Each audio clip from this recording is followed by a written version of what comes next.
Order à l'ordre.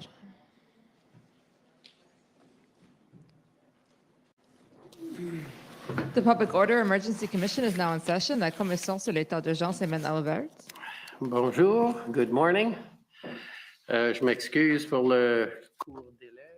Sorry for the short delay, Merci de votre patience. and I thank you for your patience. Apologize for the short delay, but I think we're ready to go. Thank you, Mr. Commissioner Shantona Chaudhary, for the commission. Our witness this morning is Deputy Prime Minister and Minister of Finance, Chrystia Freeland. Good morning, Minister Freeland. Good morning, Ms. Chaudhary. So will the witness be sworn or affirmed? Madam Deputy Prime Minister, will you swear on a religious document or do you wish to affirm? On a religious document, We have the Bible, the Quran, or the Torah available. I have my Bible. For the record, please state your full name and spell it out. My name is Chrystia Freeland, Chrystia, Freeland, Freeland. Do you swear that the evidence to be given by you to this commission shall be the truth, the whole truth, and nothing but the truth, so help you God? I do. Thank you. Good morning again, Minister Freeland.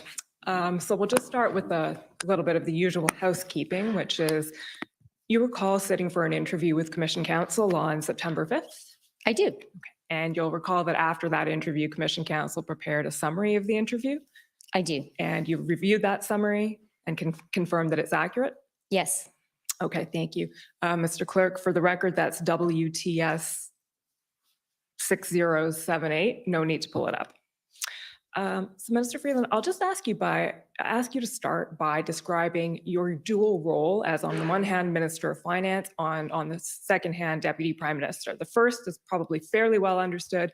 The Deputy Prime Minister aspect may be less so. Okay.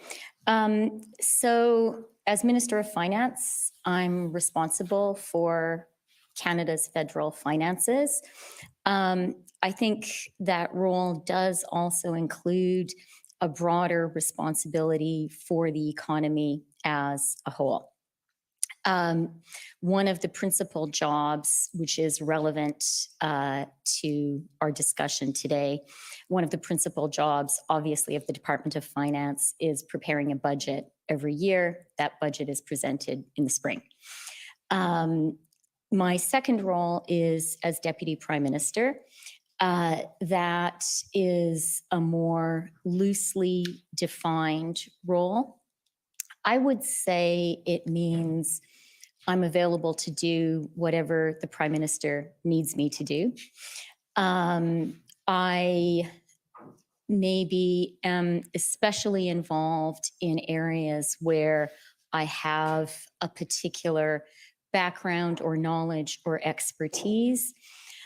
Today and during the period that this covers, that would certainly involve Ukraine and Russia.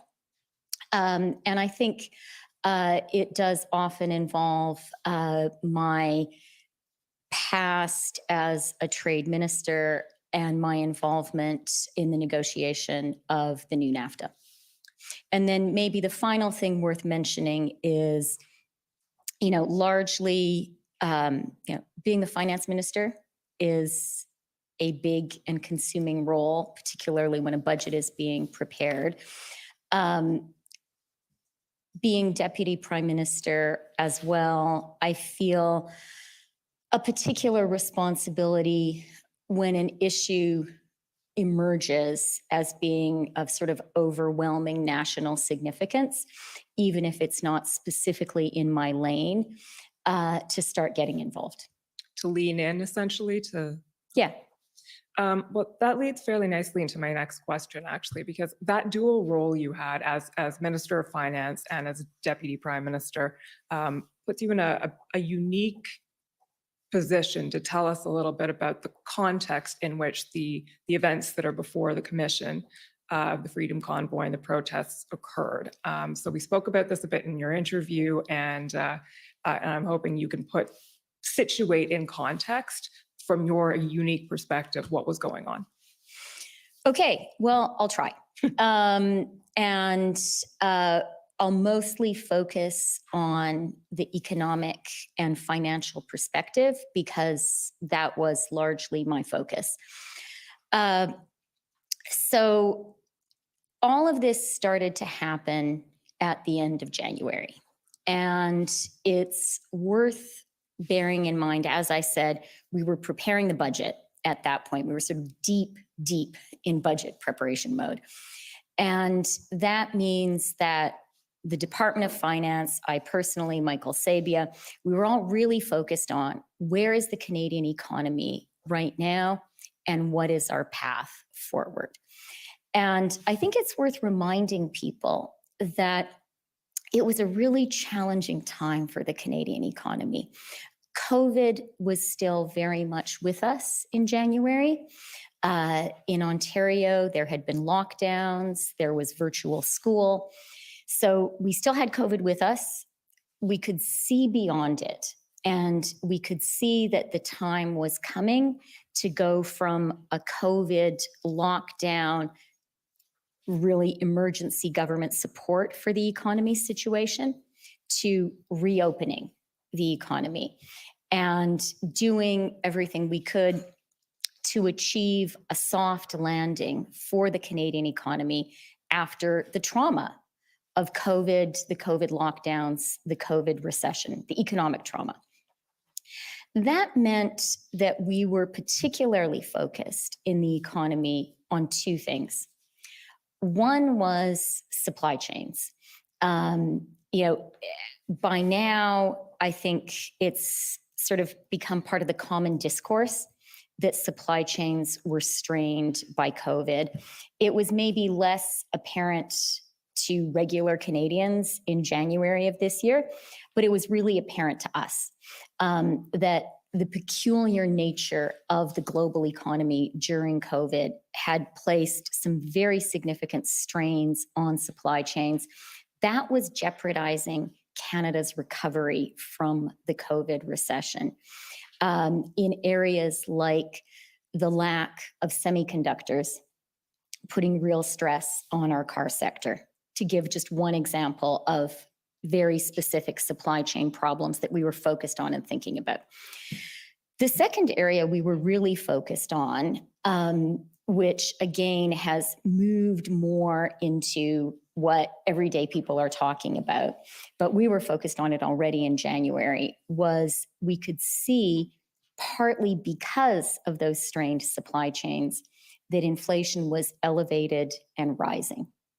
And so it was apparent, I think, to us that we were going to be moving from the COVID recession situation, where the challenge was, prevent the greatest downturn since the Great Depression in Canada from really taking hold and scarring the Canadian economy. That had been the preoccupation during COVID. We knew that we were moving into an environment where the challenge was reopening and elevated inflation. And how do you deal with that? And that made us particularly concerned again about the supply chains, because they posed a challenge to elevated inflation. So I would say that was kind of my finance minister budget related set of concerns. The second economic issue that I was very focused on in November, December, January, was the US Build Back Better legislation. And in particular, their proposal on EV incentives. And, I realized to an Ottawa kind of maybe legal community type audience, that might seem a little bit esoteric. But the reality is, and it might seem a little bit esoteric and a little bit specific, the EV incentives as proposed by the US, and that legislation made its way through the House in the fall in the US, I believe in November. That legislation as proposed would have been completely devastating to the future of the Canadian car sector. What the incentives would have done had they been passed into law as initially proposed is create very strong incentives for buying electric vehicles that were made in the US, not North America, just the US. And EVs, that's a nascent industry, right? We're just shifting to the production of EVs. Imagine if you are a car company and all the car companies that produce cars in Canada operate on both sides of the border. Imagine these powerful US incentives are put in place, but they only apply to EVs and batteries made in the US. Are you going to build anything in Canada? Are you going to put any of those production lines in Canada? And the answer is you wouldn't have. And, you know, these incentives, frankly, were quite intentionally designed to drive all of the building of the new fledgling EV industry into the US only, and to create a powerful economic disincentive to build any of that in Canada. That would have been a disaster for us because EVs are the cars of the future. And to just give you a final kind of sense of how significant this was, at the end of 2021, Marrying, the trade minister, and I sent a letter which we made public to the US warning that Canada was prepared to retaliate at scale were this measure to be passed into law.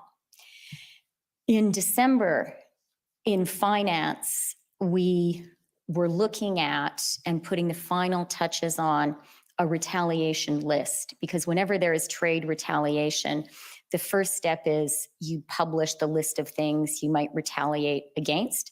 We did that during the 232 challenge, shall we say, the 232 tariff challenge. The initial retaliation list that we were looking at was going to include up to $100 billion of US imports into Canada. So that's to give you a sense of the scale that we judged this challenge to be at. Now, we didn't want to do that. We really didn't want a trade war. That would have been terrible for Canada. And so we were also negotiating. And we were talking, all of us, the Prime Minister with President Biden, Mary Ng with the USTR. I was speaking about it with Janet Yellen at the Treasury. And really, the key person emerged as a guy called Brian Deese, who is in the White House. He is the president's economic advisor. And what we were trying to persuade Brian Deese of is the idea that, look, we understand that you want incentives for electric vehicles. We believe in that too. We also believe in the green transition. We understand that you want US workers to benefit from these incentives. But our car sector is very, very closely interconnected. A favorite line that you'll hear every single Canadian trade negotiator who ever has negotiated mention to the Americans on this is a single car part can cross the border 6 times on the way to becoming part of a car. So we say that all the time to the Americans. And so what I said to Brian is, our sectors are totally integrated. We're not asking for a free ride from the US. Why don't we match your incentives? And you guys have incentives. We'll have incentives too. And both of us have incentives for North American made EVs, thus creating a level playing field between Canada and the US. And frankly, a strong incentive for investment into Canada, because in that kind of an environment, Canadian made EVs would be uniquely able to be sold into the US market. So that was what we were talking about precisely at that time. And in the month of December and January, we were drafting these ideas. My department was working on it, and I was sharing them with the Treasury and with Brian Deese. And actually, at the very end of January, my department prepared for me a sort of yet another iteration of this sort of DEACE note on how can we coordinate. So that was sort of a second direction of economic concern. I would even say anxiety. We knew we had to make this work coming at exactly that time. And then the final thing, which was more maybe a deputy prime minister area of focus, was Russia and Ukraine.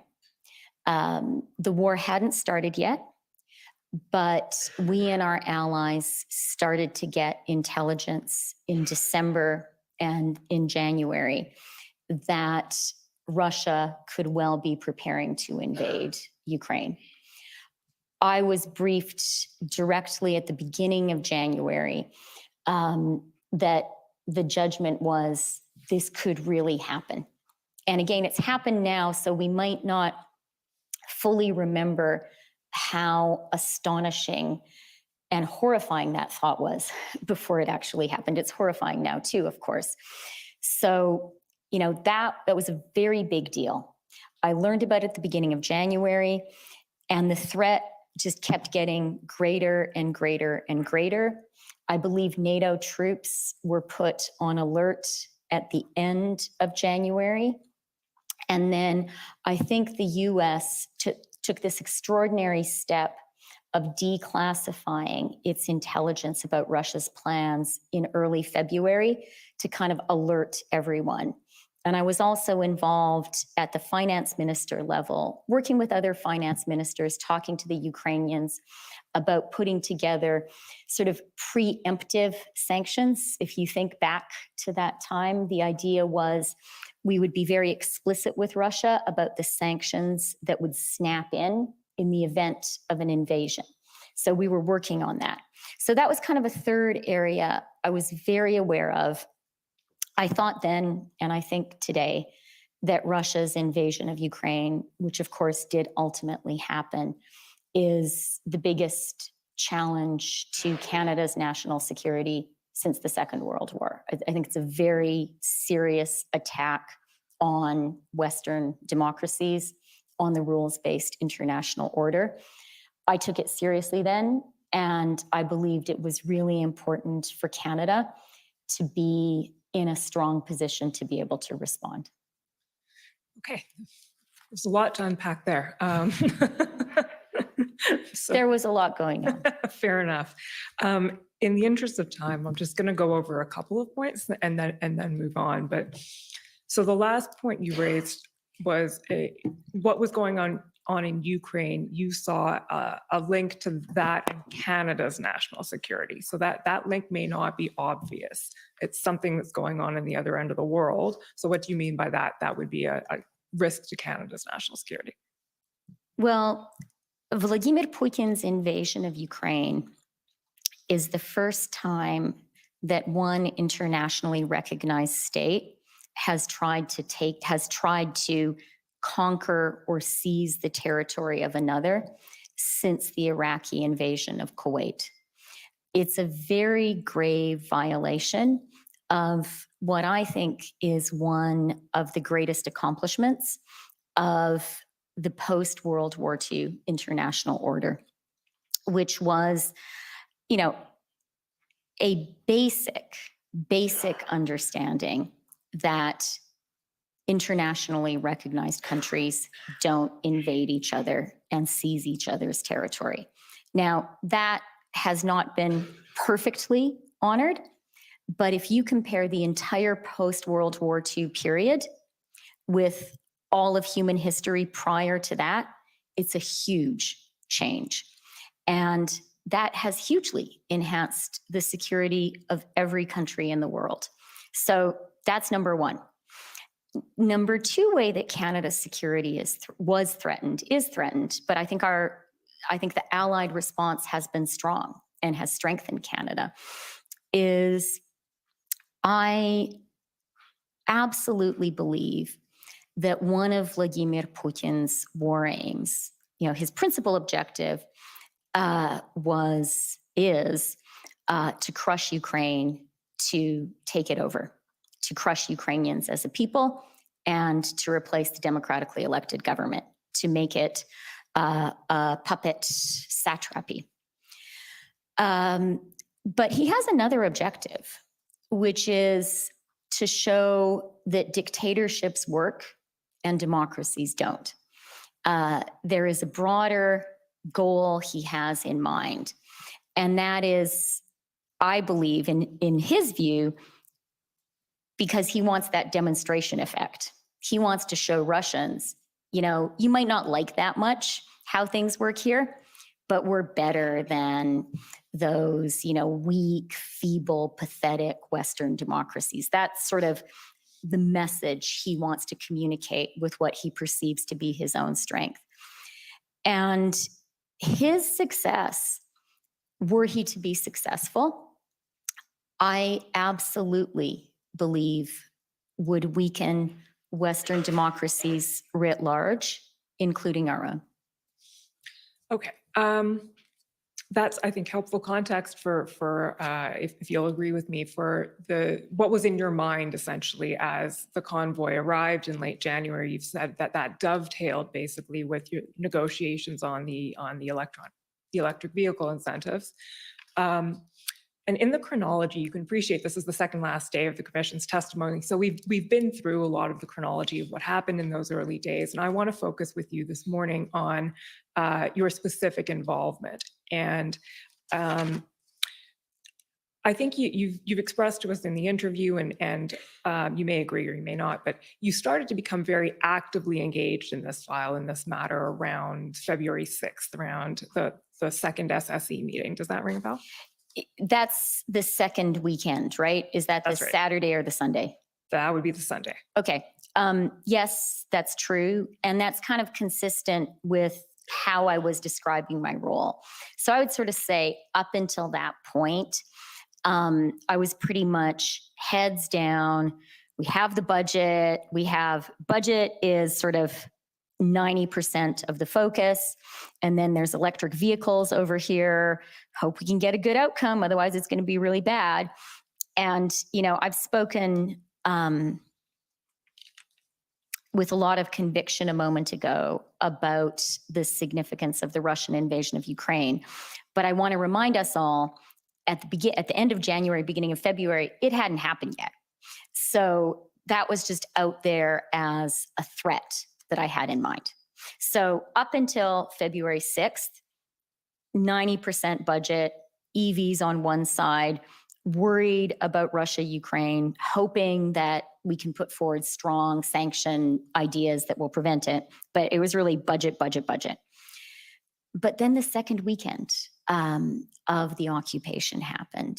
And I started hearing, particularly from business leaders, that this was starting to be an area of concern. And so I did attend that committee meeting.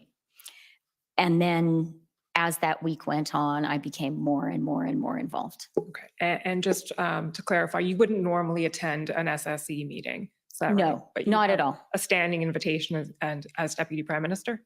The finance minister has a stand, I think they call it an ad refio member. The finance minister can attend any cabinet committee meeting that she or he chooses to attend. So on February 6th, you sort of invited yourself. I think my colleagues also thought it would be good to have me there. Fair enough.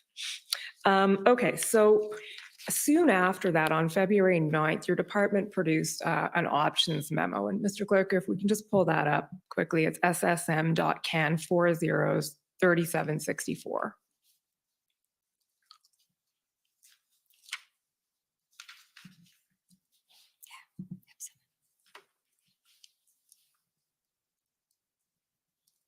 Okay, so Minister Freeland, we've talked a little bit about this already, but I'd like you to take us through the options and how this memo came about, and the two options that are outlined here, which are essentially amendments to, sorry, scroll down a bit, please, Mr. Clerk. The first option that's outlined until you get to, there we go. So it would be potential amendments to the PCML TFA Act. And then if we scroll down beyond that, you'll see amendments to the Bank Act. So can you tell us how you perceive these options, how the memo came about, and what you did with this information afterwards? Sure. And I think, so this was on the 9th, which is the Wednesday. I believe that's Right. So, and that really was the crucial week from my perspective. And I think the blockade of the Ambassador Bridge began on the Monday of that week. That's So from a finance economic perspective, that escalated things exponentially. That's what made it a hugely significant economic action. And, you know, I had started to get really worried on the Sunday. I attended the cabinet committee meeting. Bridge is occupied on the Monday. I start talking very urgently with my team, with Michael Sabia and officials. And we basically go through sort of 3 thought processes. Number 1, is this a really huge problem that has risen to the level that we need to figure out a way to stop this? And by the beginning of that week, especially with the bridge blockade, we were coming to that conclusion. We have to figure out something to do. So then step 2 is, we're the Department of Finance. I think you've probably heard from other ministers. The instruction was, okay, everyone, take a look in your toolbox and figure out what tools are available to you to act on this. And so that's what we did. And we found, looking at what was in the finance toolbox, that there were basically 2 areas where there could be authority. One was FinTrack, which is the center that sort of monitors financial transactions, money laundering, terrorist financial activity. And then the second was the Bank Act. And would there be authorities under the Bank Act that could be useful in resolving the situation? So that was the 2 areas we looked at. We looked at what the existing tools available as of that moment permitted us to do. And we came to the conclusion pretty quickly that everything that could be utilized was being utilized. So then we thought, well, is there a need to legislate? And that memo outlines areas where the department said you could legislate to create this authority, or, you know, you could legislate to create these various authorities as outlined in the memo. And did you consider those viable options then? We definitely looked at them. As you know, I would say, let me say a couple of things. So on the FinTrack front, what we concluded was, you know, to put it in maybe kind of more regular terms, what we concluded, and this is something that finance officials had been thinking about for a while, is that basically the FinTrack monitoring authorities were appropriate for a 20th century economy, but not for a 21st century economy. That FinTrack, so FinTrack, and I know you guys know this because you have been over this for hours and hours and hours, but maybe for people who are tuning in for the first time, FinTrack is not an enforcement agency. The job of FinTrack is to monitor what's going on, to both look into reports that it gets and to just kind of have situational awareness and let us know what's happening in terms of illicit financial flows in Canada. I think that's a summary I would offer you of FinTrack's job. What we were sort of reminded of in looking at this is FinTrack's sort of line of sight was very blinkered. They could look into what you might call the 20th century financial system, but they didn't have authority over the 21st century financial system. And by that specifically, I mean over crowdfunding and over payment platforms. So that was a lacuna. It was well known that it was a lacuna, but there hadn't been an urgency to act. And the memo identifies this is an authority that we think FinTrack should have, and you could legislate to create that authority. Subsequently, as we all became FinTrack experts very quickly, or thought we were becoming FinTrack experts very quickly, we understood that regulatory authority would be sufficient to grant FinTrack these additional powers. And as you know, that's what we ultimately did. So FinTrack, one area.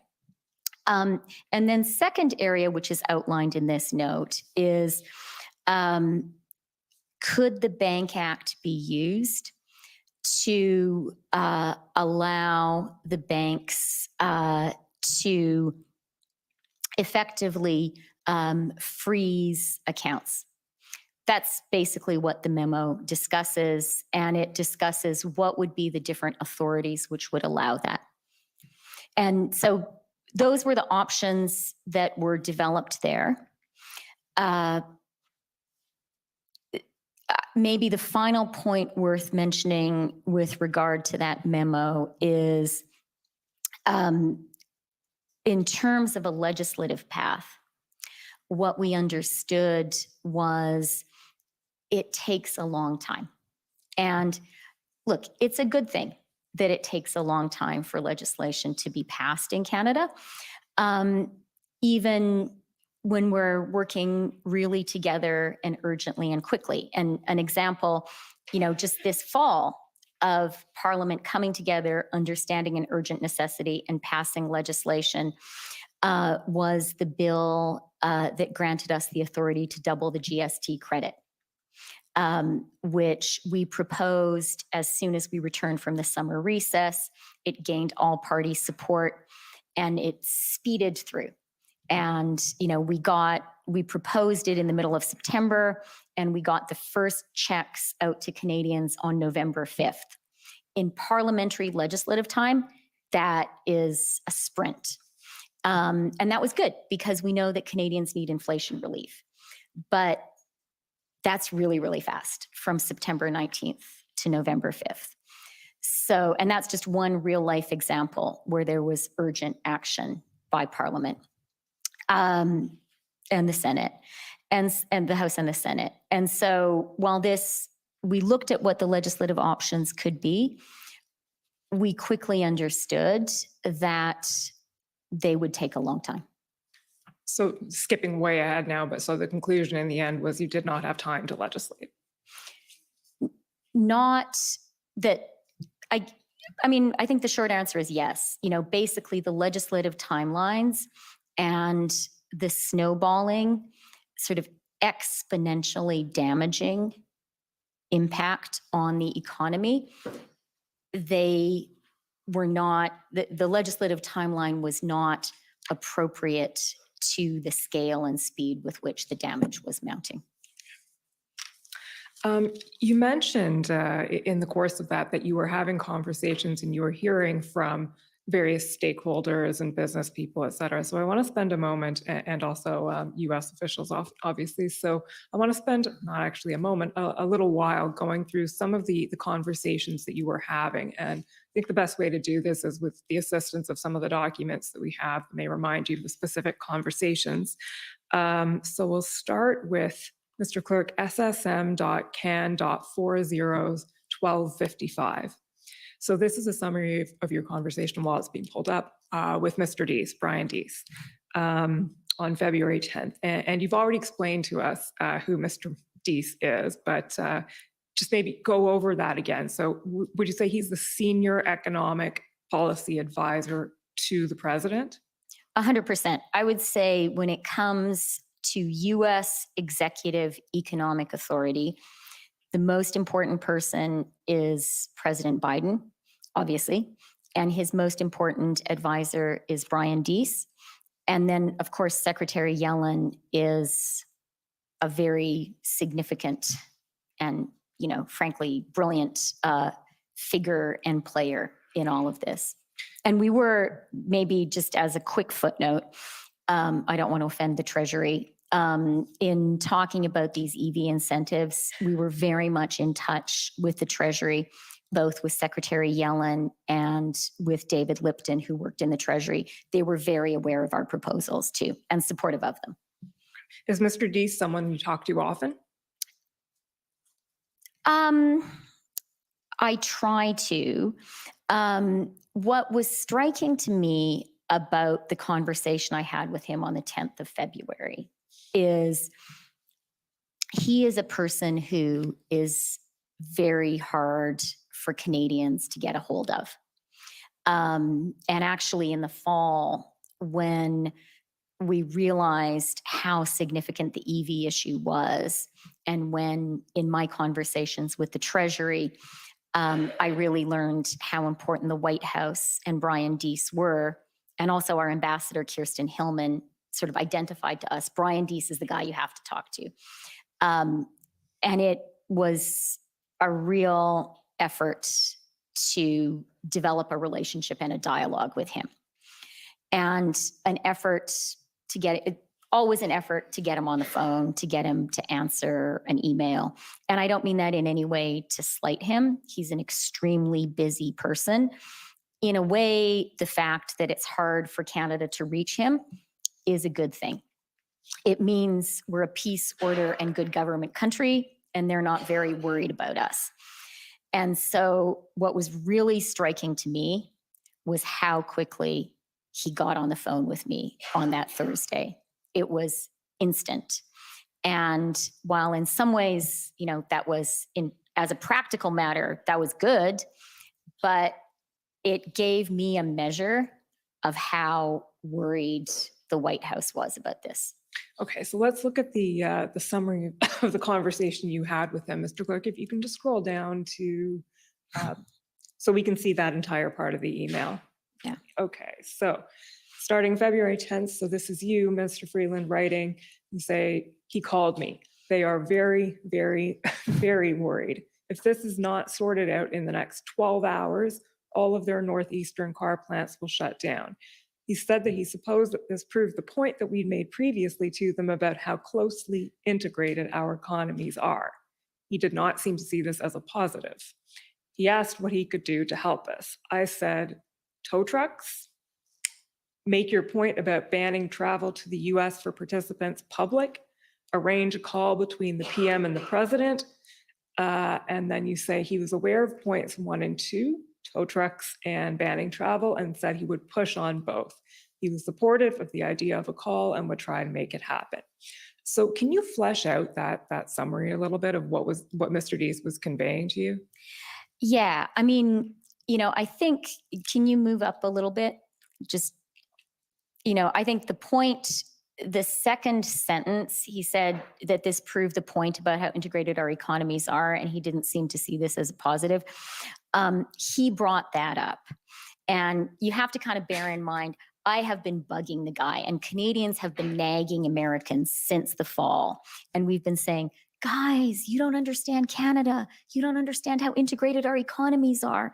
This approach you're taking to the EVs, it's completely counterproductive for you because we work so closely together. Those parts, they cross the border 6 times. We've been saying this over and over. And so he comes back at me and he says, yeah, okay, like you've made the point. We get it. And it was a surprise to him, actually, the extent to which their car industry was dependent on the trade with Canada. But that was a dangerous moment for Canada, I felt. Very, very dangerous. Because the US then and now, as part of their own soft landing from COVID. Something that is happening there is a real move to protect the supply chains of the United States. The same supply chain challenges I was talking about earlier as affecting Canada affected the US. And I think we have all seen a very strong push this year by Americans to insulate their supply chains, particularly from China. I'm very worried about the semiconductors, but more broadly, COVID brought alive to them the vulnerability of their supply chains. And this was so worrying to me because I could see, really for the first time ever, the Americans having this amber light flashing in Canada. And this amber light that said to them, you know what? The Canadian supply chain could be a vulnerability too. And that's a problem for us because there are plenty of Americans, both Democrats and Republicans, who would love any excuse to impose more protectionist measures on us. So that line to me, it jumped out at me. It made me really, really worried. And I really understood at that point that the danger wasn't just the danger of it wasn't just the immediate damage. It wasn't just the immediate harm. It wasn't, this plant loses 4 days of operation. The danger was, were we in the process as a country of doing long-term and possibly irreparable harm to our trading relationship with the United States?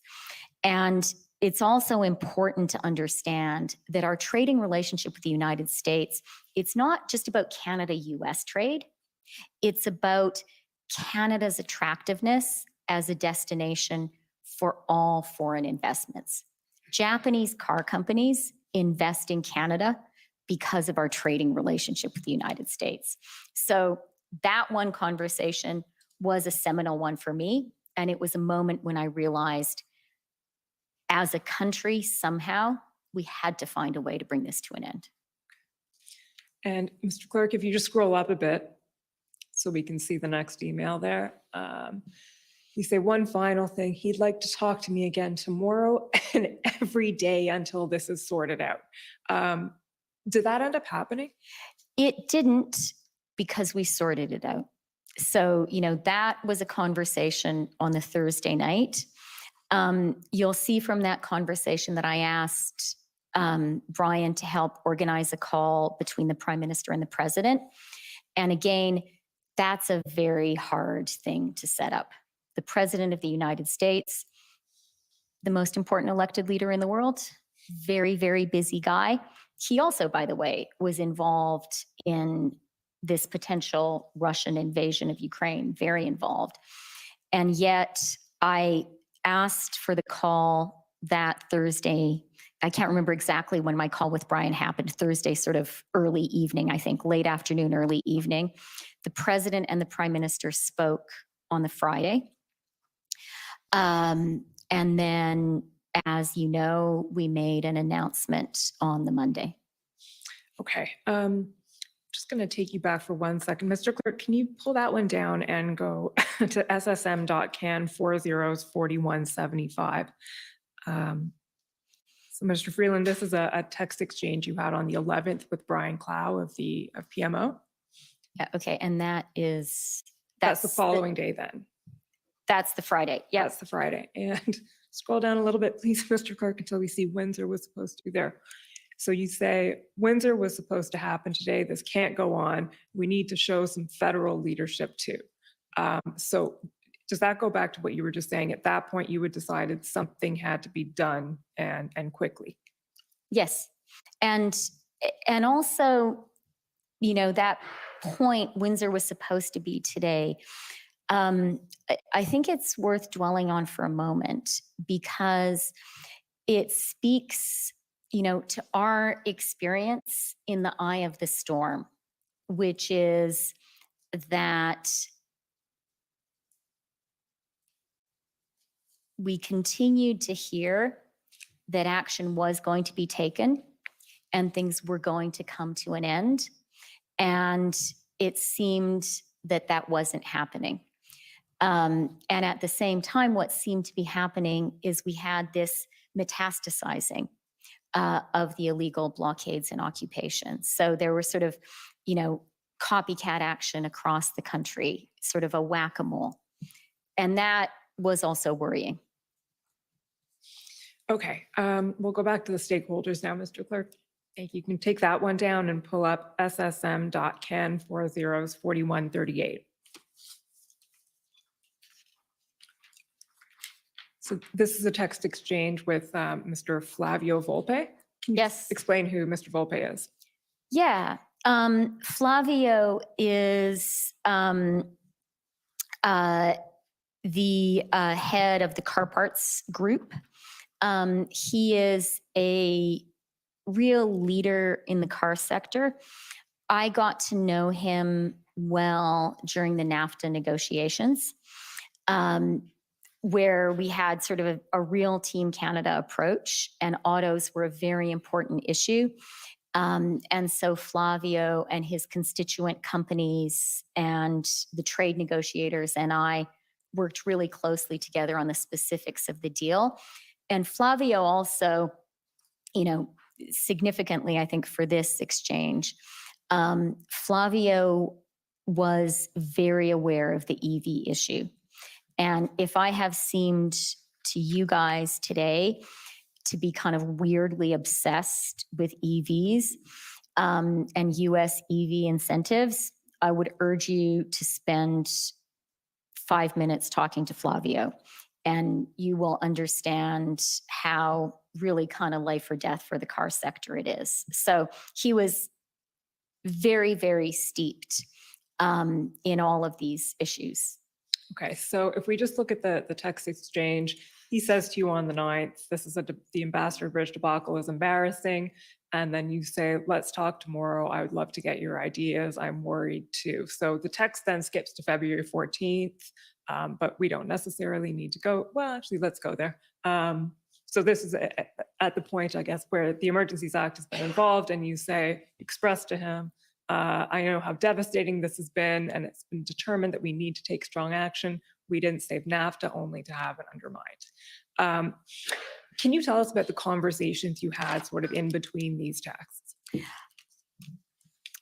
Not really, because I don't have sort of specific memory of actual things we said. And I can't even tell you 100% whether we spoke on the phone or just exchanged texts. So I don't want to pretend to knowledge of that.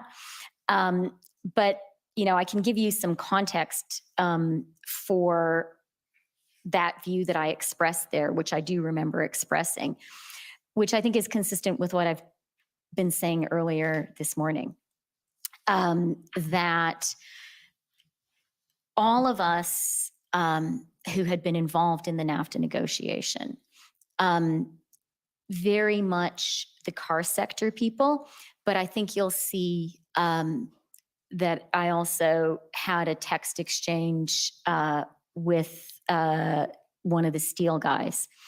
All of the industries that were very implicated in the NAFTA negotiations were aware of how Canada's access to the US market was both essential and kind of constantly fragile and in need of tending. I don't know, maybe it's like a marriage, like your whole life is based on it, but you have to take care of it every single day.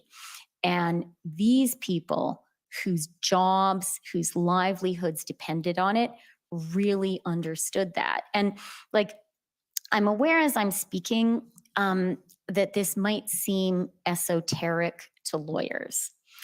And what I really want to say is, especially for me personally, the NAFTA negotiations were kind of a bonding experience, just for me as an elected Canadian leader, with everyone who works in a Canadian car plant or a Canadian car part plant, with Canadian steel workers, with Canadian aluminum workers, with people in Regina who make pipes.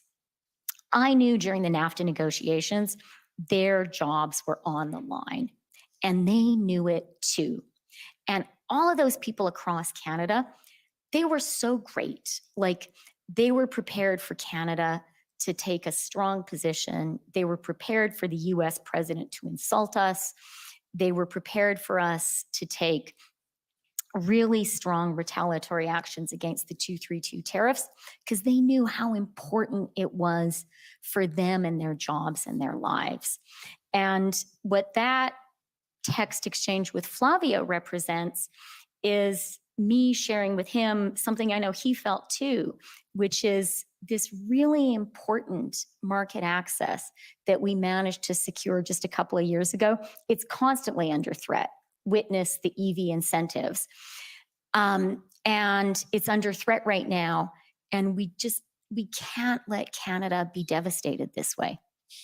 Okay, you mentioned one of the steel guys. Would that be Alan Kestenbaum? It certainly would. Okay, well, let's pull up then SSM.can 404171. This is a text exchange you had with him on the 11th. And what he has to say is a little bit different, I think. So it's worth going through.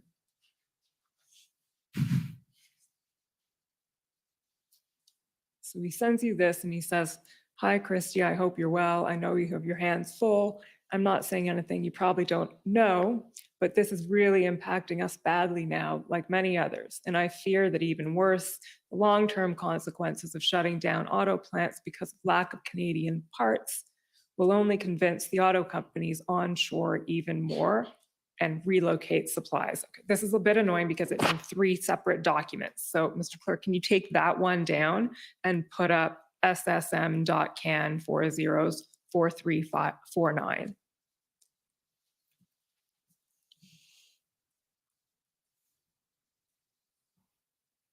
Record time.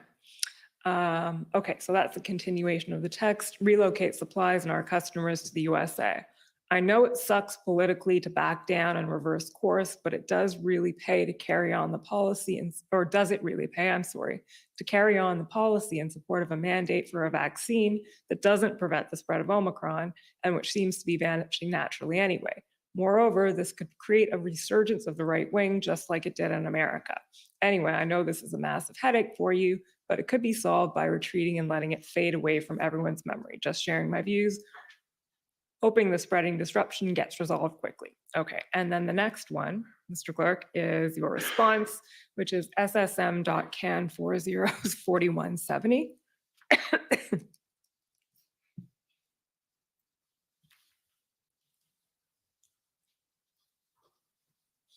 And that response is, "Dear Alan, thank you for reaching out. I share your concerns. We are determined to bring this to an end quickly, and we will." So what Mr. Kestenbaum is expressing there is the same concern and a suggestion that the solution to it is to alter the public health measures.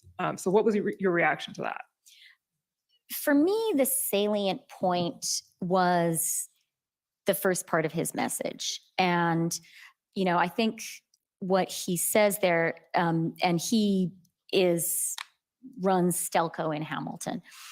He is American though, and US based. What he was saying at the beginning about onshoring and relocating to the US, that's what I was talking about earlier today. And I kind of highlight that for all of us here, just to kind of make clear to everyone that for people whose bread and butter, whose livelihoods were in the US trade exposed industries, their immediate conclusion, you didn't have to think about it, the immediate conclusion from the blockage of trade was the Americans are going to respond by cutting us out. And then in terms of Alan's proposal, I didn't debate it with him. I don't think that I think that the relevant information for me from him wasn't for him to tell me what the right solution was.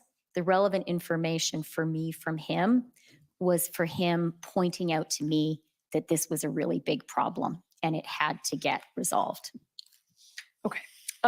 We're now going to skip to one of the very, very crucial days in all of this chronology, which is the 13th of February.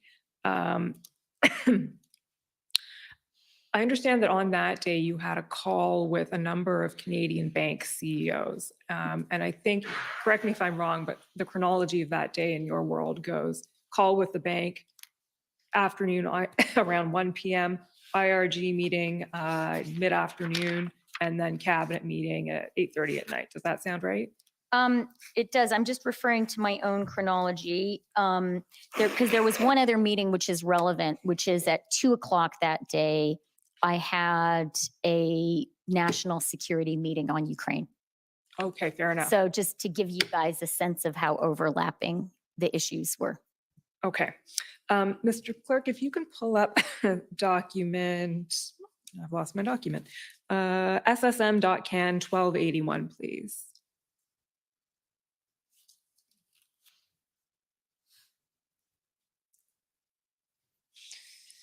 Okay, so we're on the 13th now, and this is an email from Meredith Tyler? Tyler Meredith. Tyler Meredith, I'm sorry. Can you tell us who Tyler Meredith is? He doesn't work in my office anymore, but I think his title was strategic policy advisor, a senior staff. policy person. Okay. And he writes, and the timestamp of this email, it's that wonky Greenwich Mean Time thing. So that means around 11:30 in the morning, I believe. He writes, "Hi, Christia, everyone is confirmed for 1 p.m. A list of CEOs is at the bottom of this email. A couple of points of background for the call. The institutions are all aware we convened a call with the Canadian Bankers Association earlier this week just to check in on whether they had any advice for us in light of recent events.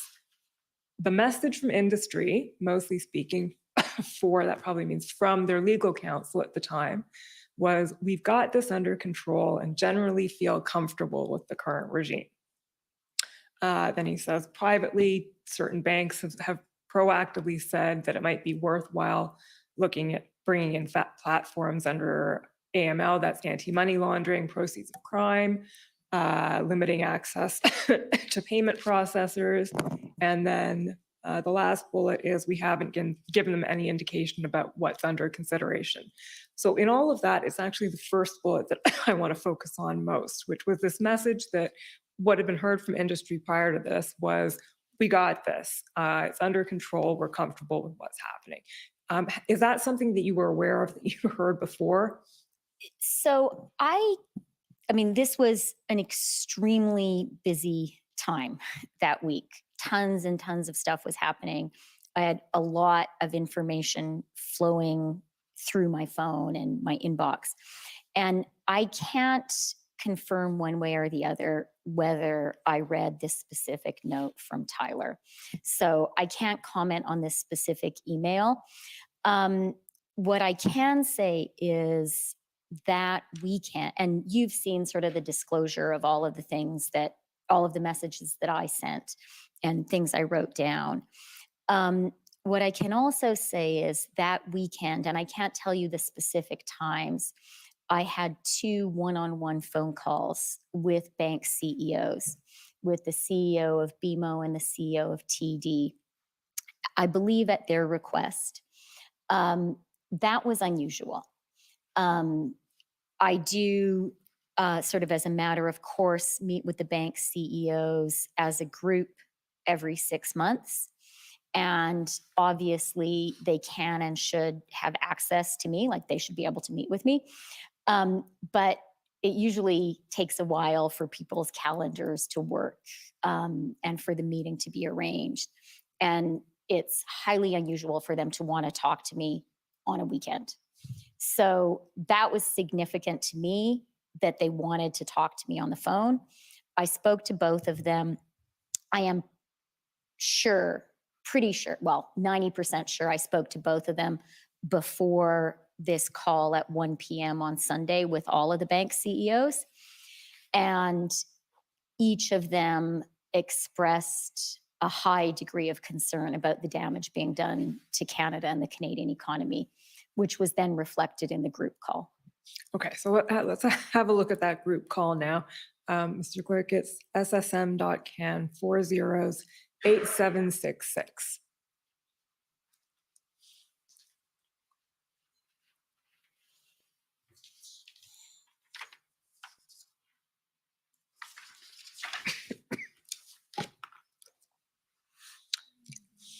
So this is about a 3-page document, Mr. Freeland. I'm just going to take you to certain excerpts of it that I'd like you to elaborate on. So the first one, Mr. Clerk, if you just scroll, there we go. We don't know who's speaking here, but whoever it is, it's one of the bank CEOs, says, the big hole in our financial system is these platforms, which are effectively money service businesses that are not being regulated as such. So that these platforms refers to the payment processors, the crowdfunding platforms. I believe so. I mean, I shouldn't put words in the mouth of another person, but I think one of the messages that I recall came through in this call, and that, you know, my memory was refreshed when I looked at these notes. One of the messages from the bank CEOs was kind of what finance had concluded independently earlier in the week, which is there's this whole space where financial transactions happen that no one has any line of sight to. And that is the crowdfunding platforms, or the crowdfunding platforms, the payment systems. And then I think someone also mentions crypto later on in this call. Yeah, I think they do. That's right. So we'll just scroll down a little bit there. I'm not sure we're going to get to crypto just yet, but we are going to get to your response here where you say, I'm very prepared to come out and speak about this. This is an attack on democracy. We need to educate Canadians about this. What do you mean by this is an attack on democracy here? So I was responding specifically to one of the CEOs whose bank had acted to freeze an account based on, this was prior to the invocation of the Emergencies Act. It was based, as that note shows, on what the bank's anti-money laundering systems detected. And based on that, the bank rightly acted. What was a concern for me, and this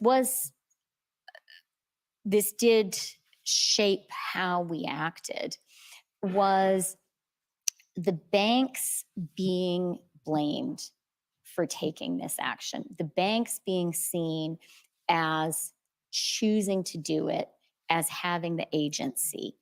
And it was particularly a concern. And you note the mention of Fox News. The thing you have to remember about Canadian banks is many of them are significant banks in the United States as well. They are big players there, and some of them trade under their Canadian names. And so they were in jeopardy, not only in Canada, but also in the United States, if they were being seen to be taking a politicized position. I didn't think that was their responsibility. I thought it was the responsibility of the government to make judgments about this. Okay. The next concern highlighted there is Canada's reputation is indeed at risk. We need to show the world proactively that we won't let this happen again. Our trade corridors will remain open. We should think about putting the military in place to keep the border crossings moving, even if the protesters were removed, to send a clear signal. So this is about as strong a suggestion as you can get, bring in the military. And your response though here is couldn't agree more with those points. We must make clear that 1, we will resolve this, and 2, we won't let this happen again. So can you explain your response there? And were you agreeing there that bringing the military to patrol the borders was a viable option? No. Okay. It was, I mean, look, if you look at that conversation, people raised lots of different points in their commentary. And I didn't respond to every single one.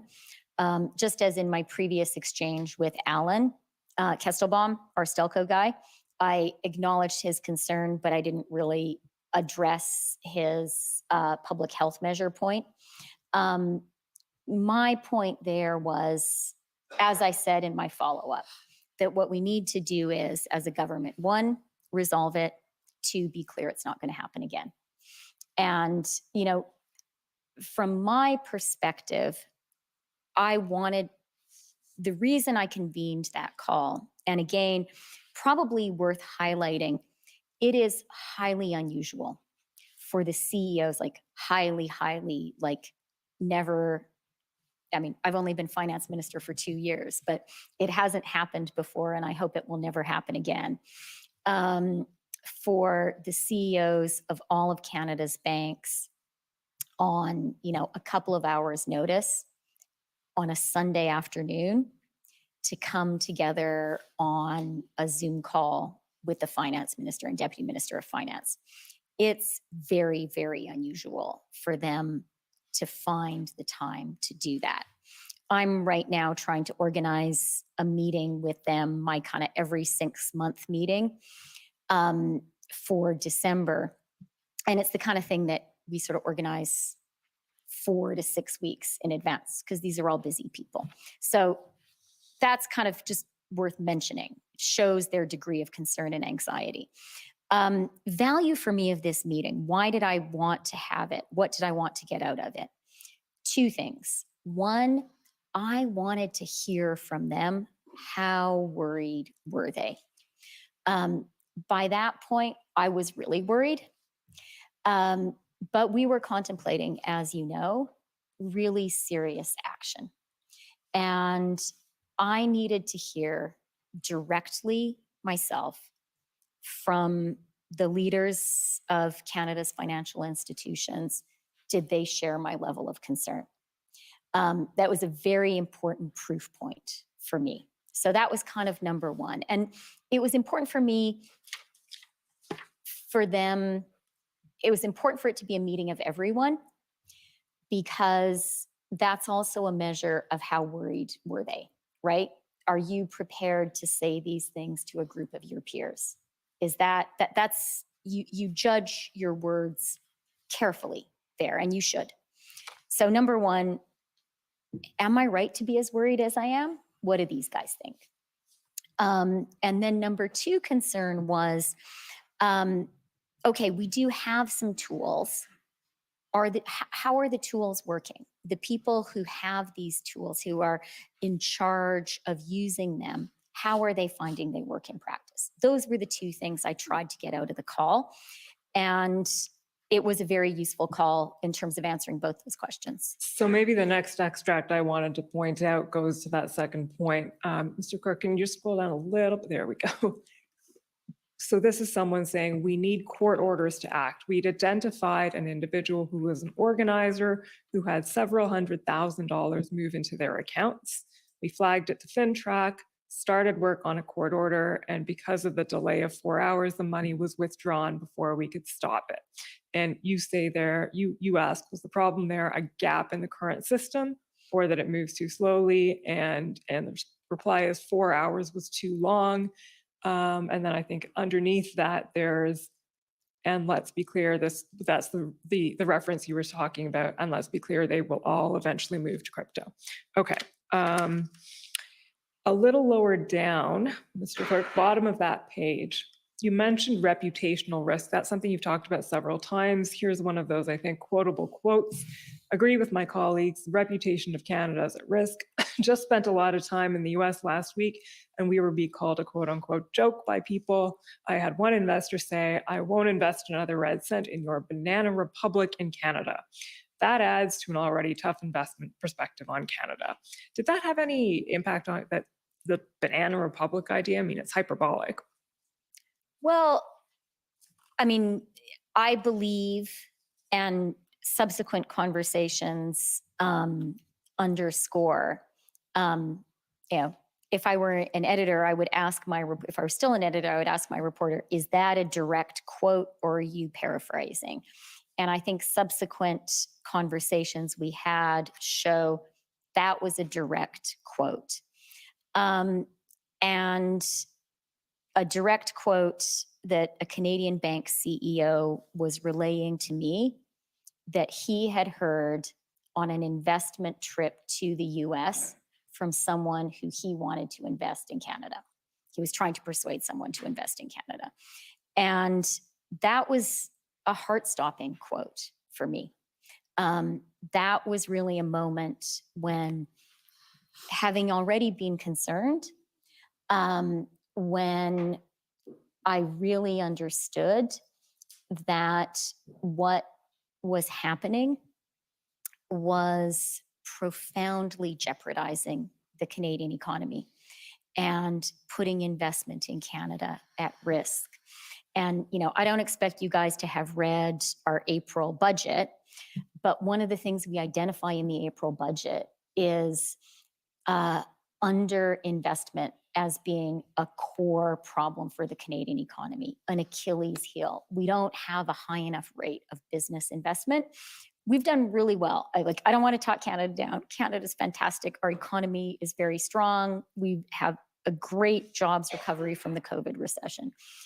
But one indicator where we're underperforming is business investment. And again, that can sound like a dry thing to focus on, but a lack of business investment ultimately translates into Canadians not having jobs and Canadians not having jobs that pay well enough to maintain a good standard of living. That's what a lack of business investment means. And that quote relayed to me really made me realize I had a duty of stewardship. I have a duty. I had at that moment a very profound duty to Canadians to stand up for them. And I'm surprised that I'm getting emotional, but I really felt it. And I felt like, the Canadian economy, it could seem like this amorphous thing. Investment, it can seem amorphous. EV incentives, amorphous. But when I heard that, I realized I'm the finance minister. I'm the deputy prime minister. I have to protect Canadians. I have to protect their well-being. It's being really, really damaged. So yeah, that was a meaningful conversation for me. And that was a very memorable quote, and for sure a spur to action. So maybe in the end, not so hyperbolic in your view. Well, look, I can't comment on what that investor was thinking. It's secondhand, right? That was what a bank CEO reported to me an investor said to him. But it is my job to ultimately, what's the job of the finance minister? To make sure Canadians have a good life, right? And part of how Canadians have a good life is capital is invested into the Canadian economy so they have well-paying jobs. And what that quote said is something is happening in Canada that very profoundly hurts Canadian jobs. And if you go down a little bit, you'll see, and I didn't remember this until I reread this note, I tried to kind of rally the troops there in the call. I tried to say, I can show you the line. Just scroll down. Yeah, please. Okay, you can just direct. So this is it. If the investor you speak of is American, I sort of said what I was trying to do was rally the bank CEOs and kind of say to them, you guys are playing for Team Canada. Don't take that from your investors. Don't let guys, I don't know if it was New York or wherever, but don't let those guys say to you that Canada is a banana republic. We're a great country. That's what I was trying to say there. And I was trying to say, sure, we have our problems, but, as I say there, our report card looks not too shabby. I wanted the CEOs to have a confidence in Canada and the Canadian economy so that they could relay that to investors. So, you know, I put up a good, I think anyway, my objective was to imbue them with confidence because the confidence they project is important for Canada. But when I turned the Zoom off, I thought, wow, this is really serious. Okay, the last thing I want to take you to before we put this document down is that just last little paragraph there that just came up on the screen. You say, I am very resolute in ending this occupation of our democracy, but I will never support negotiating with those who held our democracy hostage. No good thing comes of that. Can you explain that comment? You will never sanction or never support negotiating with those who hold our democracy hostage. I think it's pretty self-explanatory. I don't think it's healthy for a democracy, for any democracy, for policy to be made, you know, at gunpoint, if you will. And that really also devalues the views and the contributions of all Canadians who express their political views and their political preferences in different ways, for example, by voting. So, yeah. Were you referring there to the vaccine mandates, to public health measures, or more generally? Yeah, do you recall? I mean, again, I don't have a sort of photographic or a video memory of exactly how that conversation evolved. And in fact, I didn't remember saying this until I read it again, but I'm sure that's a faithful account. Having read this note, what I think I was referring to is a comment made earlier in the conversation, suggesting that the solution to this was a change in policy on vaccines. That's what I think I was responding to. Okay. So we're going to leave the call now. Mr. Clerk, you can take that document down and talk about the economic impact of the protests and the blockades as you saw it and what you conveyed to your colleagues on that front. So last week when your department officials were here, we went through in some detail the initial assessment they prepared on February 10th and also the eventual February 22nd economic analysis. So we're not going to go through that in detail this morning. But what I would like to take you to is, actually, this is ssm.can 5095.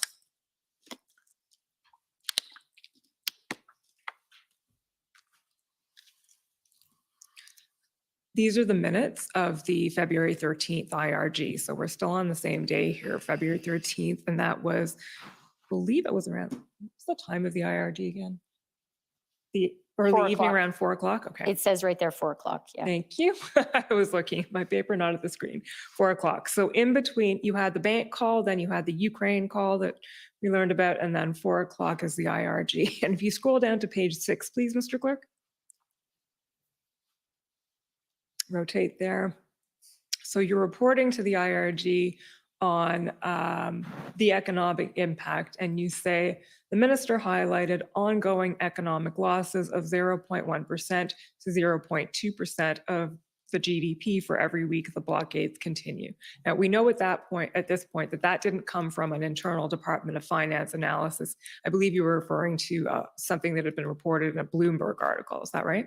A Bloomberg economic analysis. A Bloomberg Yes. economic analysis. And it was also fresh in my mind because in that bank CEO conversation, that number was also referred to by one of the CEOs.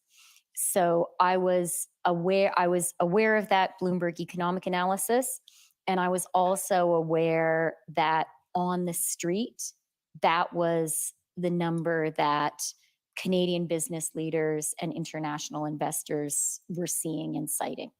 So on the street, you mean on Bay Street? On Bay Street and probably on Wall Street too. Okay.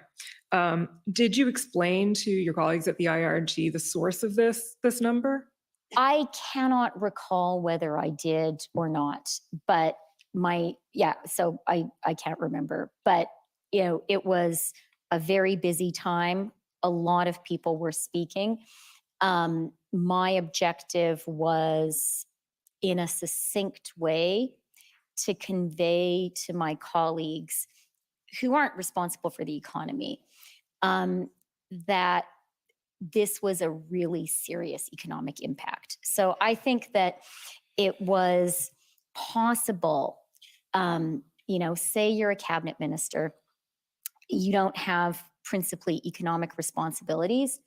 You might be seeing this mostly as about, damage to Ottawa shopkeepers. And that's really serious. I don't want to understate the human toll of that.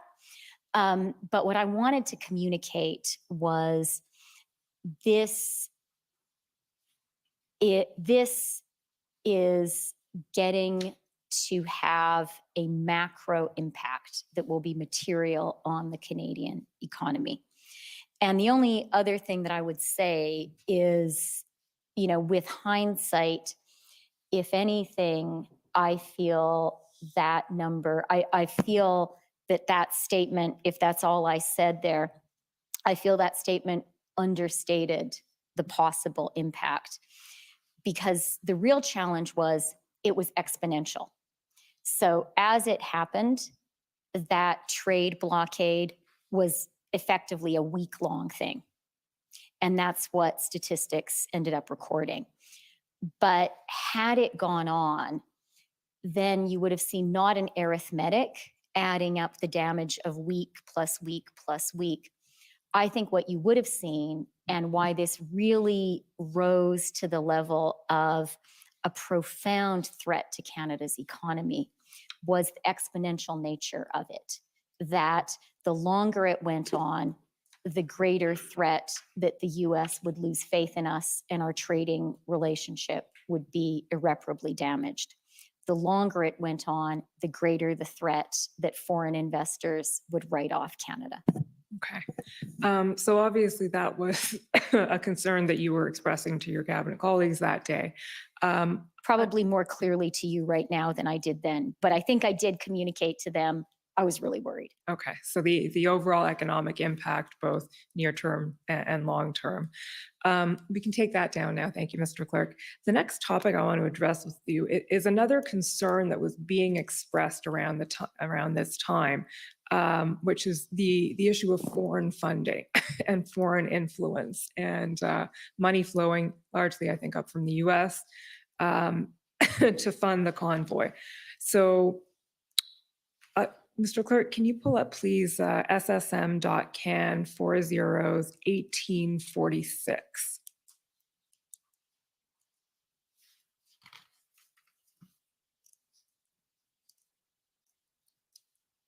So this is an after the fact, so not quite after the fact, but certainly after the invocation of the Emergencies Act discussion that you're having with your departmental officials. And if we scroll down a little bit, please, Mr. Clerk.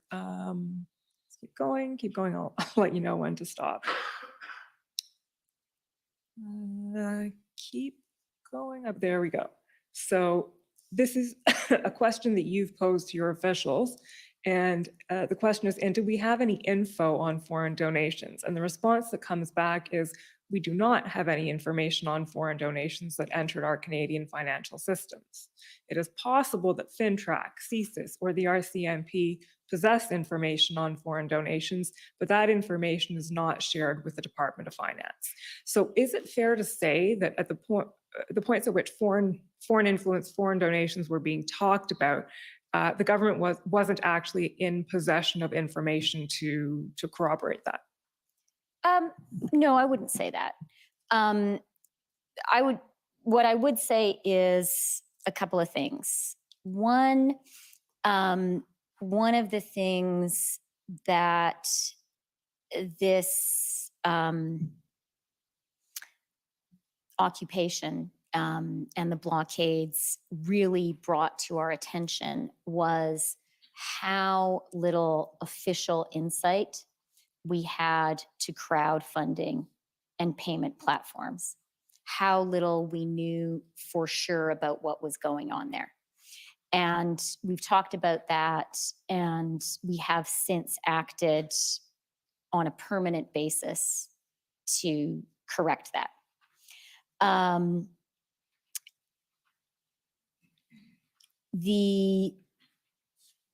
There was very good reason to believe, and in fact, the subsequent report that the commission did that I thought was very good on foreign donations documents in a lot of detail that there were foreign donations coming in to support the convoy. And so, that was happening. Our own systems were weak at officially picking that up and slow. And quite rightly, actually, there are a lot of checks and balances within the Canadian system about what finance specifically learns, right? Because law enforcement and finance operate in different silos, and certainly elected ministers and law enforcement have a lot of silos between them, and I think that's a good thing. So yeah, so that would be my understanding of the situation. So to summarize that, would it be fair to say you were operating with incomplete information at that? I would 100% say that. And the other thing I would say is, we were operating in the fog of war. And things were moving very quickly in real life on the ground. We had to operate based on the best possible information we could get at every single moment. And sometimes that meant using open source information. It didn't always mean relying on official government information and analysis that came through the finance channels. And I feel, not only comfortable doing that, but that's the right thing to do. In a fast moving hour by hour situation like this, you have to gather information from a lot of different sources, reliable sources. But I believe that's the responsibility of an elected minister. And if you don't do that, my experience in government has been, quite rightly, stuff that you officially get through official channels as a minister, I don't know, it's like flour that has been sifted many, many times. It's like very pure, very verified. It's gone through a lot of different hands, and there have been a lot of different checks on it. That's a good thing because it has, Government of Canada stamp of approval. And I think it's really good for us to have those systems. But at the same time, I think to do your job as a minister, you have to be aware of and actively seek out other sources of information, including open source sources of information. And I think you have to hear some things for yourself. That's, for example, why for me, having that call with the banks directly was really, really important. And I wasn't just going to rely on other people telling me what they were hearing. Okay, so the last thing I want to take you to on this point is ssm.can 403807, please, Mr. Clerk.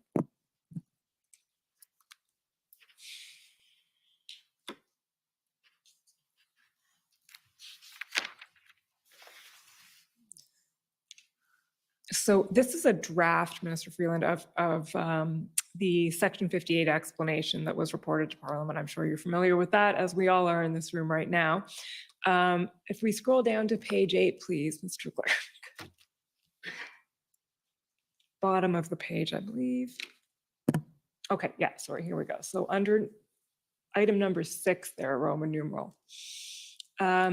This is a paragraph in the draft or a bullet point in the draft that says there is credible evidence that significant amounts of funding for the protests come from sources outside of Canada, which raises concerns about foreign interference in Canadian affairs and questions whether they represent threats to the security of Canada. And the comment made on that underneath it is anecdotal reports of donations from outside Canada to support the protesters were given credence when on February 13th, hackers of the crowdfunding website Give Send Go released hacked data, and it goes on to explain what happened there. But that bullet point paragraph there is credible evidence that significant amounts of funding come from sources outside Canada was removed from the eventual Section 58 explanation. Were you aware of that? And I wasn't part of that whole process. okay. And do you have any comment on that at this point? I mean, that I wasn't part of that process and of the drafting of all of that. And finance was not, we weren't the people responsible for looking at that aspect of what was going on. And, you know, as my previous comments have kind of underscored, I think my primary concern and anxiety around this was about the economic impact. And we've talked about that at some length, but that I felt my job was in the cabinet and as a teammate with my colleagues. You know, what were they relying on me as the Minister of Finance to do? They were relying on me to figure out and communicate to them how big is the economic problem. And then they were relying on me to figure out and communicate to them, look, finance guys, are you doing your job here? Are you awake? Are you using all the possible tools you have to stop the problem? That was my job number 2. And then job number 3 is, okay, if you think it's a really big problem, which we did, if you think you're using all the tools which currently exist, which we did, number 3, do you have any ideas? Is there anything in the finance toolbox that could be devised that would help? That was how I understood finance's job. Okay, so this would be more law enforcement / intelligence so. area. Okay. We can take that one down, then, Mr. Clerk, and move on to which sort of goes back to what you were just addressing, Minister Freeland. What do we do about this? So the development and the implementation of the emergency economic measures order. So again, we've heard at this point quite a bit about the orders and about what was done with them. So I want to take you to a few specific concerns that have been expressed about them. The first one being that the EMO is overbroad. In the sense that it might capture individuals who are not really directly involved in the protests, but people who donated to the protests and or have adverse effects on family members. You know, if you freeze someone's bank account, it may be a spouse or a child or someone else who suffers. So my first question was is that a concern that you were aware of? Is that a concern that you had? And is that a concern that you felt was it properly addressed within with the measures that were enacted? Okay, that's a lot of questions, but that is kind of, I would say, core. You're getting at some core things we grappled with beforehand, during the time the measures were in force, and in our reflections afterwards. And I want to start by saying something that I was really, really worried about and extremely conscious of the whole time was, you know, I've talked a lot about my profound conviction that Canada was in economic jeopardy. But then as we were talking about, okay, what can we do about it? I had probably an equally profound and even emotional concern of we don't want anybody to get hurt. And one of my colleagues said to me in our conversation about all of this, as you know, we were talking constantly, and I was sort of saying, we really have to act, something has to be done. And I remember a colleague saying to me, my nightmare is blood on the face of a child. And I remember that very clearly because I was worried about that. And I really was conscious that, yes, we had to end this, but it was so important for it to be ended peacefully without anybody being hurt. So that was a hugely important objective for me. I didn't want to be a person responsible for making Canada a place where people, and you have heard by now, there were reports of children would actually get hurt in our efforts to protect the country. That was wrong. And I felt so strongly we had to look for ways to resolve this. Yes, that was urgent, but not physically hurting anyone. And look, especially not a child, but anyone, was a really key objective for me. And so that was one key thing. And that was a consideration that very much shaped the development and use of the financial measures.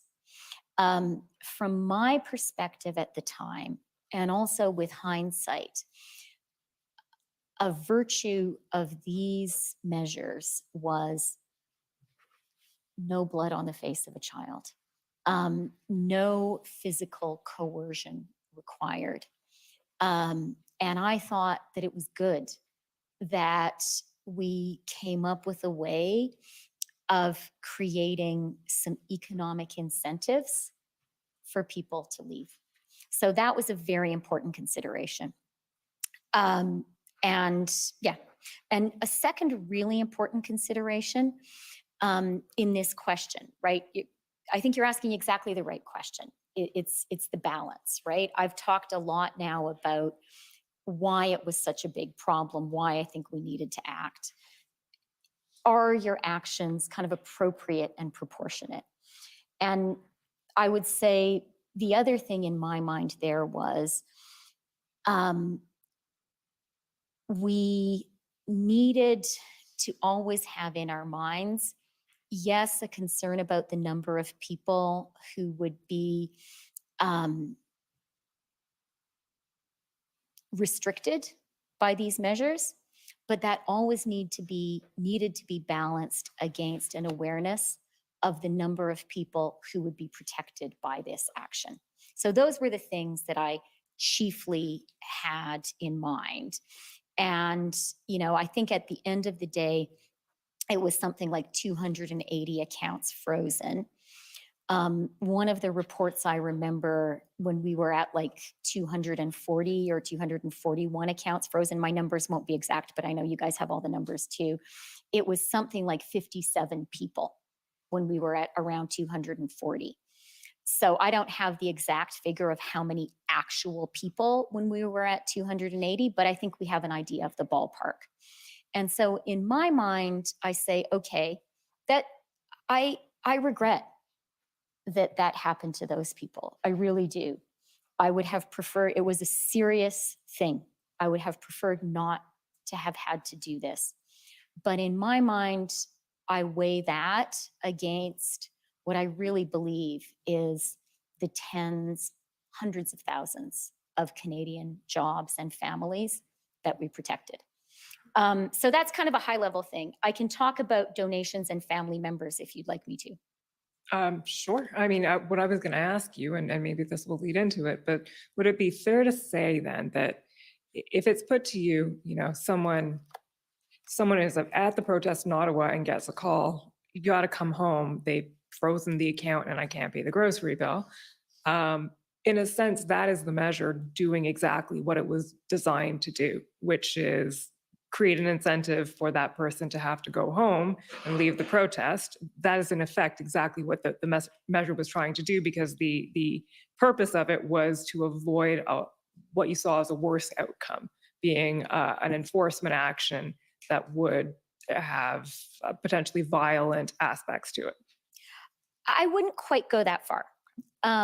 So, you know, had it been possible, if we lived in a universe where, you know, it was possible that a jointly held family account, the family members could still have access to it, but the person doing the illegal activity didn't, that would be great.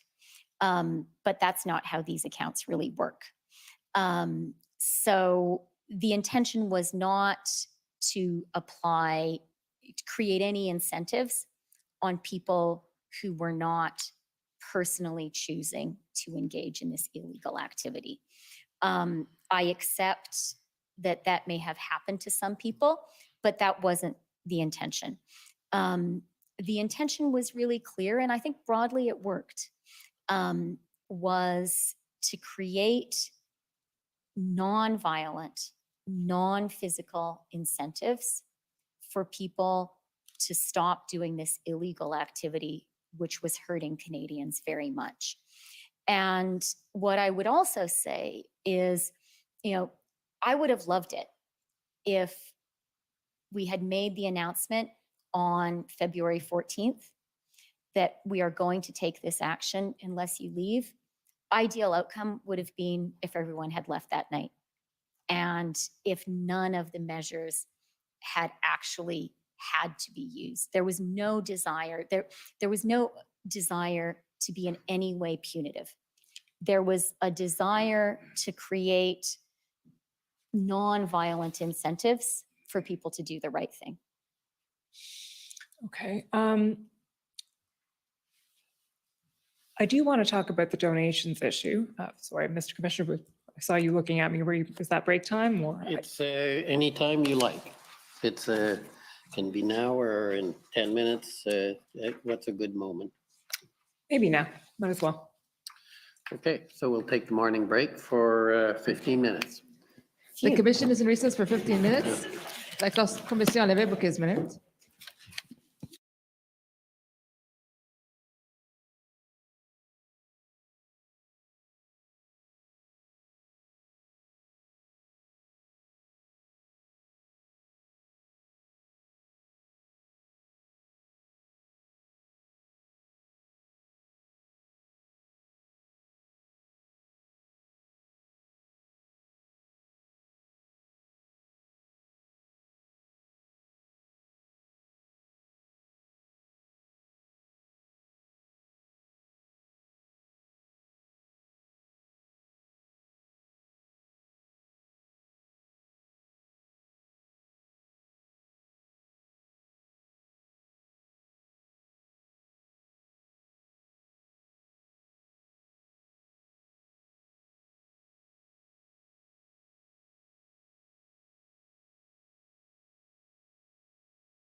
Order à l'ordre.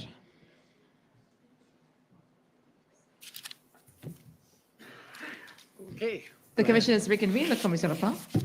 Thank you, Mr. Commissioner. I think I have about 15 minutes left in the examination, so we may actually clock in on time. It's great. Minister Freeland, when we left off, the next topic that we planned on addressing was the issue of donations. And to do that, Mr. Clerk, can you please pull up SSM.can 403972?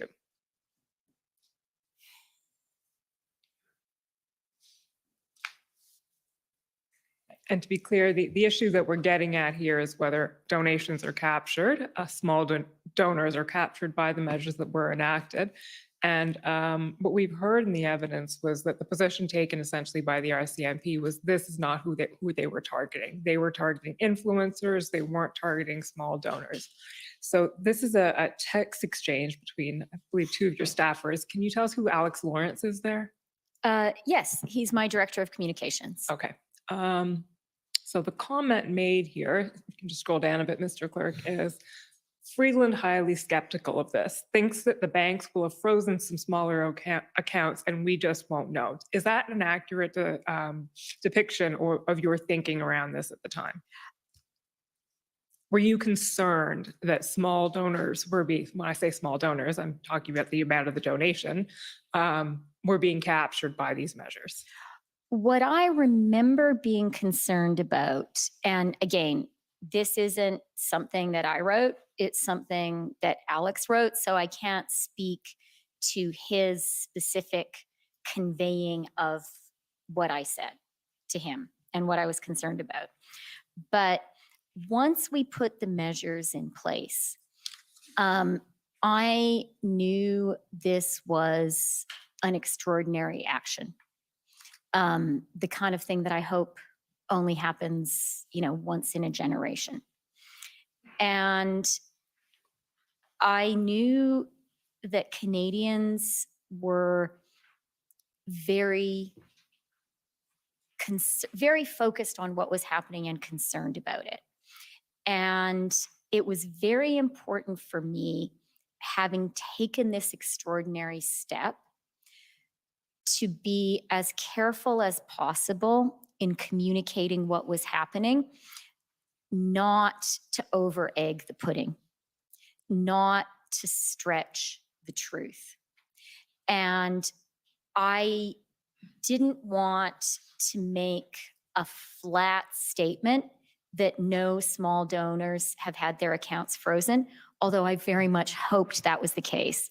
I didn't want to make that categorical statement unless I knew for sure that was the case, because I really did understand that we were, in terra incognita, and it was really important for us to do everything we could to maintain public confidence of Canadians in their government, including the confidence of the Canadians who disagreed with us.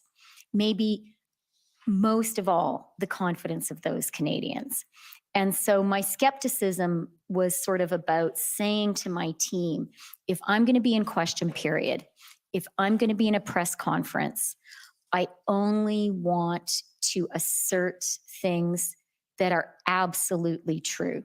And the position I didn't want to be in was to take this example of donations. I'm really glad that no small donors had their accounts frozen. That was a good outcome and the one that I hoped would be the case. But I also knew that things were happening in real time. And what I didn't want to have happen was for me to go out to say categorically and reassuringly, don't worry, if you made a small donation, your account isn't going to be frozen. And then have someone show up and say, well, actually it was. Because had that been the case, and had I categorically asserted otherwise, then people who already had real doubts about our government would be feeling, wow, these guys are even lying to us. So that's where my skepticism came from. Okay, so would it be fair to say then that perhaps the intention was not to capture small donations in the measures, but they weren't crafted in order to be able to avoid that outcome specifically, and therefore you couldn't guarantee that had happened? Yes. Okay.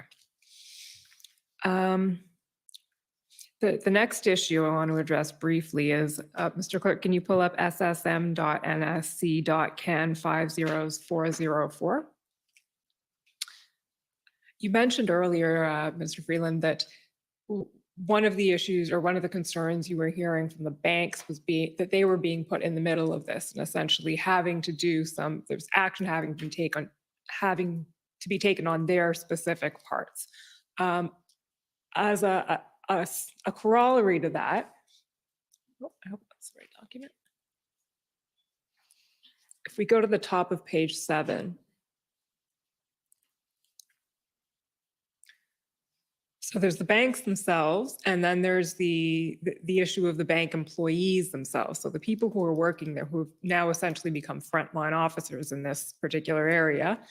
You voiced this is the minutes of the February 19th IRG. The Deputy Prime Minister and Minister of Finance noted that in conversations with the banks, she is hearing concerns around the safety of bank employees, especially tellers who work at branches, who may be dealing with individuals who have had their accounts frozen. So what were you conveying there? What was the concern? What were you hearing? I was concerned about bank tellers. They are vulnerable. They're frontline people. They don't get paid that much money. They worked hard during COVID. It was important for me for them not to be exposed to any danger in all of this. And actually, one of the motivations for crafting the measures the way we did was to protect them. And you'll remember in the document we looked at from that Sunday, February 13th, a concern one of the CEOs expressed is absent a clear government instruction to the banks would be held responsible. And that was not fair or appropriate. And I actually agreed with that. And my central concern was, that some poor teller not get yelled at and be held responsible, and even be in a dangerous situation. And so that was part of the thinking behind having these measures, to give the banks at all levels, including the tellers, the ability to say, this is the government's decision. It's not my decision. If you're angry at someone, be angry at Chrystia Freeland. Don't be angry at me. And I think that's appropriate. Okay. And do you think that worked? Yeah, I think by and large it did. Okay, the next topic that I want to ask you about is, as you know, part of the commission's mandate is to examine the necessity of the measures that were taken and whether the measures that were decided upon and chosen by your government were the correct measures in circumstances. So you've identified, and obviously identified at the time, choking off funding as an important part of how to bring an end to what was going on in Ottawa and across the country, funding of the convoys, the funding of the protesters. We know that there were a number of actions being taken on that front by various actors. So in and around the time when the Emergencies Act was being considered by Cabinet, by the IRG, but by Cabinet, by the Prime Minister, a number of things had already taken place. So just to list some of them, GoFundMe obviously had shut down the the convoys campaign on February 4th. TD had, and by the way, all of these are listed in the crowdfunding overview report that you referenced earlier that I can take no credit for, but the TD had frozen accounts on February 10th, I believe, and the Attorney General of Ontario had obtained a restraint order And the Morava the Morava injunction process was in play and was eventually obtained on February 17th. So all this to say, there were various measures being taken by others designed to achieve a similar end, choking off the funding. And in light of that and knowledge of what was going on in that area, why did you conclude that it was still necessary for the government to do what it did with the economic measures? It's a good question and something that we thought about a lot and we were constantly assessing. And so one of the things I think worth bearing in mind is, sitting here today, we kind of are judging a period of time that's frozen. Whereas as we were making the decisions in real time as things were evolving. It's a real difference in perspective. And I've been struck by it myself as I have reviewed documents to get ready for today. In that real-time process, I can't emphasize too much the extent to which our preference, everyone's preference, would have been for the actions to stop the blockades and occupation without the Emergencies Act needing to be invoked. That was overwhelmingly what we would have preferred to do. It is a measure of last resort. We understood it to be a measure of last resort, and we would have preferred not to have needed to resort to it. So on the financial side of things, we were constantly looking and seeing, okay, are the tools that are currently in place good enough, effective enough? And that was one reason from my perspective that I convened that call of the bank CEOs on February 13th.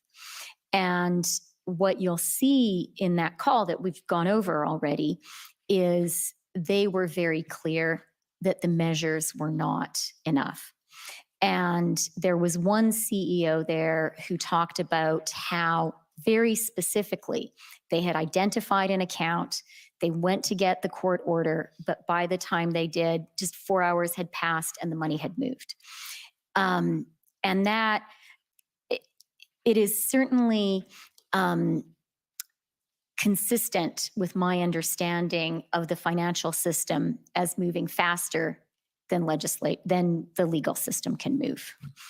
The other concern, which was also raised on that call, which I was very alive to, was the inappropriateness of putting the onus on the banks, including the tellers that we've spoken about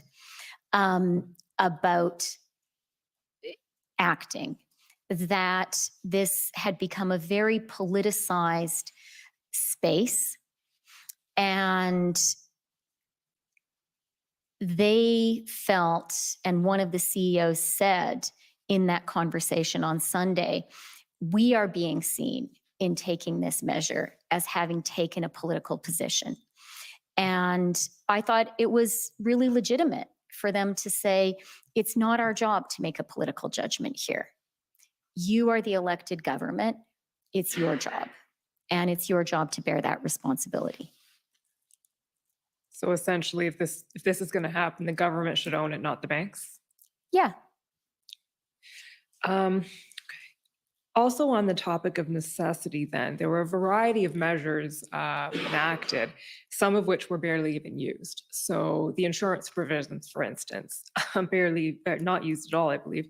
The FinTrack, and they ended up seeing very few reports made. How would you say, in retrospect, those measures were necessary, given that they weren't even used? In Okay. retrospect, I am glad that we put both of those measures in there. And I can explain each one if you'd like me to. Please. So on FinTrack, as we said we would do on February 14th, this was the case of this crisis causing us, to review our toolbox and kind of saying, okay, we're missing a screwdriver. And it turned out we couldn't, build the screwdriver in time to use it in this situation. But we were missing a screwdriver. We identified that. And we said on February 14th, this is a gap we've identified. We're going to fill the gap. And we did, in fact, go ahead and do that. So FINTRAC now has those authorities, and that's a good thing. As it happened in this sort of fast-moving situation, the way FINTRAC works means there was a lag time between those authorities being granted to FINTRAC, not granted, being sort of put there in the measures, and that actually being actionable and meaningful in this specific case. I judge that to be a good thing because it meant that things came to an end quite quickly. But I also judge, as we judged at the time and as we said very openly to Canadians, and I don't think there's actually a lot of debate around this, that it's a good thing for FINTRAC to have this authority. So that's FINTRAC. And it was also appropriate, as was the case, that in the emergency measures, that specific extra power was limited just to the time of just to the actions in the measures. It wasn't a universal granting. We went back with regulatory changes to give that authority to FINTRAC in a permanent way. And I think Isabelle Jacques has explained that, I guess theoretically a person could say, well, why not just take that regulatory action on February the 14th or February the 15th right away rather than put it in the emergency measures? And regulation just takes longer to fully develop and to do properly. But that was always the intention, and we did it, and I think that's good. On the insurance, from my perspective, it actually is good that we put it in place, and it's good that we didn't have to use it. You will have seen in some of the previous documents you've discussed with me, and in some of previous testimony, that a huge preoccupation was tow trucks. I think Canadians will not forget Premier Kenney's comments about tow trucks, for example. And it's something that I raised with Brian Deese. It was like this serious thing, for lack of a tow truck, the economy was wrecked, right? For lack of a nail, the kingdom was lost. It was that kind of a situation. It all came down to lack of tow trucks. The insurance measure, I saw and I see as like a virtual tow truck. It was specifically designed to create an incentive for the trucks to move. And I think it did. And there was news reporting at the time that suggests that some people moved their trucks because they saw the insurance measure was there. We were very public about it being there, and that created an incentive to leave. And that's what we wanted to have happen. I see the fact that it didn't ever have to be used as a feature, not a bug. Again, from my perspective, the less action we had to actually take, the less we had to actually use these measures, the better. If the measures had been effective purely upon being announced, creating a deterrent and an incentive for people to leave, and if that had happened in 24 or 48 hours and no accounts had been frozen, that would have been a wonderful outcome. I think you've coined a phrase there. We've been at this for 7 months, and virtual tow truck is not an expression we've yet heard. But getting back to the the substance of what you were saying there. Would it be fair to say, or the emergency it was revoked within about a week, the declaration of the emergency. Did it end faster than you expected it to?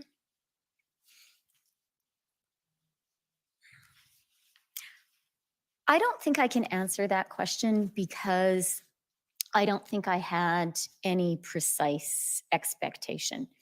In a situation like that, I think you have to just hope for the best and plan for the worst.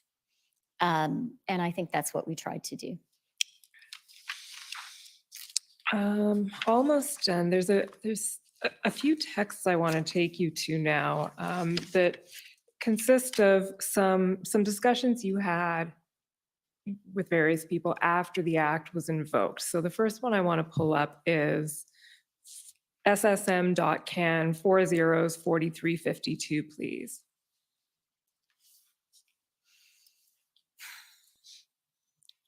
So this is a discussion you had with Perrin Beatty. Can you just explain for the commission's benefit who Perrin Beatty is? Okay, and maybe for my benefit, you can remind me what the date of this was, because I don't remember. The 22nd of February. Okay, thanks. Maybe you said that and I didn't. No, hear. no, Sorry. So Perrin Beatty is the head of the Chamber of Commerce.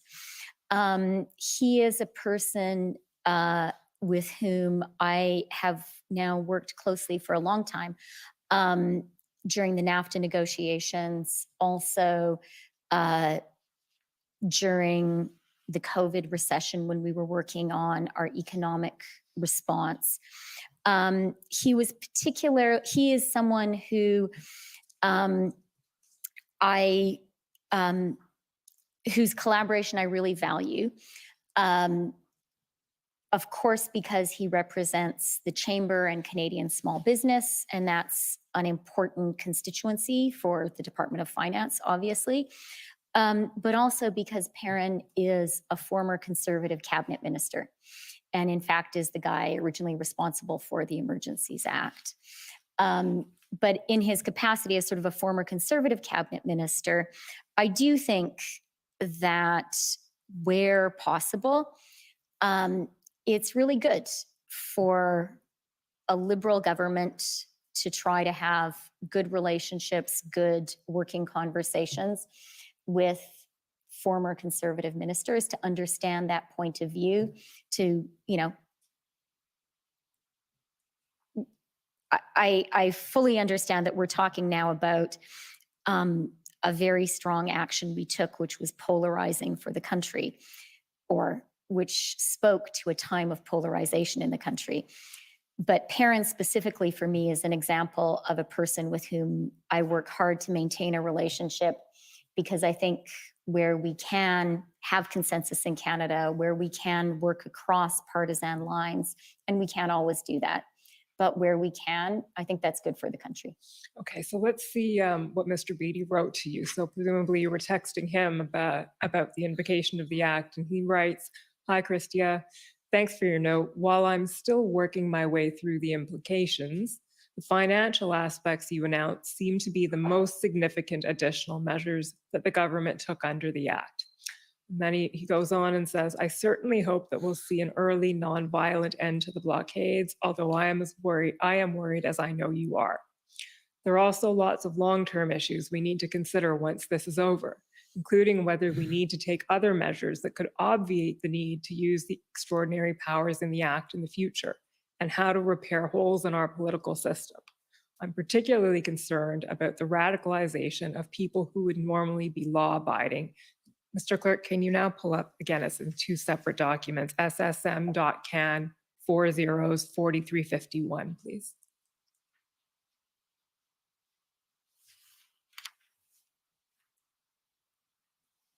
So scrolling down until we get to where we were.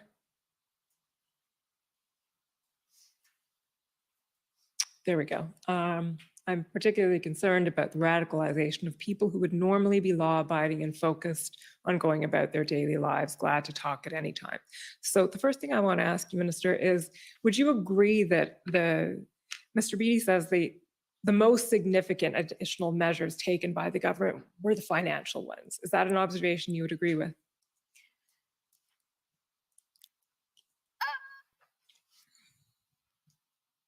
I think they were significant for sure, and effective. I'm not sure I would say they were the most significant, but I think for sure they were significant.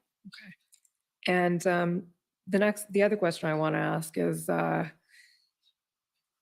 Mr. Beattie raises the issue or the possibility of considering other measures that could be taken to obviate the need for the Emergencies Act. Do you have any comment on that aspect of his? I think that's a question for Perrin. Okay, fair enough. And perhaps even a question for the commission as we head into policy week next week. He could, Perrin actually, I mean, quite seriously, I think Perrin Beattie would be a very good person to talk to about this. Thank you. Okay. He's very thoughtful and Which is why you were approaching him about this and at this time. Okay, so I think that's probably enough of Mr. Beattie's observations. The other person, do you recall a phone call or a conversation with Brian Mulroney, former Prime Minister Brian Mulroney, about this? I did not recall it at the time, and sort of it didn't immediately come to mind, but having reviewed my own notes, I do see that I spoke to him. Okay, so if I pull up the notes, will you recognize Yes. the conversation? Okay, so it's ssm.can 408764.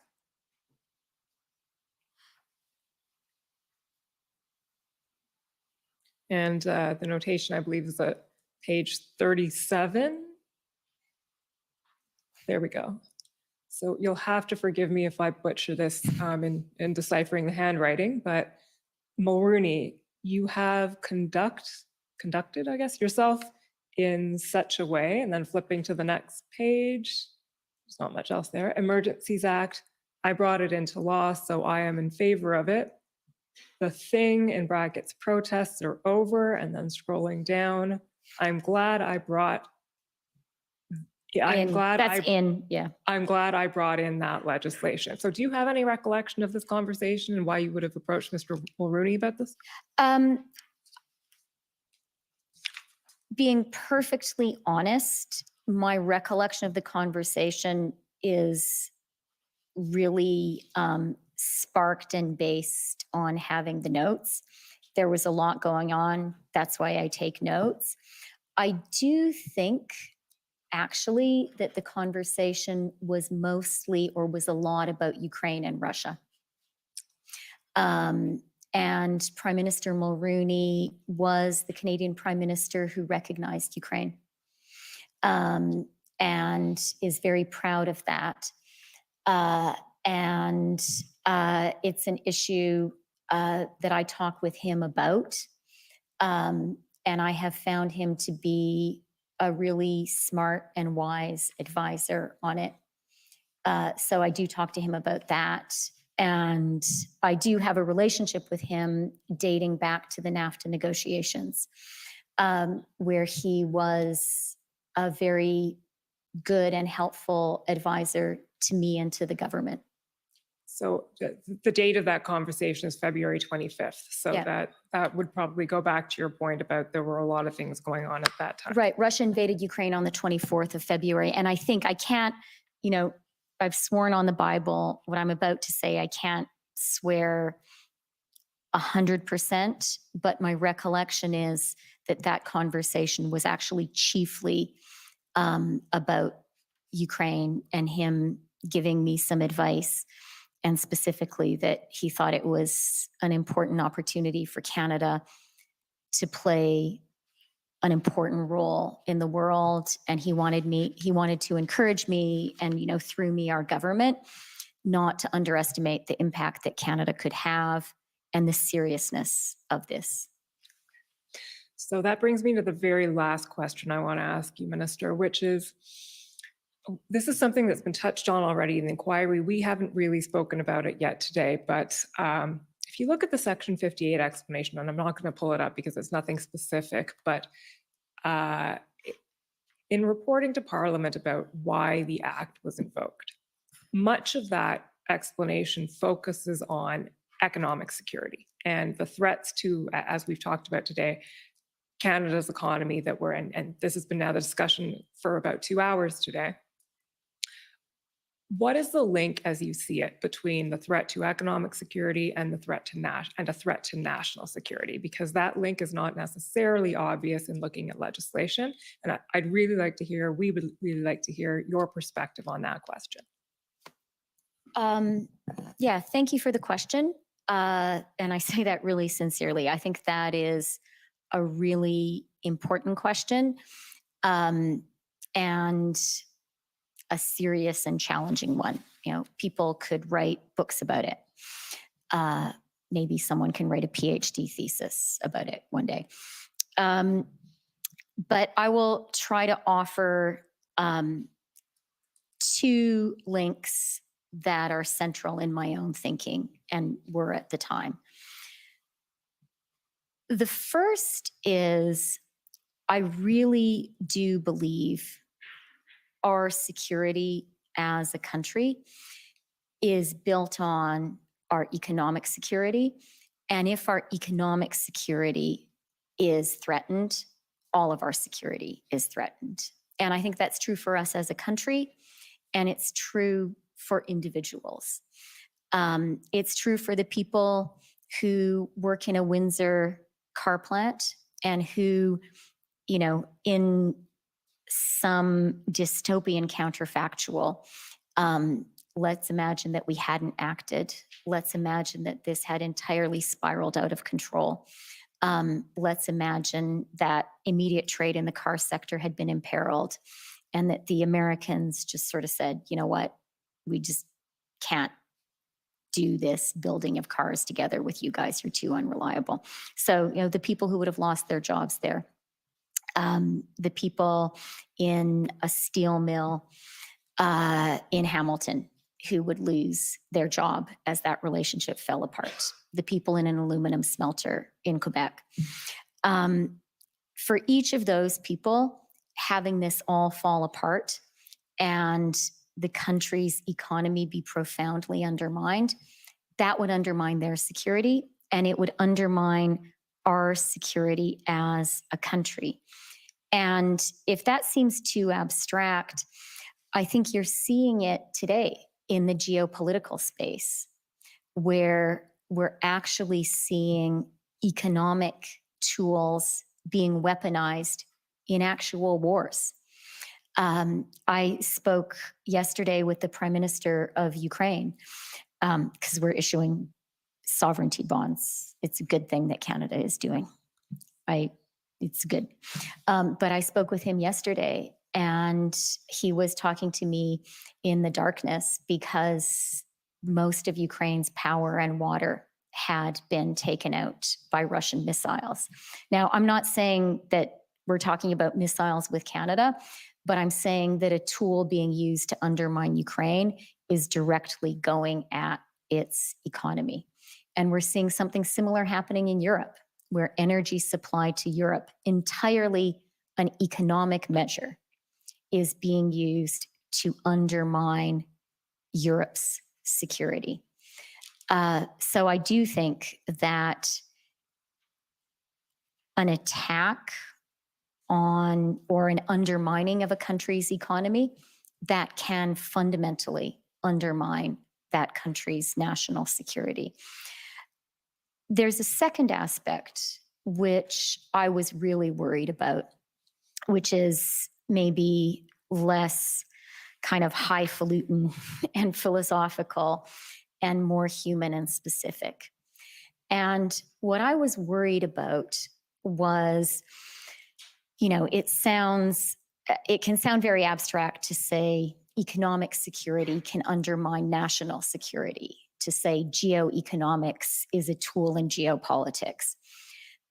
But actually, that's not that complicated. And I think that while these illegal blockades and occupation were going on, I think actual ordinary Canadians who do not debate these concepts in their ordinary lives were feeling their own security to be undermined, and were getting really angry. And one thing that I was worried about. I've mentioned that I was worried about in the ending of these blockades and occupation. I really didn't want anyone who was part of the blockade and occupation to be hurt. Another thing that was very much in my mind was the possibility of violent conflict between people doing the blockading and occupying and other Canadians who were very angry about it. I felt that Canada was sort of a powder keg and that you could have a violent physical confrontation at any point. I didn't visit Windsor at the time, but I heard a lot of people saying, you know, this could really get out of hand. And the people of Windsor, they really understand how important that trade over the Ambassador Bridge is. And I did really fear you could have counter protests and a confrontation there. And that would have been terrible for the people involved and terrible for our country. And I was worried in Ottawa also. And this is now just very sort of personal eyewitness experience, but I don't normally have RCMP security. And I think that's a good thing. I think that says something good about Canada. But the RCMP, they know what I'm doing every day, and it's their job to judge whether they think I need security or not. And I have to say to the RCMP officers who are here, who I recognize, they do a very good job of it, of making that judgment, I think. So a measure for me of how much Ottawa was a powder keg was the fact that I think from the end of January, the RCMP judged that I did need to have RCMP with me, just walking around. And so I didn't feel personally in danger because the RCMP were taking care of me. But I do remember one morning, and I'm sorry, I didn't write it down in my notebook, so I can't tell you the date. But I remember one morning when I was walking from my hotel to my office, I walked past a parked truck, and there was a young woman walking there too. And the truck honked really loudly. And she shouted something not very nice and made an obscene hand gesture. And the truck honked again really loudly. And I was really glad that I was there, and more importantly, that the RCMP was there, because I thought this is exactly the kind of thing. Like, imagine no one had been there. It was just this small young woman and this big truck and a person in it. And she was mad. And I just thought, you know, there are dozens and dozens of these things happening every day. And, you know, God forbid that one of them should actually flare into violence and physical harm. So I was worried about that too. And that does speak to the economic challenge, because many, many Canadians, while this was happening, understood that this, for them, this threat to Canada's economic security, for many, many Canadians, it was a personal threat to them. And they felt that their government was not protecting them. And they were right. We weren't for a while. And it was a real danger, I think, that totally understandable and reasonable feeling that my economic security is being undermined by these illegal blockades and occupation. My government isn't taking care of me. Maybe I have to take care of myself. And that would have been terrible had that happened. That's why we have a government. Thank you, Commissioner. Those are my questions. Okay, well, thank you. So we're now, we'll move to the cross-examination portion. First, I'd like to call on the convoy organizers for first to go ahead, please.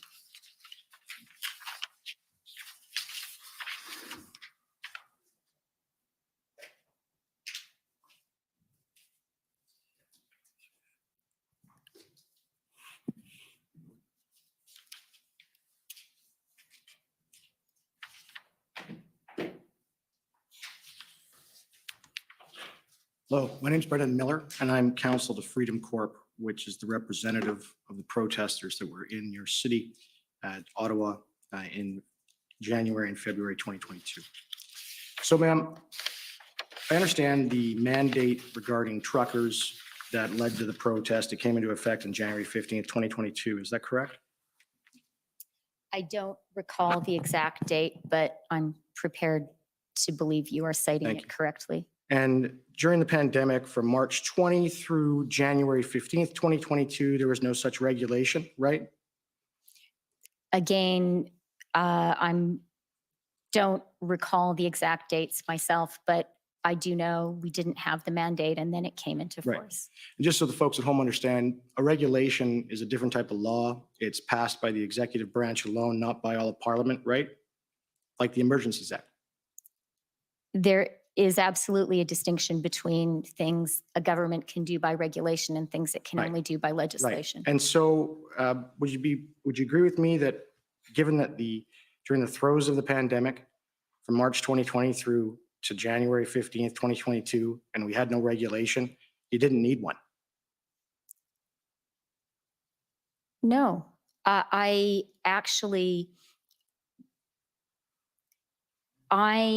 believe that taken as a whole, the public health measures that Canada put in place were very, very important. in Oh, I protecting understand the that, health but and I'm just safety of gonna, I only have Canadians. so much time, so I'm going to cut you off there. And you'd agree with me that given that there was no regulation in place from March 2020 through January 15th, 2022, during the throes of the pandemic, there was no reason to pass one on January 15th, 2022, was there? There was no health risk. No, I'm afraid I don't agree. In January, we had an Omicron wave. We were still fighting COVID, and there was a real value in encouraging as many Canadians as Okay, possible to get but- vaccinated. But so the purpose was to encourage Canadians to get vaccinated, to compel them to get vaccinated. Is that fair? That's right. All right. So that was the purpose of the regulation. That was the true purpose. It wasn't to keep people safe. It was to get them vaccinated. I believe then, and I believe now, that creating strong incentives for Canadians to be vaccinated protected the health of Okay. vaccinated Canadians and protected the health of So- our country overall. Okay. So from March 2020 to January 15th, 2022, did you fail to protect Canadians by not having that regulation? Let me start with one aspect of that timeline, which is obviously when COVID first hit us, vaccines didn't exist. And then even when vaccines arrived, it took time for them to be distributed. So of course, vaccine mandates couldn't be put in place before vaccines existed or were made available. So, and of course, the government, you ended up creating a vaccine compensation fund in December of 2020. Do you remember that? Yes, I do. Right. And you're aware that Quebec had a vaccine compensation fund and it was the only province that actually had one prior to that? I am prepared to accept that that's the case. I can't recall specifically. And can you agree with me that the United States has a federal vaccine compensation fund?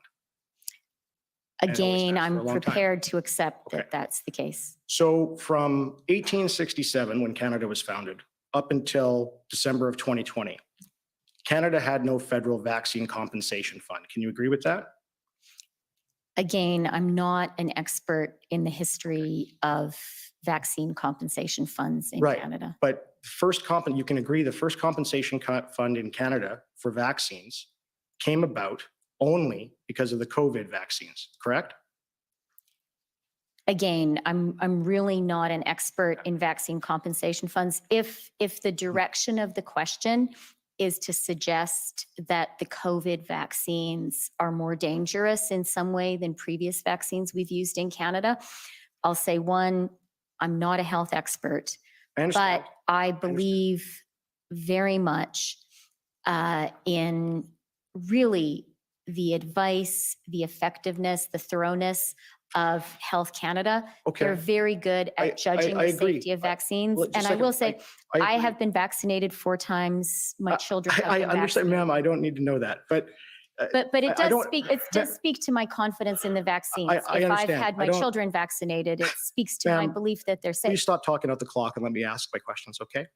So, Well, it's a bit of a trade-off. You ask, you make a statement and you say, do you agree? And she qualifies the answer. That's appropriate. okay, so ma'am, if that's the case, then did Health Canada advise you to enact this regulation? The mandate, Yeah, again, I'm not the health minister and I'm not going to speak to specific moments that we had advice. Okay. But what I will say is we were very careful and thoughtful throughout COVID in the public health measures that we Okay. put in place and acted based on advice of PHAC. right. And so that mandate was only in place until June of 2022, right? Again, I can't recall the specific dates, Okay. but I'm prepared to accept So what you're saying. we're going to move on into just another area. I take it you know who Tamara Leach is, right? I don't know her personally, but I have read about her. Yeah, and you know who Chris Barber is. Again, I don't know him personally, but I've read about him. Yeah, and you know who Tom Marazzo is, right? Can you say the third name? Tom Marazzo, the gentleman over there. I can't say that I know as much about him or I've heard as much about him. And what about Danny Bulford? You know who he is, correct? What was that final last name? Danny Bulford, he used to be with the security team for the RCMP with the Prime Minister. I'm afraid I'm not Okay, so familiar with that final name. so, Tamara Leach and Chris Barber, I've heard of, yes. and when you were making your decision with respect to invoking the Emergencies Act, you'd already heard about Tamara Leach and Chris Barber? I had heard of their names, yes. Yeah, and there's some discussions about them in some of the records. There was issues, you knew who they were. I had read their names in the media. Yeah, and you knew about that before you invoked the Emergencies Act. Again, I can't say 100% not having reviewed what I read, but my recollection is they were reasonably prominent. And so I think it's reasonable to think that I would have read their names. And of course, you know Tamara Leach, she's a Canadian. Again, I haven't familiarized myself with her Okay, biography and before coming here.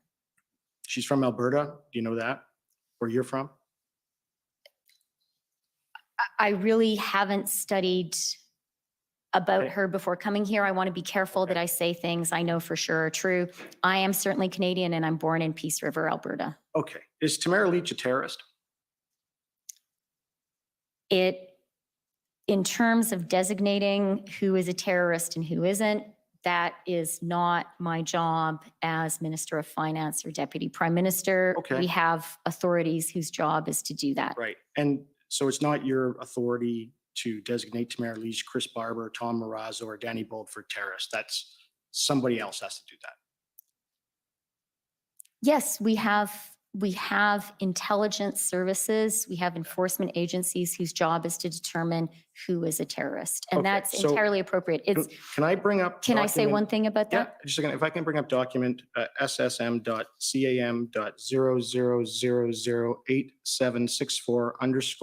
SSM.CAM.00008764_rel.001, please.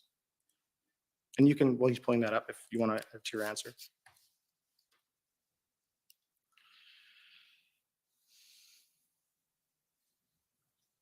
Okay, if we can scroll down to page, I believe this is a note with Dave. What page? 12, page 12, please. And this is a note that I understand you wrote with Dave from CSIS. That's 11. And this is a meeting with Dave from CSIS. And if you scroll down, keep going. Okay. And there you say that you need to designate the group as terrorists. So, but it's not your job, but you wanted to designate them as terrorists, right? So that handwritten note in my notebook. I can assure you that was not a meeting with the director of CSIS, with That's, whom I didn't have a meeting. it says, it's, okay, it's with David Vignon from CSIS. It doesn't say that. It says it's with a gentleman called Dave. Which Dave? That meeting, that is not an account of Which a Dave? meeting with Dave Vigneault because I Which- didn't which Dave have are you- a which meeting Dave is in with those the notes? CSIS ma'am? director. Which Dave is in those notes? What's Dave's last name? I need to see my whole notebook that you're referring to, but I can tell you It for only says certain. Dave. I can tell you for certain that I did not have a meeting during this time with the CSIS director. Okay, so I can exclude that 100%. I'm just gonna, this isn't a document, I don't need to bring it up, but you stayed in the House, Mr. Speaker. The members opposite has just used the bad apple excuse. She has excused the desecration of the Sorry. national. Yes? Something that the Deputy Prime Minister said in the House. Yeah. There's an objection there for parliamentary privilege. This is a parliamentary commission. There is no parliamentary privilege. It does exist. Parliamentary oh, privilege oh, does absolutely, but- exist. It does exist, but because this is a report to Parliament pursuant to the case I gave you earlier, McIver, it doesn't apply. You can actually ask all of it because we're carrying out a parliamentary function and there's no liability here. It's just a report to Parliament and the Federal Court of Appeal has agreed.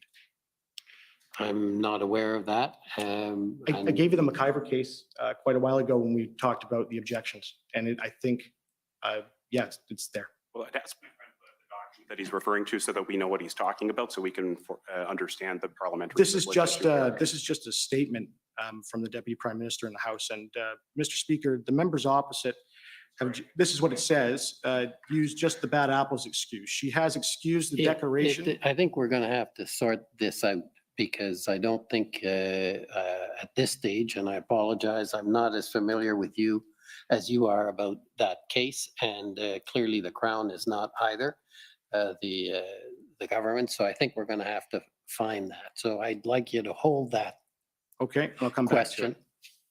it. But you do recall, ma'am, that you had expressed concerns publicly with respect to desecration to national monuments. Is that fair? I'm going to Ottawa? need advice from my counsel on whether things I said in Parliament I should be speaking about.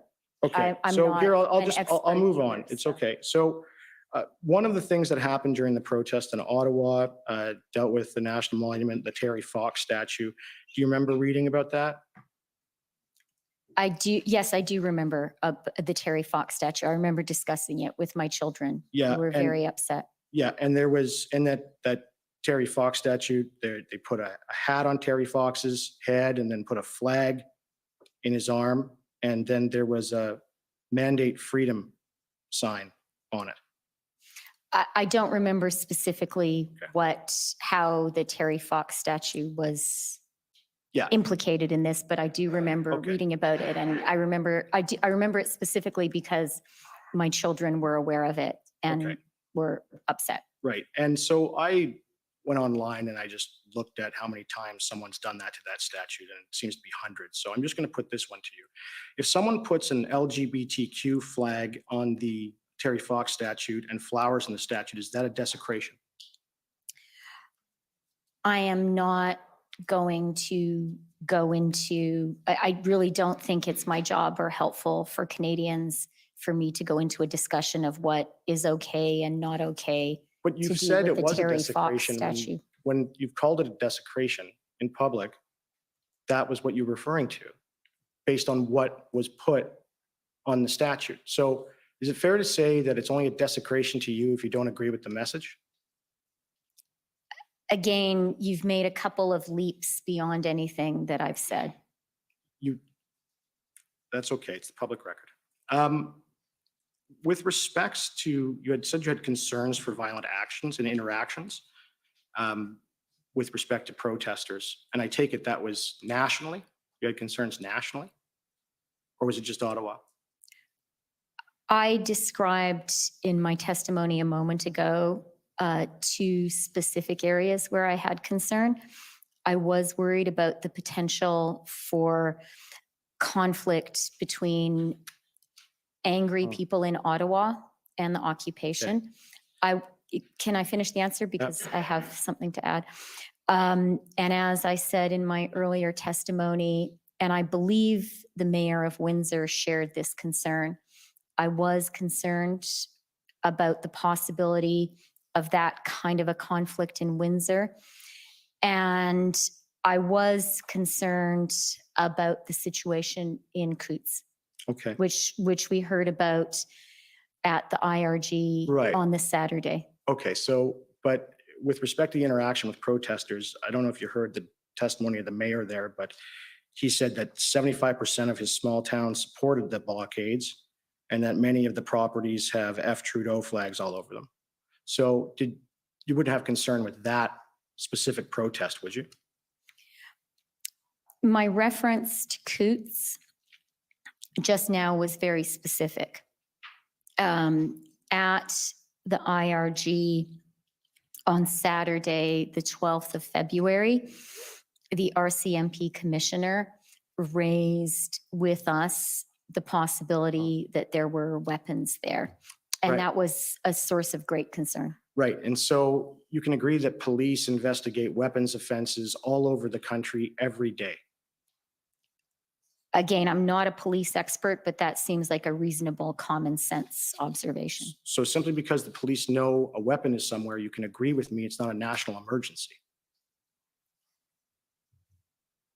The concern about a single weapon somewhere in Canada, and as you say, I think that one weapon being investigated somewhere in Canada, if that were to happen today, certainly. Right, and you had testified earlier about what you viewed as, ensuring that we as Canadians have a good international reputation so that people come to our country and want to do business with us. Is that fair? Yes, that's something I was very concerned about. Okay, and I take it when you consider those sort of things, you look at various reports and I'm sure you look at various indexes and I'm sure you look at the Transparency International Index. Is that fair? I am familiar with the Transparency International Index, but I haven't looked at it recently. Okay, well, since 2019, we've began to fall. All right, and we have now come down out of the top 10 and it continues to decline. So can you agree with me that Canada not being transparent hurts our relationship internationally?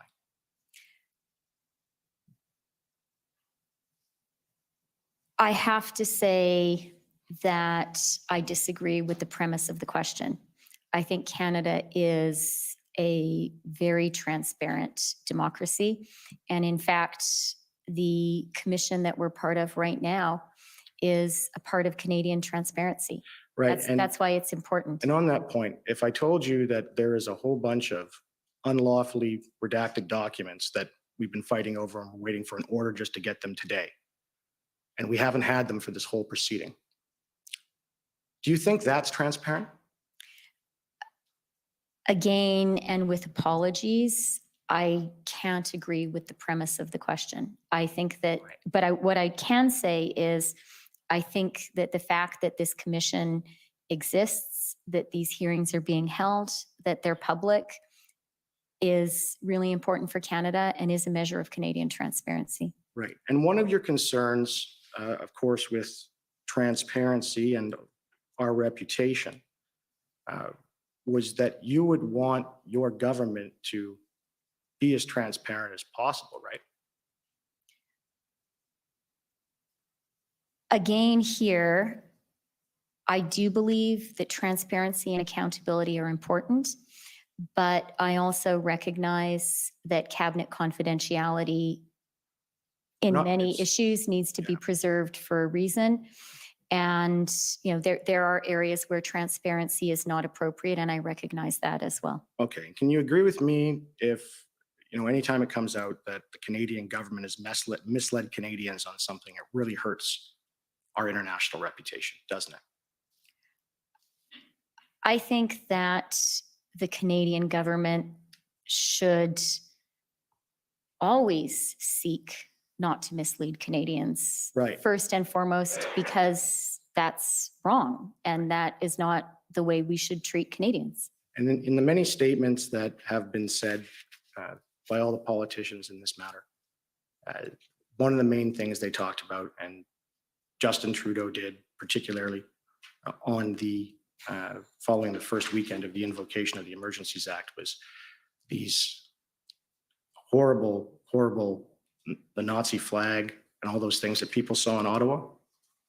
You heard him say that? Again, I have to say, prior to coming here, I have not specifically reviewed specific statements of the Prime Minister. If you want to point to a specific one, Yeah. maybe we could discuss it. You'd agree if it turned out those flags were linked to your government. That would look really bad for our international reputation, wouldn't it? Based on some,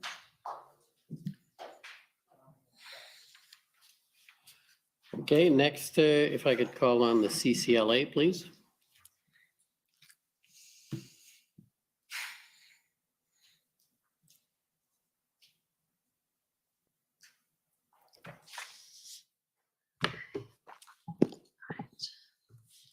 Good afternoon, Minister Freeland. My name is Eva Krajewska, and I'm counsel for the Canadian Civil Liberties Association. Minister Freeland, I'd like to start off with going back to your testimony in chief with respect to the Ambassador Bridge. If I understand your testimony correctly, you stated that the blockage of the Ambassador Bridge escalated matters in your mind significantly. That's fair? so first of all, good afternoon, Ms. Krajewska. Nice, well, maybe I shouldn't say nice. Maybe you can tell me that later. Yeah, but good afternoon, and I will try to answer your questions. And I think when you say testimony, you're referring to the Your 2 exchange hours with Ms. this morning. Chowdhury. So try to be precise, yes, as finance minister, in my judgment around the economic impact of the illegal blockades and occupation, certainly the blockade of the Ambassador Bridge was a very significant escalation. Right, and precisely the words you just used now, it was at least at that point, if not earlier, that to your mind, the blockades and the demonstrations became illegal. No, I don't think I want to be so precise about that. What I am very clear about is the blockade of the bridge made this a real economic crisis for Canada. And that was a moment when, as finance minister, I really had to figure out a way to stop the harm to Canada from getting worse and from really snowballing and irreparably damaging our country. And you said because it had potentially exponential harm to the Canadian economy. Yes, I mean, I wasn't taking notes of what I said, but I believe that. Yes. And that's when you started looking at the Bank Act and the PCLMFTA as potential, using the measures under that legislation to stop those demonstrations. Again, here, let me be sort of very precise about my state of mind. From my perspective, we had a number of different, but certainly inspired by one another, occupations and blockades across the country. There was the occupation of Ottawa, and I can't tell you the chronology of them. I'm sure you're familiar with them, but so there's the occupation of Ottawa, there was Coutts, there was Emerson. In terms of economic impact, the Ambassador Bridge was the most significant. There was also, I believe, Sarnia, Niagara, and Surrey. So from my perspective, what was happening was this kind of metastasizing whack-a-mole copycat events around the country. And some of them had a greater specific economic impact than others. The Ambassador Bridge sort of stepped up the impact, but it was not the case, in my view, that this was just the Ambassador Bridge. And I didn't, that was not the purpose of my question, that Okay. it was only about the Ambassador Bridge. I understand your evidence that the blockades generally had a significant economic impact on Canada that you were concerned about. That's fair. Again, can I say yes and offer an explanation? I'm not trying to make this controversial or to trap you. Well, no, I I'm just trying to establish this to move on to my next point. Okay, well, I would just say you are a lawyer, so a person does have to be careful. Yep. And I say that with the greatest respect for all the lawyers who are here.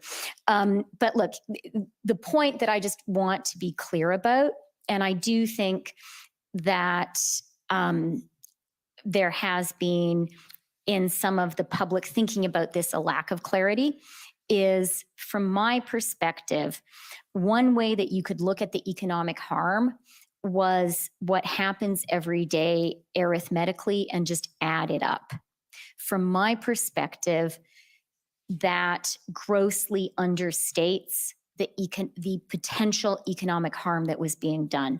Because what I was really worried about was that as this goes on, every single hour, more damage is done to American confidence in us as a trading partner, and more damage is done to us as an investment destination. Witness the Banana Republic comment. Right. And exactly. So you were concerned that this economic disruption was painting Canada as politically unstable, not a place that is safe to invest for, and potentially a Banana Republic, which by definition is an unstable country. That's I mean, fair. Banana Republic wasn't my term, but it No, was a it's term not. that had an impact on me for sure. Okay. Now, Minister Phelan, you can appreciate that from the Canadian Civil Liberties Association, our concern is that the Emergencies Act should not be used to quash political dissent. You understand that. I totally do. And if I can be personal for one moment, in my life as a person and a writer and an elected politician, I would always prefer for myself to be on the same side as the Civil Liberties Association. These are values I hold very dear. And so I understand the urgency with which you champion them. Right. So I think you would also agree that the Emergencies Act should not be used because demonstrators are disagreeing with government policy. I think that's a very low threshold here that I'm putting to you.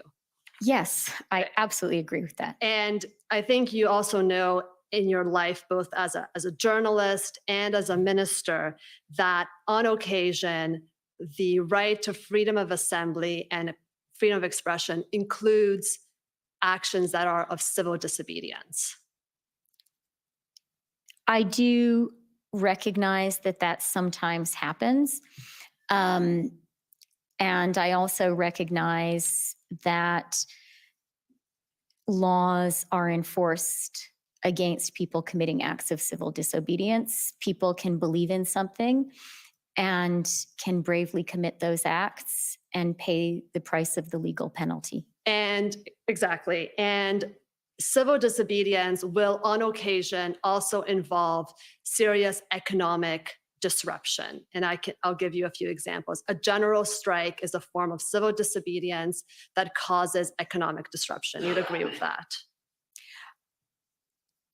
If the tendency of these questions is to equate the economic harm that was being done to Canada and that would have risen had these illegal occupations and blockades continued with the harm done by a general strike, then I strongly disagree.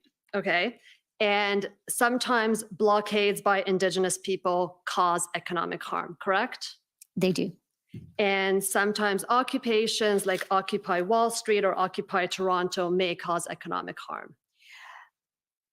Certainly, but the economic harm, to take those two specific instances, very, very limited actually compared to the damage being done to Canada. And if I may, had what was happening in Canada been about, I don't know, the field behind the National Art Gallery being occupied for a long time, and maybe some comparable public park in Windsor being occupied, and so on across the country. That would have been entirely legitimate protest, but that wasn't what was happening. Okay, maybe I can take you to an example closer to home. For me, when Solidarity had a general strike in Poland and blocked the ports, Western democracies applauded that action. That was economic disruption, was viewed as a legitimate form of political protest at that time. I'm going to allow myself one personal comment, which is I did make a bet with myself that you and I would end up talking about Solidarność. Yeah, coming from the Eastern Bloc, it was going to happen. Yeah, I am aware of that. And I don't think you'll be surprised to think that I thought about that at the time. And more recently and more specifically, I thought about the Maidan in Ukraine. And when we took this action. And let me talk about a few differences. And the main one is this. Solidarność, as you know very well, was a protest against a government that was illegitimate. That was from whence it drew its power and legitimacy. This was people rising up against an authoritarian, and I would even say in the case of Poland, colonial regime. Okay. In Canada, what happened was a democratically elected government that was actually acting on policies that we had campaigned on just that summer. So it was a fresh democratic mandate. There was no lack of transparency with the people of Canada. And people who disagreed with those policies were holding the country's economy hostage. Okay, Ms. And Fair, that was not appropriate. I do want to raise a concern. I'm assuming you're not saying that democracy only operates at the time of casting our ballot. Obviously, I think you acknowledge that we are able to protest in between those times. So even after you were democratically elected, people could protest your government's policies, correct? 100%. And I am in no way suggesting that the act of protest is anti-democratic.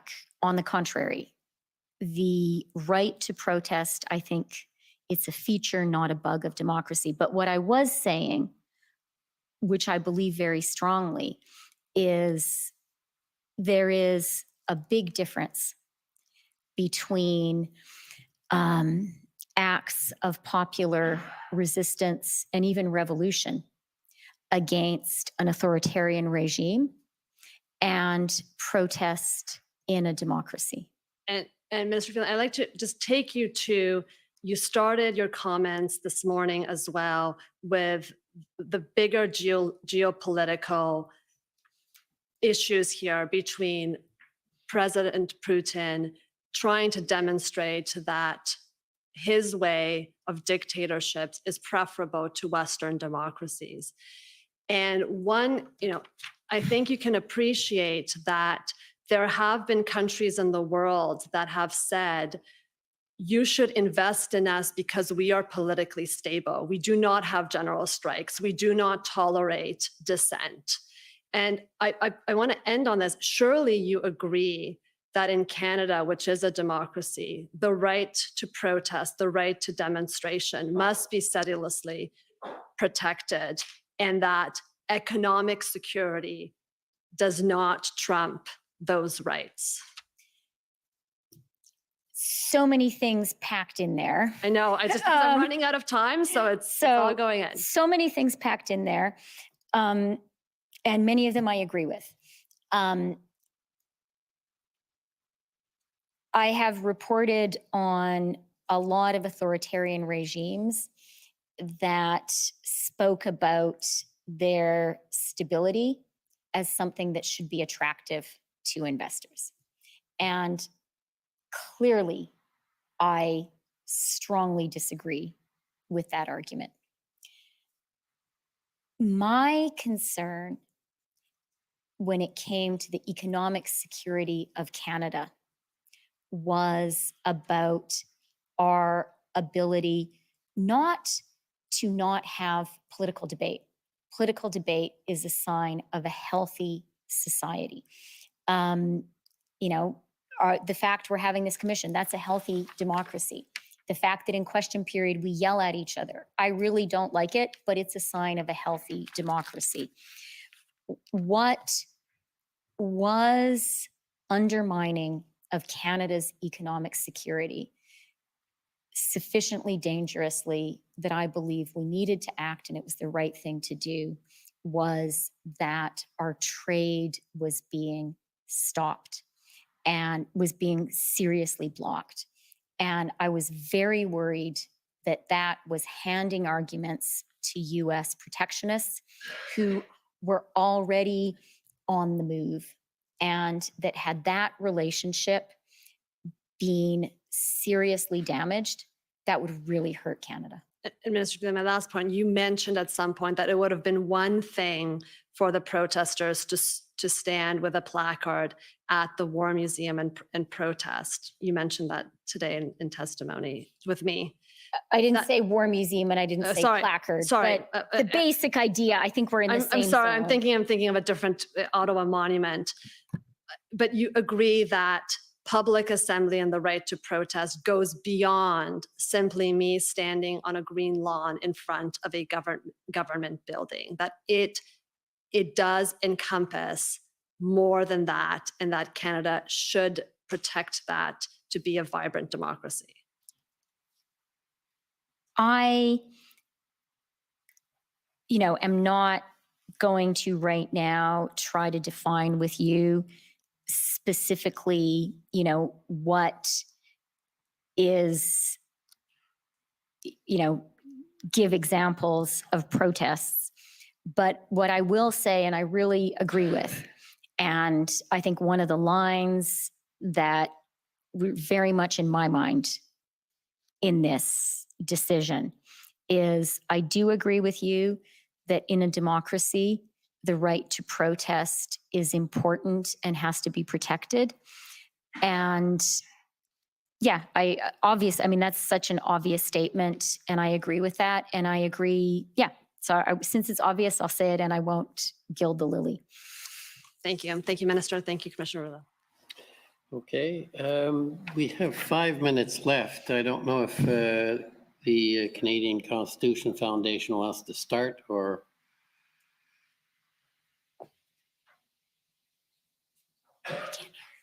Lunch, but I'm in your hands. I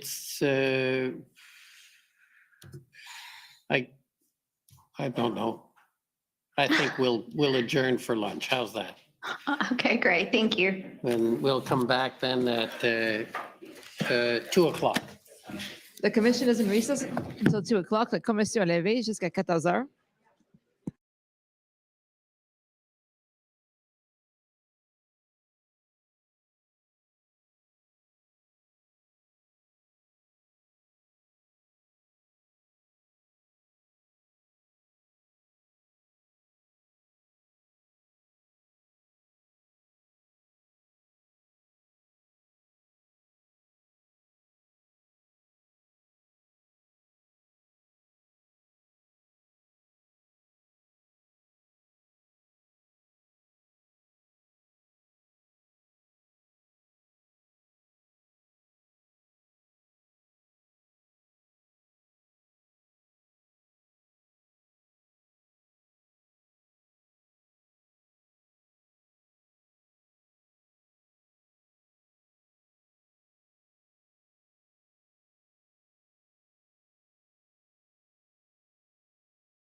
Order à l'autre.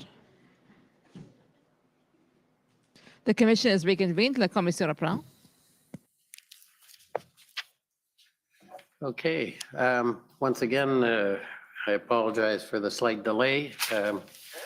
Issues have come up that I'm having to deal with, so I apologize. Now, I think we can go to the next, which is the Canadian Constitution Foundation, and you're online. Go ahead. Yeah, great. Thank you very much. So good afternoon, Minister. My name is Janani Shanmuganathan, and I am counsel for the Canadian Constitution Foundation. And today in your evidence, you talked about the economic and financial consequences of the protests. You talked about the reputational damage to Canada as an investment destination. And at the end of Commission Counsel's examination, she asked you to explain how you understood this, economic harm was linked to national security. Do you recall that? Yes, I do. All right. And your answer to that was you believe our security as a country is built on economic security. And if our economic security is threatened, all of our security is threatened. And now I'm not asking you to elaborate on this. I just want you to confirm that this was your evidence.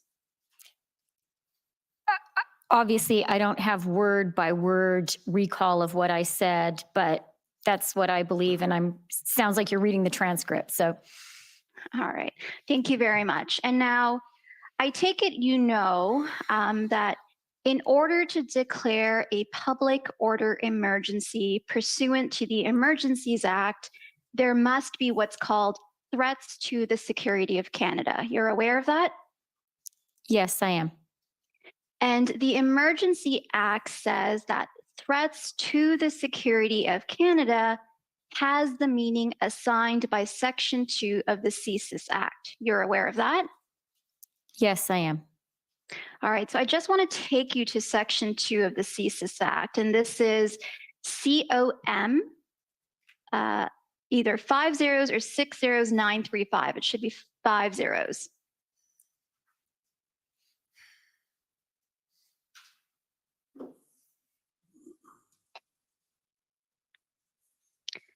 If I can take to page 8, please.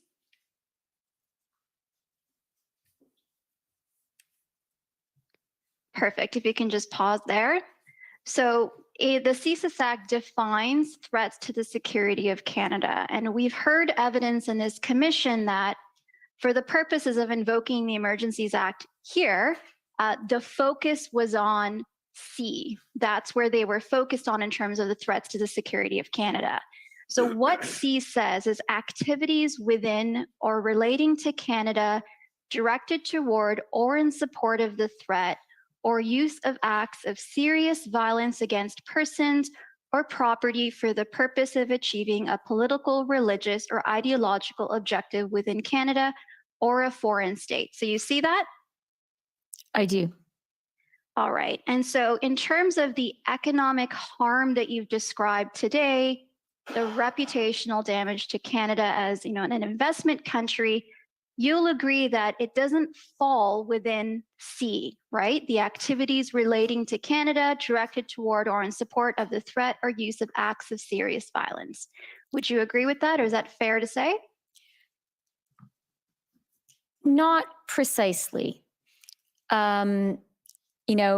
If the direction of these questions is to ask me, did I believe we were acting within legal authorities granted by the Emergencies Act, if that's where this question is leading, then my answer is yes, I believed we had the authority to do what we did. And I hope no one is surprised by my saying that. Had I not believed it, I would not have done it, and I wouldn't be here speaking, with sadness, but confidence that we did the right thing. So my question was whether the economic harm that you've described today falls within the definition found in C, which speaks specifically to the support of the threat or use of acts of serious violence against persons or property for the purpose of achieving a political, religious, or ideological objective within Canada or a foreign state. Does the economic harm you've described today fall within C? It's a big question, and so I was offering an answer in several parts. And I offered the first part of it, and I can continue if you'd like. No, I mean to be respectful. I just want to know, I appreciate that your position is that Canada acted within lawful authority to invoke the Emergencies Act, but I just want to understand if the economic harm that we spent a lot of today talking about, whether that falls within the scope of C. And so I just want to know your answer to that question. And I also really do want to be respectful and answer this really important question. But it's a big question, so I'm going to have to take it in stages. And I offered the first stage. I can carry on if you'd like. Sure. So that was my first stage. Second stage is in terms of, one of the things that this commission is, I think, quite rightly investigating, was the government acting within its authorities? For me, as finance minister, an important factor in the judgment I came to, which is that we were, was the expert advice that we received. I'm not a lawyer. I rely on the judgment of officials who advised us and on expert legal advice. And I say that even as I am very confident that it was the right decision and confident in taking personal political responsibility. I can also speak to what I saw and experienced and believed that falls within the scope of the serious violence against persons or property point. But I do want to be clear that I'm not speaking here as someone with an expert legal opinion, but I'm speaking as a minister who made a political judgment and as someone who was also in Ottawa. So some of the things that factored into my thinking about it were, as I described in my testimony this morning, a real concern that we were in a tinderbox situation where the economic threats and the threats generally that and the damage that were being created both by the Ottawa occupation and the Ambassador Bridge did risk, I felt, at every moment, some kind of conflict between protesters and counter-protesters. I saw that and experienced it myself, just being a person who was in Ottawa. I felt it was a tinder keg that could be sparked at any moment and was therefore very dangerous. And although I didn't see it myself, I heard accounts of Windsor of a situation there, which I found to be very credible. I was also influenced. Can I say one more thing? Sure. Which speaks to this. I was also influenced by our IRG meeting on, I think it was the Saturday, the 12th, where we heard from the RCMP commissioner about concerns that there were serious weapons in Coutts. And that really raise the stakes in terms of my degree of concern about what could be happening there, but also what could be happening in this sort of whack-a-mole copycat situation across the country. Okay, so my question was about how you understood the economic harms to fall within subsection or C, the definition of threats to security of Canada in C. And as I understand your explanation is it falls within it because there's a risk that the economic harm that's being created by the protests could somehow manifest into actual threats of violence. Is that your understanding of how it falls within C? I'm going to object to the question as phrased. That's a legal question.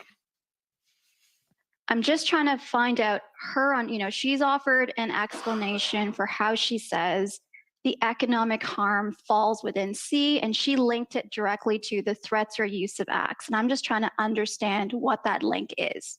I mean, my counsel may have something to say, but I don't think that's a fair characterization of what I said just now or of what I said this morning.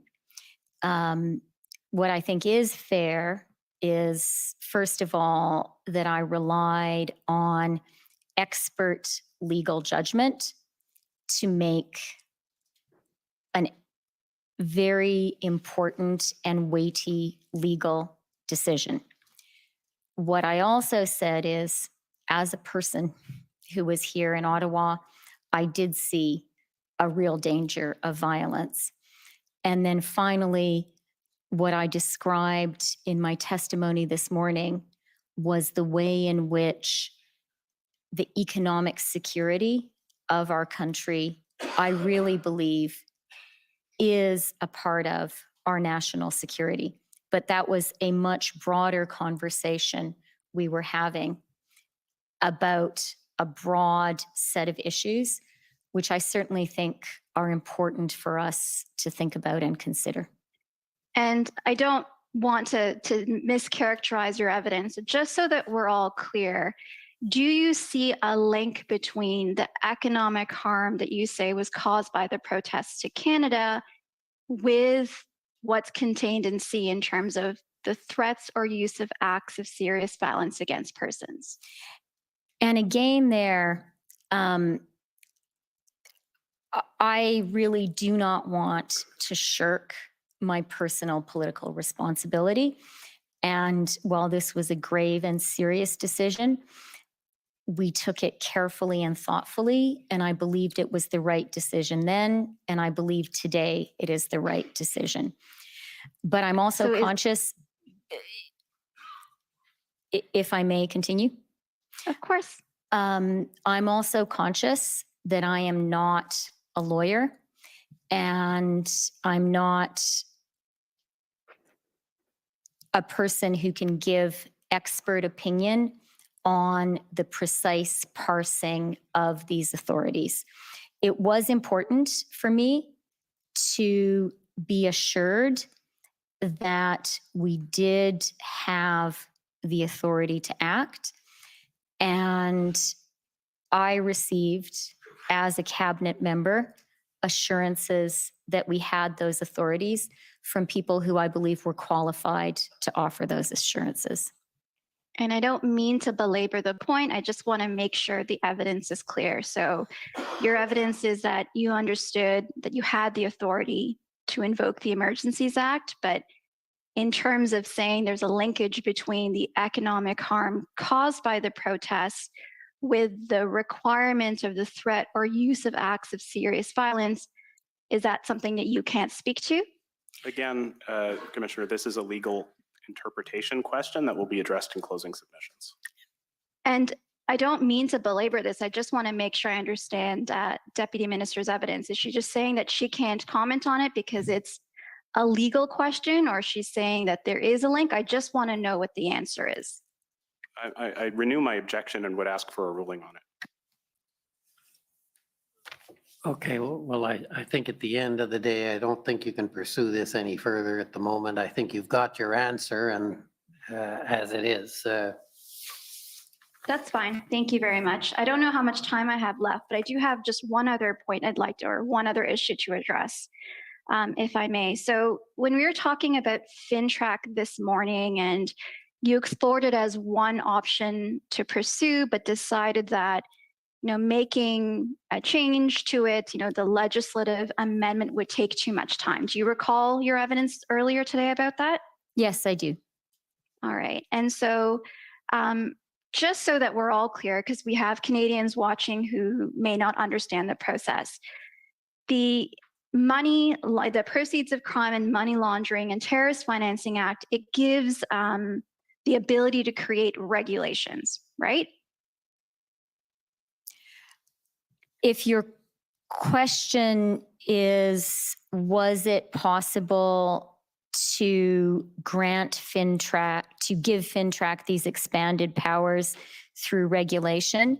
That is correct. And I said that this morning. We did go Thank you. on to grant those powers through regulation. And there's just a difference between how regulations are passed versus, say, example, legislation or amendments to legislation. The latter is what you have to do, the 3 readings, going to Senate. It's a much longer legislative process. That's fair? 100%. And by comparison, passing regulations is a much shorter process. Absolutely. Okay, those are all my questions. Thank you very much. Okay, thank you. Next is the Democracy Fund, JCCF.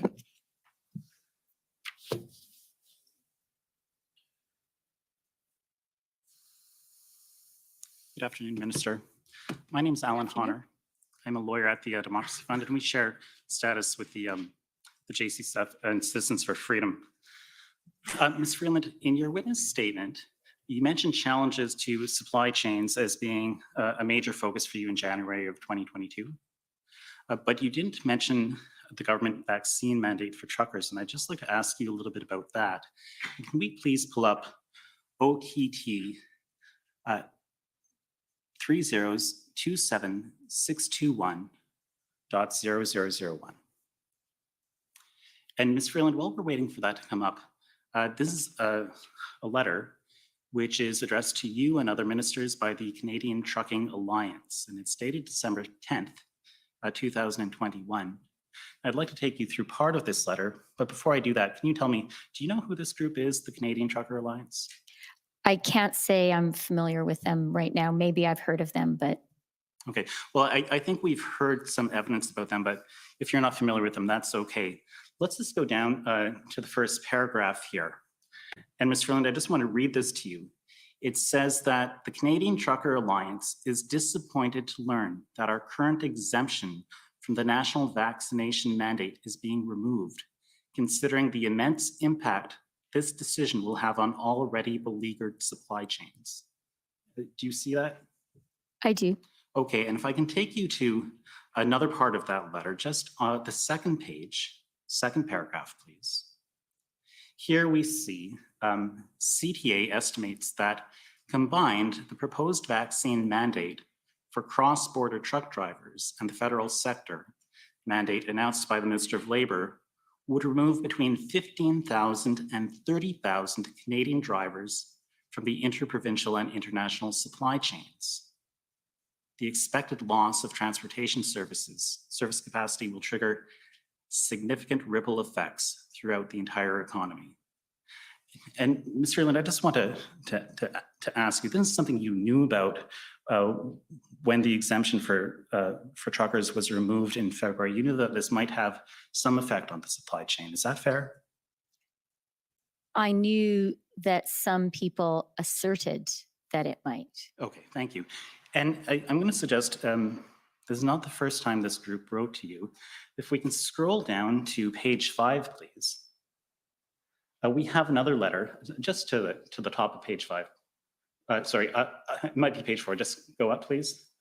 Okay, so here we have a letter. It is a little bit down, please. I'm sorry. Can we just go to the top? So December the 8th, 2021. And if we can scroll down to the second paragraph, it says here, When the mandate was originally announced, CTA expected that upwards of 20% of the 120,000 Canadian truck drivers crossing the US-Canada border would have likely remained unvaccinated by January 2022. Of the 40,000 US-based truck drivers crossing the border, CTA estimated that upwards of 40% of these drivers would not be prepared to meet the vaccine mandate requirement. Do you see that? I do. Okay, and just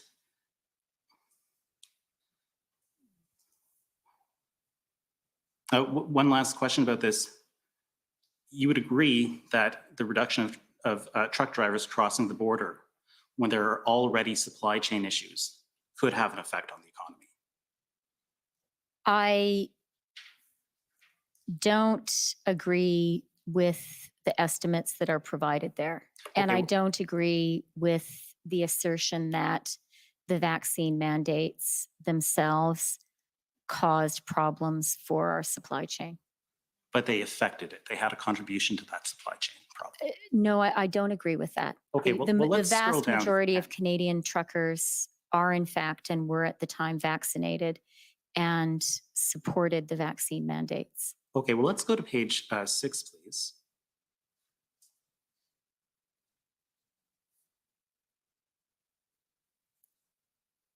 Okay, in the first paragraph that we see there, the CTA is giving stats that truckers move about 70% of the $648 billion Canada-US trade. Does that sound about right to you?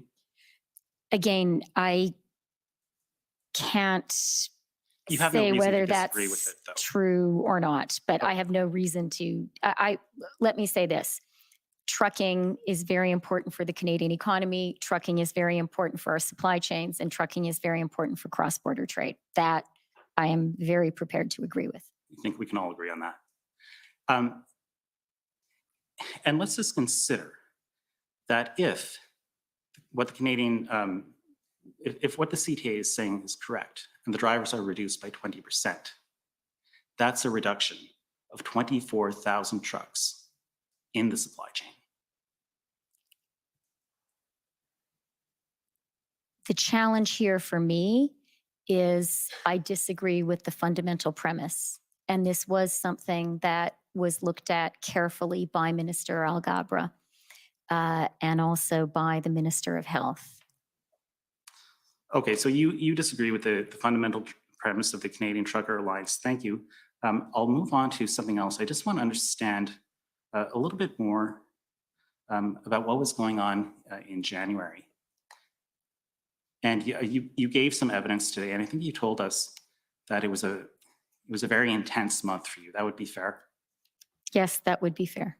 Okay, and let me make sure that I understand it. So on the one hand, you were preparing a budget.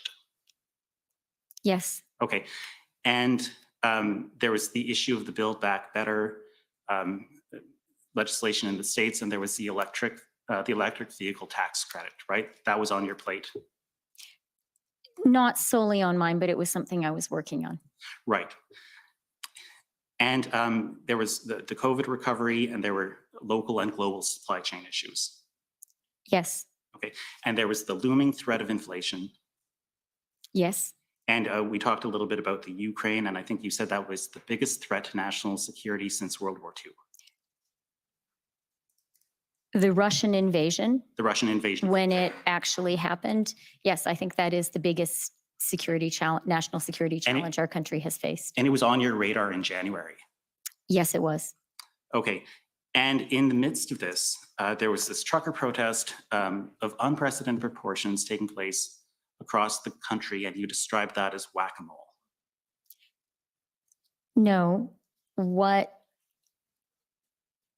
I would describe as what we saw happening from the moment that the initial occupation began is copycat protests happening across the country. And that posed a particular national challenge. I see. I thought you said the word whack-a-mole, but it's not important. But what is important I would put to you is that the US was unhappy with the situation in Canada, and they were seeing their own vulnerability in our supply chains. That was your evidence, was it not? Certainly. And they didn't like that. The, in particular, blockade of the Ambassador Bridge exposed the vulnerability of the US economy, particularly the car sector, to the Canadian car sector. Exactly. And I put it to you, Minister, that the government felt that they had to do something about these protests, not because of threats of serious violence, but because your government was completely overwhelmed and you were under a tremendous amount of pressure from the United States. I absolutely disagree with that. Okay, well, we heard evidence from you earlier today, and you said that you were put into contact with Brian Dees. So he's the economic advisor to the president. He's a very influential player in the decision for the electric vehicle tax credit issue, and he actually contacted you. That's correct. Right? And you thought that it was striking that someone of his importance, who's so hard to get a hold of, contacted you. I had spoken to Brian Dees before and since, but the speed and urgency with which he got in touch with me was definitely significant and relevant. And he was unhappy, and there could be major economic consequences. What he said to me, as I reported in that readout, was that they were very concerned that because of the blockades, US factories would shut down. Right, and we heard that the CEOs of two major banks contacted you, Canadian banks, I believe. And we also heard that President Biden, who's probably the world's most powerful person, or near that, had a telephone call with the Prime Minister. Yes, both of those things are true. And that telephone call, it happened on a Friday, and by the Monday, the Emergencies Act was invoked. That's true. Okay, and so I put it to you, Minister, that the federal government had to show the USA that they were in control, and that explains why the Emergencies Act was invoked, despite the fact that, for example, the Ambassador Bridge was cleared and open to traffic. No, I wouldn't agree with that characterization. Okay, well, I would put it to you that the pressure the government was under explains why the Emergencies Act was invoked, despite the fact that a deal had been struck with the protesters in Ottawa to reduce the footprint of the protest in that city. Again, I would disagree with that. Well, let's see if you would agree with this. I'd put it to you that there was no meaningful consultation with the provinces, not even advance notice of what the First Minister's meeting was about. And that's because the government didn't have time for it. They just had to make a decision about the Emergencies Act because of the tremendous pressure that they were under. Again, I disagree with a great deal of that characterization. One last question for you then, Ms. Freeland. I put it to you that given the overwhelming situation that the government was facing, explains why they were willing to use extraordinary powers against their own people, despite the fact that no police agency or intelligence agency told them that there were threats to the security of Canada. Again, I disagree with many of the premises in that question, and I would be happy to elaborate, but it seems that we're out of time. Seems so. Thank you very much for your answers. Thank you, Mr. Commissioner. Okay, thank you. Next, I'd like to call on the Government of Alberta.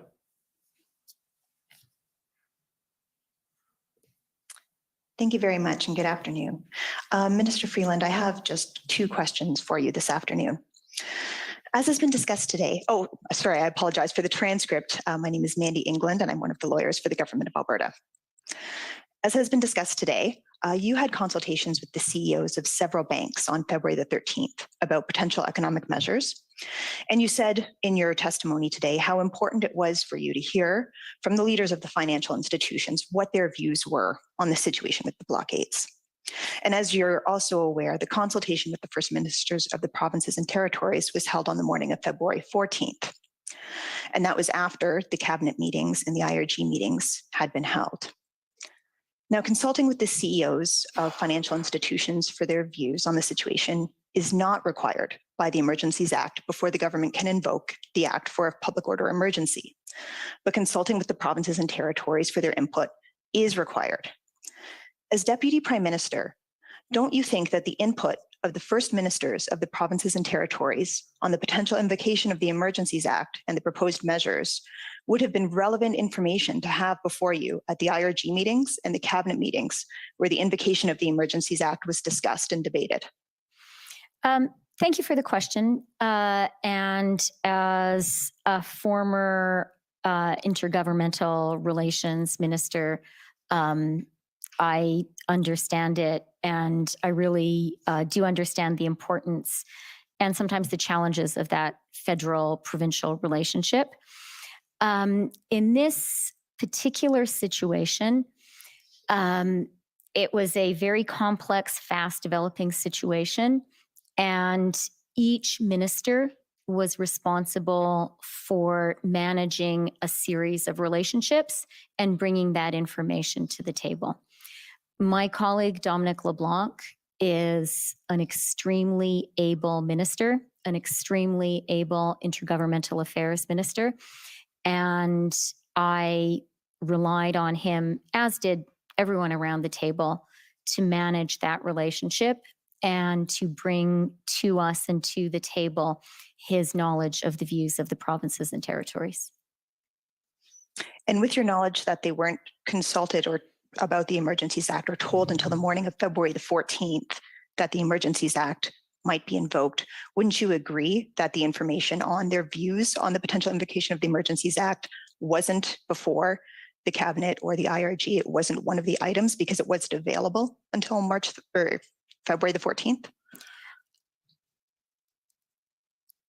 In my view, Minister LeBlanc very effectively, from what I could see, very effectively communicated with the provinces and territories and communicated with us what he learned from those conversations. That discussion that happened on the Monday was important. I wasn't part of that discussion, but it happened, and it was important that it happened. And so the evidence that has been given before this inquiry is that the Emergencies Act had not been raised with any of the first ministers of the provinces or territories or any of the cabinet members of the provinces or territories. So wouldn't you agree with me that whatever information it was that Minister LeBlanc was bringing to the table, it did not involve discussions about the Federal Emergencies Act? Again, there, I would say this was an area of responsibility for Minister LeBlanc, who I do absolutely believe does that very difficult job very well. And I had confidence in how he did that job. I'll move on to my second question. We spoke about the call that you had with the banks on February the 13th. There was another call with the banks on February the 21st, and I'd like to just pull up the readout from that call, if I may. It's ssm.can 401828.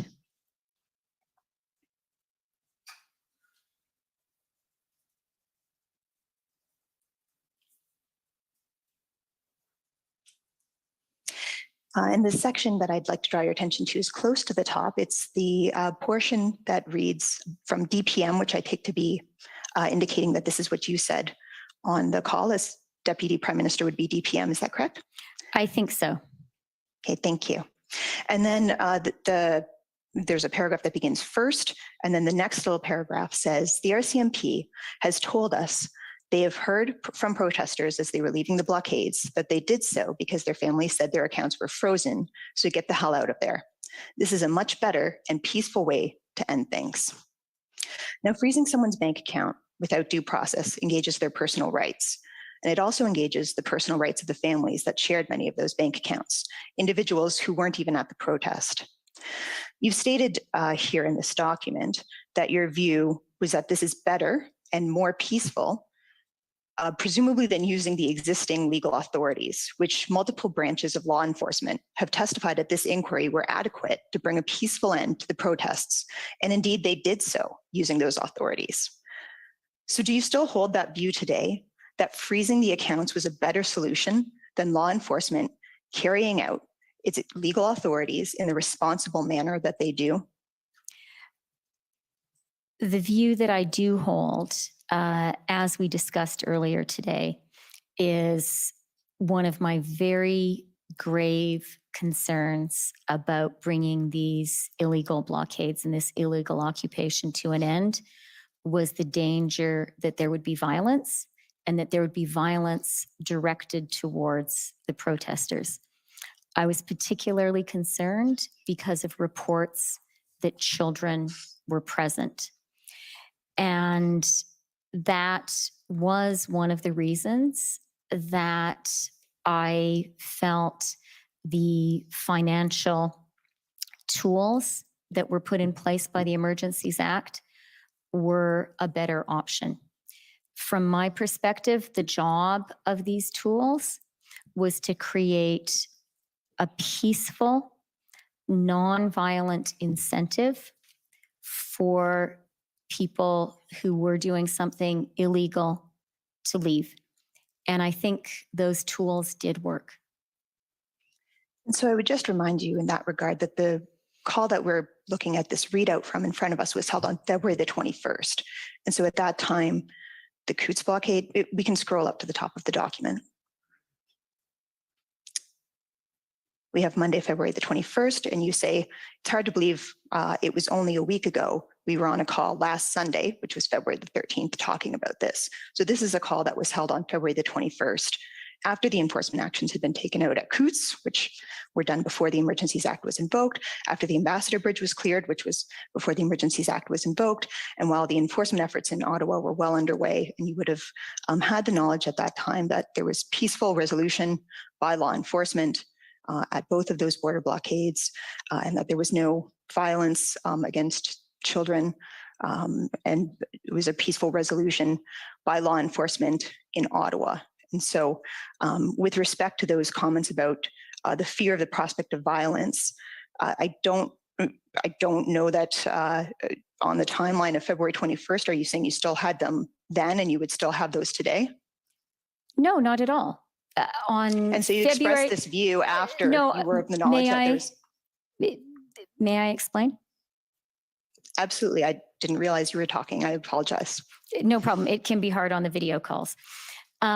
So on February 21st, when I made those comments, it was looking back on the events of the week that had passed. And I certainly believed then, and I believe today, that the financial tools we put in place aided in the peaceful resolution of all of those occupations and blockades. The reports that we heard, the reports that were in the media, the reports from law enforcement were that many people did leave as a result of the incentives created by those tools. And then the final thing that I think is important to emphasize is we said on February 14th, we are putting these tools in place, so please leave now, so that these tools never need to be used.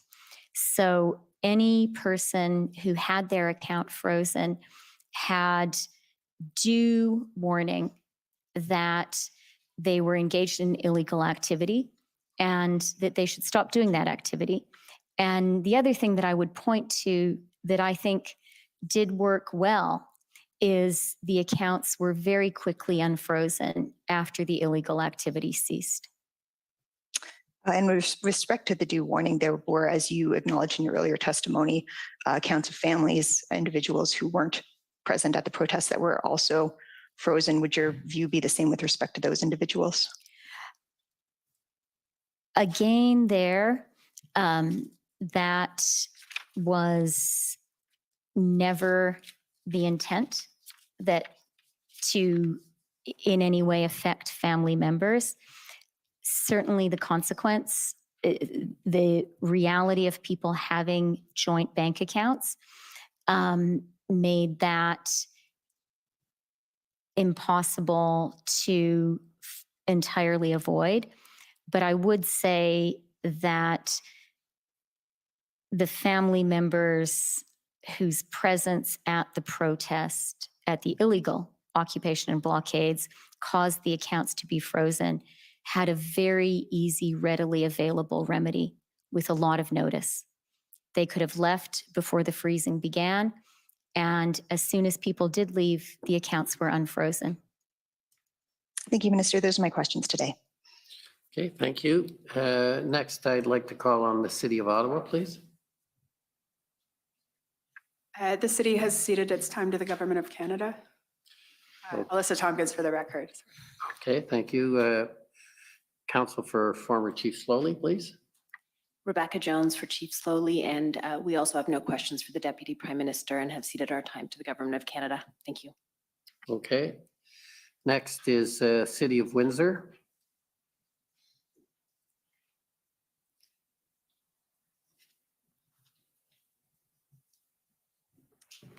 Good afternoon, Deputy Prime Minister. My name is Jennifer King, and I am legal counsel to the City of Windsor.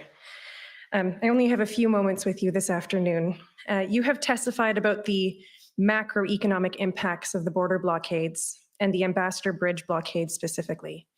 In my few moments with you, I want to shift tracks a bit and ask you to scope down and talk to us about the impacts of the blockades on the community and individual level. As you may be aware, I hope you're aware, Windsor is not just a road to the Ambassador Bridge. It's a community. It's a place where people live, work, and study. Are you aware that the bridge lands in the community? Yes, I am. Are you aware that for Windsor and Windsorites, the blockade of the bridge was felt directly and immediately? Yes, I am. I understand from Deputy Minister Sabia that Transport Canada has not completed an analysis of the blockade and the impacts on the local economy and local Windsor businesses. Is that right? That's right. Okay, but you are well aware of the importance of the automotive sector as an employer in the region, right? I'm very aware of that and was motivated by my awareness of that and some of the actions we've been discussing today. Okay, and you're aware that given the nature of the automotive sector, the blockade had a significant impact and resulted in almost immediately in shutdowns and partial layoffs? Yes. Can you tell us generally how impacts on the Canadian economy at this kind of macro level that you've been talking about trickles down and impacts local communities and residents, particularly communities like Windsor that are reliant on these types of automotive industries? I think you've been doing a very good job of telling us that. And certainly I'm, very prepared to agree with you that Windsor was very specifically and meaningfully affected. Okay. You also gave testimony this morning about US EV incentives. Mayor Dilkens gave evidence to this commission about the $5 billion investment announced in March through a joint venture between Stellantis and LG Energy Solutions to establish a battery manufacturing plant in the region. You're aware of that investment? Extremely. So this will be the first Canadian electric vehicle battery manufacturing facility? Well, let's get it off the ground, but I'm very optimistic about it. And Mayor Dilkens testified that these discussions and pre-planning about this investment was underway at the time of the blockade. Yes, I believe that's the case. Is this the kind of investment that you were concerned about, that you were talking about earlier today? 100%. The commission has heard evidence about the response in Windsor, Windsor Police and its policing partners to peacefully clear the blockade of the bridge. Were you aware at the time that the necessary policing efforts to maintain access to the bridge after the blockade impacted Windsorites? Yes. Deputy Minister Sabia agreed that the reopening of the bridge was key to avoiding greater damage to Canada's reputation as a good place to invest, Canada's reputation as a reliable trading partner. Do you agree? Yes, I do. For Windsorites, this isn't, of course, not about just what happened in February. Windsor has been host to this critical piece of infrastructure for almost a century. And Windsor keeps traffic flowing to this bridge every day, and that benefits the entire country, doesn't it? 100%. It helped us get the 3M masks, in fact. Right. So we've heard a number of witnesses recommend that the frameworks and laws to protect critical infrastructure should be studied and strengthened. Do you agree? I do. Would you also agree that Windsor is not only a stakeholder in debriefing the lessons learned and in developing these frameworks, but also an important partner? Yes, Windsor is definitely an important partner. Okay, thank you. Those are all my questions. Okay, thank you. Thank you. Next is the Windsor Police Service. Hi there, Heather Patterson for the Windsor Police Service. We have no questions for Minister Freeland and have ceded our time to the Government of Saskatchewan. I guess then we go to the Government of Saskatchewan. Good afternoon. My name is Mike Morris and I'm counsel for the Government of Saskatchewan. Minister, spoiler alert, I hope to get you to agree with me as much as my colleague did just a couple of minutes ago. I guess we'll see where we get to. But Minister, I think I can start out with some easy ones. You're familiar with Farm Credit Canada, which is a federal crown corporation. Is that fair? Not intimately, but I know it exists. You grew up on the prairies. It used to be called Farm Credit Corporation. If I call it FCC, you'll understand what I mean. Is that fair? Yes. Okay. And are you aware that FCC is headquartered in Regina? Yes. Okay. And that it provides loans to farmers, correct?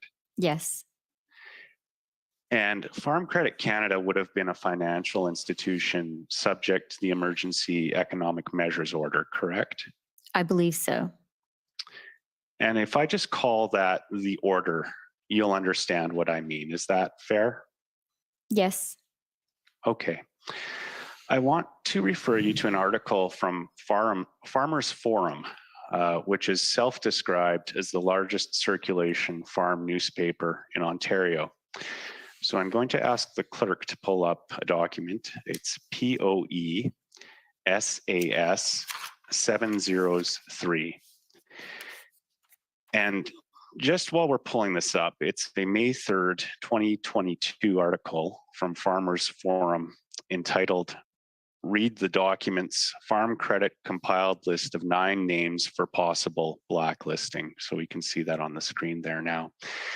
And I'm just going to read from the first 3 paragraphs of the article. So we'll just have to go down there. Perfect.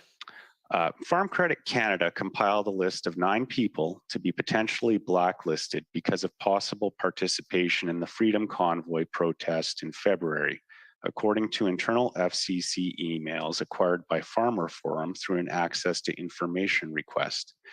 The access to information documents revealed that FCC employees were instructed to report the names of customers who were involved in the Freedom Convoy in Ottawa after the Emergencies Act was enacted on Feb 14.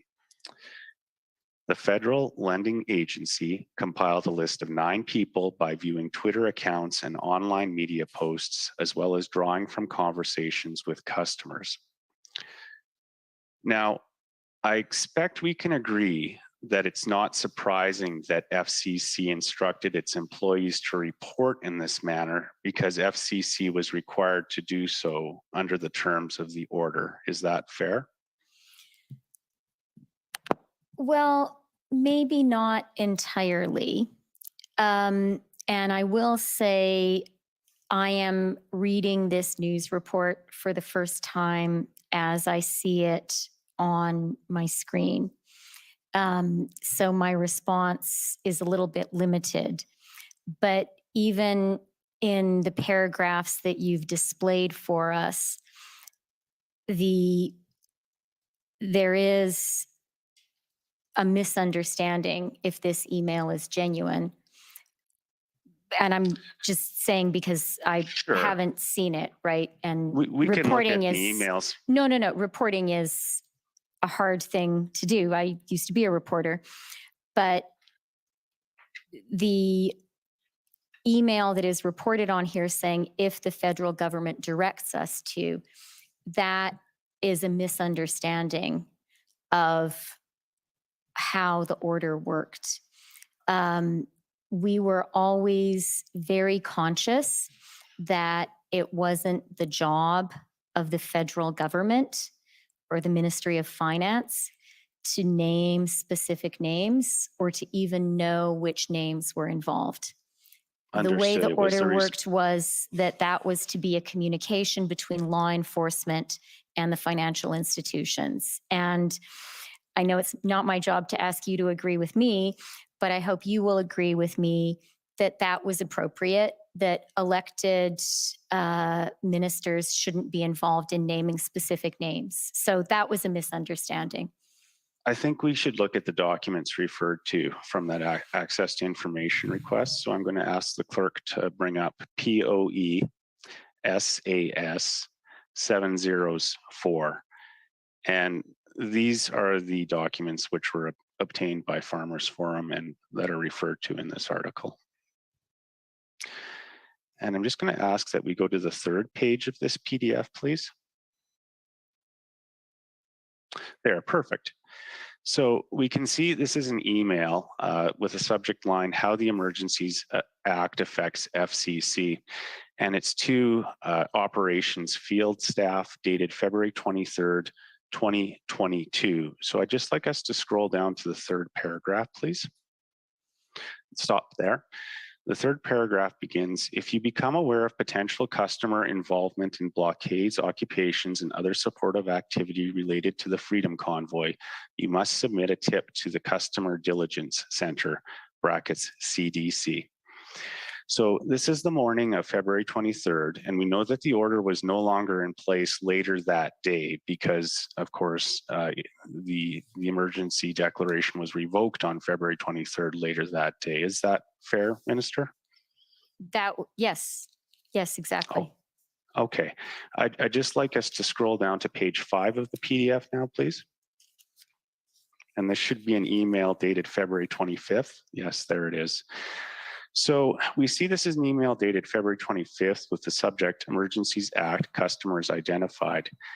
And the content of the email indicates that the sender is telling the recipient that they'd like to follow up regarding customers that have been identified as possibly participating in the 2022 Freedom Convoy. So we've agreed, I think, or we can agree that as of February 25th, there was no requirement under the order to conduct this follow-up. Is that fair? So let me say a couple of things. First of all, I'm seeing this email now for the first time. And as far as I know, it had nothing to do with me. Understood. Second of all, it's certainly the case that the order was ceased to apply after February 23rd. And maybe the third thing for people who are listening that it's worth pointing out is all the accounts were unfrozen around that time. Okay, I just want to continue on to the next page of the PDF, which is page 6. And I appreciate you're seeing this for the first time, Minister, and I understand that's difficult. But this appears to be a spreadsheet entitled 2022 Freedom Convoy Tips, has a column for tip, for date, for customer name, and preliminary findings. And I'd just like us to slowly scroll to the very end of all of these PDFs, looking at the dates as we can, as it goes by. Yeah, you can keep scrolling. That's a good pace. So we've seen February 23rd, keep scrolling. Now we see February 24th, and keep scrolling. I think there's one more page. We'll get to the end here. Oh, another page, more February 24th. Keep going, yeah. So the last one is number 9. Okay, go up a little bit. And this would appear to indicate that the last tip in the spreadsheet was received February 25th. There's a description, I gather, of the preliminary investigation at this point. So, you know, it appears, and I appreciate your viewing this for the first time, that FCC was still investigating tips relating to the Freedom Convoy 2022 as of February 25th. And I don't know when it stopped investigating tips, and I expect you may not know either. Is that fair, Minister? With real respect, I have to say, I think these are questions for FCC and not for me. Okay, I expected you might answer that, and that's a fair answer. Aside from FCC, can you identify any other federal financial institutions which were subject to the order for us? The order applied to all financial institutions across the country. Okay. No, that's fair. It was a privilege to speak with you, Minister. Thank you very much for answering my questions. Okay, thank you. So we now turn to the Government of Canada, please.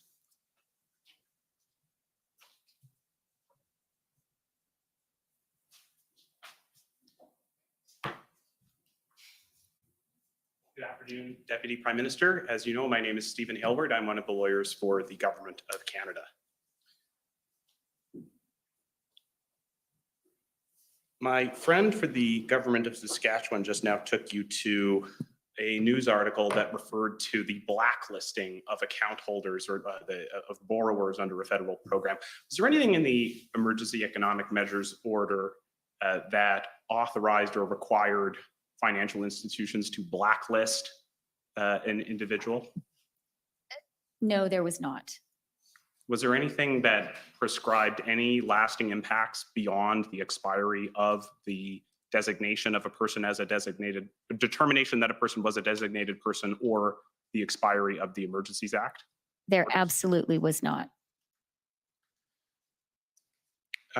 Earlier, my friend for Commission Counsel put it to you that on the issue of foreign funding, that there was no information that the government had in relation to foreign funding at the time of the declaration of the emergency. In your response, you mentioned open source information. I take it that would have included news articles? Yes, it would. Okay, and I won't take you to them, but I'm just going to read into the record the names of two such articles, pb.can.401755 and pb.can.401756. My friend for the Democracy Fund mentioned to you certain letters from the Canadian Truckers Association in which they expressed concern in December of 2021 over the removal of the exemption for cross-border trucking. Do you recall that? I do. And if we could pull up, Mr. Clerk, ssm.can.50335.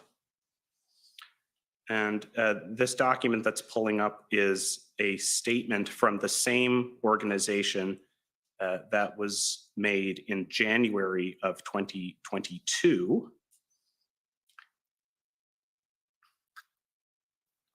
And if you see there, the statement says, the CTA does not support and strongly disapproves of any protests on public roadways, highways, and bridges. CTA believes such actions, especially those that interfere with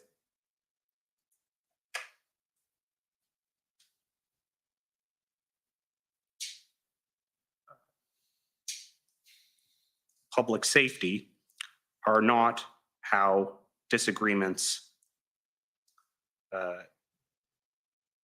with governments should be expressed.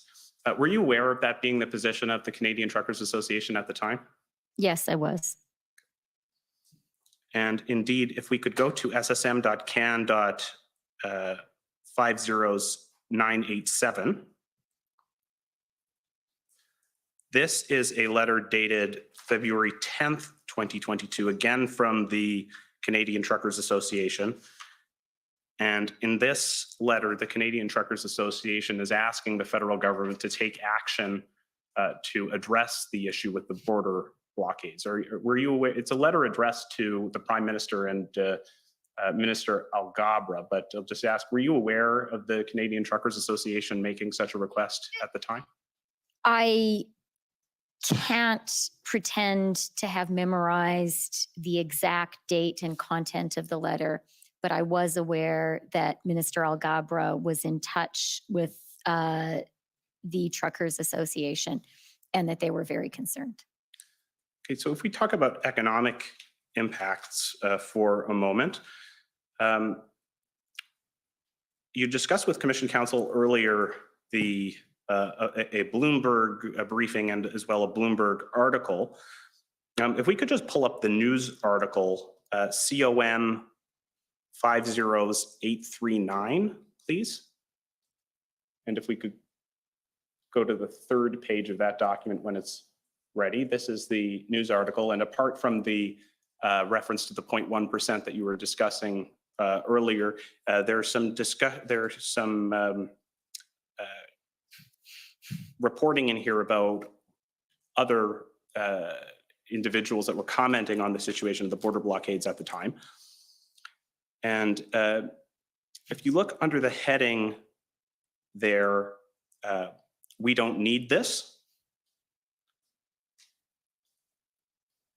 There's a quote attributed to the governor of the Bank of Canada, Tiff Macklem, that was made on the Wednesday. So that would have been the day before this article. On Wednesday, February 9th, in which the governor of the Bank of Canada noted that we've already got a strained global supply chain. We don't need this, in reference to the border blockade. Do you remember being aware of the comments of the governor of the Bank of Canada at the time?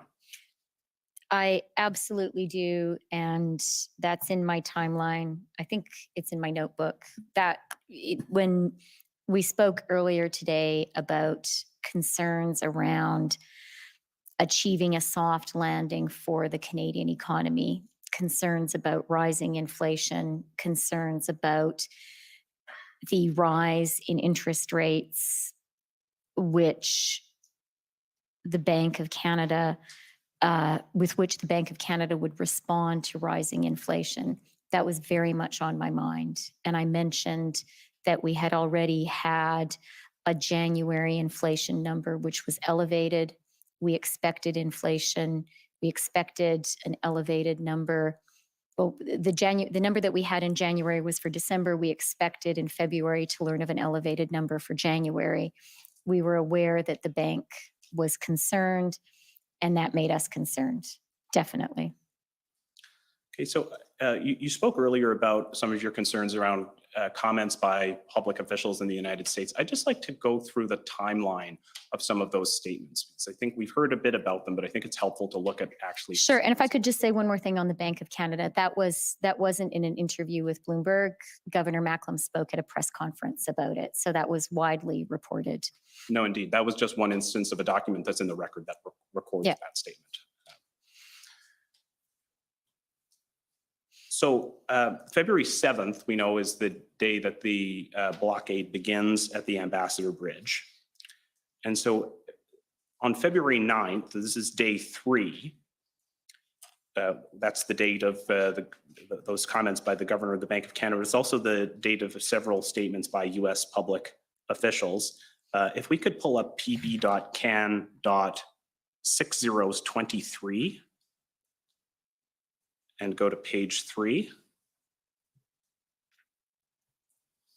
This is a tweet by Representative Alyssa Slotkin, and I believe you may have indirectly made reference to this earlier this morning, but I'd just like to put the tweet up. And if you can see there, we have Representative Slotkin saying, if we need another example of why supply chains matter, look no further than the Ambassador Bridge, the blockade at the Ambassador Bridge. And then it continues.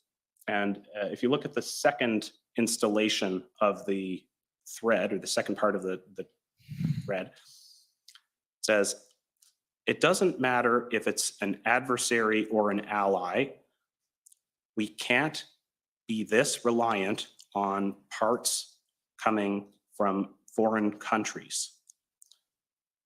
Was that the comment that you were referencing earlier in your testimony?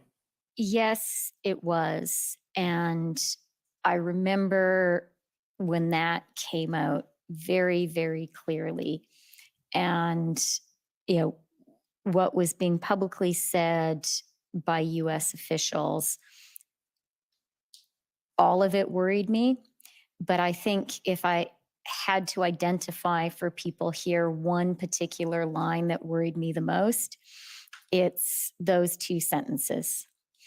And in particular, it doesn't matter if it's an adversary or an ally. We can't be this reliant on parts coming from foreign countries.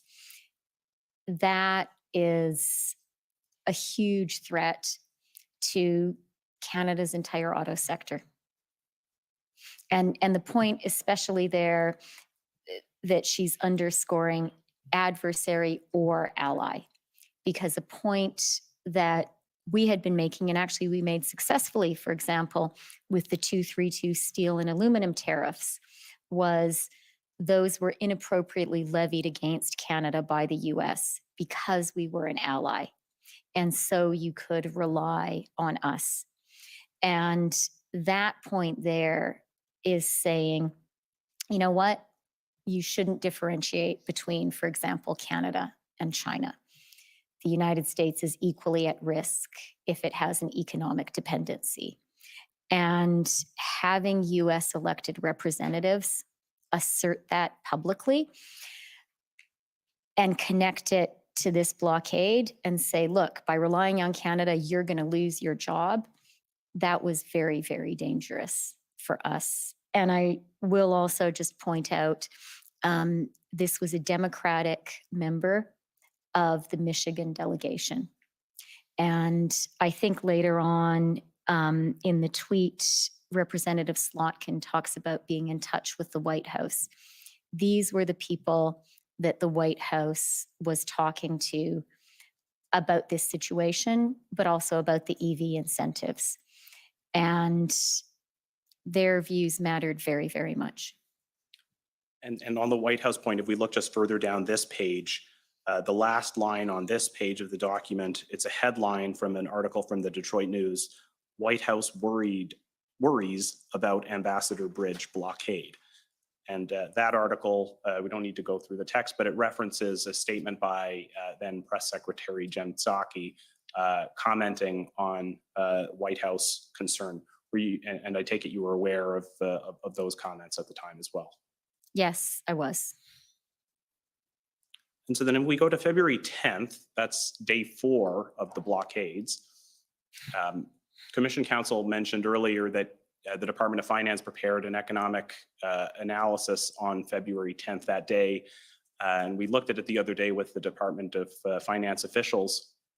And that backgrounder noted that at that time, as of the 4th day, there were auto plant shutdowns at Ford, Stellantis, and Toyota plants that were caused by the Ambassador Bridge blockade. Were you aware of that, and were you surprised at how quickly those shutdowns occurred? I was aware of that. And we spoke earlier this morning about my conversation that day, the 10th of February, with Brian Deese, where he said, and I can't recall exactly, but something like another 12 hours and all the Northeast will shut down. So I was aware of the impact. And at some level, I wasn't surprised because I knew 2 things, that the auto sector is so hugely integrated. And, the US plants are dependent on us, but we're also dependent on the US plants. Those parts go across 6 times, right? So I knew that. And the other thing, which I think Reese Mendez spoke to you guys about, but is very true, is the auto sector operates on a just-in-time production process. They don't like to hold big stores of parts because that's expensive. And so the industry requires very reliable and very speedy supply chains. And if there's a break in them, yes, it stops production. So I knew that intellectually. I would say, though, at a kind of emotional level, it still, was breathtaking how quickly it had happened, how quickly the effect mounted, how swift the political impact was. And I think that was the case also for the White House. And that was reflected in my Brian Deese conversation, where he sort of said, yeah, you've been telling us about the integration, but now I really see it. And so you mentioned you spoke to Brian Deese, and part of that was setting up a call with the president, between the president and the prime minister, which then took place the following day. What was your reaction when you heard that that call had taken place the next day after you'd begun the process to set it up? So I was glad that the conversation happened, because I knew it was important and valuable for the prime minister to have a chance to explain the situation, to discuss the situation directly with the president. So that was good. But, and I had asked Brian for that call to happen. But at another level, I was quite concerned by how quickly the call was set up, because the speed of response spoke to me about the degree of concern. We've heard earlier in this proceeding about a statement that was released by Governor Whitmer on February 10th. There was a second statement that Governor Whitmer released on February 11th. And if we could just pull that one up, it's pb.can.401840. And as part of that statement, Governor Whitmer said, we cannot allow another minute to go by unnecessarily, calling on the Canadian government to act. Was it unusual for Governor Whitmer to be issuing two statements on the same topic one day after the next? Very unusual. And the content of her statement was also very striking. So she makes the point, first of all, that she is talking to the White House, she's talking to the congressional delegation, the people who we've been speaking about. There is a real concerted push. And then I can't quite see it here. Yeah, this, we can't let another minute go by unnecessarily. That was also striking to me and speaks to how I perceived, and I believe rightly, the economic situation, that every minute, every hour counted, that the situation was deteriorating really hour by hour, and Canada was being very harmed. And so that speaks to why I believed, and I think it was the right judgment, we needed to act really swiftly. And if we fast forward then to after the events of January and February, have you heard anything from business leaders since that time about the impacts of the blockades? I have. And I'll give you a couple of examples. PDAC is a big annual Toronto mining conference. If you're in the mining industry, you will have heard of it. It's famous among miners, and Canada is rightly proud to host it every year and to be the mining capital of the world. PDAC this year, because of COVID restrictions, it's normally held in the winter, but it was held in June. And at PDAC in Toronto in June, Jonathan Wilkinson, the Minister of Natural Resources, and I convened a table to talk about critical minerals and metals and electric vehicles. And one thing that really struck me was, and we had sort of miners there, processors, and also car companies and car parts people, sort of the full circle of that sector. One of the people there, the Canadian CEO of a Japanese car company, proactively sort of went around the table. Everyone raised their points about critical minerals and metals and EVs and opportunities in Canada. And this CEO, who, you know, is a guy whose job is to get his Japanese headquarters to invest in Canada. And he raised in his remarks, I think it was the first thing he said, I'm still getting questions around the blockades and the occupation. And I need to be able to say to my headquarters in Japan that this is not going to happen again in Canada, that they can be confident that that access to the US market is not going to be impeded. So that was very striking to me, that still in June, even after our action, which worked, there were still those lingering concerns. And it made me glad that we had acted when we did and not later. And then just in October, I was in Windsor, which we've heard so much about earlier today, is speaking about the economy, actually at a big car parts event. And one of the car industry journalists asked me a question, and I'm, you know, it's on the public record exactly what he said, but I'm just recalling broadly.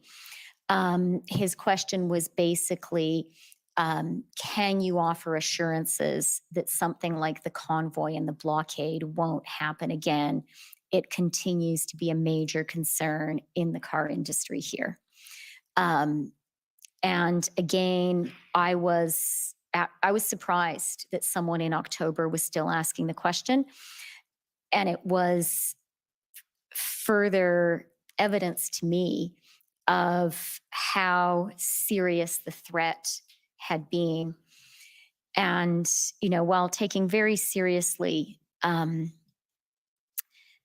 magnitude of our action and the reluctance that any government should have on ultimately acting as we did, that question was a confirmation for me that there was very great harm that was in the process of being done. And I was glad that we acted to stop the harm. Thank you. Shifting gears, if we talk about the economic measures my friend from the government of Alberta put it to you that there was no need to adopt the economic measures, that police had adequate tools to clear the blockades without them. I take it that you did not direct the commissioner of the RCMP to use any of the tools made available in the emergency economic measures order? I absolutely did not. And so to the extent that police made use of those tools, that was because they believed in their judgment that it would be a useful thing to do in carrying out their duties. Yes, that would be correct. And have you heard anything from police officers about whether they in fact found those tools to be effective in dealing with the situation? I'm not the main person who speaks to or hears from police officers, but it is my understanding that the tools were used and that they were effective. I'd like to ask you a couple more questions about the readout of the February 13th banks call that that Commission Counsel went through with you earlier this morning. First, Commission Counsel took you to the email setting up that call from Tyler Meredith, in which he alluded to previous communications with the Canadian Bankers Association, in which he relayed that the message from the industry, mainly speaking for their legal counsels, is that we have this under control and we're generally feeling comfortable with the current regime.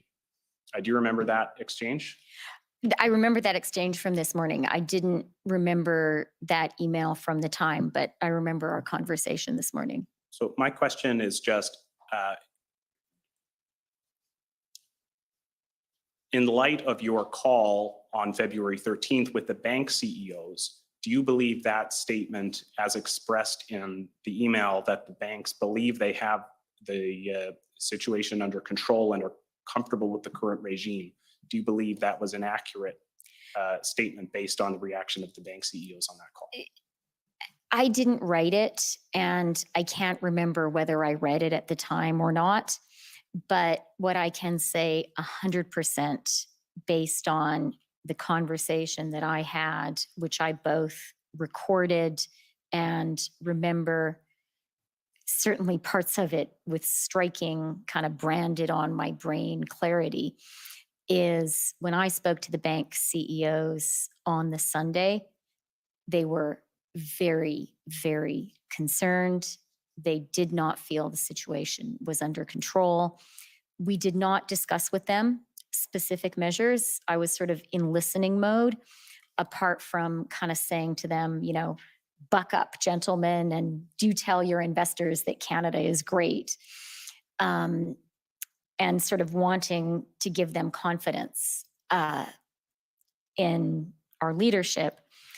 But as you have seen from the transcript, they volunteered, a number of them, two things. One, grave concern about the economic situation, and two, absolute concern, and I would even say frustration, that the tools available to them were both inadequate. You remember from that transcript, there was the point made of, we tried to get a court order, but it took 4 hours. And by the time we tracked it down, the money had moved to another account. And then also the concern, which I did take seriously, about the banks being concerned that acting absent some form of government instruction would put them in jeopardy, the Fox News point that was there. And so the banks were effectively asking for more government regulation. I suppose you could put it that way. And I think what the banks were saying, and not I think, I mean, people can read through the transcript, is they were saying, this is a real threat to our economy, and you, the government, need to act. And I think they were right. And the other thing that I will say there is, it's not in the ordinary way of things for leaders of big Canadian businesses to want the government to do more in the economy. I would say quite the contrary. And at this particular moment, the banks had reason to not be so happy about things the government was doing. This followed our election, during which we had campaigned on the 15% COVID recovery dividend, which would be levied on banks and financial institutions. And we had campaigned on a permanent tax on the banks. So I would guess, and you could speak to them, but I would guess that if you had spoken to the bank CEOs at the beginning of January and said, would you like the Liberal government to take a more active position when it comes to economic management of Canada, they would say, no, we wouldn't like that. And we would certainly like them not to impose these taxes. So I just say that because the fact that they were saying the tools were not adequate and you need to do more was particularly compelling to me, because they were not a constituency that was inclined to seek strong government action in the economy. Just on the Fox News point that you just mentioned, in the Commission's overview report on fundraising, they trace the flow of funds through the crowdfunding platforms and show that there was $1 million raised through the GoFundMe campaign that was paid into a TD bank account, and that TD froze that account on Thursday, February 10th, so before the phone call. And there's So the Fox News coverage, when it says on the readout of there having been Fox News coverage that Friday of an incident, you're aware that was in reference to TD freezing that the $1 million from the GoFundMe campaign? Yeah, that makes sense. That makes sense that it was Bharat Masrani speaking. And Bharat Masrani, that would be the CEO of TD Bank? Yes. And so the concern was putting on any individual bank the potential for backlash of public opinion of taking that step. Yes, that was the concern. As we have also discussed already today, a concern about tellers being in jeopardy. And the Fox News reference there is especially significant because many Canadian banks have significant operations in the United States. And so having Fox News attack you isn't a problem only because Canadians might be watching. But if you have a big US operation, it's a problem because your American customers will be watching. And I do think that was a problem that was legitimate to raise, and I was concerned about it. And so just briefly to conclude, earlier you mentioned that you had relied on certain legal advice related to matters connected with this inquiry. I just want to confirm with you as Deputy Prime Minister, you don't have the authority to waive solicitor-client privilege on behalf of the Government of Canada, and you weren't intending to do so? I was not intending to do so. And to be clear, I was speaking about the advice we received, which I think the Commission, some of which I think the Commission has heard about earlier from officials. Thank you. Those are my questions. Thank you, Commissioner. Thank you. Any re-examination? No re-examination, Commissioner. Okay, well, thank you very much for attending and for your testimony. We know you probably have other things to do, but I appreciate your coming here and taking the Commission's work seriously. I guess I should say thank you very much. And I will say to you, Commissioner, and all the lawyers doing this work, I do think it's really important work. And it's important for Canadians to be able to see and hear you asking the government and other people questions about this very important and serious decision. Okay, thank you. We'll take a short break to prepare for our next panel, and should only be 5 minutes or so, but I'll, if it takes longer, they'll let me know. Thank you.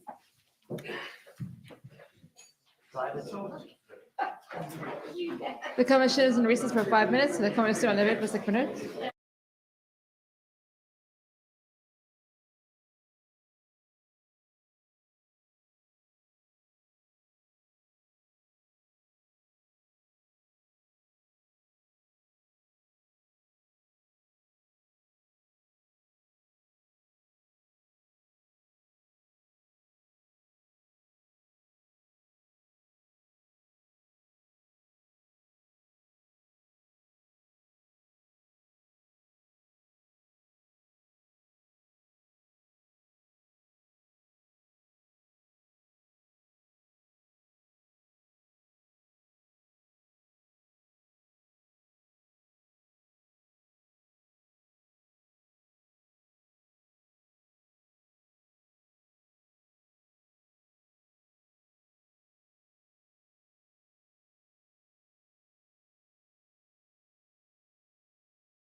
Order à l'ordre.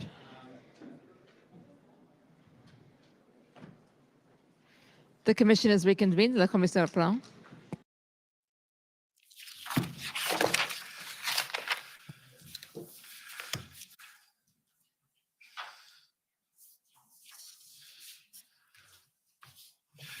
Okay. Good afternoon, Mr. Commissioner. Shantona Chaudhry for the record. Our next witnesses are from the Prime Minister's office, Mr. John Broadhead, Ms. Katie Telford, Mr. Brian Clow. Mr. Clow, will you swear on a religious document or do you wish to affirm? I will affirm. For the record, please state your full name and spell it out. First name Brian, Brian, last name Clow, Clow. Do you solemnly affirm that the evidence to be given by you to this commission shall be the truth, the whole truth, and nothing but the truth? I do. Thank you. Ms. Telford, will you swear on a religious document or do you wish to affirm? A religious document. We have the Bible, the Quran, or the Torah available. Bible.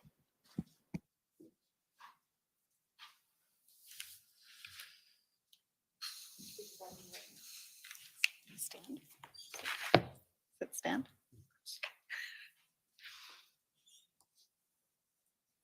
For the record, please state your full name and spell it out. Catherine Telford, Katherine, Telford, Telford. Do you swear that the evidence to be given by you to this commission shall be the truth, the whole truth, and nothing but the truth? So help you God. I do. Thank you. Mr. Broadhead, will you swear on a religious document or do you wish to affirm? Affirm, please. For the record, please state your full name and spell it out. John Broadhead, JohnBroadhead. Do you solemnly affirm that the evidence to be given by you to this commission shall be the truth, the whole truth, and nothing but the truth? I do. Thank you.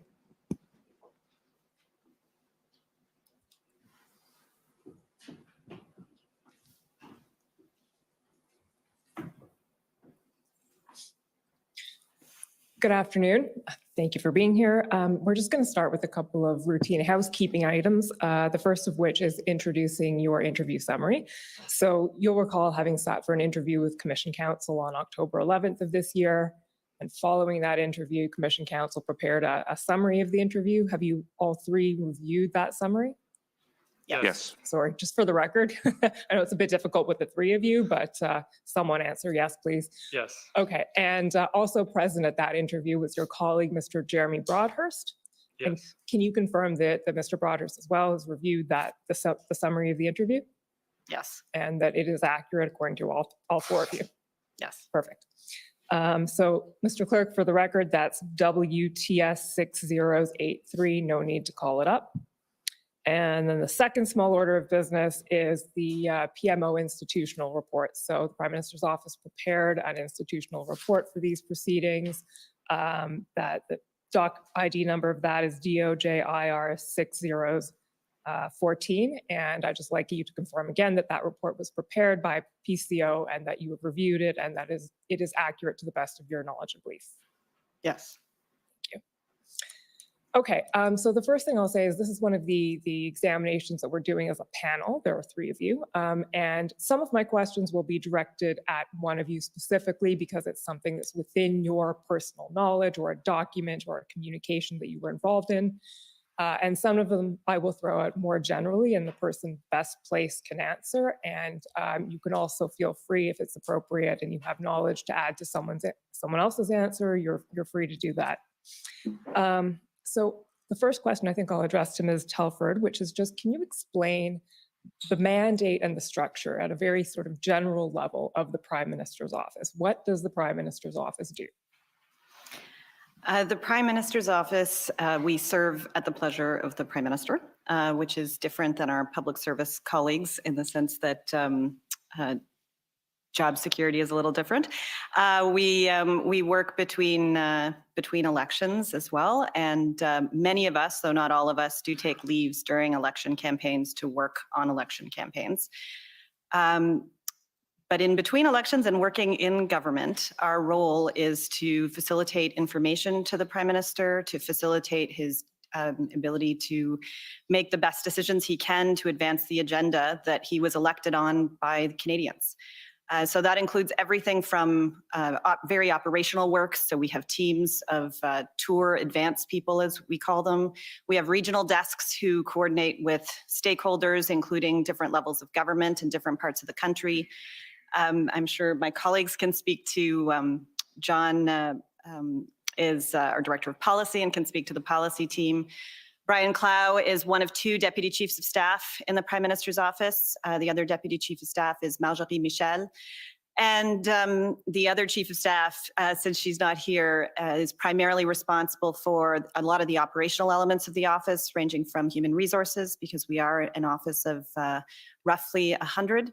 And so the human resources side, the public appointments as well, there's hundreds and thousands of public appointments that go through government. And so we act as a coordinating body in many ways on the political side between ministers' offices as well.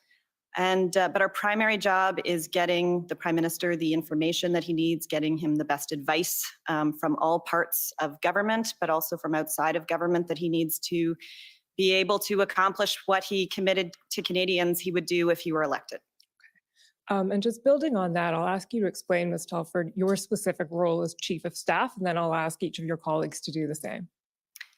So I view my role in 2 ways. There's the day-to-day management role. So I manage the Prime Minister's office and of an extraordinary group of people who work day and night, particularly during this time period they did. And so it's all the sort of operational scheduling and day-to-day management you can imagine of running an office of that size, as well as coordinating between other ministers' offices as well. So we have a weekly chief of staff meeting that involves the chiefs of staff from all of the ministers' offices across government as a way of touching base and sharing information, sometimes best practices. And then the other hat I wear at the same time is being a senior advisor to the Prime Minister, and in terms of bringing him the best advice I can from everywhere I can, but also facilitating other people being able to get in front of him and provide him with all the advice and the inputs that he needs to make the best decisions he can for Canadians. Thank you. And Mr. Broadhead, can you explain your role, please? Sure. So as Director of Policy, one of the key pieces of my role is to kind of work with the Privy Council office very closely to coordinate the cabinet agenda. So as you've heard through these proceedings, we have many cabinet committees, and so we work with PCO to make sure items are ready to go forward on those agendas. Any kind of remaining issues to be sorted out between ministers or departments.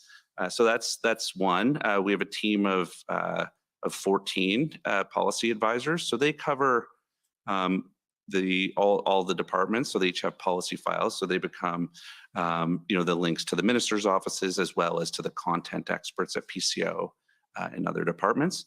And I think in that role, we provide advice to the Prime Minister on policy items. So whether it's items going to cabinet, other items such as the budget, our team will often prepare memos along those lines and advise the Prime Minister on the policy side of these things. Okay, and we're going to come back in a minute to, you mentioned PCO, and we've heard from a few witnesses last week from PCO. So we're going to come back to the interplay a little bit between your office and PCO. But first, I'll just ask Mr. Clow to introduce himself and describe his role.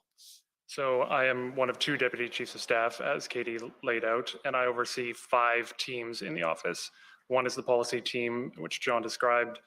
Second is communications team. It's the largest of the 5. They do exactly what their name says: press releases, all government communications, media relations for sure.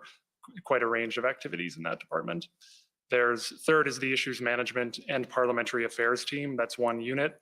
So everything that goes through Parliament, whether it's legislation, votes in the House, debates in the House, the PMO parliamentary affairs team engages in that space. But they also focus on issues management, which I like to think of it as the government has its proactive agenda, which is largely driven out of the policy team. And then the issues management team deals with day-to-day developments, whatever comes at us. So certainly the issues management team was involved in what's being studied here quite early on. And then there are 2 more units that I oversee. They're smaller units. One is a global affairs team. They focus on any number of international files. And finally, there's a unit that was created a couple of years ago to deal with the response to the COVID-19 pandemic.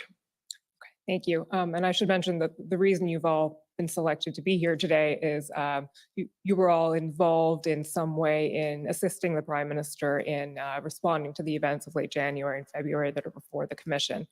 Certainly not just you, but certainly all of you. So just going back to that question of the interplay between PCO and PMO, I'm not sure who's best placed to speak to that between the three of you, but Mr. Broadhead, you brought it up, so maybe we'll start with you. So what specifically is of interest? Just the general relationship? Yeah, so the lines of communication and the interaction between the public service and the political side in advising the Prime Minister. Sure. So I'll speak to my experience because I obviously cover one part of that dynamic, and I interact with primarily two parts of Privy Council Office. One is the kind of priorities and planning group, which is Michael Vandergrift's group, and then the other one is the operations team, which is now run by Kaylee Levac. Plans and priorities is really the cabinet side, and operations is more the execution and of that. So there is, I would say, a constant flow of information back and forth. They provide us advice. They convene meetings of departments across the government.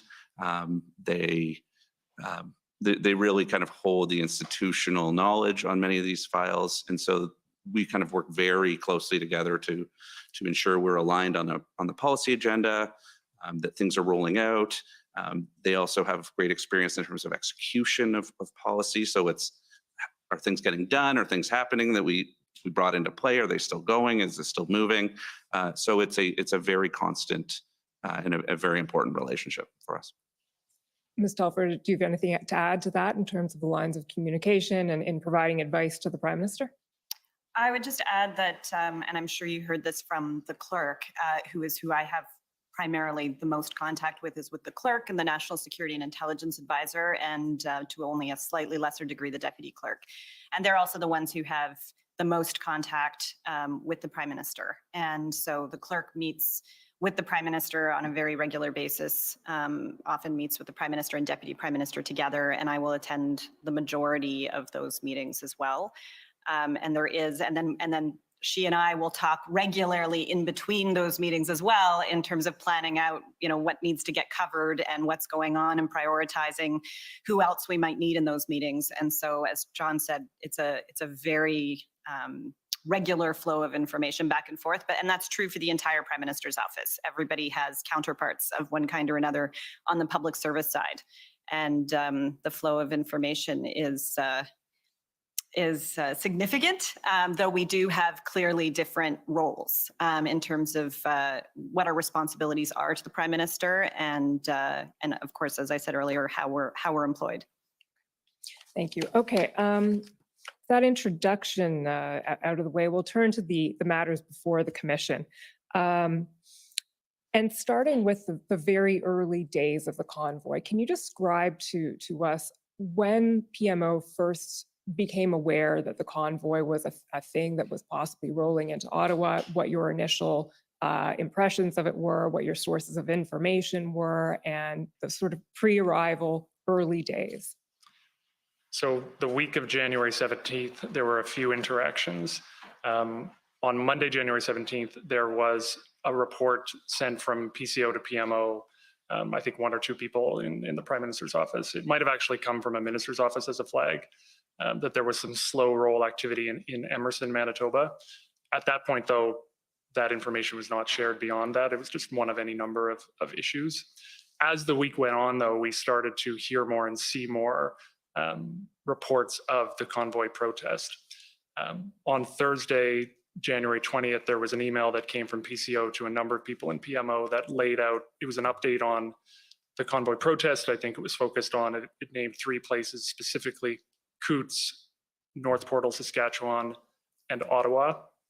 And the update also included a press release from the Canadian Trucking Alliance, which condemned the convoy activity, specifically proposed unlawful activity, which even at that point, what was coming out of a number of the speakers was proposed unlawful activity and road blockages specifically. So it was that week, January 17th, when we started to hear about this. That weekend, I'd say 22nd, 23rd, by then it was on everybody's radar. The week of the 24th is when the Prime Minister started to get updated daily on it. Okay, and that takes us, Mr. Clerk, can you please bring up ssm.can.nsc402578? So, Mr. Clow, if I take this correctly, you were speaking at that point of PMO's sort of monitoring of what was going on. And I believe the 25th was the first time you got a briefing from the PCO. So in addition to, I'll look at this email.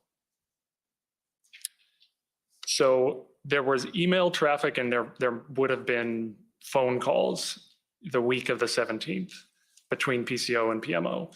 The Tuesday, the 25th, I do believe was the first meeting scheduled with PCO and PMO staff to go through all of the elements as were known at that point. Okay, so we're just going to look at what the content of that meeting was. Mr. Clerk, if you can scroll down, keep scrolling. Okay, there we go. So this is Mike McDonald, and we know, can you actually just refresh our memories as to who Mike McDonald is? So he works in PCO and he's part of the national security team. That's right, Intelligence Secretariat. Okay, so Mike McDonald is explaining and briefing essentially on what the state of knowledge there is at the time. So he says, latest lay of the land, security, coordination, national security apparatus, what do we know? Law enforcement across the country is learning more about the convoy and its organizers as they interact with them. And then there's some description of where it's coming from. The next bullet down says actively monitoring.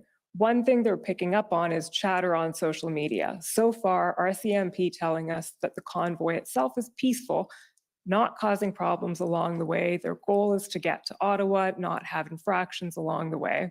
And then very small online chatter, that's where people are using disturbing language. Mr. Clerk, if you can just keep scrolling to the next page, please. There we go. Following January 6th events last year, which is a reference to January 6th in Capitol Hill in the United States, NSIA worked with PPS, RCMP, and Sergeant at Arms for a scenario planning for regular protests. Push boundaries and plan out for things like an insurrection. This has been done. Then Ottawa Police and PPS have an MOU, have done exercises for these types of protests. On the federal side, we have governance in place that is up and running, ADM, National Security Operations Center, meeting every day to ensure parts of the federal family are coordinated in efforts and can feed information through. So does that represent essentially, first of all, the content of that briefing as you were aware of it that day? So I wasn't a part of this specific brief, but received this email. And so I have no reason to believe it doesn't represent what was discussed there. But I would say it's only a piece of the picture of what we were watching at that time. There's a reference in there to social media chatter and disturbing comments. And by this point, it was a very significant issue and getting a lot of coverage in media, some of those comments. This email was sent on January 25th, which is the same day it was reported in media that some individuals who were planning to participate in the demonstration were saying they wanted this to be their January 6th. That's why you see, I suspect you see this in this email summary because there were individuals explicitly referencing January 6th. And at this point as well, it was known in public that some people planning to participate in the demonstration had a proposal to replace the government by going to the Governor General and the Senate. And it's otherwise known as the MOU. Okay, so just scrolling down a bit again, Mr. Clerk, there's a comment at the end there. So you'll see at the end, it says questions, question mark, Z, and I believe that's a reference to Zita Astrovas, Bill Blair's Chief of Staff. Yes. Mr. Blair, Chief of Staff. So she says, curious to know how feed into political level. From our perspective, feel assured having worked in the space of all work being done, but ministers feeling uneasy and keen on details. I'm wondering if you can help us understand what is meant there by sense of unease at the political level.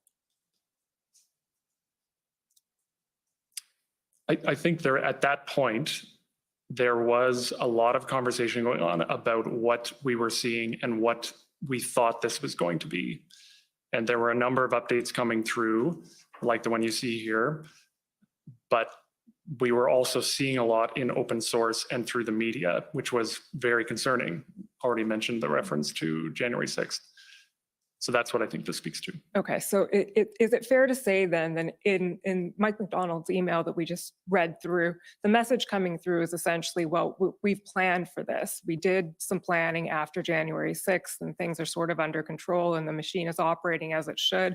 But then Ms. Astrovas raises a concern saying the ministers are actually pretty worried about this. So is it fair to say that there was some unease at the ministerial or the political level that maybe isn't reflected in the briefing? Yes. Okay.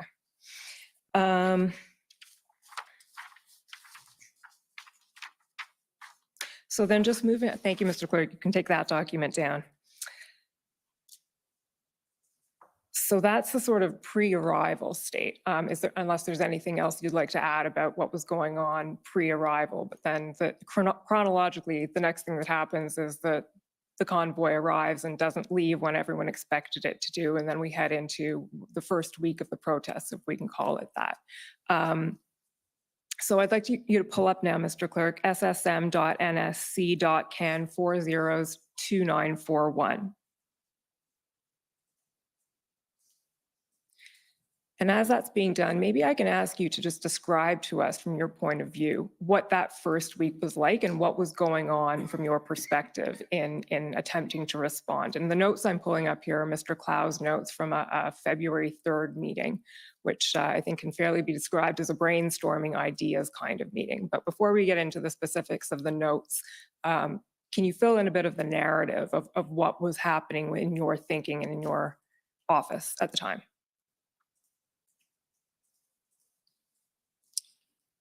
So we watched the convoy arrive, not only in Ottawa, but there was activity in Coutts, very serious activity that first weekend.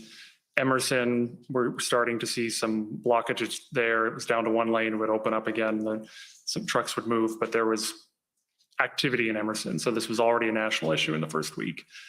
And we continued to see very concerning statements from some demonstrators, including from demonstrators and organizers that they were not going to leave until the government changed its policy. But in that first weekend, law enforcement was responsible, local law enforcement, I should say. And by the end of the weekend, it was clear they weren't leaving. So I would say concern had increased at the end of the weekend. So we in the Prime Minister's office, with PCO, with ministers' offices, with caucus, with others, we were hearing a lot of concern and we were discussing internally and getting updates and sharing information with each other as best we could. Before this meeting on the 3rd, which was well into the second week, there had been a briefing of the Prime Minister by the National Security Advisor and the clerk. So there were discussions happening. What happened on February 3rd and what these notes reflect is this was a Thursday, the second weekend was approaching, and law enforcement had not been able to contain the various protests. And in fact, in my view, they were getting worse. So we assembled and basically covered the waterfront. What's going on? Who's talking to who? What can we be doing more of? What are different provinces and municipalities asking? Are different provinces and municipalities asking questions that if they aren't asking for support, if they aren't, can we have a conversation with them to see if they should be asking for support? So in these notes, you'll see us cover quite a few different ideas. Thank you. And you'll appreciate we have an hour and a half. So I know I'm skipping through weeks and chronology very quickly, but it's necessary. And thank you for filling that in.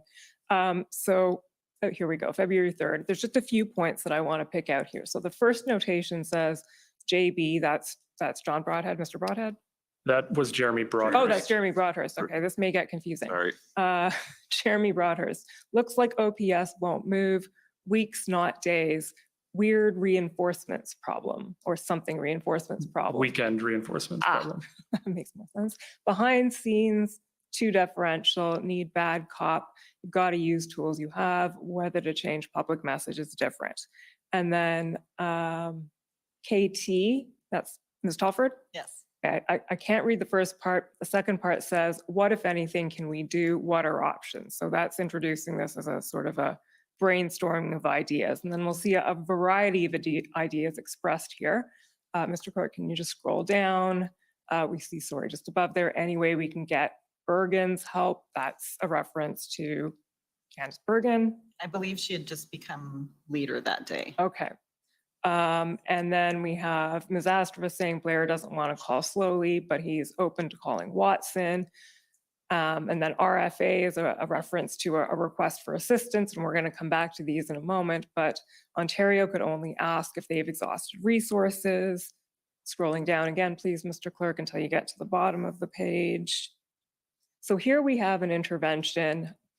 Many of the ideas that are expressed here we've already heard about, so I'm skipping through them quickly, but at the bottom of the page here, this is a Yasser, I believe. So that was separate from the meeting we just covered. That was a phone call from Ottawa Centre MP Yasser Naqvi. He called me and I wrote down what he told me. Okay, that same day on February 3rd? Same day. Okay, so, and what he told you was clearly Ottawa Police and City are unable to deal with this. Reinforcements coming this weekend. It's going to really embolden these folks, my constituents, near breaking point.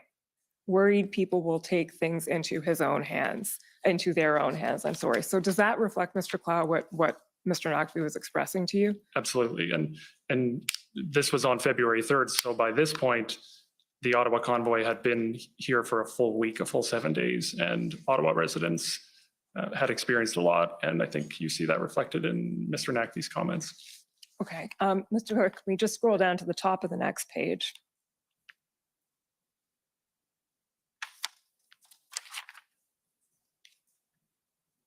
Yeah, there we go. So I think this is a continuation of the phone call with Mr. Naqvi. What I heard from Slowly, plea for help. It's a plea for something political. Do you recall that reference, Mr. Clow? I believe that was a reference to either the day before or earlier that week. Chief Slowly said there was no policing solution. That's correct. It was the day before. And what I'm wondering is what was the reaction within PMO to that statement? Here we have Mr. Naqvi's, I think, interpretation of it, which is it's a plea for something. And then he says it's a plea for something political. Does that reflect, or was there any thinking among the three of you or among your office, within your office, about what Chief Slowly may have been expressing there? It definitely added to the concern of what we were seeing. And to hear Ottawa Police say that this was not a policing solution was very concerning. And it told us that this was not going to end anytime soon. I think we can leave those notes for now. Thank you, Mr. Clerk. The next ones we'll pull up. Well, it's actually the same notes. Sorry, Mr. Clerk.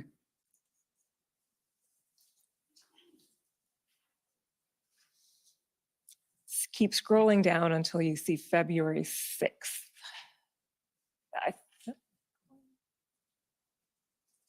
Yeah, there we go. So says PM February 6th, 6 to 8 p.m. So I assume this is a meeting that was with the Prime Minister, attended by, as it says here, the clerk, the NSIA, and then John, Janice, Jody, Sam. That would be John Broadhead, Mr. Broadhead. Janice is the clerk, Janice Charette, Jody Thomas, the NSIA. Sam, who's Sam? Sam Cleal is the Director of Issues Management. Okay. And there were probably a few other people on that call, not many more. I'm confident Katie was on that call. Okay, so if we just scroll down then until we see OPS trying to reduce violence or taking some steps. And then below that, Coots persists, but traffic is moving. AB, this is Alberta, asked for RFA. We don't see CAF, the Canadian Armed Forces, being able to help with that. Do you remember who was making that statement there? Is this the NSIA's update there, Mr. Clough? So one, to situate this conversation, this was Sunday, February 6th in the evening, so the end of the second weekend. Prime Minister was updated just as he was updated the previous Sunday, because a second weekend had passed and Ottawa had worsened and other situations were becoming more difficult as well. And I note the NSA reported that 11 BC communities have protests, 35 across the country. So I can't tell from the notes if that comment was Jody Thomas's comment, the one you asked about, but it looks like it was part of a list of updates from Jody Thomas. Were these briefings happening daily? There were multiple conversations happening daily at this point. And there were interactions with the Prime Minister every day at this point in some way or another. But this specific construct of a meeting with the clerk, National Security Intelligence Advisor, and staff didn't happen every day, but it happened with increasing frequency. Okay. So the next point that I want to look at here is right at the bottom of the page here. ON, that's a reference to Ontario pushed back. And then the notation is PM, established list of mandates. I can't read the next word. Something vaccines. Gyms, vaccines, all provincial. Okay, and then under that it says DM for Solgen, so that would be Deputy Minister, Deputy Solicitor General pushed back.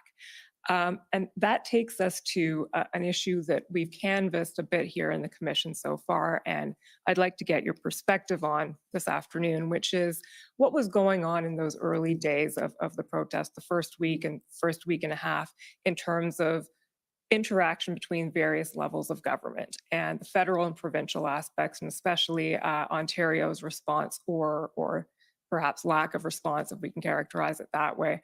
Mr. Broadhead, I believe this is probably best put to you within your purview. Sure, I can start and then folks can add in.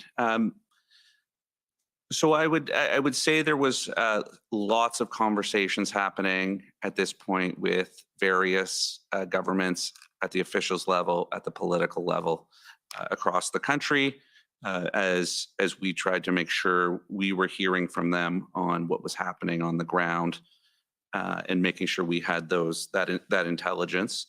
I think with respect to Ontario specifically, I think there was at the outset a different approach to this to the strategy, and I think as we get to, we were quite keen on this idea of a tripartite table that Minister Blair had been working on, and we thought that was a good way of getting everybody at the table, making sure resources were aligned, making sure everyone looked each other in the eyes and worked together. And at that time, Ontario was not as keen on that approach. I don't really want to, speculate for what the Solicitor General or Deputy Minister or Solicitor General at this point wasn't. But from my conversations with them, they did want to have Ottawa, the City of Ottawa, and the Ottawa Police Service kind of play the lead role, and we're not as interested at that time in the collaborative tripartite approach that we were interested in. Okay. Mr. Clerk, can you take those notes down for a second and pull up ssm.nsc.can 403015, please? So, Mr. Broadhead, I think this is a text that goes to the point you were just elucidating.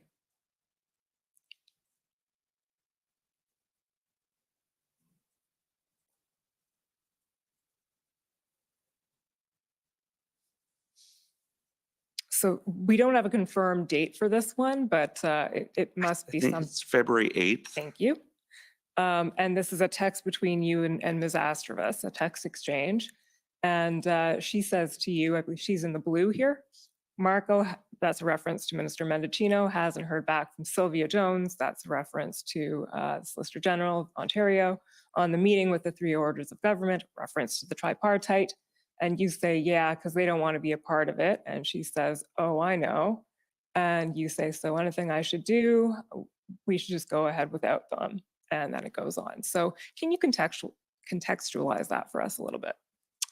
Yeah, as they were getting kind of pushed back or just not support from their counterparts, the Solicitor General in particular, they had asked me to connect with my contact in the Premier's office and to just check and see if was this something that the Ontario government or this minister, just to kind of ascertain some of those kind of contextual details. So I did. I chatted with Jamie Wallace, and it was clear that they were they had a different approach and strategy, and the tripartite table was not a priority for them at that time. Sorry, who is Jamie Wallace for the record? Sorry, Jamie Wallace is the Chief of Staff to Premier Ford. Okay, so you had a conversation with Mr. Wallace, Chief of Staff to Premier Ford, and the message coming back to you was?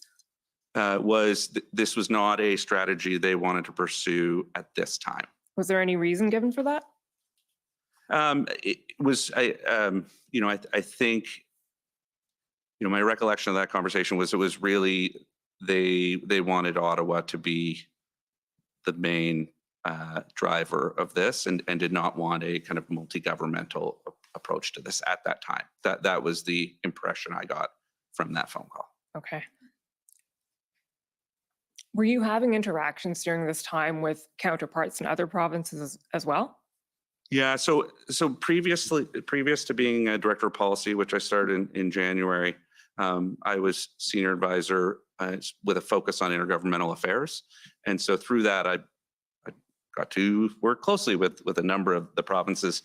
The three I was having most contact with, one was British Columbia because they were chair of the Council of the Federation at the time. So that was an ongoing active discussion generally. And I want to be clear, not just about this. For example, Mr. Wallace and I were working on childcare very actively at this time as well, and other issues were very would come up. So and then other provinces as well. But the other part of our PMO, which is important in this, is the regional desks, who don't report to me. They're part of the operations team, but they have geographical areas of responsibility. So they're often in touch with provinces and cities, and we have kind of information sharing between us. So I'm in touch with them a lot. They let me know when things are happening. I do as well. So I know that in those times there was a lot of informal contact, as well as obviously from ministers and officials. Okay, and we may come back to some of those interactions, but we'll stick to Ontario for now.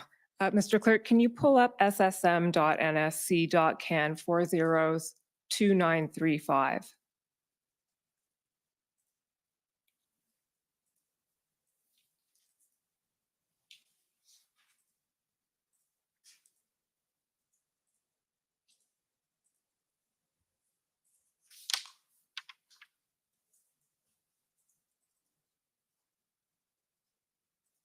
So, Ms. Telford, this is a text exchange between you and Minister Dominique Leblanc, whom we know is the Minister of Intergovernmental Affairs. And he writes to you and says, just got this from Vandergrift. So that's a reference to his Deputy Minister, Michael Vandergrift. Minister, want to let you know that the Ontario Solicitor General has again declined the invitation to attend the tripartite meeting today on the Ottawa occupation. You say, I think we need to shine a light on that. He says, we'll say it. Can you explain to us what was going on in this text message and what you meant by, I think we need to shine a light on that? So I think this was a continuation of what John was just talking about. This was obviously a further attempt at a meeting with the three levels of government, and Ontario was continuing to decline. I don't recall when he says, we'll say it, where that meant, but it putting myself back in that time, I think when I'm saying we should shine a light on it, it's bringing some attention to the fact that Ontario wasn't at the table. And we really did believe it would be a more efficient and effective way to work. Would it be fair to say that there was some frustration with Ontario's response at this point? There was definitely some frustration because we believed it could be easier than it was, all things being very relative at that time. But there was ongoing communication with Ontario bilaterally throughout. It just meant that the conversations were happening between Ottawa and the federal government and Ontario. And so there were just numerous bilateral conversations that we just thought could have been better handled and more efficient if we could have all just come together. Because as I know has come up throughout the inquiry, there was a fair bit of confusion around numbers and requests and the RFAs, the way they work, the request for assistance. They do need to go through the provincial level of government. And so not having them as part of the conversation made things that bit more complicated. That's fair. Mr. Clerk, can you please pull up ONT 50159? So I'm going to ask you here about a meeting that was held on February 6th that was a sort of tripartite, but not quite, between the City of Ottawa, federal government and provincial government. And the exchange I'm going to take you to, we've seen this document several times in the commission, so I'm not going to go through the whole thing. But at the end of the document, there's an exchange between the National Security Advisor and the Deputy Solicitor General of Ontario that I'd like to get your take on. So it's February 6th, an 11 o'clock meeting attended by officials from the 3 levels of government. So Mr. Clerk, if you can scroll down to the very bottom of the document.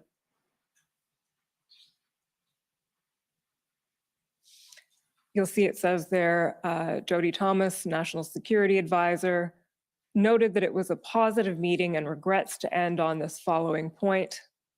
Would the province be looking to the federal government if this protest was happening outside the City of Ottawa, e.g. happening in other places like Kingston?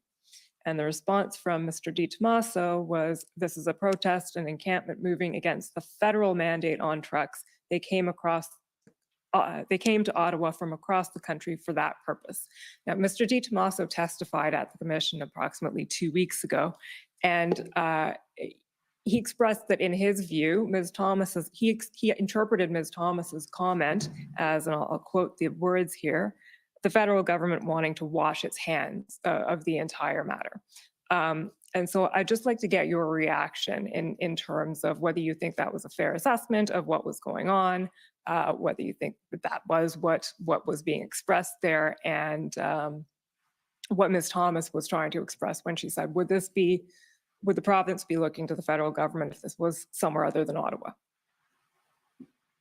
I might start, like, I'm not putting too much weight into this. I think as I read it, and I wasn't there, but this strikes me as frustration and a bit of a back and forth in that frustration happening, and both sides kind of articulating some of that frustration. I think we were trying to look for ways to work together. There were 3 levels of government, and it was a challenge to get these machines working in the right direction. And I think this back and forth my guess would be this is an outcrop of just a frustration around those levels of government and the 2 different approaches that I've outlined before. Fair enough. And you can appreciate that one of the issues that the commission is looking into is the interaction between governments, and which is not always an easy thing, but how it all played out here. Okay, so eventually around the time of February 7th, 8th, 9th, Ontario became more engaged when the Ambassador Bridge blockade became entrenched. And so we know that has happened. And I'll take you at that point to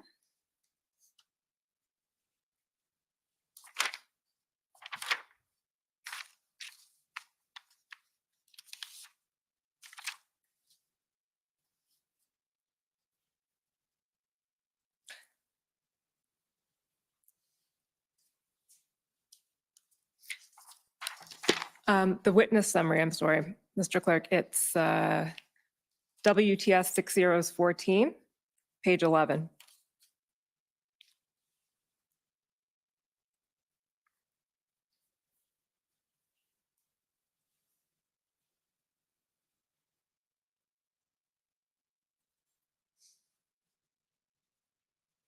Oh, I'm sorry.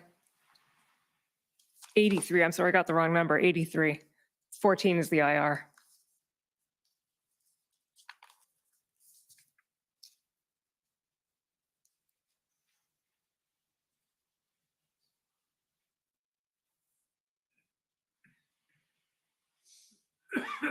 So if we scroll down to page 11, please, Mr. Clerk. Keep scrolling. Oh, keep scrolling. Okay, scroll up a bit, please. What I'm looking for is the panel was asked what in their view. Could be that I have the wrong page number.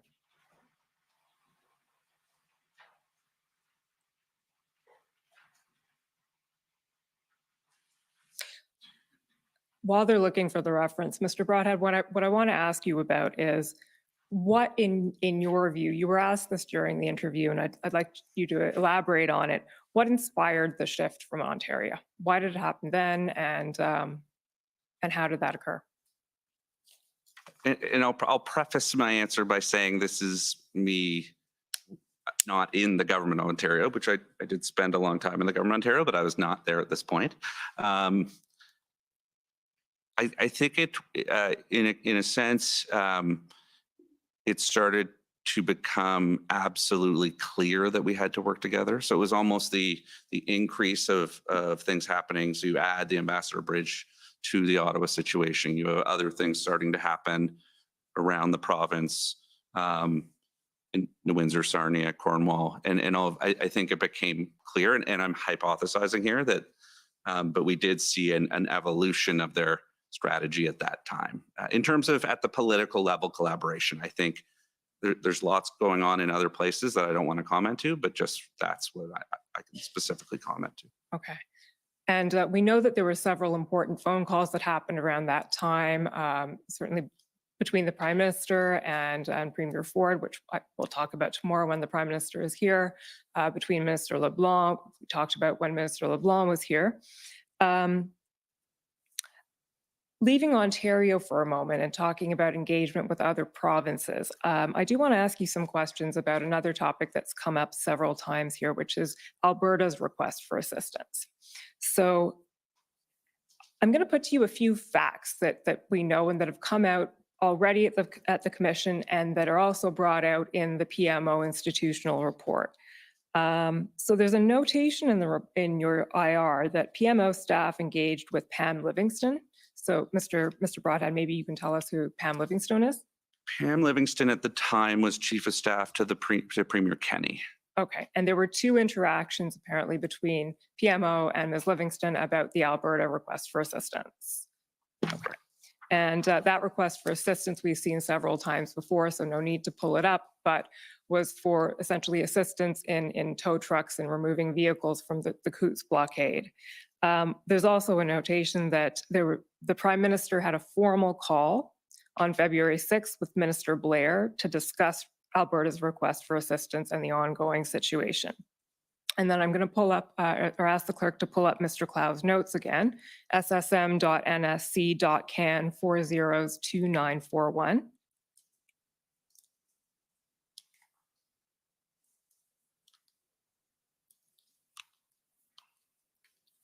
So this is the notation I said we'd come back to. This is the meeting that you're having with the Prime Minister on February 6th, and the notation. There it is. Thank you. Coutts persists, but traffic is moving. Alberta asked for RFA. We don't see CAF being able to help with that. So at that point, it's apparently been concluded or decided in some form that the Canadian Armed Forces is unable to assist. Is that correct, Mr. Clow? So the RFA came in the day before that, and it immediately spurred a number of conversations with different offices. Ministers were consulted, and the Prime Minister was consulted on a few different occasions about this.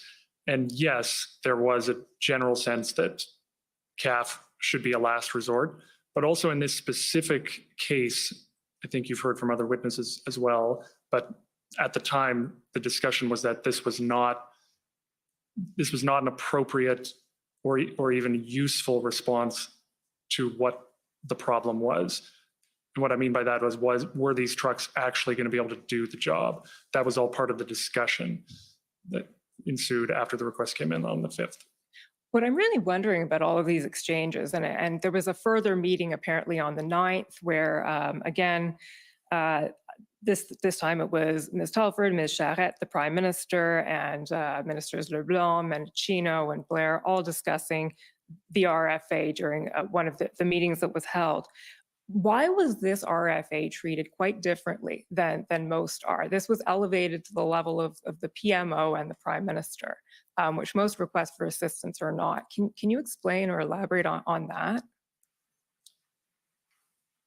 And you might want to add to this, but we are usually made aware of requests for assistance wherever they're going in government. And in this case, we were obviously following everything to do with the blockades and the occupation very, very closely.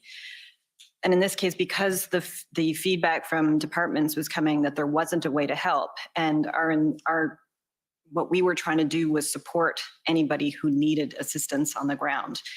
And so if Alberta was asking for help, we wanted to be able to support them.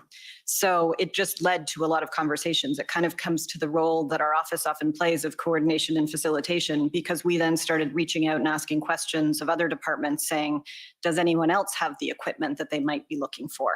It may not be appropriate for CAF and they may not have the equipment, but is there that equipment somewhere else that could be found? So I think, as is in the interview summary, we even went so far as to say, does Parks Canada have this kind of thing? Because the goal was to be able to assist if we could. Maybe if I can just add, I think that, we also looked at, can we reimburse if they find them privately? Should we reimburse that? So and I kind of push back a little bit on that this rarely happens. Like in a case where the process comes through and it goes to the minister, and I've known of other cases where it was like, no, we can't assist. The minister's office will often flag it to us, and we'll ask questions about, well, have we explored this? And I can remember other instances where that was the case, where we just pushed more to find other solutions that in the kind of narrow band of the RFA process they may not have thought of. Okay, that's fair. It's the request for assistance that we're dealing with in the commission. It's the only one that we've seen this pattern in, but that's fair explanation. Okay, I'm going to want to shift gears now and talk about what you were hearing during this process with various stakeholders and interlocutors, both nationally and internationally. So Mr. Clow, I'll start with you. We know you had a few conversations with a man named Juan Gonzalez, who's the special advisor to President Biden. Can you tell us about those conversations and what you were hearing from him? Yes. So I heard from Juan Gonzalez. He is part of the national security team in the White House, and we'd interacted on a few files before the convoy protests. And he reached out, I believe, on Wednesday, February 9th. At that point, it was a request to connect National Security Intelligence Advisor Jody Thomas with the White House Homeland Security Advisor to urgently discuss the Windsor blockade, but also other border blockades that were in effect at that time. So Juan and I had a bit of back and forth about that. That then led to a number of conversations, some of which you heard about this morning from the Deputy Prime Minister. But there were various interactions between the Prime Minister's office, PCO, several ministers' offices, and their counterparts in the United States, in the White House, and different departments in the United States, because they became seized with the border blockades that were impacting them quite significantly. So you mentioned that we heard this morning from the Deputy Prime Minister that she was hearing a lot of concern from officials in the United States about what was going on, and some encouragement, if we can put it that way, to bring a swift end, given the impact this was going to have on Canada-US relations and trade. Were you hearing similar concerns from the people you were talking to in the United States and or in other countries? Absolutely. And the concern was not only about trade, economics, dollars and cents. It was for sure. But there was also a discussion in many of these conversations, including between the Prime Minister and the President, that both countries were facing similar forces in certain ways. For example, the United States also saw some convoy activity. I think it was dealt with quite quickly by the Americans, but they saw a trucker protest heading to the Super Bowl. There was one that was trying to be assembled to head to Washington, D.C. So these were part of the conversations as well. It was viewed as a shared problem. But for sure, the immediate issue was the blockades at various border crossings, especially Windsor, and how do we sort these out quickly? And we understand you also had some conversations with Ambassador Hillman, ambassador to the United States. Can you tell us about those conversations? Well, she was one of the key principals having interactions with the White House and various departments in the United States. And the substance, one example of substance within those conversations was how can we introduce measures to end the blockades or at least dissuade them from growing and from new ones from popping up.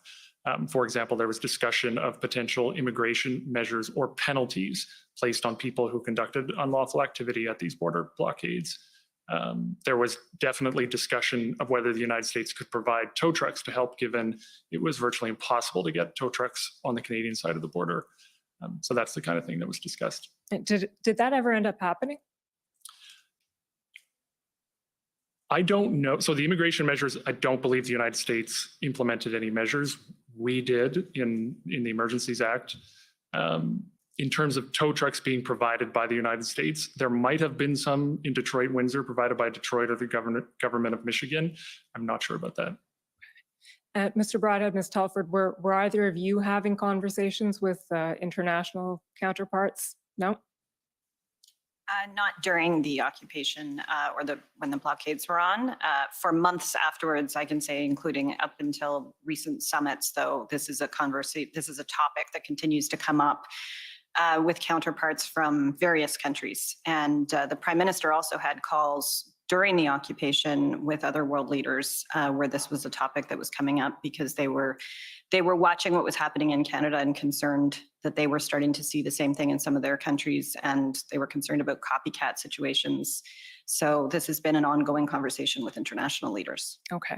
And I would just add as well, another feature of all of the conversations between the Americans and us, including the call between the Prime Minister and the President, was the fact that a lot of the support for the unlawful activity here in Canada was coming from the United States in terms of money, in terms of people, and in terms of political support from some of the most prominent US political figures. Millions of dollars came in from the United States, according to published reports. Chief Slowly announced that there were American citizens who had traveled to join the occupation in Ottawa. So that was also a feature of the discussions here. The flooding of 911 phone lines here in Ottawa came largely from Americans, as announced by Chief Slowly and the Ottawa Police. So this was very much a shared problem, and we were talking about it in that sense. We've heard about some of that already at the Commission. You speak of the foreign funding, and we explored that a bit this morning with the Deputy Prime Minister, and it was found in the end that there were millions of dollars coming from the United States, from private donors. So there was no foreign state funding coming in. Would you agree with that? Yes. Okay. And we've also established that there was little information available to the government at the time of the convoy of how much money was coming in from the United States. That wasn't really information that was available to the government at the time. Would you agree with that? It definitely became more apparent as time passed. And I totally agree with you. It is cloudy and unclear, and it's concerning that it happened. But one example I would give, I mean, we felt quite strongly at the time that it was happening. And proof of that, I would say, is when GoFundMe paused the account, you saw some of the most prominent American political figures attack GoFundMe. And they didn't do that for no reason. They did it because it was clear to them, and it was clear to us that a lot of the funding was coming from Americans. Okay. So you've taken me to what I actually wanted to ask you about, which is one thing we haven't heard much about so far is political commentary coming from the United States. So you'd mentioned prominent political figures who are weighing in on all of this. Can you tell us about some of that, some of what you were hearing or observing on that front? The issue there were a number of examples from senators, from governors, from the former president. And the issue there is not that individuals and politicians aren't allowed to comment on politics and policies in other countries. It happens all the time. But the concern for us was it was direct encouragement for unlawful activity that was hugely damaging to the country, including the border blockades. So that's why I raise it here, and that's why the president and the prime minister spoke about it. It was the support for unlawful activity. Okay. Mr. Clerk, can you please pull up Mr. Clow's notes again? So that's ssm.nsc.can 402941. Remarkably effective note taker.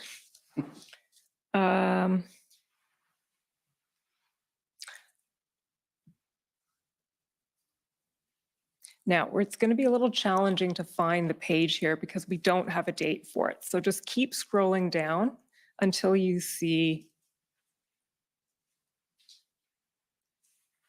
talked about the Emergencies Act. So scroll down again, please. Scroll down.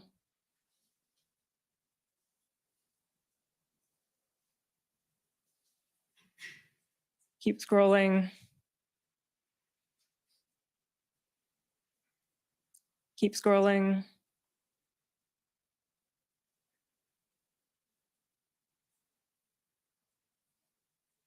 Keep going. I think it's just after this. Keep going, please.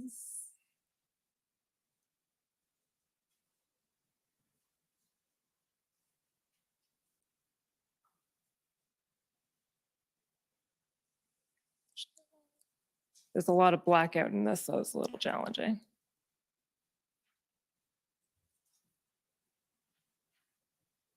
Oh, we're at the FMM already, so it must be before that. I think I saw it a Did you? few pages up, yeah. Can you zoom out a little bit, please, Mr. Clerk, so we can see? Thanks. Okay. Keep going up a little bit. And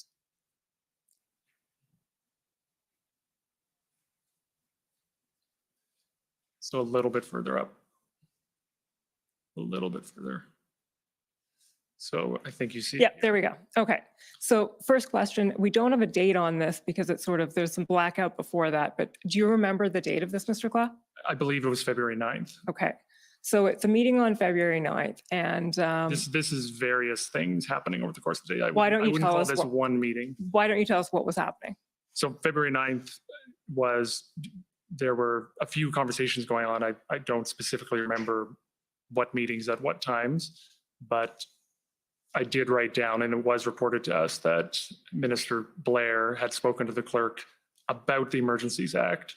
And that was in the lead up, I think, just one day before the incident response group meeting where the Emergencies Act was discussed in some detail, in addition to other things. So this was just a report to us that that conversation had happened between the minister and the clerk. Okay, so around February 9th, we're getting to the point, as we know, where the federal government felt a need to perhaps intervene in the situation and bring this to a close in some way. So as you say, Blair spoke to the clerk and talked about the Emergencies Act on the options. Can you just read your handwriting there? Didn't commit on the options. Emergency could be peace if that sounds like we have authority. And then a reference to Nathalie Drouin, the deputy clerk, and Fort So Justice. I see this as discussions are happening about how we can help, what more we can be doing. And the Emergencies Act could be a piece of that. Okay. And we know that the following day, the Prime Minister convened the first incident response group meeting. Yes. So I'd like you to tell us a bit about that meeting, the decision to convene the IRG and what that meant in the Prime Minister's eyes, in your eyes, and what an IRG really is. I think as the clerk may have spoken to already, and I think as these notes show too, the meetings were becoming increasingly frequent with added ministers and different departments getting involved because of the request for assistance amongst a growing number of blockades now, as well as protests in different parts of the country. And the occupation, of course, is now really entrenched in Ottawa. And so as we were having these meetings, the clerk, I believe, advised the Prime Minister, though it made good sense to the group of us at the time as well, that it was time to formalize our structure moving forward, and that we were at a point of national crisis. And that's what the incident response group is put together for. It was a group that was, it was a cabinet committee that was created, I believe, in the first mandate of the government midway through, and it is chaired by the Prime Minister. It does not have a set permanent membership. It is convened with the ministers appropriate to whatever the incident is that is being discussed. And the thing that makes it very different from other cabinet committees is where in another cabinet committee that tends to be policy focused and a little longer term. This is obviously dealing with something in real time and something that's crisis-like in nature. But the structural difference too is that officials lead in many ways the conversations within the IRG meetings space, and they are right at the table. So whereas at a cabinet committee meeting, the ministers would be sitting around the cabinet table and the officials might be sitting to the side, they may very well be making presentations, and then the ministers would be discussing those presentations, or they might speak up to make clarification when their ministers call on them for that clarification. At an IRG meeting, the principal presenters are officials. And so whether it's the NSIA, whether it's the commissioner of the RCMP, whether it was the head of CSIS, depending on the incident in past, it might be the CAF and the chief of defense staff. And then the ministers are called on by the prime minister to add anything that they might see as not having been covered, to add any thoughts they have on the basis of the information that's been presented. But they are all sitting around the same table, which makes it quite a different meeting than really any other. And what's the purpose of that? Why is an IRG structured like that with direct input from officials? I think for a number of reasons, it's their expertise and getting it in real time to the prime minister and to the ministers, and things are moving very quickly. And it's so it's an efficiency and an effective kind of tool to bring everybody to that same table and convene the leadership of the different security agencies for whatever the security incident is, and to hear from people directly. Okay. So essentially you remove the sort of the layering up, and instead the prime minister has direct access to all of the inputs that he may want or need. As do all of the other ministers, because they then get to hear directly from the heads of the different agencies or law enforcement heads. Okay, fair enough. So we've been through the content of many of the IRGs. One theme I want to pick up with you is something that was eventually brought to the IRG on February 12th, but has been a discussion at the commission throughout, which was the idea of whether the prime minister or anyone from the federal government should engage with the protesters and attempt to bring this to a close through either some sort of negotiation, some engagement, some speaking. So the first thing I'll bring up on that point is, Mr. Clerk, it's pb.can.401184.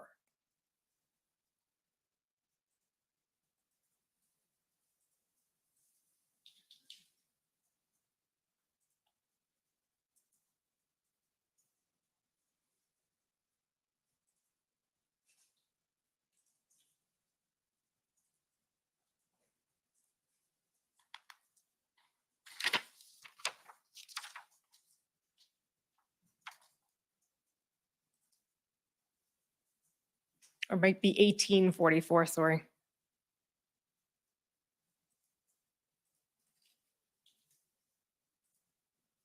Ms. Telford, this is a text exchange on February 6th between you and Minister Menachino. So it's early days, but as I said, this theme of interaction, negotiation is something that came up. Okay, can we scroll down, please, Mr. Clerk?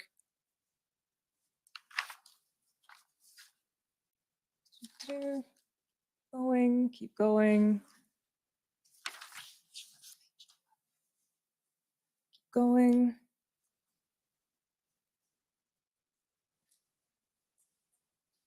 Page 8, please. Okay, here we go.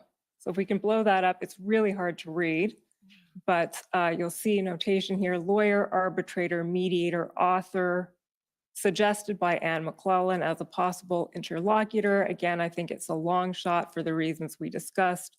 Also, I noticed after we hung up that we didn't even spend a moment on politics and readiness. Okay, so that part of it may not be all that relevant, but do you remember this text exchange, Ms. Telford? Now that I see it. Okay, and do you remember the idea of discussing a possible interlocutor at that point and what was going on? Can you fill that in for us, please? Look, I think over the course of, right from the beginning of the occupation, when it became an occupation, there were numerous people who were trying to suggest anything they could to try to find a way to assist. And I think that's what Anne was doing here. I've received, and I believe it's part of the documents as well that you've received. I received suggestions from numerous other people as well. MPs were raising names with us. There were suggested names of MPs from other parties who were coming forward, wondering if they could help. There was a lot of people that were trying to find a way to figure out if an engagement could work. And no one was able to take it past that first thought. And so no one could figure out who they should talk to. There was no clear leadership on the other side. There was no clear understanding of what they would even be talking about. The police were already, as we were being informed through the incident response groups, they were already engaging at a certain level. And so it wasn't clear what this engagement strategy would be, let alone if it could have any effect. And, you know, I think there's a difference too between engagement and negotiation. And the Prime Minister and the Cabinet, the government, wasn't prepared to negotiate public health measures that were rooted in science.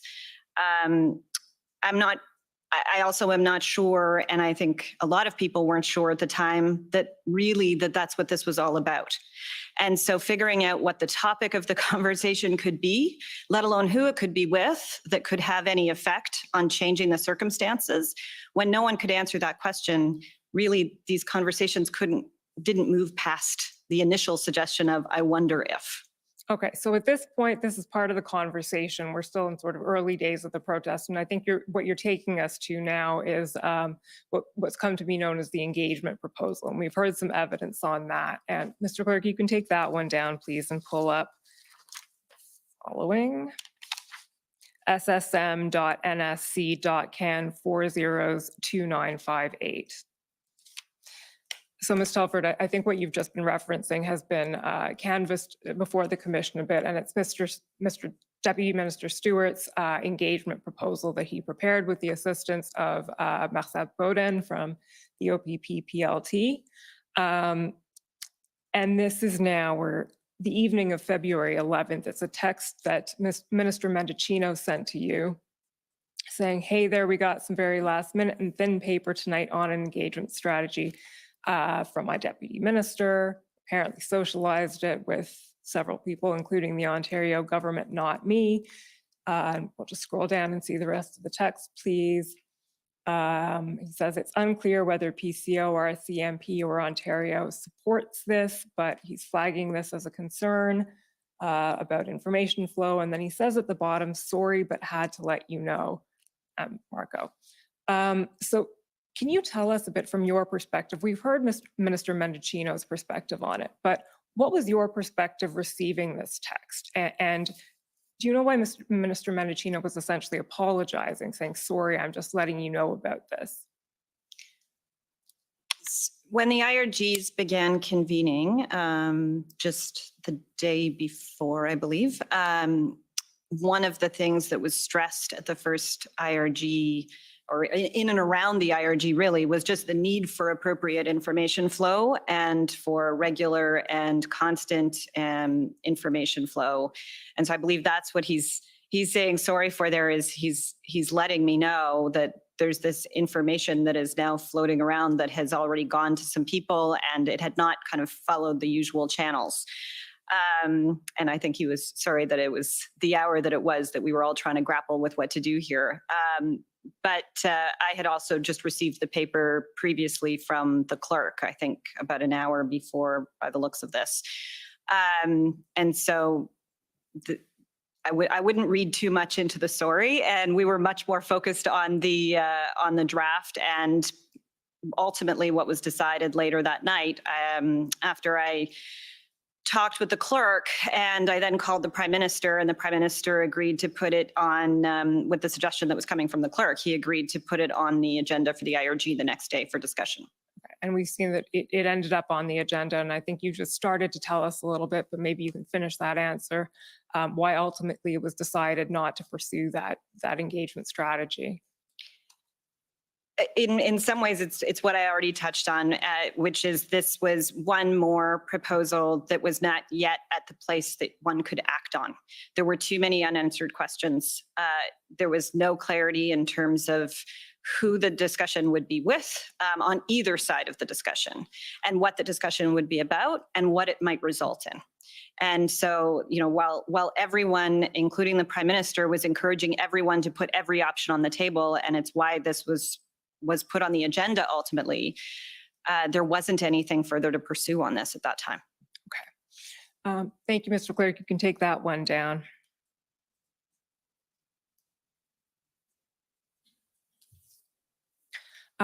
So we're going to skip a little ahead in the chronology. Again, the following day, February 13th, is obviously key. There's the incident response group meeting in the afternoon, followed by the cabinet meeting in the evening. The decision coming out of the IRG is to have the cabinet meeting, and then the decision coming out of the cabinet meeting is to have a First Minister's meeting to consult on whether or not to invoke the Emergencies Act.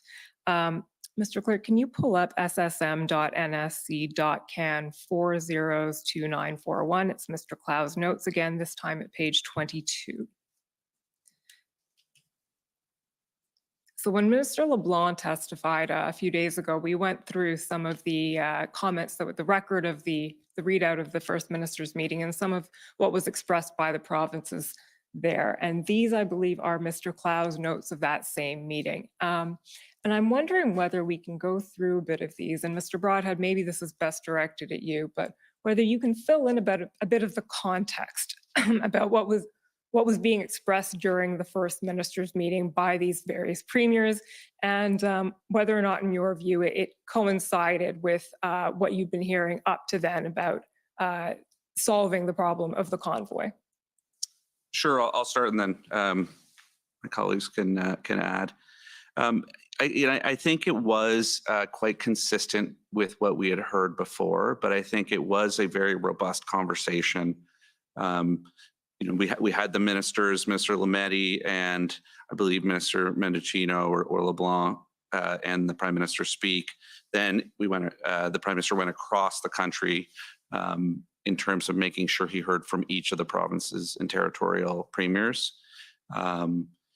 I think we had known on where not that specifically on the Emergencies Act, but we had known from conversations with Ontario what they were kind of feeling generally. We had heard from a lot of the provinces, so I think it was quite an interesting conversation. I think we did learn a lot, and just to use a couple of quick examples, some of the issues around supply chain that Newfoundland and Nunavut brought up, and concern from the Premier in the Northwest Territories about a blockade, concerns from Premier Horgan about RCMP being stretched too thin, as a contingent had been sent to support another part of the country. And it really kind of showed that the national nature of it and the kind of variety of issues folks were facing. And even the folks who were, I would say, more concerned, such as the Premier of Alberta or the Premier of Saskatchewan, even they had said things like, well, I won't quibble with the use of the Emergencies Act, but I'm worried about inflaming folks, which was something we were concerned about, had talked about at IRGs, was a real cause of discussion. And same with Premier Moe, who said, the 6 things you've mentioned sound reasonable, but I'm worried about inflaming. So, and even Premier Legault talking about the Sûreté de Quebec and and the dynamic between the Sûreté and the RCMP, and us having to kind of discuss where those boundaries were with them in calls Mr. LeBlanc mentioned after with Minister Lebel, I believe it was. Really showed like it was a very meaty conversation, I found, and but not one where I think we were shocked by what we were hearing because of the outreach that had happened in advance. Ms. Telford? I would just add that this was, I'm not sure there's a prime minister in Canadian history that has had as many first ministers meetings as this prime minister has because of the pandemic. And so they were such a regular occurrence. And this group of premiers know each other quite well because of that. And while, you know, there are perhaps sometimes more pointed and more partisan statements made in public facing environments, in these meetings that they have, and I think you can see that in the notes and in the descriptions of it, they are thoughtful conversations, and they do come at things differently. There's no doubt they have different, you know, regional needs, and we're facing different things in different parts of the country. But as Premier King, I can still remember saying, you know, toward the end, he was one of the later speakers as per the notes, and him saying to the Prime Minister, I know you don't take this lightly. And this was a thoughtful conversation. And because they really were grappling with, you know, even those who were concerned about the potential for inflammation if the Emergencies Act were invoked, even those who were concerned about it in their specific regions, understood there was a broader national potential national need here, and that the Prime Minister had the authority ultimately and potentially and the need to do this. And so even those who were showing some reluctance from their kind of premier perspective of their particular province were showing an openness or a recognition, as Premier Kenney did, and sort of saying, I won't quibble with you on whatever you have to do with the Emergencies Act ultimately. And I think that speaks to, they'd had an FMM just a couple of weeks prior to this that was solely focused on, before all of this had started, as par for the course now during the pandemic, because we need to remember the time we were in, which was the height of Omicron. And so they'd actually had an FMM I think it was January 10th, where they were talking about the new mandates that the provinces were having to put into place. And we were looking to support them on that front. So this is a group that has navigated crises for a couple of years together in many, if not most of their cases. That's helpful context in understanding comments like you just brought up. Premier Kenney saying, I don't quibble with the use of the act. Mr. Cloud, do you have anything to add on that, on this front? I think it's been well covered. I would just emphasize, I know it's been addressed here and elsewhere in the past couple of weeks, but Premier Kenney's comment on this phone call that there was a potentially violent, hardcore group of individuals at the center of the Coutts blockade who were ready to die for a cause. And we had heard that through other reports and from our own officials, but it was a recognition. That's just one example of the very serious potential for violence that was posed by many of these demonstrations. Thank you, Mr. Clerk. You can take that one down. So we know that what happened after the First Minister's meeting, which lasted about an hour, there was then, I believe, a call with opposition leaders, and then some point that afternoon, the Prime Minister received a decision note from the clerk, and fairly shortly thereafter took the decision to invoke the Emergencies Act. One thing I wanted to ask from your perspective was any consideration given in any of this to holding a debate before Parliament, not to decide, of course, but to engage in a debate over whether the Emergencies Act should be invoked? So there was an emergency debate about the convoy and the demonstrations about a week, I think exactly a week before the invocation of the Emergencies Act. The Emergencies Act itself contains parliamentary process and provisions. So that debate and the vote in the House did happen. But the decision to invoke on February 14th was made after a series of discussions and inputs, the FMM that morning being a critical one, the opposition leader call being a critical one. The view was time was up and it needed to be enacted right away. And recognizing that the parliamentary process is built into the act and was to come in the days ahead, we thought that was robust. So essentially that conversation didn't happen because it didn't have to. There was already a parliamentary process built in. Yes. Is that fair? Okay.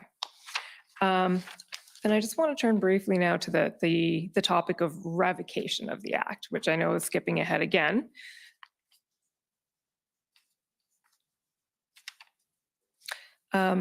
Mr. Clerk, if you can pull up Mr. Clow's notes again. I don't know what we do without Mr. Clow's notes here. SSM.NSC.can402941,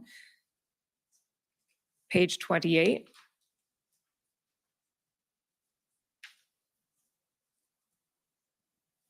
The only thing missing from the notes is clear page numbers. Always number the pages. So this is February 19th. It's a staff call, and right at the bottom there, you say Parliament's job is to confirm or revoke.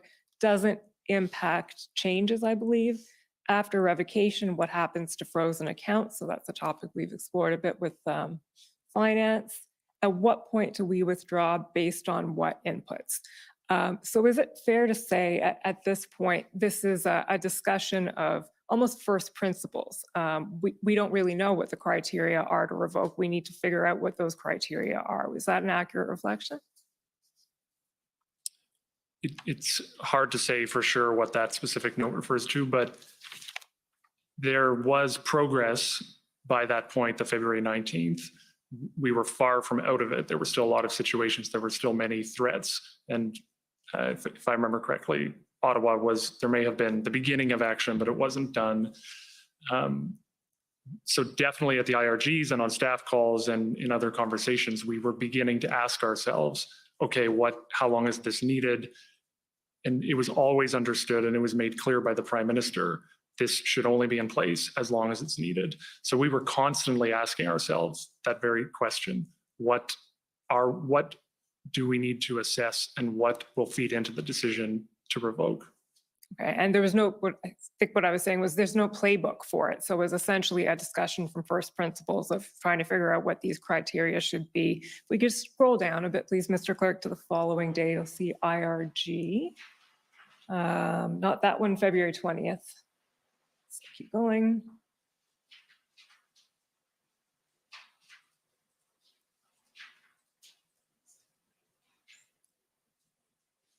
So the first notation there says IRG February 20th, RCMP/officials public brief on how long emergency act is needed. Now we're going to take this down and bring up a different document, Mr. Clerk, which is ssm.can.nsc 40/2910. This isn't something that's recorded in your notes, Mr. Clow. What I'm going to bring up is Commissioner Lucky's key messages from that date. So it's an RCMP document, and I'm going to take you through it and ask you whether your recollection is that that was expressed during the IRG.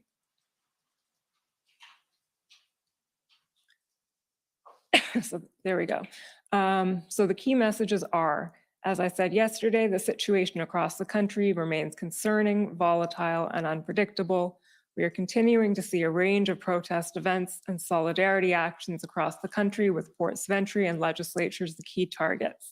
I want to underscore two key bottom lines off the top. First, as it relates to Ottawa and Ontario, there is an operational need to maintain access to these powers to ensure that we can finish what we started and prevent any retrenchment, even for the next 2 to 3 weeks. And then after that, it is important that we retain the ability to maintain the perimeter, restrict travel, and ensure we can continue to choke off financial support and other assistance to the protesters in Ottawa. And then it goes on. Do you recall this having been expressed at the IRG, that the Emergencies Act should stay in place by the RCMP, by Commissioner Lucky, for another 2 or 3 weeks? My colleagues may have stuff to add, but I don't know if it was conveyed on the 20th, but that was definitely a message right up to the revocation that the RCMP believed that the powers were critical, and they argued that they should stay in place for a period longer in order to prevent additional blockades from starting or from people from returning to the ones that existed. Okay. Ms. Telford, Mr. Broadhead, do you have anything to add to that? No, that's. Yep. Okay. And as we know, that's not what happened in the end. The act was revoked 3 days later. So is it fair to say that input was received but not followed by, in the end, the government? Important to point out is that both for the invocation and the revocation, the RCMP was one of many inputs. So for sure, this view would have been considered and was considered. But ultimately, the Prime Minister and the IRG decided to revoke when they decided to revoke based on what many different inputs. Okay, one thing I wanted to ask you as well about the revocation decision is there have been some suggestions that the motion to confirm the declaration of emergency had been passed through the House of Commons, but was up for vote in the Senate. And that part of the timing of revocation may have been due to some perhaps lack of confidence around whether the Senate would confirm the declaration. Can you speak to that? So quite the opposite, actually. And yes, I am aware of that suggestion that perhaps there was an attempt to revoke before the Senate got to its vote.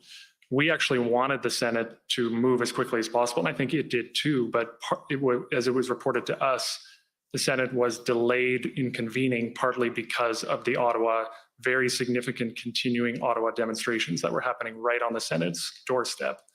They did begin their debate at a certain point, but that was not considered when it came to revocation. The decisions around revocation was, what's the situation? Is this act still needed? Are these powers still needed? We would have liked the Senate to have its vote, but I will also say I know of no reason to believe that the Senate would not have endorsed it.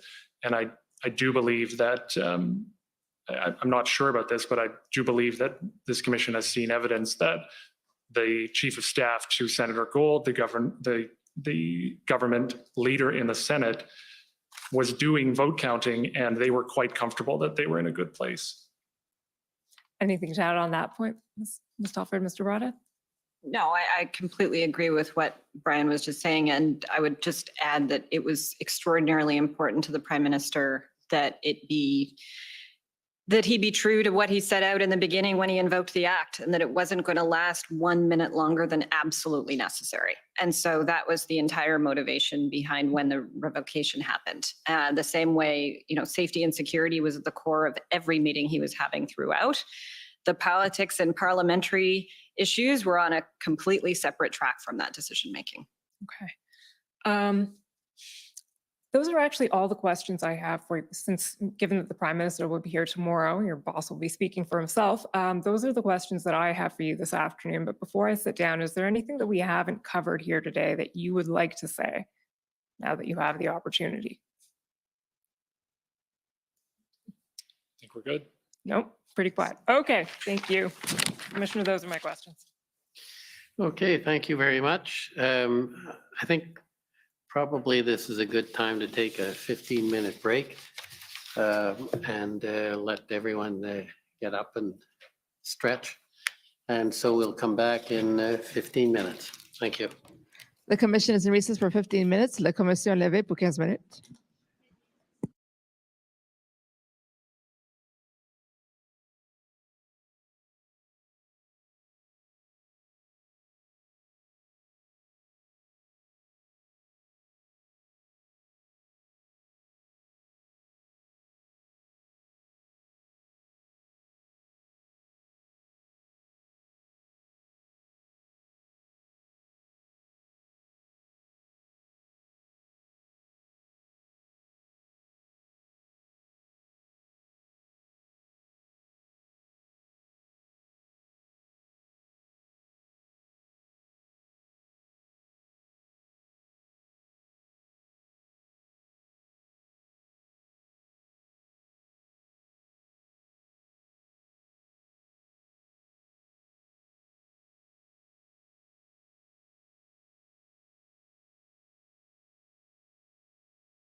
Order à l'ordre.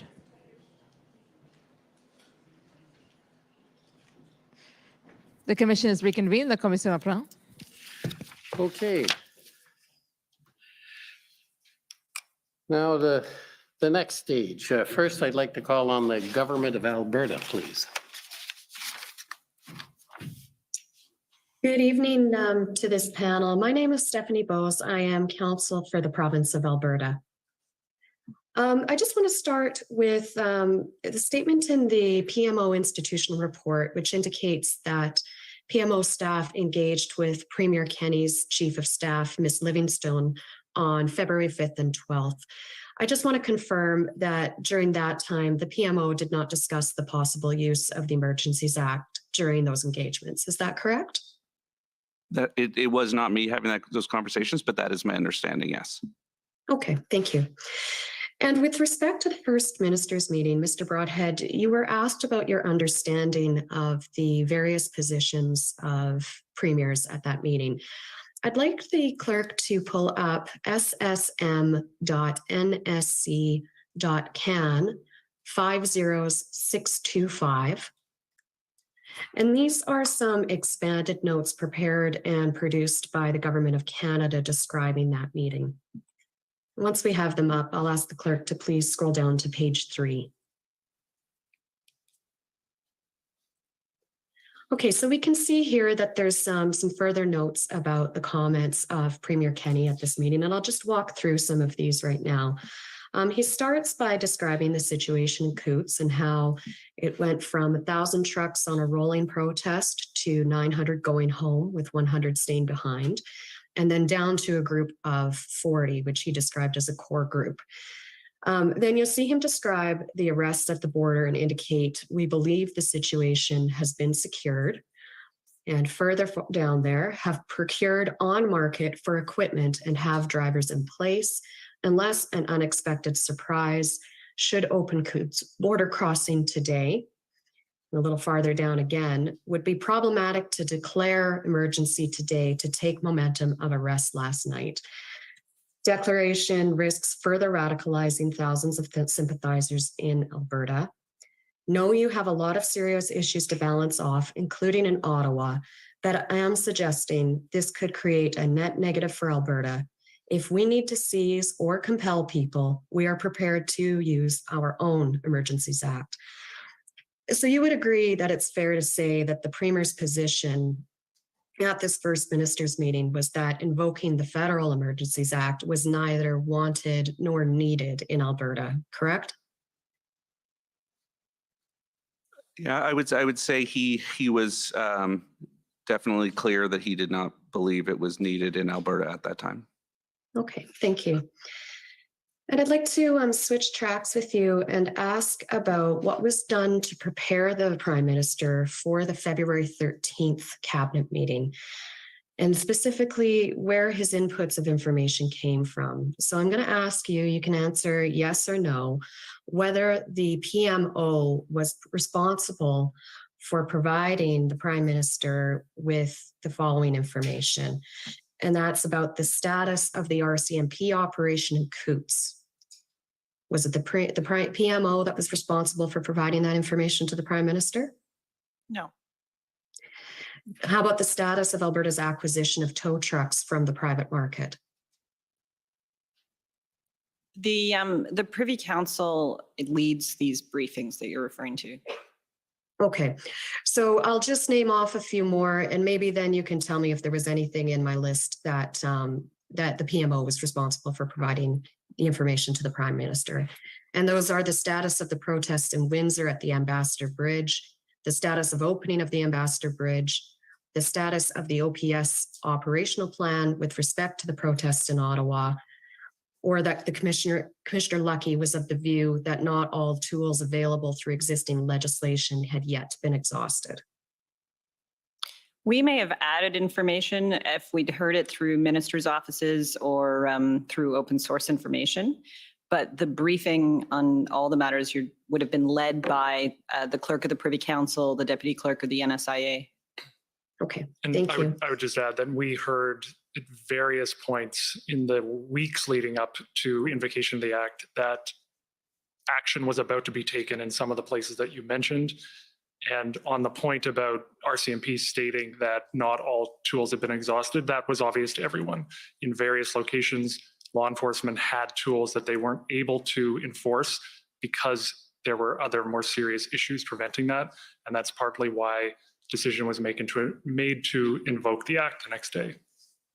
Okay, and so you would agree that the Prime Minister had that information as well, that there were tools available, but that they weren't being used? As I said, that was obvious to everyone who was watching what was going on the ground. Okay, thank you. I would like the clerk to please pull up ssm.nsc.can 402941.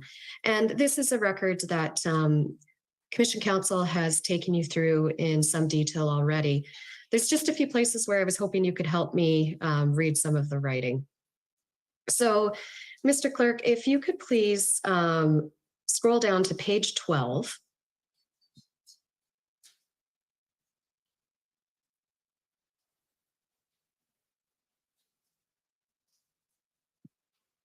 Actually, this is not something that I need clarification on the writing on, but something I do have a question on. Let me just make sure I'm in the right place here. So if you see on the right-hand side, there's a note beside Brenda, and I'm assuming this is Commissioner Lucky, is that correct? Yes. Okay, and she indicates with respect to Coots, they were almost gone, but a pastor incited them to stay, was 250 vehicles, now down to 40, and weapons are in the protest, need to go slow here. Was the Prime Minister part of this conversation? Yes, he was. This was the February 10th incident response group meeting. Okay, good, thank you. And then if we go to page 23, here's where I'll need your help interpreting the writing. Thank you. So we can see about a quarter of way down the page, there's an arrow and it says specific. And what's the next word after that?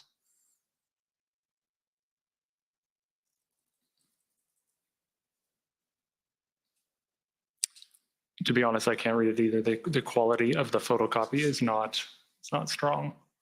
Okay, so specific something, draft list, using the money as and then what's that next word there? As a hook for the national stuff. So this was a reference to we knew and we heard on the FMM call that some premiers and some people felt that the act should not be applied nationally. And this comment referred to needing to underscore in the communications that part of the reason the act needed to apply nationally was so that it would apply to financial transactions across the country, given many of the demonstrators were from across the country. And I think you just said that this was about needing to refer in the communications. What communications are you talking about? So this was February 14th, 12:30 p.m. after the FMM, as preparations were underway for a potential prime ministerial announcement later that afternoon. Prime Minister took the decision to invoke the act later that afternoon, and he went out and announced it. Okay. Now I'd like to talk a little bit about that announcement. If we can go to ssm.can 402665.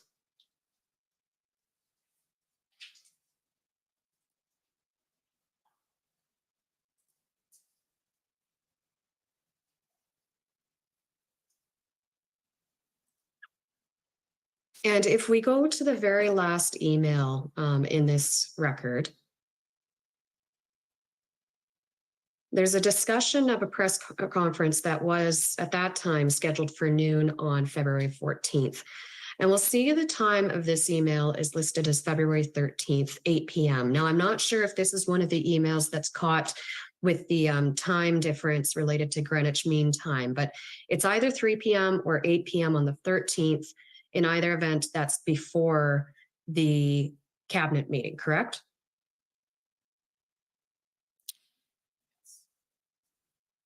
I can't confirm the timing of the email, but okay. It could be. Okay. And it indicates that there was going to be a press conference the next day with the Prime Minister, the Deputy Prime Minister, Minister Blair, Minister Mendicino, and Minister Lametti. There's a bit more discussion in other emails, including that Minister Lemity is there just to answer questions and that only the Prime Minister and the Deputy Prime Minister will provide comments. Is this because that was the press conference that was intended to announce the invocation of the Emergencies Act? So what I would say is at this point, there were numerous statements being made by the Prime Minister and other ministers to media, sometimes in the form of a press conference. My recollection was this was planning for a statement of some sort. And yes, given the Emergencies Act was under consideration, it was a scenario at that time that they could be making announcements about the Emergencies Act the next day, but the decision had not been taken at that point. So you'll see that it says, as you know, the presser is to provide an update on the federal government response to the blockades as well as the Ukraine. And I'll take it from your answer that there was some anticipation that maybe it might be about the Emergencies Act, but what other announcement was going to be made about the blockades the next day? There could have been any number of measures taken, and that was the examination going on exactly at that time. What tools could exist? Is it going to be enough? Decision was Emergencies Act had the tools required, and that's why that decision was taken the next day. And I understand that part of the DMO's role is to prepare speeches for the Prime Minister. Is that correct? The DPMO, no, the Prime Minister's office and PCO prepare speeches for the Prime Minister. Sorry, I thought in the institutional report that there was mention of drafting speeches by the Prime Minister's. Oh, I'm sorry, by the Prime Minister's office. Yes, absolutely. Okay. I'm sorry, I misspoke there. Did the Prime Minister's office? Just to let you know, I think you're over your time, so you're going to have to wrap up pretty soon. Okay, I'll just finish this area. Did the Deputy Prime Minister's office draft a speech for the Prime Minister for the press conference on February 14th? I'm not aware. You're not aware. Okay. Thank you. Those are all my questions tonight. Okay, thank you. Next, call on the convoy organizers, please.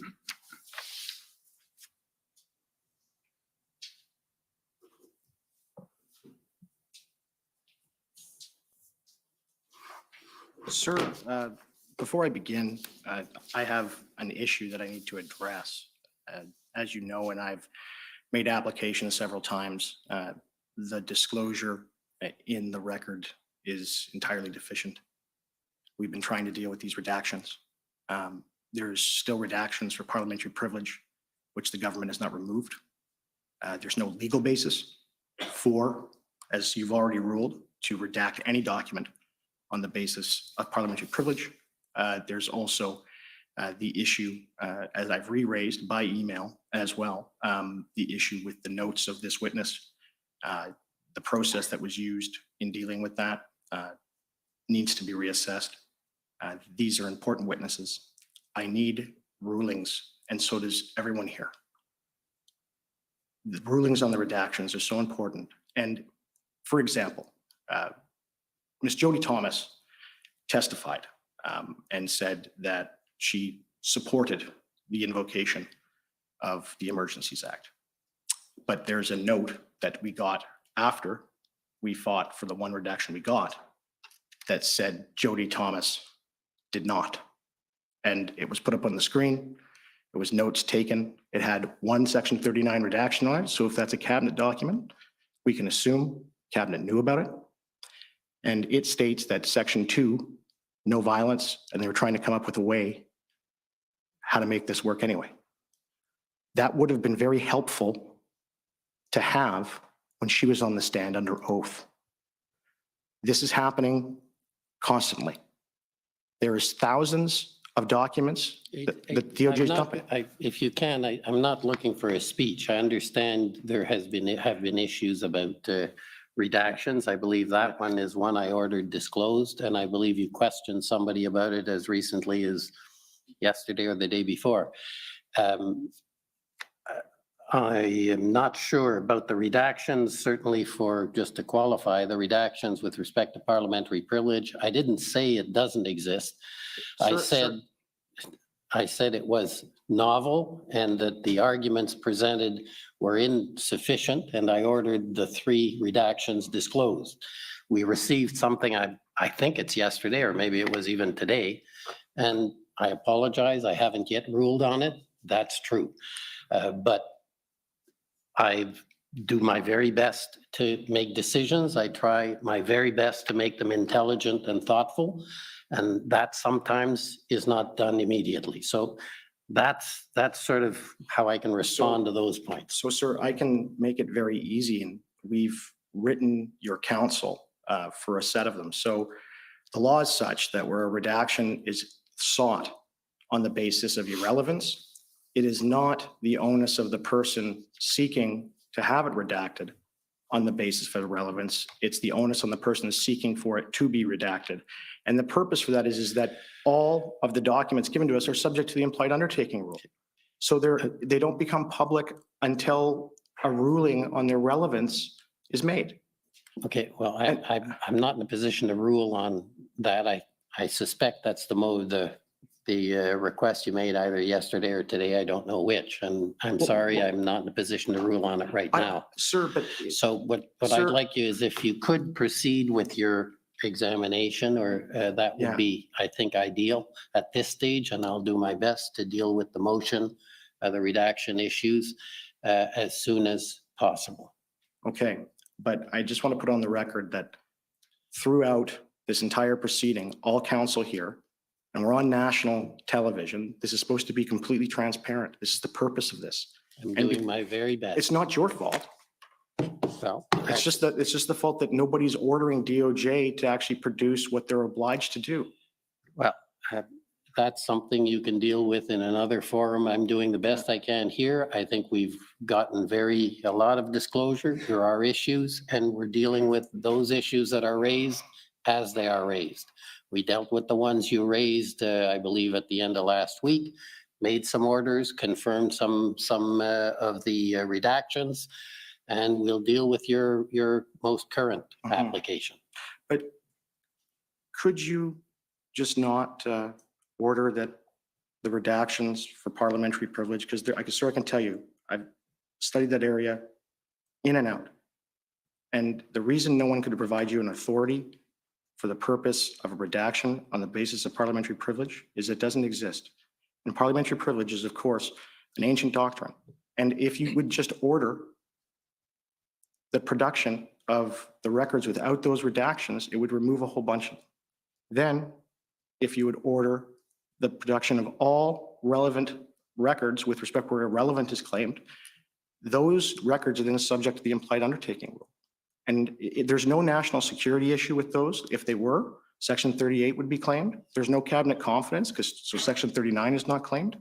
And that has been the law since time immemorial. How can you contest if something's relevant if you don't know what it says? And my problem is that this witness is now on the stand. One of the documents is key in my submission. It is the notes of Ms. Jackson, which is the office assistant to this witness. There are redactions therein on the basis of irrelevance, and there are redactions therein also, I believe, on one of the other grounds. And I've sent a written motion, if you will, email to your council. We've been asking for these things and asking for proper production throughout this proceeding. All council are in agreement that we don't have proper production, sir. Okay, well, I'm not sure you can speak for all council, and I'm sure they can speak for themselves as to whether or not you've been asking for this a long time. I'm not aware that you asked about those redactions. So, but maybe I don't have the records. But so, sir, anyways, we're going to have to stop this. Yeah. And despite your belief that the law is always very clear, my experience of 20 years is that's why judges are around. So if you could proceed, Yes. Otherwise, we're not going to get anywhere. So if I could bring up the notes of Ms. Jackson, which are at,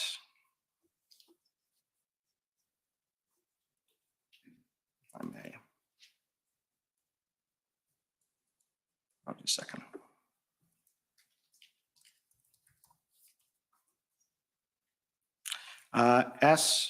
SSM.can.7719.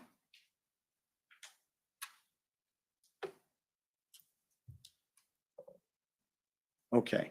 So, Ms. Telford, Sarah Jackson, she's your office manager, is this correct? Yes. All right. And so obviously she's a scribe and does scribing for you when you're in meetings? No. All right. So the notes that she takes, she has, if we can scroll down. And down. Right. So that says KT call, and I take it that's you? KT usually does refer to me. Right. So she's taking notes of a phone call she has with you? I don't know. You don't know. So that's on February 4th. Do you remember February 4th? Yes. Okay. So what happened on February 4th? Well, no, I don't remember in that level of detail. Okay. Is there something you're looking for in particular? Well, I'm trying to find out, because I have to build a record for this. Do you have any idea why anything in your conversation on February 4th in that note would be irrelevant? I don't know.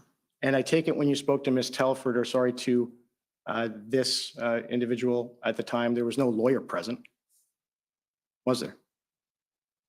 I don't know what this call is. Okay, so can we scroll down then? So you see there, the government has claimed solicitor-client privilege, okay? And you don't remember speaking with a lawyer on February 4th, do you? As I said, I don't know what this call is. Right, so how would the government know, if you don't know, that this is solicitor-client privileged? They couldn't, could they? So it's redacted, and this is the problem, sir. You have irrelevant. Is there a question? Yes, and so if we can scroll down. Okay. And in that note, on February 4th, I know you don't have a good memory, but in your conversation. That's a, No, I know good memory of February 4th. I know she doesn't have a good memory of it, but it wasn't an insult. Blair's Current Strategy Emergencies Act, right? So I take it your understanding, she's writing down what you're saying, and you told her that Blair's current strategy is the Emergencies Act. So it was Minister Blair's strategy to invoke the Emergencies Act on February 4th. That's your understanding, isn't it? No, that's not my understanding. So what was Blair's current strategy Emergencies Act on February 4th, 2022? I can't speak to what's written here. You don't remember? No, if you wanted to pull up notes of mine from February 4th, that might be helpful, but I can't Okay. speak to these. Do you have notes from February 4th? I have notes from a lot of days that have been provided. You've been provided? Okay. Have you provided all of them to the Department of Justice? Mhm. Okay. And would you say that you provided notes from each and every single day? From any day I have notes on. Okay. And with respect to this meeting, do you remember what you and Ms. Jackson were talking about? I unfortunately don't know what meeting she's taking notes from here without more context. It may or may not even be a meeting I was in. But obviously, you were discussing the Emergencies Act. The Emergencies Act came up at numerous occasions, as we've said earlier earlier today. Do you think it would assist the tribunal in this inquiry if Ms. Jackson testifies? No, I think I can answer any questions you might have. But you that are can't answer what relevant. that note says. Is there something you're curious about that note in particular? Well, on February 4th of 2022, Ms. Jackson, in a conversation with you, writes down Blair's Current Strategy Emergencies Act, right?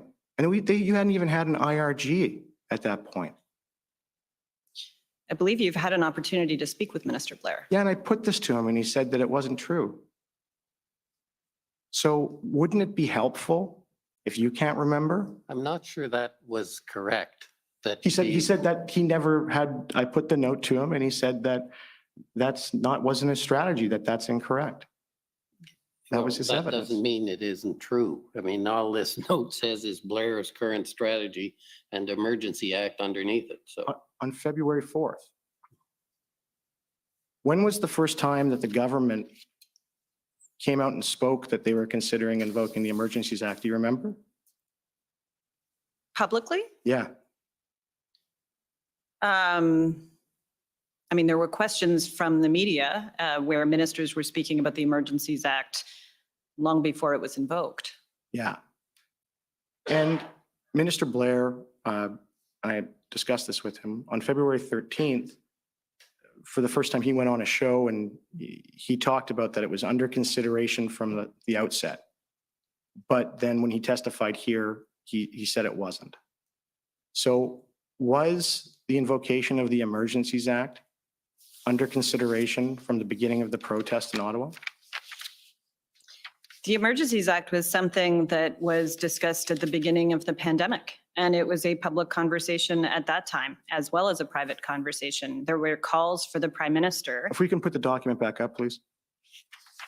Perhaps it's Brian Gover for the Government of Canada. Perhaps the witness could complete her answer to the question without interruption. Oh, no, I was just, the document went down. I'm not done. I apologize. So thank you. So, and I understand that there was a consideration of a public welfare emergency, right? That's very different than a public order emergency. You know that. There doesn't have to be a Section 2 security threat, right? And Are you talking about, I'm not sure when you're talking about or you were what you're talking about from COVID because you said it was under consideration then. They did look at the Emergencies Act at that time, and there was a public call for that at the time, and it was determined because the Prime Minister was very reluctant, as he was during the occupation this past February, to invoke it. And so there's been conversations on various occasions about the Emergencies Act over time. So when that note's taken on February 4th, 2022, are you saying that you're talking about it in relation to COVID? I genuinely don't know what this note is, as I've already said to you a few times. Okay. So if I can scroll up or down, or up, please, or down, but we'll go down. Down's fine. Okay. So that says flag to KT February 10th. And it's written in there that this is irrelevant. What does that mean? Why is it irrelevant? Do you know? So I don't know specifically, but don't know either. I could surmise that flag to Katie means it's probably a bit of a to-do list of things she wanted to flag to me Okay. that were obviously deemed irrelevant to what we are talking about today. Okay. And could we scroll down again? And this one, where it says staff blockade, right? And then it has Section 39 invoked. Do you know what that means? I don't know why they invoked it there. Right. And so I take it when you were having this phone call, there was no one else present on the phone other than you and Ms. Jackson, was there? I don't believe that this is a phone call any longer. Well, if we scroll back up, this is the second page. It's Yes, the way it it's said ordered. flag Oh, to Katie at the top. flag Katie. Okay. And so on February 10th, do you remember if Ms. Jackson was in a meeting with cabinet? She is not normally in meetings with cabinet. So how could Section 39 is a cabinet confidence? So how can, so this is the problem. Those are my questions. Thank you. If we could now call on the Ottawa Police Service, please.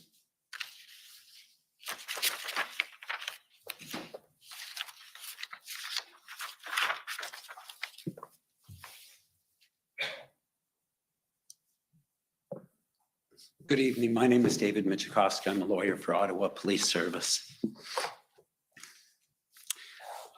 Ms. Telford, my questions, at least initially, will be directed to you. I understand that the PMO relies on the RCMP. Generally? What do you mean? Well, I guess the PMO relies on the RCMP to protect the Prime Minister and others. Yes. And you trust the RCMP? We do. The RCMP has kept the Prime Minister and his family safe. They have. And the RCMP takes security very seriously. They do. And one of the documents, I won't take you to it, but I believe the commission took you to it. One of the documents that you were taken to reference the Intersect group. You're familiar with the Intersect group? Can you remind me? Sure. It was described in that document as a group that gets stood up and is composed of the OPS, the RCMP, PPS, OPP. You're familiar with that? Yes. And all of them are involved in decisions and discussions about these types of protest events and security concerns, correct? That sounds right. And in fact, in that chain of emails that you were taken to, there's reference, and it was on January 25th, Ms. Powers indicates that the key will be tomorrow's intersect meeting and how law enforcement will pre-mobilize. So you're obviously aware that the RCMP, whom you have a lot of confidence in, is monitoring the protest as it's approaching Ottawa, correct? Yes. And on January 27th, and I won't pull it up, but I'll give the reference for the record. It's PB.can401844. There's a series of text messages, I believe, between Minister Mendocino and yourself, and you indicate that the RCMP, or he indicates to you that the RCMP on January 27th says that the current estimate is about 2,700 trucks, but the numbers could fluctuate. Do you recall that? That sounds right. And there's another document from the PMO, I believe it's from Ms. Power. She's the issues advisor. She's one of several issues advisor, but she holds the file for public safety. And so there's an email from her on January 28th. Again, the reference number is ssm.can.nsc402795. And she gives some more data as to what the status is. One of the things that she references in that report on the latest numbers is Project Hendon. And we've heard a lot about Project Hendon. Was that something that you were familiar with as well? Not at the time. I'm sorry? Not at the time. Okay. Subsequently, you did hear about Project Hendon, is that right? During the inquiry, I've heard a fair bit Right. about it. And so she's referring to, so obviously the RCMP, I'm assuming, has access to the same Hendon data as the other security services. Fair assumption? I couldn't speak to what information they had access to. Okay. And so what we see when we look at all of these documents that I'm referring to is the numbers of vehicles, of trucks in the convoy in the last couple days before it arrives is a constantly fluctuating number. Nobody seems to be able to get a full grasp on it. Is that fair? It certainly felt that way. And certainly nobody, even the RCMP, up until that day, the Friday, were saying that this protest was going to become an occupation, correct?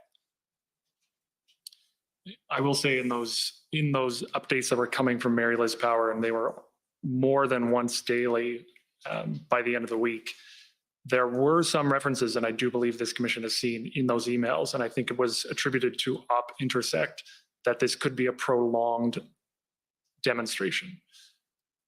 But you are right, there was a lot of uncertainty about what was coming. And so you understood that even the law enforcement community couldn't predict exactly what occurred and what did in fact occur. Fair? I agree this was a challenging situation for everyone. And you wouldn't fault the RCMP for that, would you? No.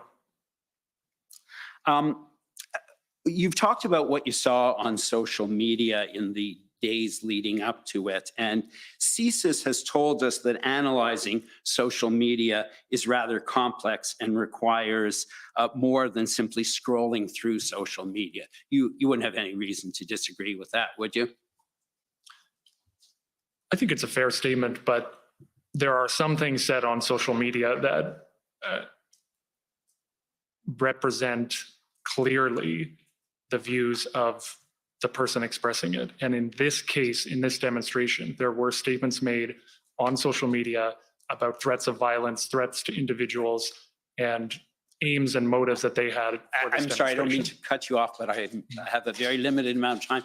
My question was more related to the numbers of people that are coming on social media. Because what Mr. Vigneault said is it is difficult to tell. It's a challenge, I think he said, to know when someone moves from the online space to physical space, and the social media is full of misinformation. Ms. Telford, you wouldn't disagree with that, would you? I think it was challenging for everyone, and that's why it was important to bring everyone together at various points. But I do think there was, I think a number of people, including Mr. Vigneault, have spoken about how figuring out the social media space is something that needs to be done coming out of this. Right. And you recognize, just moving on to another area, you recognize that police, and we've heard from a number of ministers, that police need to have operational independence from government. Absolutely. And that police have to make operational decisions in real time for reasons that may not be evident to the government or to the public. Fair? Of course, and that's something we took very, very seriously. And again, you respected that operational independence. You wouldn't want the police, whether it's the Ottawa or OPP or the RCMP, to take action without considering what impact that action would have on officer safety or crowd safety or children in the crowd. Of course. And in fact, one of the lessons of Ipperwash that we've heard is that governments should not be allowed to influence specific law enforcement operational decisions. You'd agree with that? Fair? Ipperwash was actually something I asked after, and we got a verbal brief on very early on. I think it was actually even before before it became even an occupation, because it was something we were very preoccupied about respecting. And it's because decisions, those type of operational decisions, belong to the police based on their expertise and their discretion, correct? Yes. And there's nothing to suggest that the Ottawa Police Service did not exercise their discretion legitimately and in good faith in this case. Is that fair? Fair. The situation we've heard in Ottawa was, I'm going to use a word that we've all heard a lot in this, was a volatile one. You wouldn't disagree with that. It was extremely volatile. And ultimately that situation was diffused.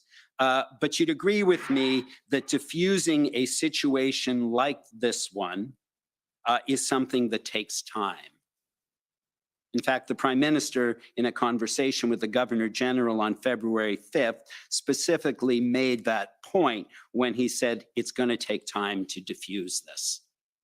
You wouldn't disagree with that, would you? I believe that conversation was a ways into the occupation already.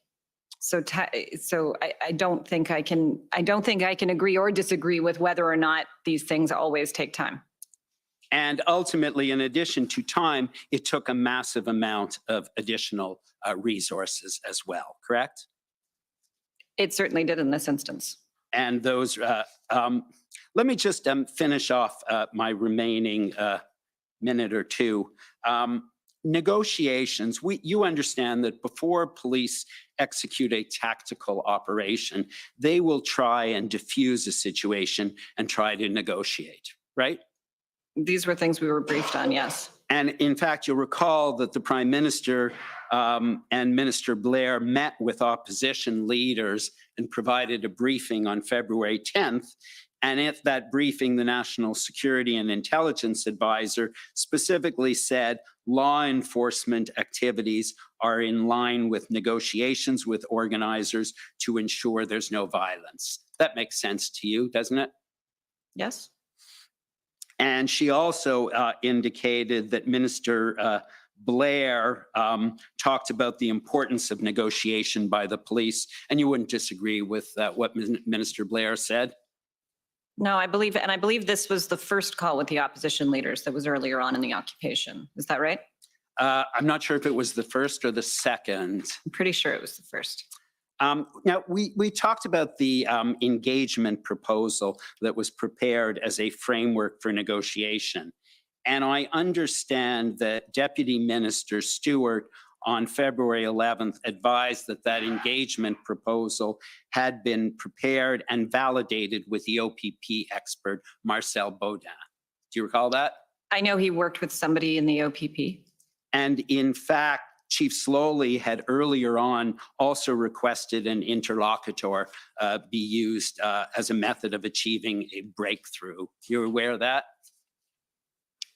I'm not sure. And one of the rationales, and I'll just finish off this point, if I may, Commissioner, one of the rationales that you mentioned in your witness statement for why the engagement proposal went nowhere was what happened in Windsor.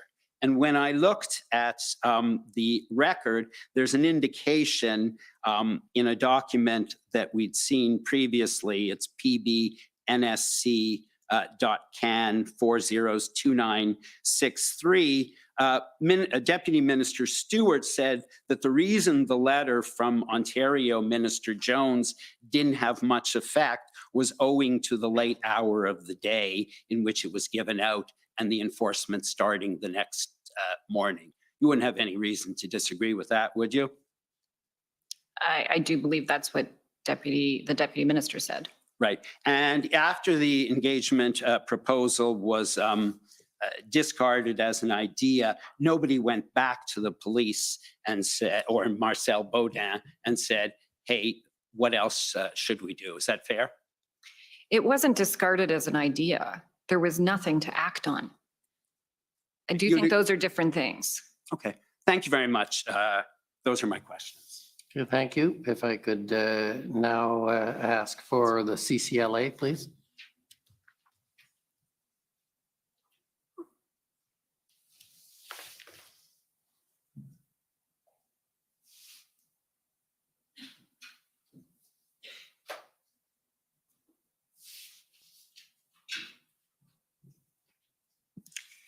Good afternoon. My name is Kara Zwiebel. I'm counsel for the Canadian Civil Liberties Association. Mr. Commissioner, my friend, Mr. Honor from the Democracy Fund has given me 5 of his minutes, and he's going to limit his questioning to 5 minutes. So I have 15 now by my count. Okay. So I want to ask you about a theme that my friend, Mr. Mijakowski, was just asking you about around sort of this question about the proper relationship between police and government. And I would imagine that as both employees in the Prime Minister's office and obviously residents of Ottawa, it might be difficult to sort of separate the fact that you're looking at what's going on both from a policy perspective, but also living through it right? You live here. I don't. Oh, you don't live here? I live in Toronto. Oh, okay. So some of you live here. Now, I know you have access to briefings from the RCMP. I'm not sure if you get briefings or sit in on briefings from any of the intelligence bodies. But I think we've seen some documents that also sort of show you doing a bit of your own, getting information, as we all do, from media sources, from social media.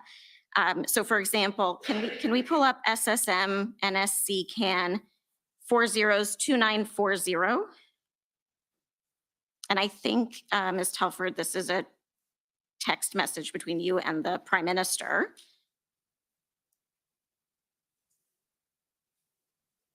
I think it's a tweet from a reporter. An admission police this is February 2nd, an admission police cannot control the situation. This is a complete mess and textbook mismanagement. They allowed the truckers to set up shop next to the PMO in West Block and where tens of thousands of people live, and now realize the problem they helped create. Unbelievable. And I think this is the Prime Minister writing to you. The PPS, I think that's Parliamentary Protective Service, RCMP guy in caucus said as much. He said he didn't want to let them onto Wellington, but it wasn't his call. So are you sharing this with the Prime Minister as just sort of here's what's happening on the ground. Here's what people are talking about. Here's what's in the zeitgeist? In a manner of speaking, you'll find throughout a lot of the texts that I submitted a lot of different tweets, as well as information from the Prime Minister's executive assistant who lived right in Centertown and was keeping him posted on what it was like on the ground. Okay. And then can we also pull up SSM CAN 407729?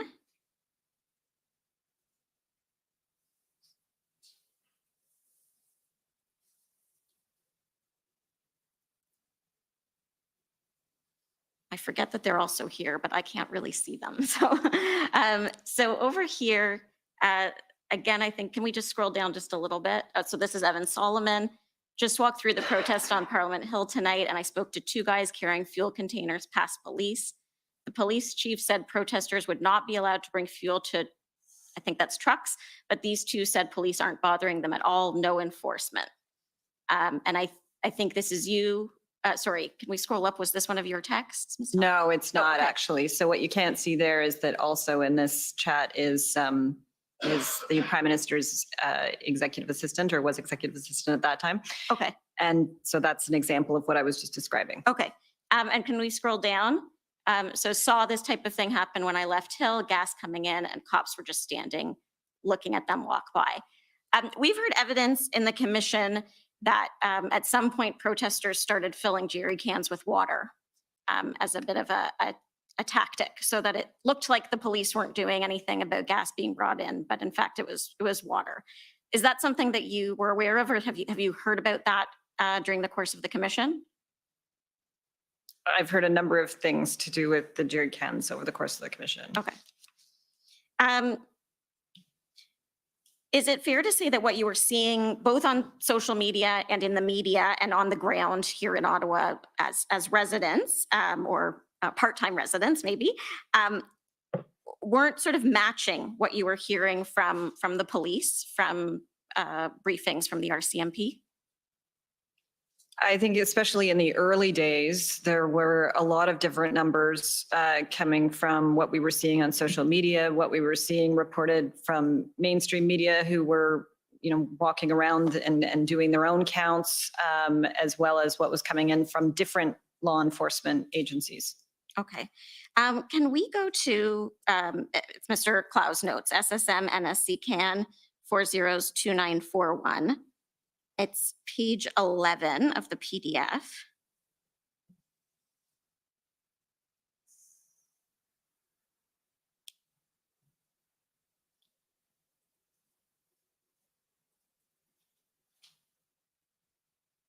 And if you can make it just a bit bigger. So I don't think we have a date on this, although I think based on where it's placed in the document, we're maybe, I think it's after the note that you identified, Mr. Clow, as being on February 9th. And This is February 10th. Okay, so February 10th. So this is, I think, is this the 3 of you? Or is this the other JB? It's the other JB. Okay, the other JB and the Prime Minister.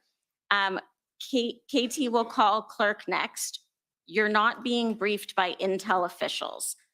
Someone on US side who can give best advice. Surely someone in system, someone played out plan. And I'm not sure what the RCMP, Intel, Lucky, anyone else to report on this. So what is this? Can you tell me what this note means, not being briefed by Intel officials? Yes. So that morning, so this was February 10th, there were a series of meetings that led up to the incident response group that happened later that day. So right before this note, a discussion happened between the Prime Minister and several ministers, including Minister Mendicino, Minister Blair, where he was updated and it went around the table, full discussion of the current situation. This discussion was a debrief of the Prime Minister and a few of us staff members coming out of that meeting. So you see some next steps. And I believe the comment about Intel was a reflection that we were absolutely getting a lot of information, particularly from the National Security Intelligence Advisor, but there was an interest in more of it. And there was still an incomplete picture when you looked at the various blockades and demonstrations across the country and what was behind it and what was going into it and where was it going. Okay, so not a lack of intelligence, but not as much as you wanted. Is that fair? Right. Okay. In your witness summary, and I can bring it up if you'd like, but there's the lessons learned sort of section or a place where you're pointing out some areas that you hoped the commission could comment on. And one of the things you say there, the panel suggested that the commission provide further guidance on the independence of police operations. Mr. Broadhurst, so that's the other one who's not here, sorry, underscored that the government understands the importance of not dictating police operations. And at times it was difficult to know whether the police and the government shared the same ultimate goal. The government should be able to discuss a desired outcome, for example, to clear the occupation and blockades, and share concerns about the consequences that the country would face if that does not happen. Did you, during the time that the blockades and occupation were happening, did you have doubts about whether the police planned to clear them? I don't think it's a question of whether they planned to clear them, but that there were on multiple occasions where we were being briefed that things were going to happen that then didn't happen. So we found ourselves 3 weeks in with things continuing to escalate. Okay, but you would say that you did believe that police and government had the same ultimate goal. There were frustrations and maybe mismatches in terms of timing, but was there a doubt in your mind that the police did, like, I know it sounds silly, but did you think that the police's plan was to just allow this to continue? No, the concern was, do they have the tools, or is there more that could be done by the federal government, provinces, municipalities? Could we support them more? That was the discussion and concern. Okay. And once the Emergencies Act was invoked, I've talked to this about some other witnesses, and I think they've agreed that although government can't direct police, one of the things that a public order emergency does is communicate very clearly to police that there are certain things that the government wants to happen, and they're giving them the tools to make those things happen. Do you agree with that? So in this case, the government wants the flow of funds to stop going to people that are funding the blockades. Right. And it's giving the RCMP and financial institutions the tools to make that happen. The government, the cabinet, the prime minister wanted the unlawful activity and the threats to stop. And the Emergencies Act and the measures in it was the best assessment of what could be provided as additional tools to help the unlawful activity stop. Okay. And once the Emergencies Act was in place and the orders were in place, I know the IRG continued to meet, and there was some tracking of the measures, of how the measures were working, right? There was an attempt to collect that information so that you could see what impact the orders were having. Is that fair? Yes. Okay, thank you. One other area I want to talk about, I understood your evidence on the engagement proposal and why that didn't go further, because there wasn't sort of a tangible plan there. I just wanted to ask you about a different aspect of this. And if we can pull up, sorry, it's, I hope I have it here. Yeah, SSM NSC CAN 50292. This is one of the, I think it's an SSE meeting notes. Sorry, let's just take a look. Yes, SSE, and it's from February 3rd. And if we can scroll, it would be probably, I think it's page 8. And Mr. Clerk, you might need to, oh, you don't have to rotate it. But if you can just move it over, yeah. So I just want to ask about these some of these creative alternatives on this side of the screen. One is Le Grand Débat, modeling after 2019 Yellow Jackets protest in France. The country launched a national listening exercise, cross-country meetings. French president attended some. Did that suggestion make it to the IRG or to cabinet? Was that something that was explored beyond, I guess, beyond this sheet of paper? And sorry, what date was this from? February 3rd, I believe. February 3rd. So that was the first meeting of that cabinet committee. My assessment of this document is that it's a public service document, which is fairly normal for these discussions to fuel a discussion. I would say on that, I can't speak to what was discussed or whether that was addressed in the meeting, but I would say in February, there was a very specific urgent need.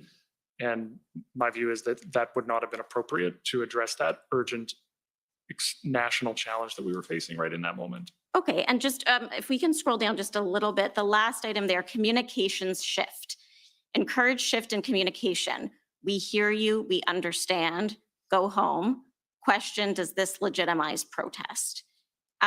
What about that discussion? Was there a discussion about, and I know we saw a text, a message that was communicated, I think, through Minister LeBlanc from Jason Kenney, saying, something about calling them all Nazis didn't help.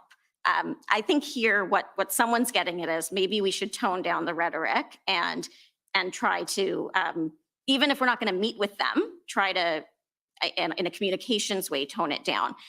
Was that something that was discussed or considered? There were constantly discussions like that. Is there something we could say, something we could do?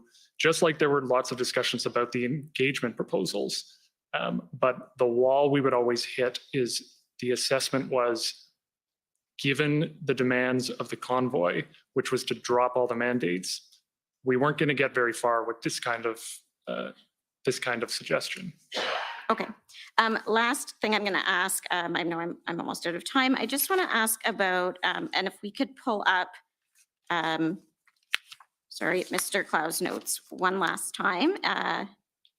I think the clerk probably knows the number, yeah. And here it's page 23. It's not almost, by the way. Oh, okay. May I get one last one in? Yes, Thank yes, you. may. So we're at February 14th, and maybe we can make it just a little bigger. Thank you. So February 14th, 12:30 p.m. I'm going to look on my paper here. PM taking, I think that's maybe Taking time now, then it says he'll depart from the Hill to head to West Block. okay. And then Jagmeet Singh, opposition leader, can do it whenever. The part that I'm interested in is this discussion about Quebec. And, I gather I'm not sure I guess this is after the first minister's meeting. So we know that Quebec is a bit concerned about the application of the Emergencies Act in the province. And it says, without saying we're sending RCMP to Quebec, PM call a go, no intention to do anything in Quebec other than Ottawa. Pablo, I assume that's Minister Rodriguez, called to Legault.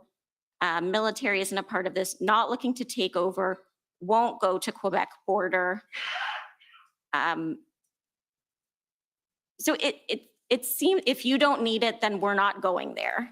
So this was a staff debrief following the FMM on that day, ahead of the Prime Minister's conversations with the opposition leaders. So at this time, the consideration was continuing around the Emergencies Act. So this was a quick discussion of staff of things we should be considering or doing coming out of the FMM. Given the Premier of Quebec communicated so clearly that he didn't want the act applied in Quebec, that's what that discussion reflects. It was a very brief staff discussion. Okay, it wasn't ever communicated to the Premier of Quebec that the act wouldn't apply there or that the police wouldn't take action there, because that's not something that would have been possible given what the orders said. Right, the act did apply there. Okay, thank you. Thank you for answering my questions. Thank you, Mr. Commissioner. Okay, thank you. The Democracy Fund, JCCF, please.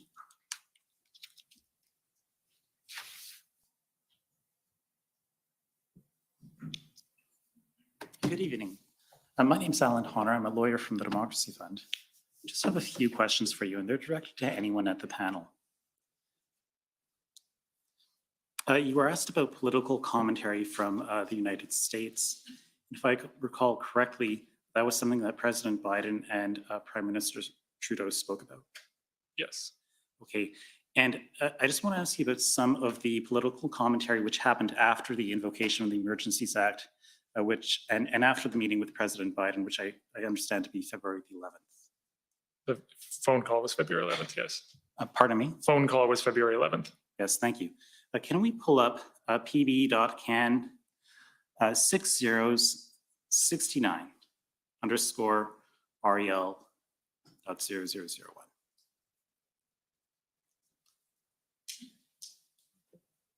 And this is a letter from Premier Kenney, Premier Moe, and 16 governors from the United States of America. And I believe it's dated February the 16th. And my friends and correct me if I misconstrue this letter, but the signatories here are expressing concern over vaccine requirements and the impacts of those requirements on the North American supply chain, the cost of living, and the availability of essential products for people from both countries.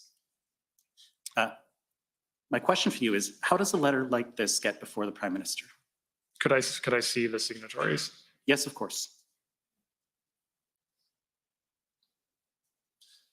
So in general, when correspondence comes in, especially at this moment on this issue, given the Emergency Act was in place February 16th, letters get to him sometimes through a normal course. That may take some time. Other times letters are elevated more urgently.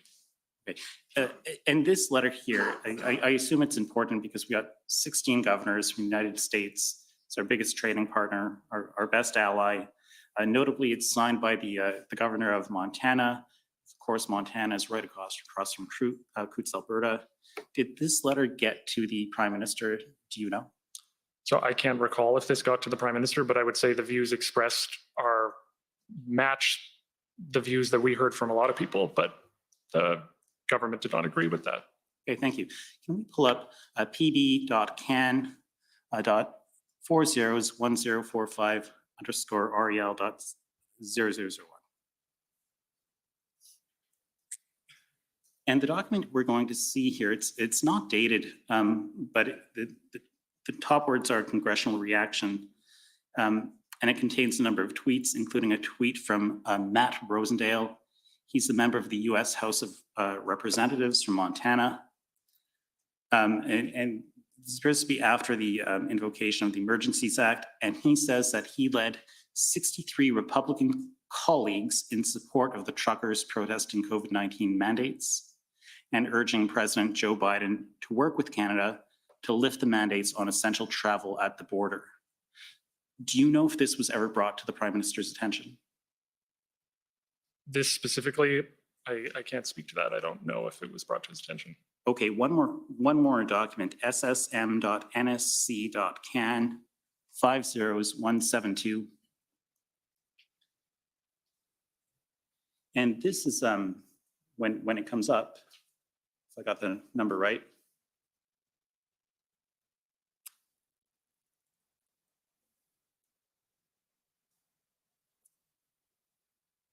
Yes, so this is an email from Deputy Jacques Adam to Deputy Minister Jacques Adam to Deputy Minister David Morrison. I'm not sure if they're both from Global Affairs Canada, but the email sets out US political reactions to Canadian measures. It's dated February the 16th. And if we can just look at item number 2 here,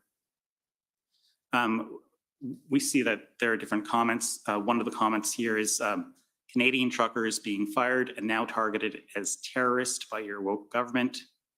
And it is attributed to a US House of Representatives, a member. And there are other remarks from other politicians which are somewhat uncomplimentary towards our country. Do you know if this document was ever brought to the Prime Minister's attention? I don't believe this document would. This looks like an internal document at the Department of Trade. But Prime Minister, we were all well aware that these views were being expressed by a certain segment in US politics. Okay, thank you very much. Those are my questions. Thank you. And Next, the Canadian Constitution Foundation, please. Yes, thank you. My name is Janani Shanmuganathan, and I am counsel for the Canadian Constitution Foundation, and my questions are for Ms. Telford. So we know that there were 3 IRG meetings that took place on February the 10th, the 12th, and the 13th. And while cabinet ministers were present at these meetings, it's not a meeting of the entire cabinet, right? Correct. And we do know that there was a meeting with the entire cabinet that took place the evening of February the 13th, right? That's right. And the following morning on February the 14th, there was a meeting with the first ministers. And then later that day on February the 14th, or at some point that day, there was a decision made to declare the public order emergency. Later that day, that's right. Thank you. And so I just have a few questions about cabinet meetings. Does the Prime Minister's office advise the Prime Minister on the agendas for cabinet meetings? Usually the Privy Council office, led by the clerk, puts forward an agenda for a cabinet meeting. And actually, usually John's team here will go back and forth with them a bit on it in case there's any insight into, particularly into time management of the meeting. But they will present that to the Prime Minister. Okay, so it's fair to say, though, that you have some input. The Prime Minister's office has some input into the agenda. Input would be fair, yes. All right. And who ultimately decides the agenda at cabinet meetings? Like, who has the final say? The Prime Minister. And does the Prime Minister's office advise the Prime Minister on which non-cabinet officials attend cabinet meetings? No, not really. I mean, the clerk of the Privy Council would be the person who would advise and advise on officials in terms of who should attend. And then there's usually a few from the Prime Minister's office who attend, and the Prime Minister agrees with who those are. Okay, so does the Prime Minister's office offer any input in terms of suggestions of who could or who should attend these meetings that are non-cabinet members? Only of our own team. Okay, and who ultimately decides which non-cabinet officials attend these cabinet meetings? I think I just said that, but I'll try again. So the clerk in terms of officials on the public service side. And ultimately, it's the Prime Minister who decides who he welcomes in the cabinet room. But the clerk will advise and sign off on a list from an official's perspective. And then there's usually some representatives from the Prime Minister's office. Okay, but the Prime Minister, I take it, has the final say of who attends. Of course. All right, and does the Prime Minister's office advise the Prime Minister on what information should be shared at these cabinet meetings? Again, the Privy Council office, and so it's the clerk who will, and her teams, who will put together the information. And we may have some supplemental or additional information from a political perspective that we may provide in a briefing ahead of cabinet. But the documents come from the public service side. Okay, so leaving aside the physical documents that are coming in, it's fair to say, though, that the Prime Minister's office has some input into the kinds of documents that are provided at the cabinet meetings. Yes, I mean, we will provide feedback. Sometimes they'll ask us from the public service side what our thoughts are around, especially as it relates to meeting flow and what might be most useful, that kind of thing for the ministers. Okay, and I take it it's fair to say that it's, again, the Prime Minister who's got the ultimate say of the information that's provided at these cabinet meetings? Yes. And in terms of documents at the cabinet meetings, I take it you also have the Prime Minister's office also provides some input into the kinds of documents. I think we've already touched on this, the documents as well. Yes. Okay. And so in terms of the February 13th meeting, the evening meeting with the full cabinet, who sort of set the agenda for the cabinet meeting? Same process as I just described. Okay, and did the Prime Minister's office offer any input for the agenda for that February 13th evening cabinet meeting? So things were moving very quickly that day, and we were on the brief ahead of the cabinet meeting. And so I imagine we probably added some thoughts in terms of how the meeting might flow, but that would have been the extent of it that day.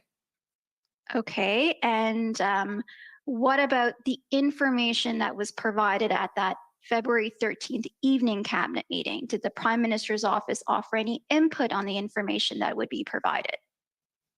I'm not even sure if we would have at that I don't time. recall doing that, no. Okay, what about the documents at that February 13th evening meeting? Did the Prime Minister's office offer any input? Sorry, I'm not sure I know the difference between the last one and this one. I thought we were just answering about documents. So same answer. So information, it could be things that are said vocally out loud to the cabinet members versus physical documents that are provided to the cabinet members. So as I said a couple of times in the briefing ahead of cabinet, we will provide our insight, our advice, our best advice and feedback in terms of how the flow might work and just ways of approaching different things. But that's really the extent of our involvement in preparation for the meeting, whether it be documents or information. And again, I guess it's fair to say for that February 13th evening meeting, it's the Prime Minister who had the ultimate say over the agenda, the information that was provided, and the documents that were shared. Is that fair? Yes. And just my last few questions I have. We've heard about this assessment from CSIS, an assessment that ultimately concluded that the situation did not amount to threats to the security of Canada as set out in the CSIS Act. Was this a threat assessment provided to the cabinet members at the February 13th evening meeting with the full cabinet?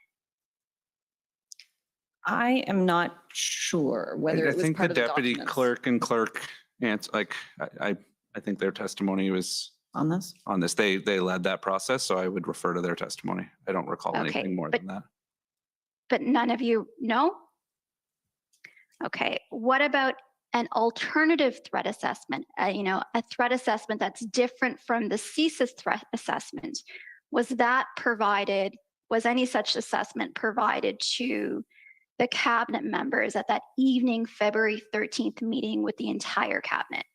So all of these assessments were provided to the incident response, the IRG, earlier that day, and then that was really rolled up and reported out to cabinet in the evening. Okay, so but the members of the IRG meeting, it's not the entire cabinet, right? Correct. And so I'm just asking about the actual, was there a document with a threat assessment that's different from the CSIS threat assessment? Was there a document that was shared at that February 13th evening meeting? I can't speak to that. And can either of the other No, two I'd of you? refer back to the deputy clerk's testimony. Okay. And we've heard about this legal opinion that was created that talked about how the definition of threats to the security of Canada in the CSIS Act has a different interpretation when applied to the Emergencies Act. I'm not asking about the content of that opinion. I just want to know, do you know if that legal opinion had been provided at that February 13th evening meeting with the entire cabinet?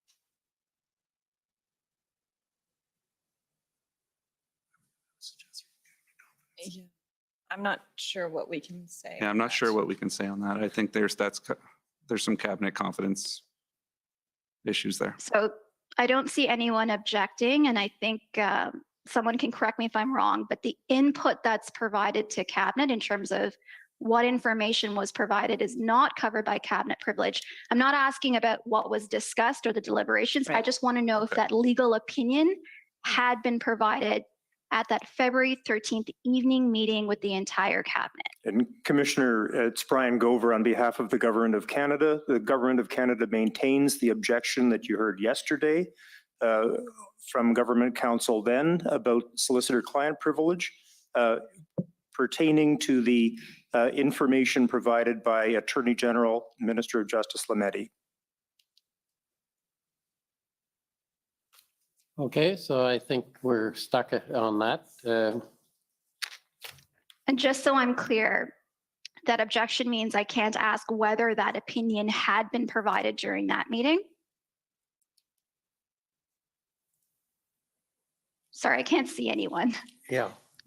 I'm just waiting for an answer on that, It's the position. Brian Gover, you may not, consistent with maintaining the objection, inquire into the content of any advice given by the Minister of Justice and Attorney General. And the question is, does that include the fact of, or of the opinion or not? My friend may inquire as to whether an opinion was expressed. The fact of the opinion, not the content. So to be clear, I was never asking about the content of the opinion. Was the fact of this, was this legal opinion, the fact that this legal opinion existed and whatever its content may have been, shared at that February 13th evening meeting with the full cabinet? I'm not sure from a document perspective, there were certainly discussions around it. Okay, and the final question I have is, there was this Ottawa Police Service POU plan. Was that plan shared to the cabinet members at that February 13th evening meeting with the entire cabinet? We had heard at various points in the lead up to the invocation that there were plans or action was about to be taken in various situations, including Ottawa. Absolutely, that was part of the discussion and consideration, the fact that action had not been taken up until that point. And the assessment was that was because law enforcement did not have the tools they needed.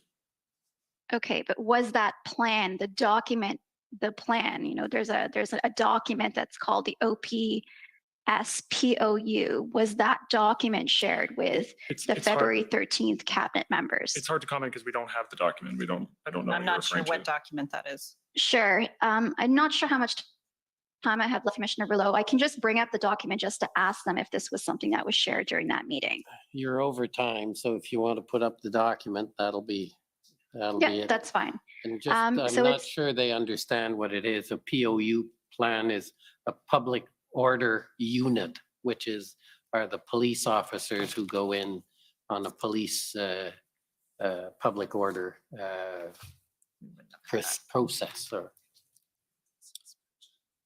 So I can't speak to that specific, but cabinet was definitely aware that on February 13th, when they were discussing, the situation in Ottawa was worse than it had been at any point. And the threats of violence, the actual violence was terrifying. That's what was discussed at cabinet. Okay, but you can't say whether that document had been shared during that meeting. We still haven't. And I just want to be fair to the witness. Sorry. It's PBNSC CAN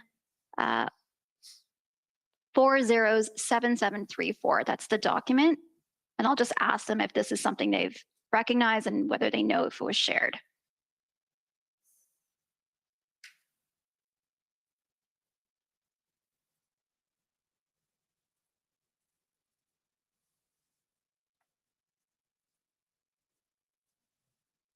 Just on that page. So I take it from shaking your heads, no, we need an audible answer. That's not familiar to me. I've never seen this. No. Okay, thank you very much. Those are all my questions. Okay, next is the City of Ottawa, please.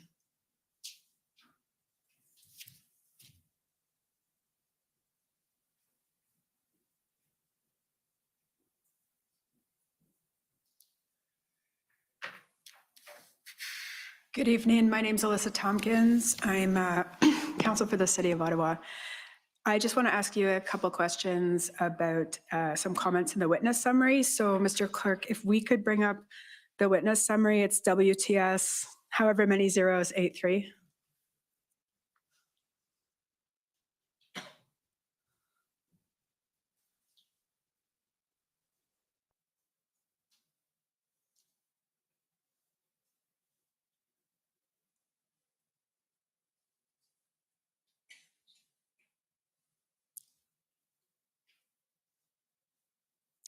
And if we could go down to page 4, bottom of page 4.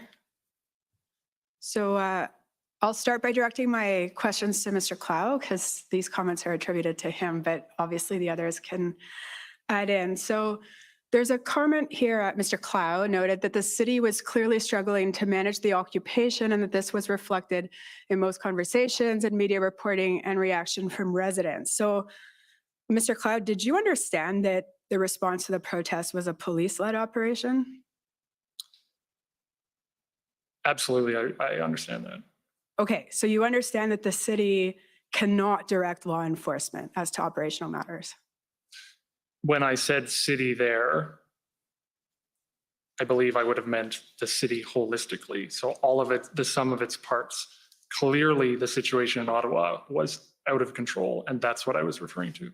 Okay, so in terms though of it, you understand it was managed by the police though?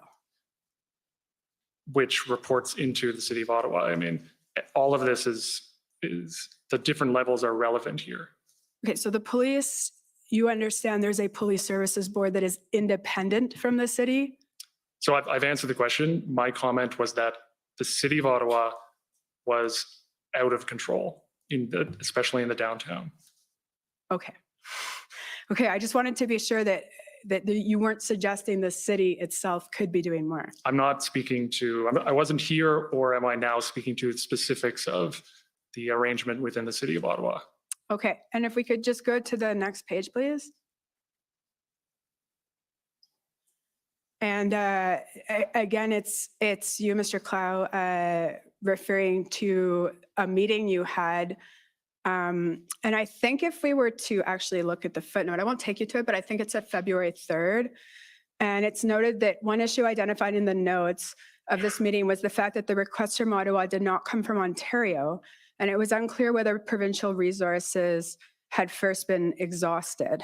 So this is prior to the letter from the mayor. So we're in the first week. And I just, Commissioner Leckie and Minister Blair have both testified that it's in fact very common for the city of Ottawa, for OPS to reach out to the RCMP directly because of Ottawa's status as the national capital. And I just want to make sure you don't have any evidence to contradict them, that this was actually quite a normal process at this point. I don't have any evidence to that effect, and I stand by what appears here. Okay, thank you. Those are my questions. Okay, thank you. Next is the Ottawa Coalition, please.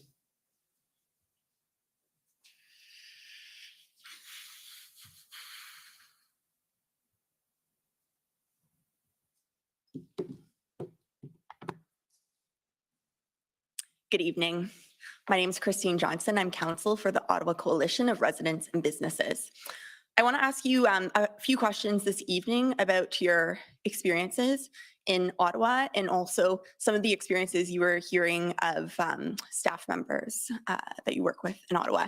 And I understand, Mr. Broadhead, that you live in Toronto and we're not here for the Ottawa protests. So I will direct my questions. Okay.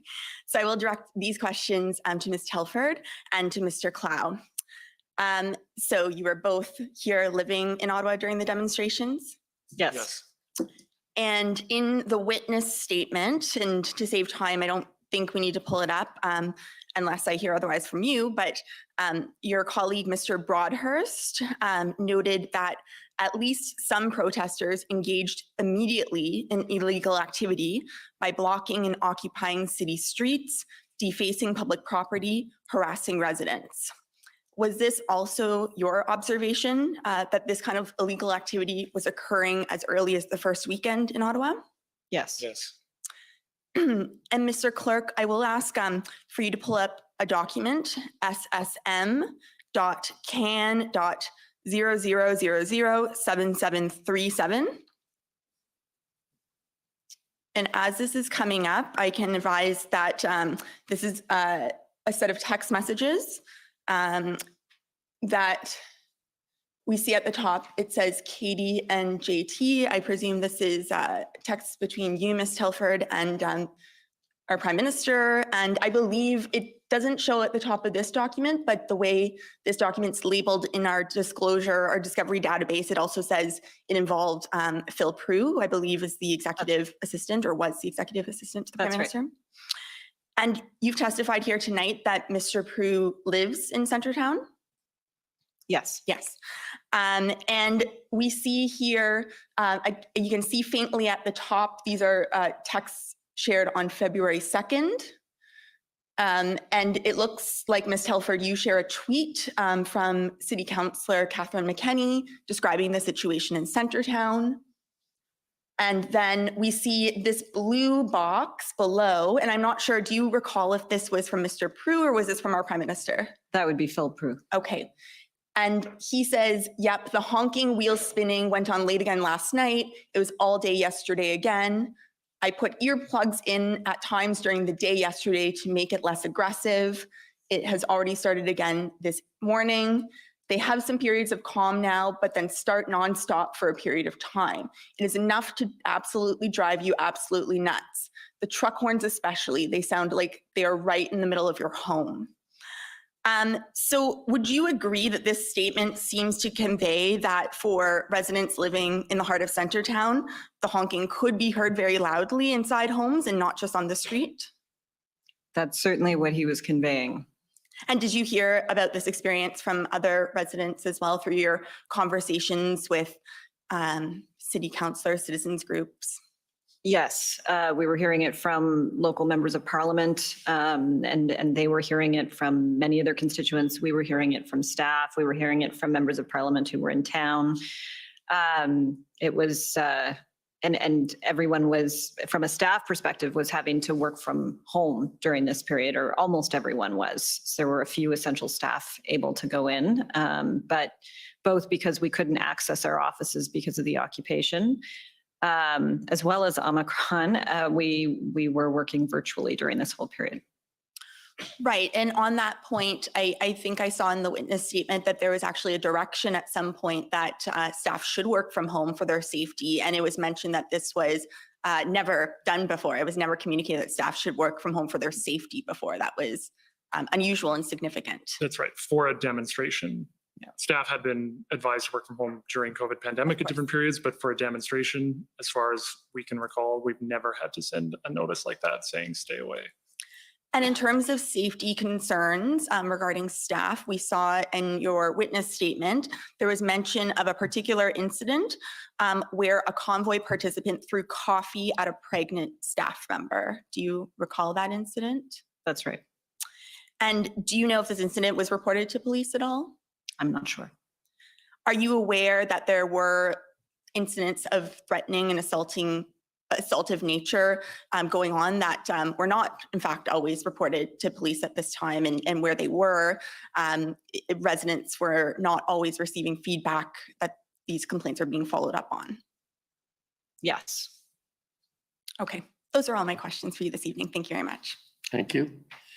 Next is the Ontario Provincial Police.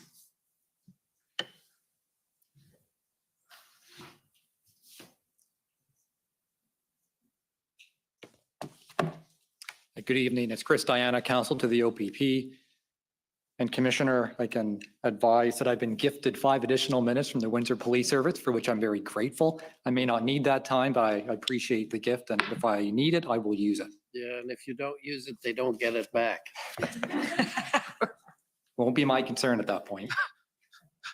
I wanted to ask about Ipperwash. You mentioned Ipperwash in your witness summary. And as far as who answers this, it doesn't really matter, whoever has knowledge. I was going to bring up your witness summary, but I don't think that's necessary. You referenced that there was a verbal briefing. You said that in your evidence in chief. And I wanted to ask you about that verbal briefing. What did that come out of? Why was there a verbal? What do you mean? Yes.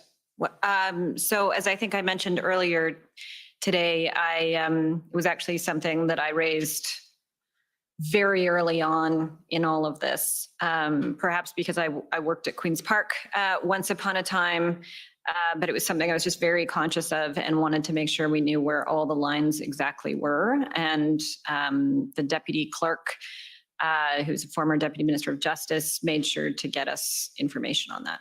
Right. And the reason I wanted to ask was because, I mean, that's very preemptive of you, but were there any concerns that you had about comments that had been made by anybody at that time? No, it was literally day one that I asked these questions. And when you say day one, like the first day, the day of the arrival of the protesters approximately? It might have even been just before. It was the very first meeting I was in talking about these kinds of things and hearing about potential, how the police were going to be handling things. Were any members of cabinet asking you kind of how far can we go as far as police? Because understandably, there was some frustration that we've heard about police enforcement. No, if anything, it was, everyone was extraordinarily cautious on that front. Right. Mr. Clerk, if you can bring up pb.can.1870. And Mr. Cloud, these are some text messages I believe that you were involved with. So I'd like to ask you, because I think you may have some specific knowledge.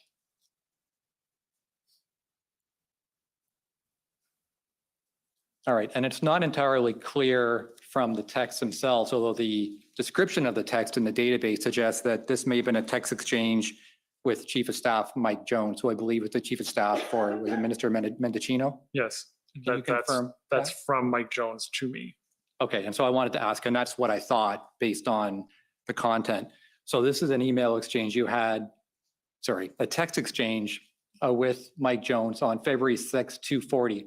Do you remember this exchange? I do, yes. All right, and so Mike Jones writes, he expresses some concern about OPS enforcement and concern for the safety of the PM. I assume he's referencing the Prime Minister there. Yes. And he says he wants to go out and say that OPS needs to get control over the situation. And if they need more from OPP, they should make that clear, but they should get working on removals within the next 24 hours. Now, I take it that when he says he wants to go out, he's referring to Minister Mendicino. Is that correct? I would assume so. Do you know if Minister Mendicino or anybody else actually went to OPS with that kind of direction to try to remove people within the next 24 hours? So first thing I'll say is these updates came in. There was a lot happening. There were a lot of conversations going on. So you'll note I didn't even have a chance to reply to this, or I didn't reply to it, but I would have received the update. My recollection is that did not happen, what is proposed here. And I don't want to read too much into the specifics of what is written here, but absolutely, as Katie said, we were always incredibly careful and aware that politicians don't direct the police. Right. And when you say we were aware, are you talking about the Prime Minister's office, or are you talking about all of cabinet? Both. This was discussed and mentioned on various occasions throughout the convoy. And is it because people were expressing concerns about police enforcement? It was because this clearly policing was a central part of this. And a lot of us are aware of issues from the past. Everyone here is aware of Ipperwash, for example. So we were highly sensitive right out of the gate that politicians do not instruct the police. Yes, and I would have asked, to be clear, I would have asked Minister Mendicino, but we didn't get this in time for me to do that, which is why I'm trying to understand from you whether or not Minister Mendicino or anybody else actually contacted anyone from Ottawa Police Service or even the RCMP to say, we want people gone, we want them gone quickly. I have no knowledge of that. Okay, but you would agree. But I don't believe that happened, no. Certainly, and it sounds like the Prime Minister's office was very aware of Ipperwash, which is great. And I'm sure you would agree that if that had been communicated to the police service, that would have been inappropriate, correct? If what is written here is a faithful and accurate description of what it appears to be written here, I do agree direction should not be given to the police by politicians. Right, and you would have no reason to doubt that, you know, what his chief of staff was saying. You wouldn't have a reason to believe that wasn't what he was hearing from his own minister, correct? I have no reason to believe that, but I can't and shouldn't speak to that. I do actually believe this text message was put to Minister Mendicino this week, but that really would be a question for him.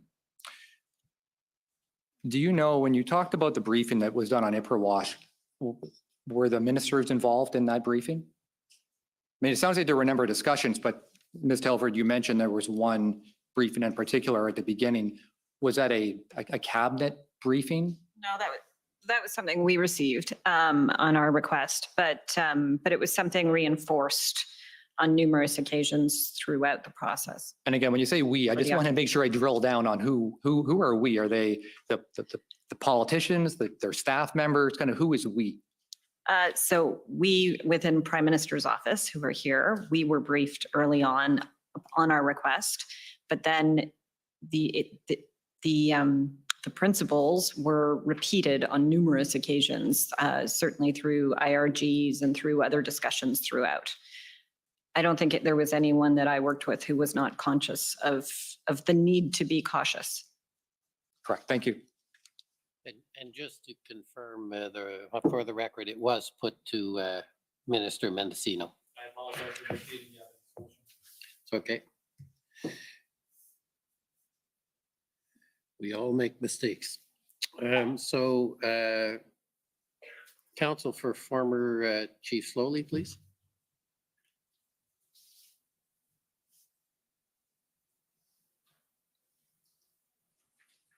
Thank you, Commissioner.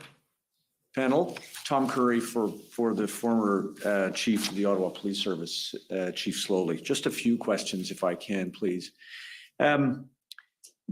These events have been described by probably everyone who has appeared here as unprecedented, and certainly in your collective tenure in the Prime Minister's office, that would be true. Yes. And the circumstances were also, I think Chief Slowly described the volatile nature of the events here in Ottawa, and you share that view? Yes. I think he may have described, or others have described, a tinderbox, risk of violence present always, it seemed, and growing.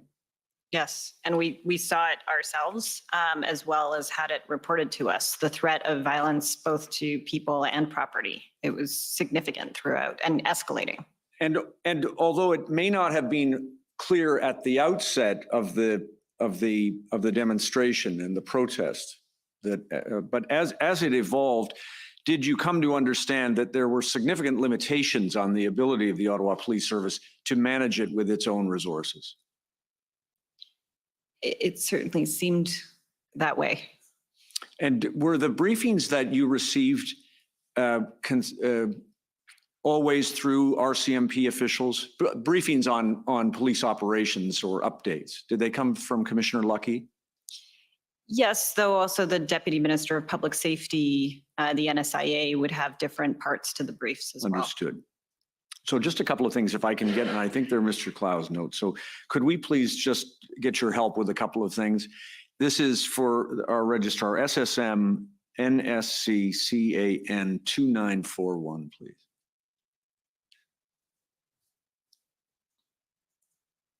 If that, yeah, thank you. Just on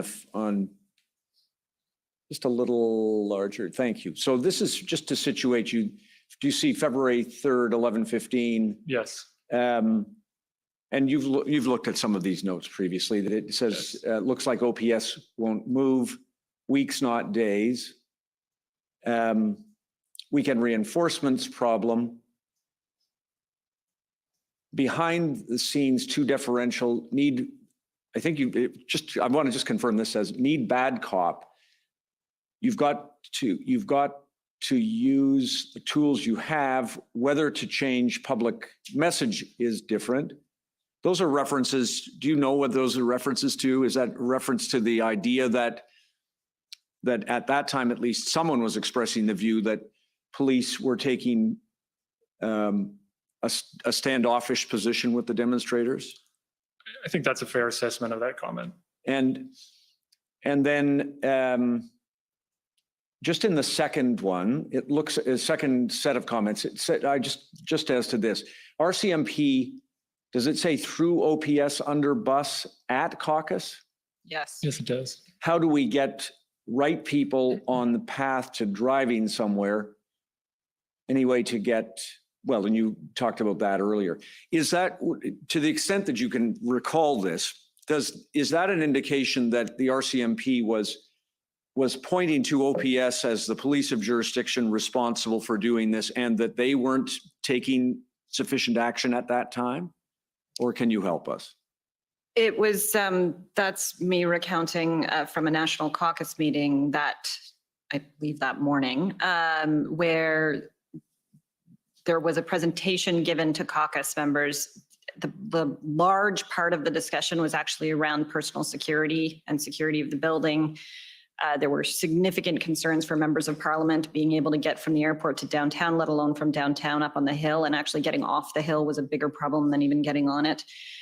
But also as part of that, it was discussed, or it was caucus were told that if it had been up to anyone other than the OPS, that they would not have allowed the trucks onto Wellington, and that they had given that advice and it wasn't taken. Right. All right. Did you learn at that time from anyone in that briefing from RCMP that some RCMP officials had seen and reviewed and approved the OPS plan in advance of the protest? They did not get into that level of detail with caucus. Okay. Could I ask you just to look, please, at page 7 of this record, Mr. Registrar, just for a couple of other things. Now, of course, I've got to pick it out where it was.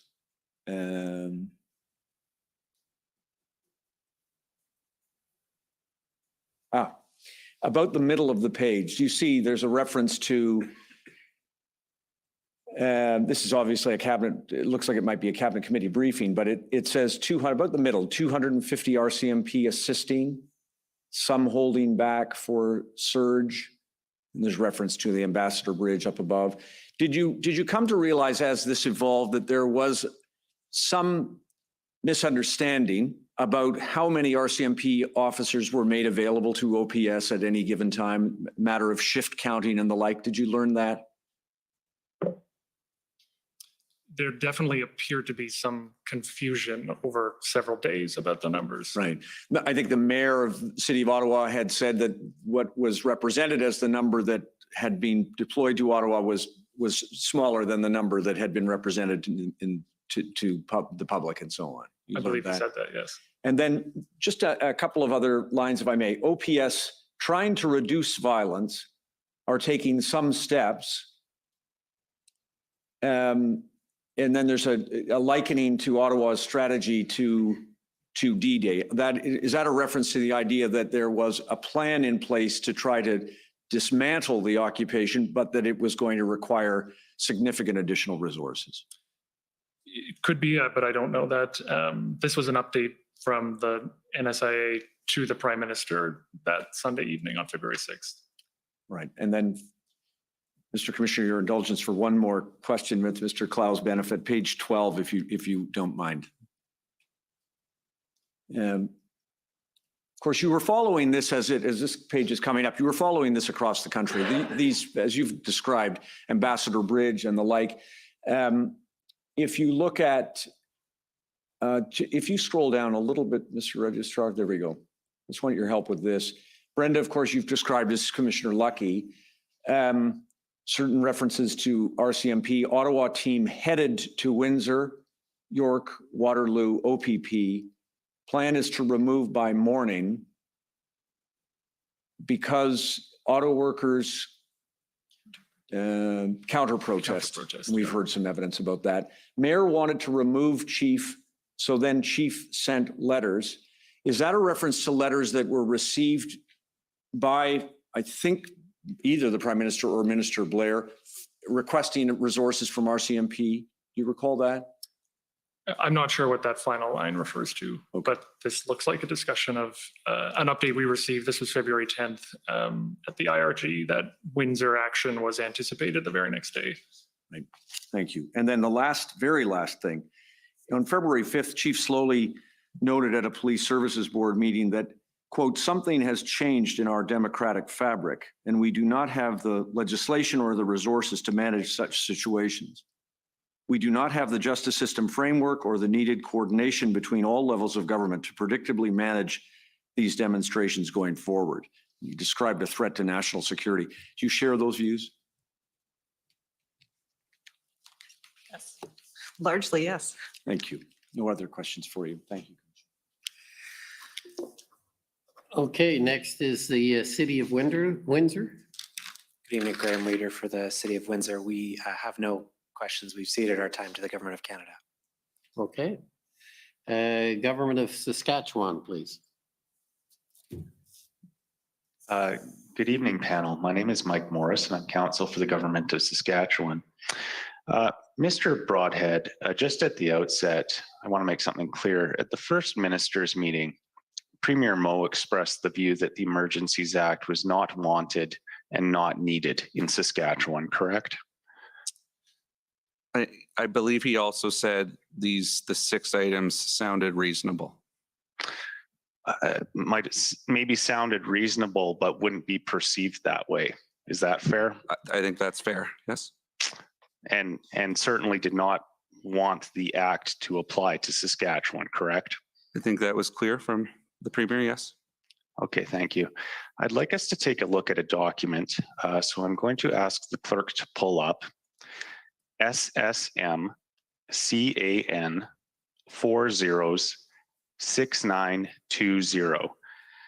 And while we're waiting, I'll let you know that this is an email from Ms. Charette, clerk of the Privy Council, to actually everyone on this panel at 8:24 a.m. on February 14th.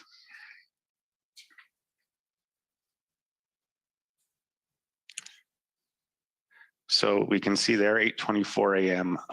From Ms. Charette. Good morning, all. There's something that's privileged, but then she is detailing work that seems to be going on. Other products in train, FMM script with Q's and A's, comms, news release, and BG, which I expect means background, decision note for PM. Then at the end, she says, others still in the machine. Mr. Broadhead, when she says others still in the machine, can we take that as they were being worked on at that time? It's not a very common phrase. Like, I don't totally know what she was referring to here. Well, she says only one I have seen is FMM script. And then she says others still in the machine. So I take it that means those are in progress. Would that be fair? I don't really want to speculate on what the clerk of the Privy Council was thinking with that. Okay. If we could go on to a different document then, well, before we do, does anyone else have a view on that they're able to express? Are you specifically asking others still in the machine or just yes, the whole statement? Absolutely. It could mean a number of things. I don't think we can speculate. Okay. I'm going to ask the clerk to pull up the email that was referred to by Council for Alberta before. It's SSM CAN 402665. And this is the email thread that was entitled Presser Tomorrow.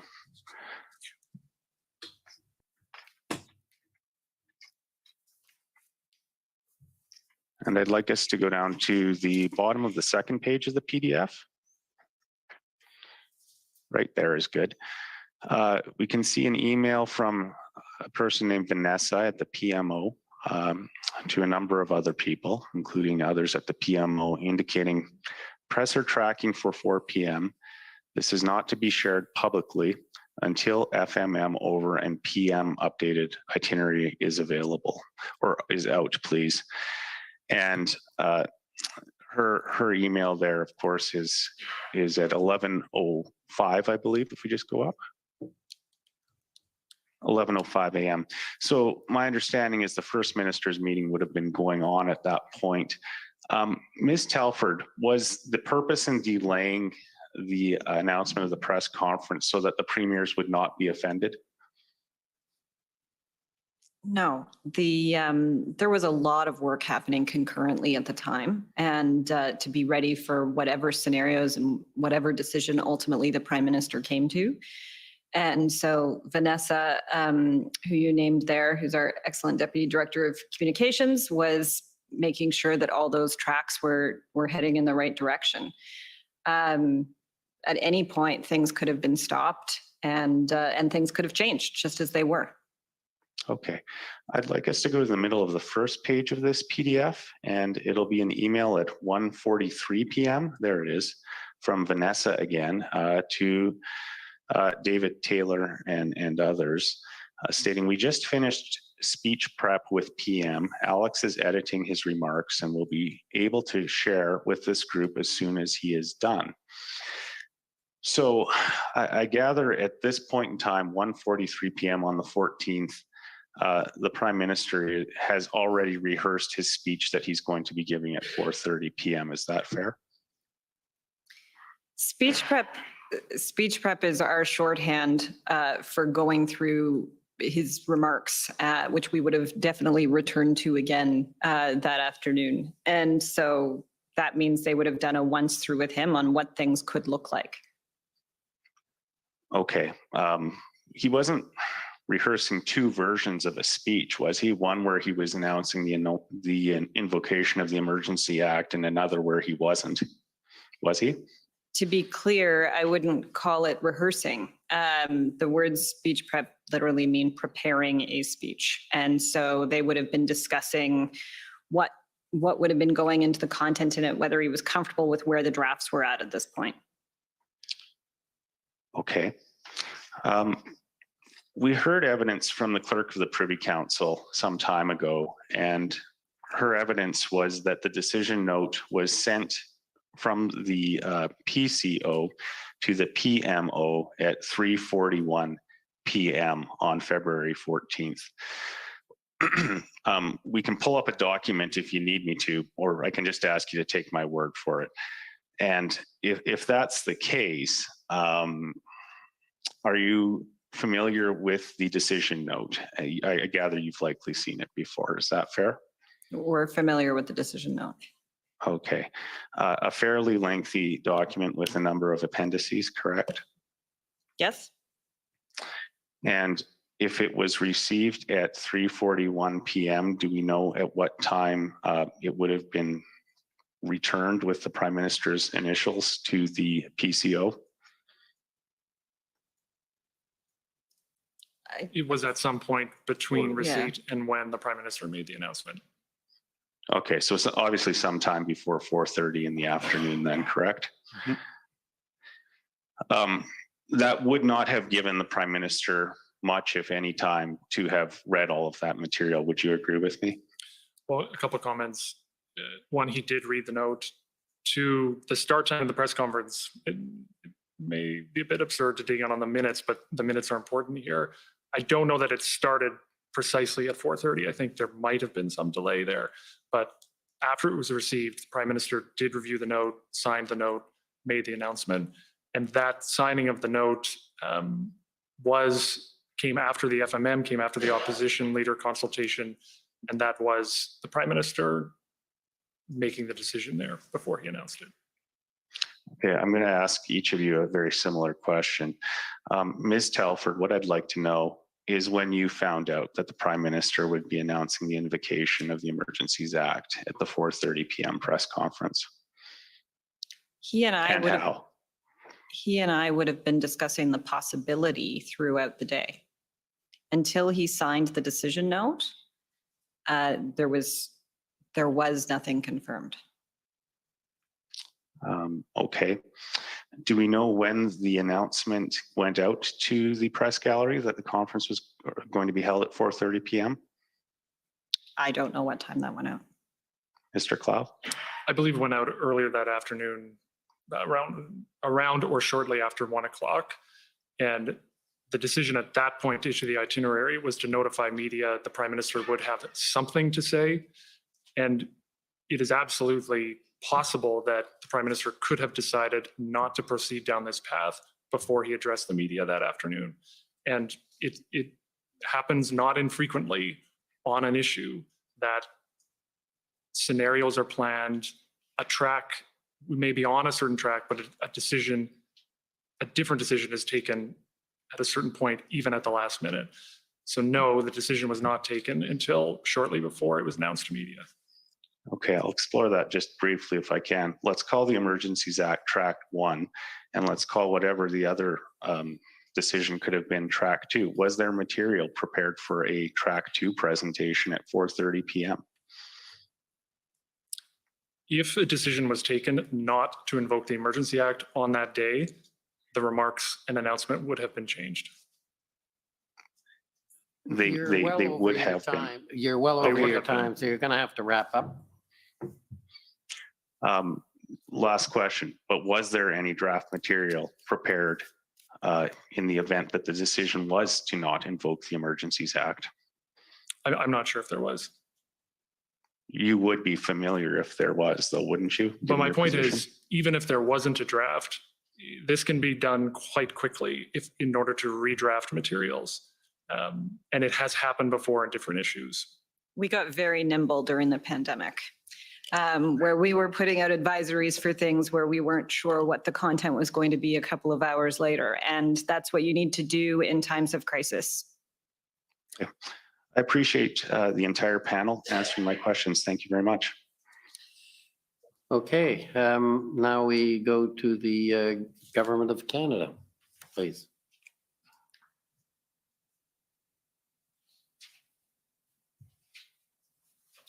Thank you, Commissioner. And my name is Brian Gover. I'm one of the lawyers for the Government of Canada. And good evening, Ms. Telford, Mr. Clow, and Mr. Broadhead.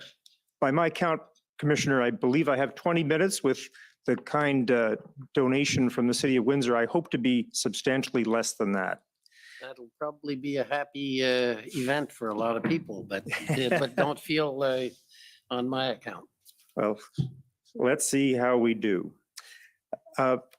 First of all, the order in council sets out terms of reference directing the commissioner to examine to the extent relevant, the impact, role, and sources of misinformation and disinformation, including the use of social media. And by misinformation, we understand that to mean unknowingly or unintentionally spreading false, inaccurate, or misleading information. We understand disinformation to be deliberately and intentionally spreading false, inaccurate, or misleading information. Ms. Telford, at any point during the convoy occupations and blockades, did you become aware of any misinformation or disinformation that was affecting the situation? I became aware of a lot of both misinformation and disinformation over the course of the occupation and the blockades. To name just a few examples, even leading into the first weekend, one was that this was even solely a trucker protest, and let alone the fact that it was solely about federal vaccine mandates. It was quite clear from very early on, and even leading into the first weekend, we knew from the Canadian Truckers Alliance, as was mentioned earlier, and also from data that we had, that over 90% of truckers were vaccinated. We also knew that a lot of the mandates that were being talked about were ones that were actually responsibilities and put in place or imposed by provincial level governments or even other levels of governments or jurisdictions, whether they be school boards or cities. And then, of course, there's a lot of misinformation, disinformation around vaccines themselves. And then personally, in terms of our office, we dealt with a number of different instances. Our official photographer was drawn into a conspiracy theory, unfortunately, where he was being alleged to be out taking a picture of some hate-filled flags. And he, at the time, was actually in isolation with COVID himself. There was no chance he was doing that. We began trying to correct that. He began receiving death threats during that period.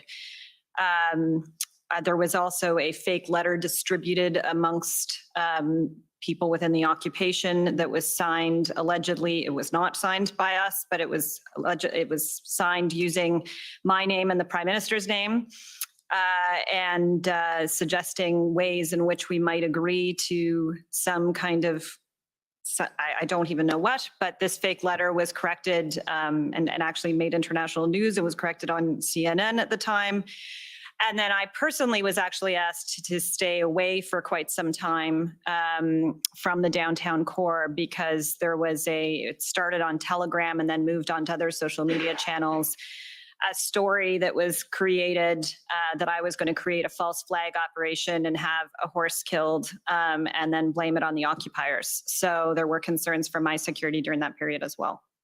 And I understand, Commissioner, that the fake letter that has been alluded to by Ms. Telford can be found at pb.can.401821. And the false flag regarding Ms. Telford and the horse is in evidence as pb.can.00001822. Ms. Telford, how was misinformation and disinformation conveyed or distributed in the course of the weeks that we're concerned with here? We saw it being conveyed and distributed in multiple different ways. The letter, for example, was, both screenshots of it floating around on social media, but it was actually being distributed in hard copy. And the other things, as I mentioned, were moving from different social media platforms from one to the other. But it was also, we were seeing people doing podcasts and YouTube videos and different things where they were disseminating this information as well. Moving to my second area, Mr. Clow, you've testified in response to a question from Commission Counsel about communications with Juan Gonzalez, whom you described as a member of President Biden's national security team on February 9th. And Commissioner, we have in evidence, and I won't take the witness to it, the text message at ssm.can.407744. And Mr. Clow, in addition to the text exchange, did you have a telephone call with Mr. Gonzalez that you recall? I believe we did speak at one point. And when was that in relation to February 9th? I can't remember the precise date, but the first exchange, there was an email exchange, a text exchange with him on the 9th, and the interactions continued until about the 15th or 16th. Thank you. The third area relates to federal, provincial, territorial consultations and the First Minister's meeting. And we have the readout at ssm.nsc.can 50625. And perhaps I'll ask our registrar to display that, please.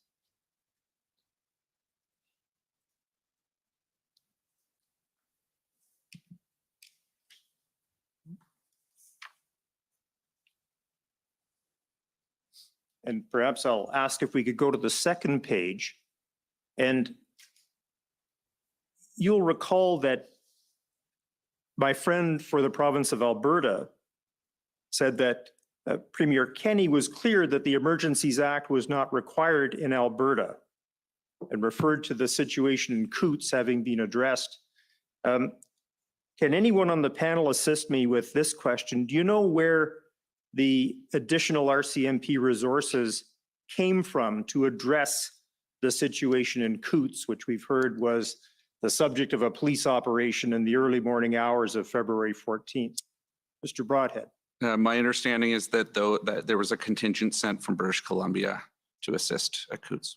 And in fact, at the second page, we have Premier Horgan from British Columbia indicating that his only concern is that the measures would be implemented by RCMP and BC, which are already fully taxed. Not sure where you're going to find the people. We've already sent an RCMP contingent east. Is that what you're referring to in that respect, sir?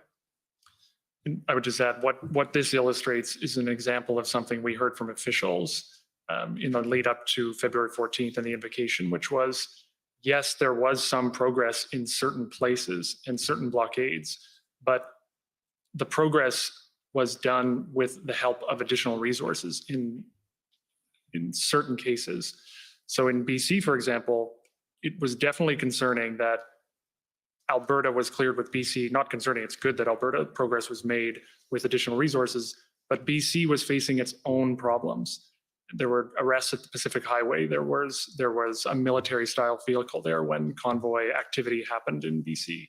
So part of the concern across the country was there enough resources across the board to handle all of the pop-ups that were happening. And we were seeing an increasing numbers that weekend. And Mr. Clow, in the course of your evidence already, you've referred to this phenomenon of stretching police resources. Is that correct? Yes. And this was in the context, this conversation, of declaring a public order emergency, which itself involves a national emergency. Is that right? Yes. Now, you were taken, by the way, to page 3 and what Premier Kenney said. And if my friend from Alberta said this, I didn't hear it, but she referred to, if we look down page 3, would be problematic to declare emergency today, and referred to what we see following the next point, starting with invoking what they see as martial law. What we didn't hear was what's in between two sentences. Folks at the core of this movement are not rational. They are prone to conspiracy theories. Have I read that correctly? Yes. And was that, to the best of your recollection, a feature of what Premier Kenney said during the First Minister's meeting? Yes. Can I add to that? Just the other one that I think struck me in his comments was this line at the bottom of the page that I don't quibble using the Emergencies Act, which is particularly interesting considering his previous roles with the federal government in that kind of national.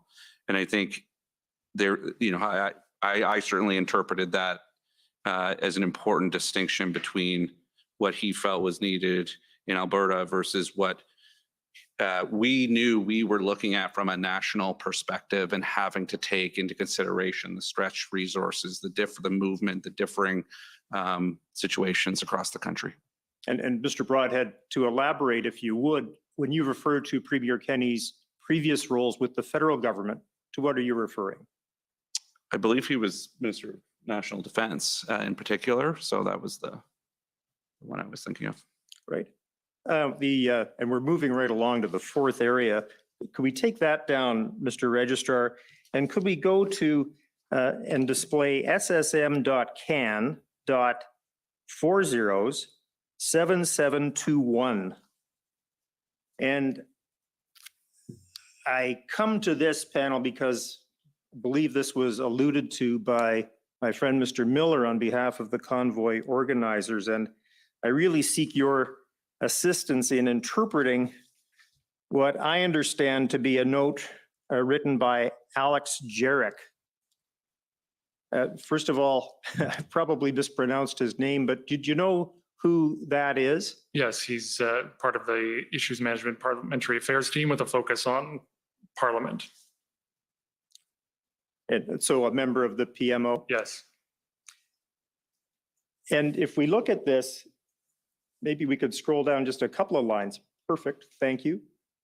And we see something attributed to someone named Rayal. Do you see that, Mr. Clow? Yes, it's Rael Lewis. He's the Chief of Staff to the Government House Leader. And this says, confident we'll win those votes, need to do more in Senate to win that vote. Have I read that correctly? That looks correct. And how does that accord with your recollection of the discussion surrounding the pending Senate vote around the time when revocation of the declaration? Sir, I'm going to object. He's misrepresenting the document. That document is in fact prior to the invocation, though it doesn't have a date on it. It talks about the announcement on the Monday, and it's quite clear that that record is in fact from prior to invocation, and it actually says in it that there's no violence under the CSIS Act. I'm not sure what the date is. Is there a date on the document? No, the DOJ never provided a date, unfortunately. I'm not, yeah, well, I'm just looking at it. So it's unclear what the date is, I guess, is what you're saying. It does say that it's before a Monday where there's an announcement. And of course, the announcement of the Emergencies Act was on a Monday, the 14th, on Valentine's Day. If I may continue, Commissioner, what I'm endeavoring to do is to ask for the panel's interpretation of this so that we clarify these areas. Okay. Go ahead. Thank you. Thank you very much. And if this continues, and this is a part that I believe Mr. Miller had referred to in his cross-examination earlier, or his commentary earlier. NES spoke with NSIA and Jody Thomas, and then there's an arrow. S2 of CSIS Act, violence not met. New arrow, wonder if need full 30 days if Ottawa cleared, then speech Monday morning. Are you able to help us, Mr. Clow, understand the context of this? First of all, what does NES stand for? So this whole page reviewing it, this does look like it's well after, it could be a full week after the invocation of the act. Clearly they're talking about the parliamentary process. So the first part, Rael Lewis saying he's confident when the votes need to do more in the Senate. So I addressed that in an earlier question that I know of no reason to believe the Senate was not going to endorse that. And as I said earlier, the chief of staff to the government leader in the Senate was doing vote counting, and I believe that evidence was presented here, and they were quite confident they would win that vote. The rest of the page looks like more parliamentary process and an individual caucus member. Who is that individual caucus member? Nate Erskine-Smith. And whose view did you understand to be that Section 2 of the CSIS Act had not been met? It's hard to say. I don't know what this refers to, but there was a public discussion going on about this very fact, as there is in this commission, but I don't know specifically what this refers to in this note. Right. All right, well, we've done our best to interpret that, and thank you for that. Sir, sorry, I'm given the If you dates. could please. Well, I understand, but we don't have a date for that document. Yeah, if they and could he clarify gave it. his best evidence, and there's not much we can do. So please let council proceed. Thank you. The second to last area has to do with the process that the three of you observed surrounding the decision to invoke the Emergencies Act. And how would you describe the process surrounding the invocation of the Emergencies Act, the evolution of the thinking of the Government of Canada on that issue? Perhaps I'll ask you first, Ms. Telford. I think the process was, we tried to be methodical about it. It was very step by step, and it was seeking advice every step of the way from multiple parts of government. It was taking in a lot of different inputs, and it was doing a lot of consultation throughout. And so actually even in processes that often go on much longer than this one could afford to, I would say this is actually one of the more robust processes I've seen. Thank you. Mr. Clow, same question for you, your description of the process. I would absolutely agree with that. I don't know that I have much to add other than, as has been covered at some length here today and at this commission, especially in those days leading up to the invocation from the IRG, and even before that, the steps that were taken were careful, considered, and there were a number of conversations involving a number of senior officials and ministers, ultimately leading to the cabinet meeting on the Sunday night. So to me, it was very methodical. Thank you. And Mr. Broadhead. The only thing I would add to what I obviously agree with my two colleagues, I think watching the incident response group, and I say this as a policy wonk and somebody who spends a lot of time with cabinet committees and these processes, it really helped facilitate the type of discussion. Having the experts, the civil servants, the key folks at the table, all the ministers there, that type of open discussion, it just meant we could move at a speed that the other institutions, the other parts of our apparatus don't allow. And so I think the combination of that and all the external advice we were getting, I think it was agree that it was a very kind of methodical process. And I think the Prime Minister was very clear about how methodical it needed to be, both before and after. So I'll leave it there. And finally, our last question, and it's to you, Ms. Telford. If anyone were to suggest that the decision to invoke the Emergencies Act was politically motivated, what would you say to that? It was absolutely not. It was driven at its core in every meeting the Prime Minister began and ended, and it was discussed throughout. How do we ensure the safety and security of Canadians? And there wasn't time, space, or desire to talk about anything else. Thank you very much. Those are my questions. Okay, thank you. Any re-examination? No re-examination, Commissioner.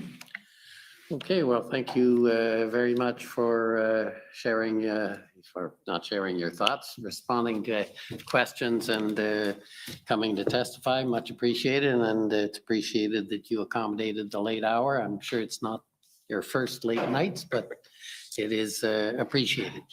So I think we'll take a short break to move to the next witness, and we'll take to reorganize and so on. So we'll take 5 or 10 minutes for a break. The commission is in recess. The commission levée.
Order à l'autre.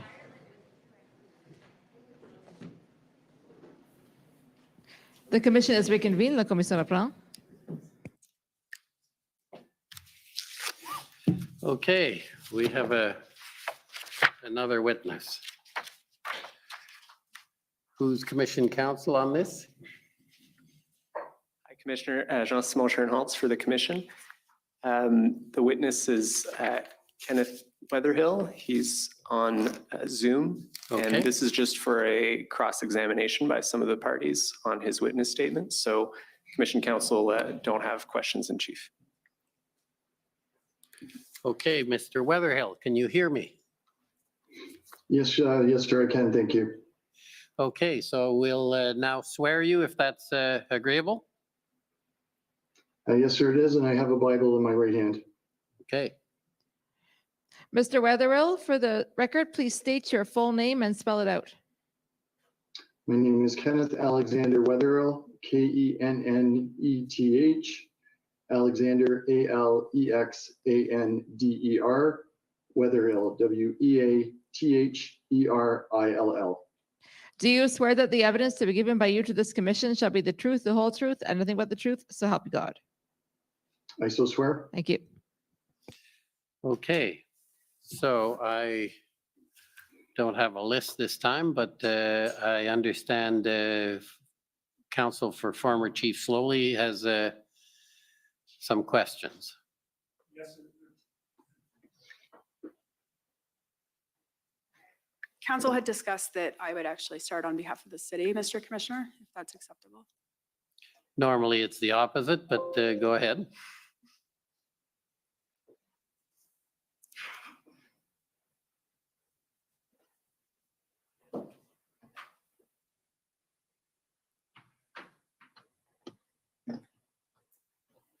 Good evening, Mr. Weatherhill. Thank you for making yourself available for us on seemingly quite short notice.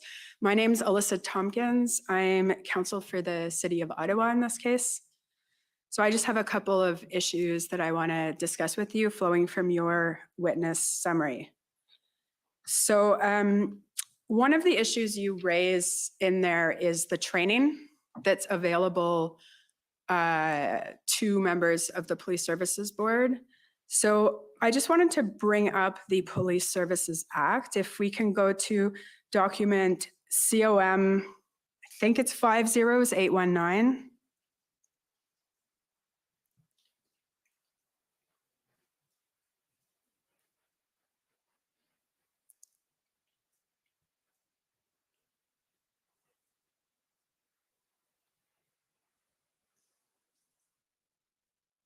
What would you like to do? Oh, sorry, page 28 of that. So if we can just scroll down, Mr. Clerk, when we get to, I just wanted the witness, keep scrolling, please. So this starts with section 31, which is titled Responsibilities of the Boards. And if we can keep scrolling down, if we get to subsection 5, please. Oh, there we go. So the training of board members, and the Act provides the board shall ensure that its members undergo any training that the Solicitor General may provide or require. Now, my understanding from your witness summary is that in fact, the Solicitor General does not provide formal training or has chosen not to. Is that correct? My evidence is that the police service advisors deliver orientation training. There's also a package that is provided to every board member who becomes a member of the board. But when I think of training, I think of lesson plans, I think of course training standards, and I think of that. That is not the formal training that is under, that is delivered currently under the Police Services Act.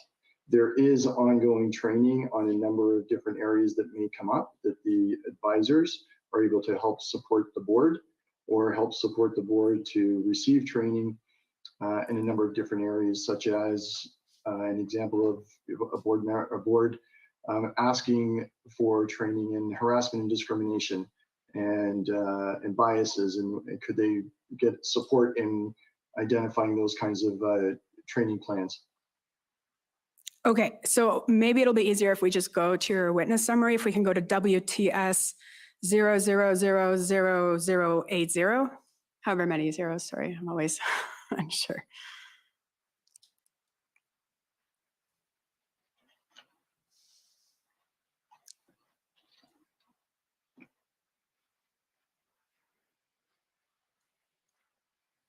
If we can just go to page 2. Scroll down, please. Oh, sorry, scroll up. Okay, so the paragraph that starts with the work of the liaison unit includes providing orientation materials for new police services board member. That said, Solgen does not provide formal training. So that's what you were referring to? Yes, ma'am, it is. Okay. And so then I want us to go down to the top of page 3.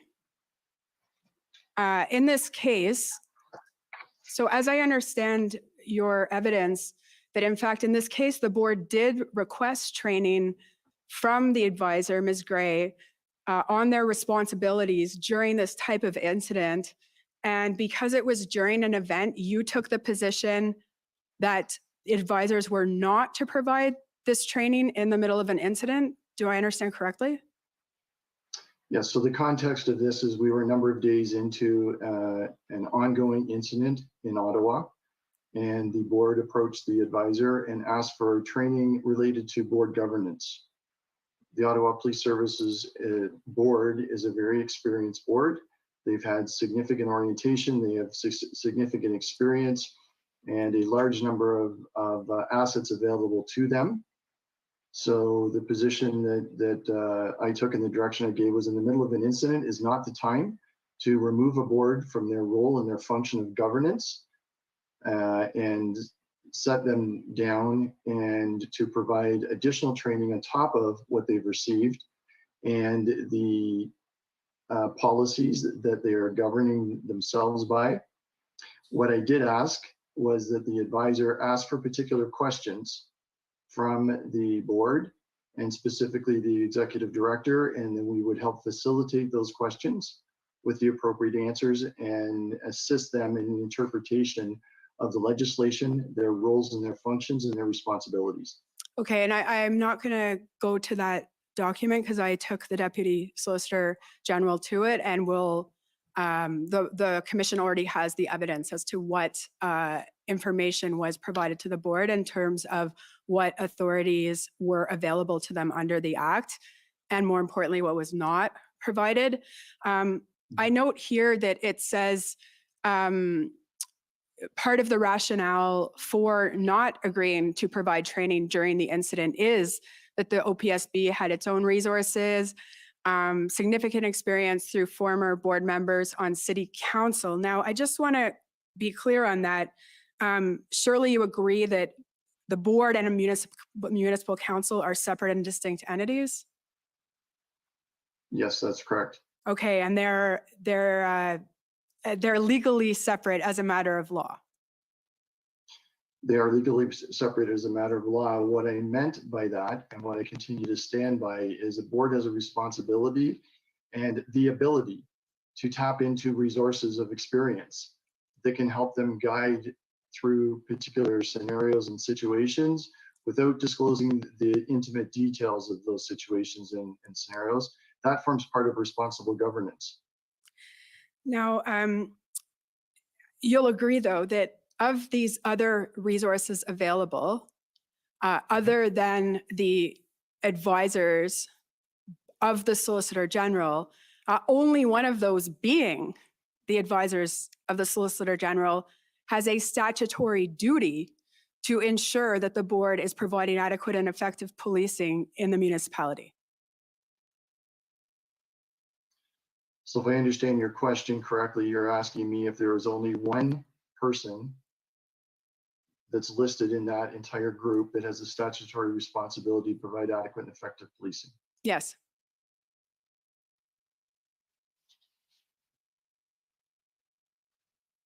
I'm just reading what's there, just so you can see what I'm wondering what I'm doing.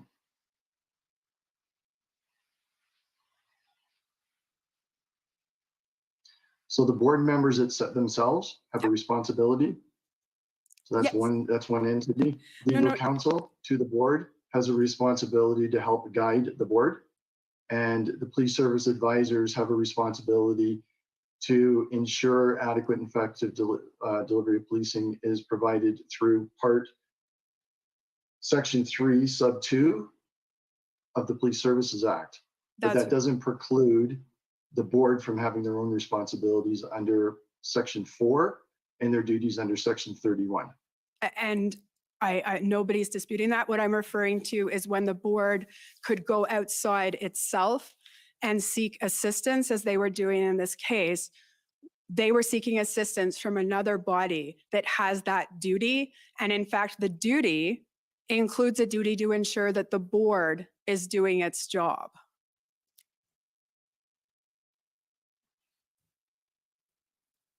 Can you rephrase that question, please? I'm not quite sure I'm understanding exactly what the question is.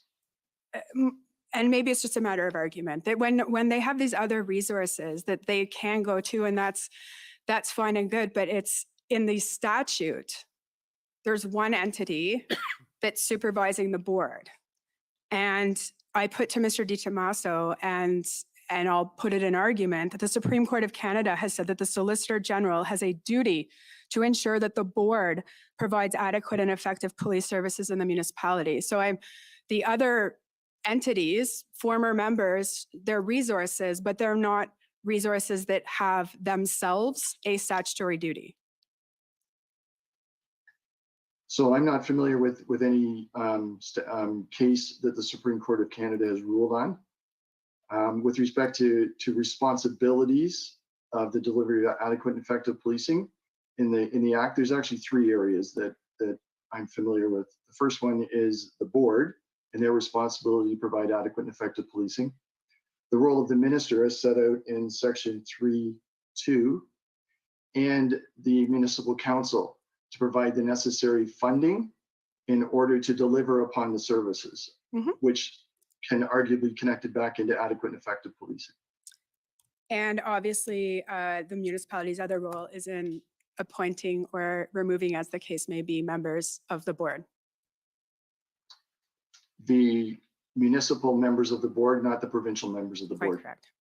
Thank you. I have no further questions, and thank you for your time this evening. Thank you. Okay, so next is former Chief Slowly's counsel.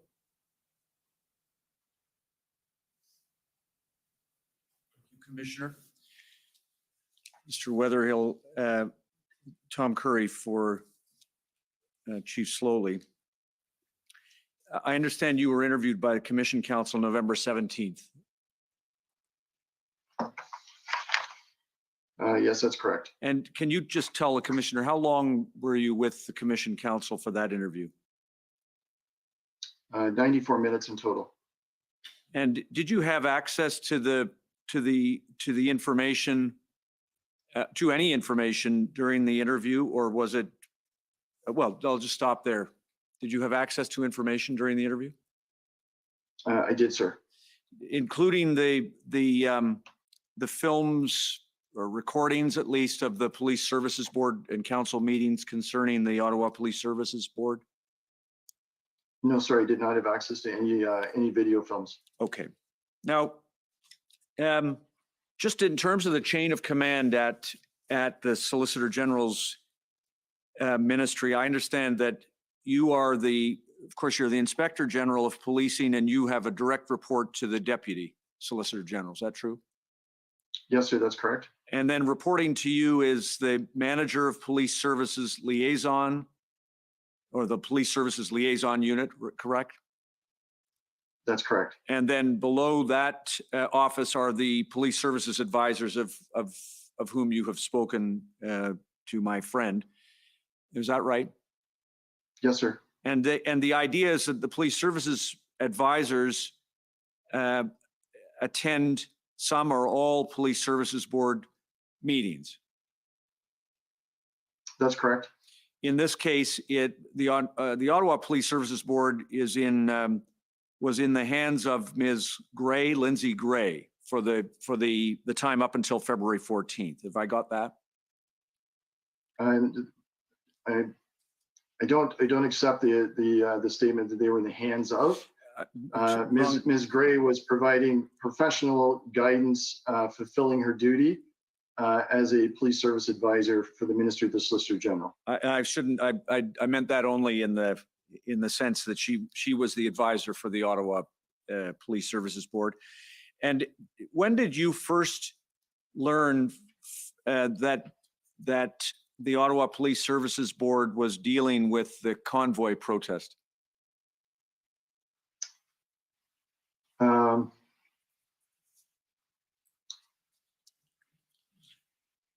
It would have been late January into early February. Right. There were board meetings taking place in January when the intelligence started to surface to indicate that there was going to be large-scale demonstrations across the country, and in particular in Ontario, and that there was believed to be a large group of individuals that may be moving towards Ottawa. And I was aware of that information in late January. Right. Now, you yourself, though, did not, if I understand it, you did not observe a police services board meeting of the Ottawa Police Services Board in real time at that initial phase, at least. Is that true? There were meetings in January, no, but there were meetings in February where the link was provided for the general public to watch the open session, and I observed portions of that. Okay. And at no time during any of the meetings that you observed or that Ms. Gray observed,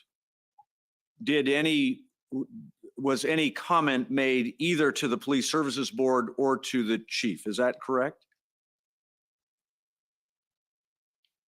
Comment made by who, sir? Well, sorry, by you or Ms. Gray, I should have said. No, I had no direct contact with any members of the board nor the chief during that entire time. They wouldn't have even known you were on the line. Is that true? Yes, I would believe that to be true. And the Ms. Gray, who they would have been aware was present, also to your observation and from reports that she gave you, did not speak up at any of the meetings to either the board or any of the police services members who were making presentations. I believe that to be factual during the meetings. I know there were conversations outside of the meetings, but during the meetings, I believe that to be accurate. And even whether inside or outside of the meeting, to the extent that there was some question about what information was being provided to the board by members of the police service, or alternatively, what questions were being asked by the board, neither Ms. Gray nor you provided any guidance to the board or the service. Is that true? No, that's not true, sir. Okay. Ms. Gray provided a document that addressed the questions, provided answers for the board, and was having conversations with the executive director in relation to those questions and answers. All right, fair enough. And do I understand it that Ms. Gray and you, in your role, were content with the guidance that she provided at that time? Yes, sir, it was. And can I just have you confirm, just to, please, Mr. Registrar, ONT 1115. Just confirm for the commissioner, if you would, Mr. Wetherill. Now, I hope you can see this. Are you able to see a document if it's projected on your screen? Just confirm. I should be able to, sir. I'll let you know in a minute. Okay. Thank you. Do you recognize? It's up now, sir. Thank you very much. Do you recognize that as a briefing note provided by Ms. Gray that summarizes the information that she recorded as having occurred during the February 5th meeting? Yes, sir, I do. And can I just ask you to just scroll down, Mr. Registrar, there, thank you, just stop there. Second bullet point, you see Chair Dean stated, the meeting was called to ask the chief one question. In accordance with the mandate for the delivery of adequate and effective policing, she asked the chief if he believes he is still able to provide. given the fluid nature of the occupation, adequate and effective policing to the city? And then asked, if not, what resources from the board or assistance can be provided. Do you recall that that was the single stated purpose of that meeting? That's what, I don't know if that is the single stated purpose, but that is certainly the way Chair Deans reflected that on bullet number 2. And during that, I'm not going to have the time to, that was a very lengthy meeting. Do you recall?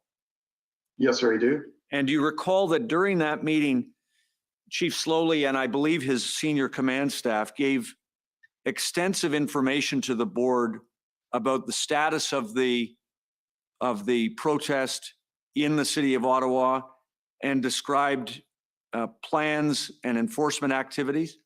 Do you recall that? What I will say is that on bullet 4, the chief committed to lay out where the service is at and what their plan is. And then if we scroll down on that same document, the chief and the deputy discuss how many arrests they've made, how they deploy some of their officers in and around the city. What's missing there is, I think, the crux to what the question from the chair was, is my recollection of that meeting, was around what is happening with the demonstrators, what is happening from the dismantling, where is the dismantling plan, and how are we going to return that piece of the city back to the residents? Well, I mean, you can keep going. It's a 5-page document. I don't have the time, unfortunately. But there is a great deal of discussion between this chief and his senior command and the board about the fact that there are inadequate resources within the Ottawa Police Service to dismantle the protest. Isn't that true? At that time, what I can say is the chief makes mention of the number of officers that have been seconded and supporting from the RCMP, from the OPP, and I believe he mentioned 7 other municipal services. So this is on the 5th of December, or of February rather, and I believe the initial demonstration began the weekend prior to that. Yes, but am I correct that certainly you as a member of the, especially with your experience, police services, this is not a mystery. On February 5th, you knew and everyone knew that the Ottawa Police Service was overwhelmed by the protesters and had no adequate resources themselves to dismantle the protest. Isn't that true? I'm aware that there were resources on the ground supporting the Ottawa Police Service. I have never been provided operational plans.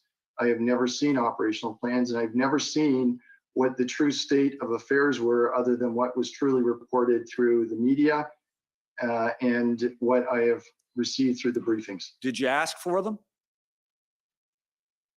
It's not my place to ask for operational plans, Okay. sir. We don't oversee operations. So, okay, well, so what I just need to understand then, Mr. Wetherill, is this: you didn't ask for them, but you've never seen them. You're not criticizing anybody for failing to provide them then. You're just telling the commissioner you didn't see them. I don't think I was ever asked that question, and that's not what my summary of my evidence was. My evidence was around the issue. I think if we go to page 4 of my summary, the 3rd paragraph down, that I found it concerning that when there were questions being asked around the removal of the demonstrators in front of Capitol Hill, that there was no operational plan that was being able to be discussed. And in this document you have up here displayed on the in-camera portion, it speaks to that there will be future tense work to put together an operational plan. That was the substance of the conversations that I shared with council that forms part of my summary. Maybe we're saying the same thing, but you understood at that time, and the board understood at that time, that the Ottawa Police Service had a maintenance plan and various details about operations, but that dismantling would require the influx of significant resources. Didn't you know that? And the board knew that. I don't know what the board was thinking, sir. Okay. I can't answer that. Okay. Did you attend the in-camera portion? No, sir, I did not. Okay, so then I'll leave that for a moment.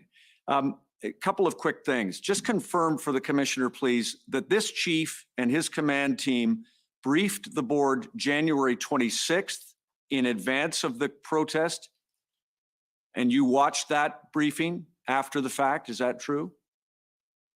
I don't, if you could produce that briefing document, I'd be able to confirm whether I saw it or not. I can't in the time I have. So to your recollection, did you not ever see the briefing that was given to the board on the 26th of January in advance of the convoy protest? I'm sorry, I don't know that. I can't answer that question. Thank you. Did you see the briefings of February 1st in addition to February, you've told us about the 5th. Did you watch the February 1st, 7th, 11th, and 15th briefings? I don't have the dates of those briefings. I know that I was in contact with the police service advisor during and after those briefings. All right, fair enough. So you don't know whether you attended those other ones. Is that fair? I can say that it would be unlikely that I would have attended the entire briefing or meetings because they were happening at a number of last minute meetings that were being called, and they were happening really quick turnarounds at irregular hours. Sure. And understanding, you told the commissioner this was a critical incident, and briefings during critical incidents are the exception to a board, correct? It's not my experience, sir, no. Okay. Well, just real quick on the Morden report, the Ministry of the Solicitor General has never endorsed the Morden report. Is that correct? There's been no formal endorsement of the Morden report, but there was an all chiefs memo that was distributed to all chiefs of police and deputy and service boards. And the direction within that Morden report was that board policies were to be reviewed and updated to align with the recommendations of the Morden report. Well, yes, fair. But it hasn't. The ministry hasn't endorsed, nor the precise language that you've used is, or taken a position on the Morden report. That's correct. Okay. Last thing, please. Last area. Confidentiality is a significant value in police services boards, correct? Yes, sir. A chief would not be wrong to keep in mind in briefing a board issues about leaks of information and be guided by not sharing every detail of operational plans if the board is a leaky institution. Is that fair? So I would expect that if a chief suspected that there was a leaky board or challenges with leaking information, then the necessary steps would have been taken by the chief with the chair and or with OCPC to address that situation. Did you know that one member of the board had attended this convoy protest and had made donations? I'm not familiar that a member attended or provided donations. I recall hearing at the board meetings that a number of board members had observed the demonstration. All right. So you were unaware that there was one board member thought to be supportive of the convoy protest? That's right. I have no information to confirm or deny that. Thank you. You agree that if that were true, a board chair and a chief would be well advised to be careful about information they share about operations. Isn't that fair? Yes, sir. A chief always needs to consider the integrity of the investigation, the safety of the officers, the safety of in this case, the demonstrators and the broader community. And if that were to be compromised, then yes, that would be the responsible thing for a chief to do. Thank you, Mr. Wetherell. I don't have any other questions for you this evening. Thank you, Commissioner. Thank you, sir. Okay, I believe there's the coalition wants to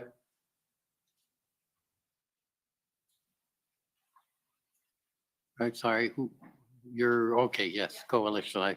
With the mask, I didn't recognize you. Here I am.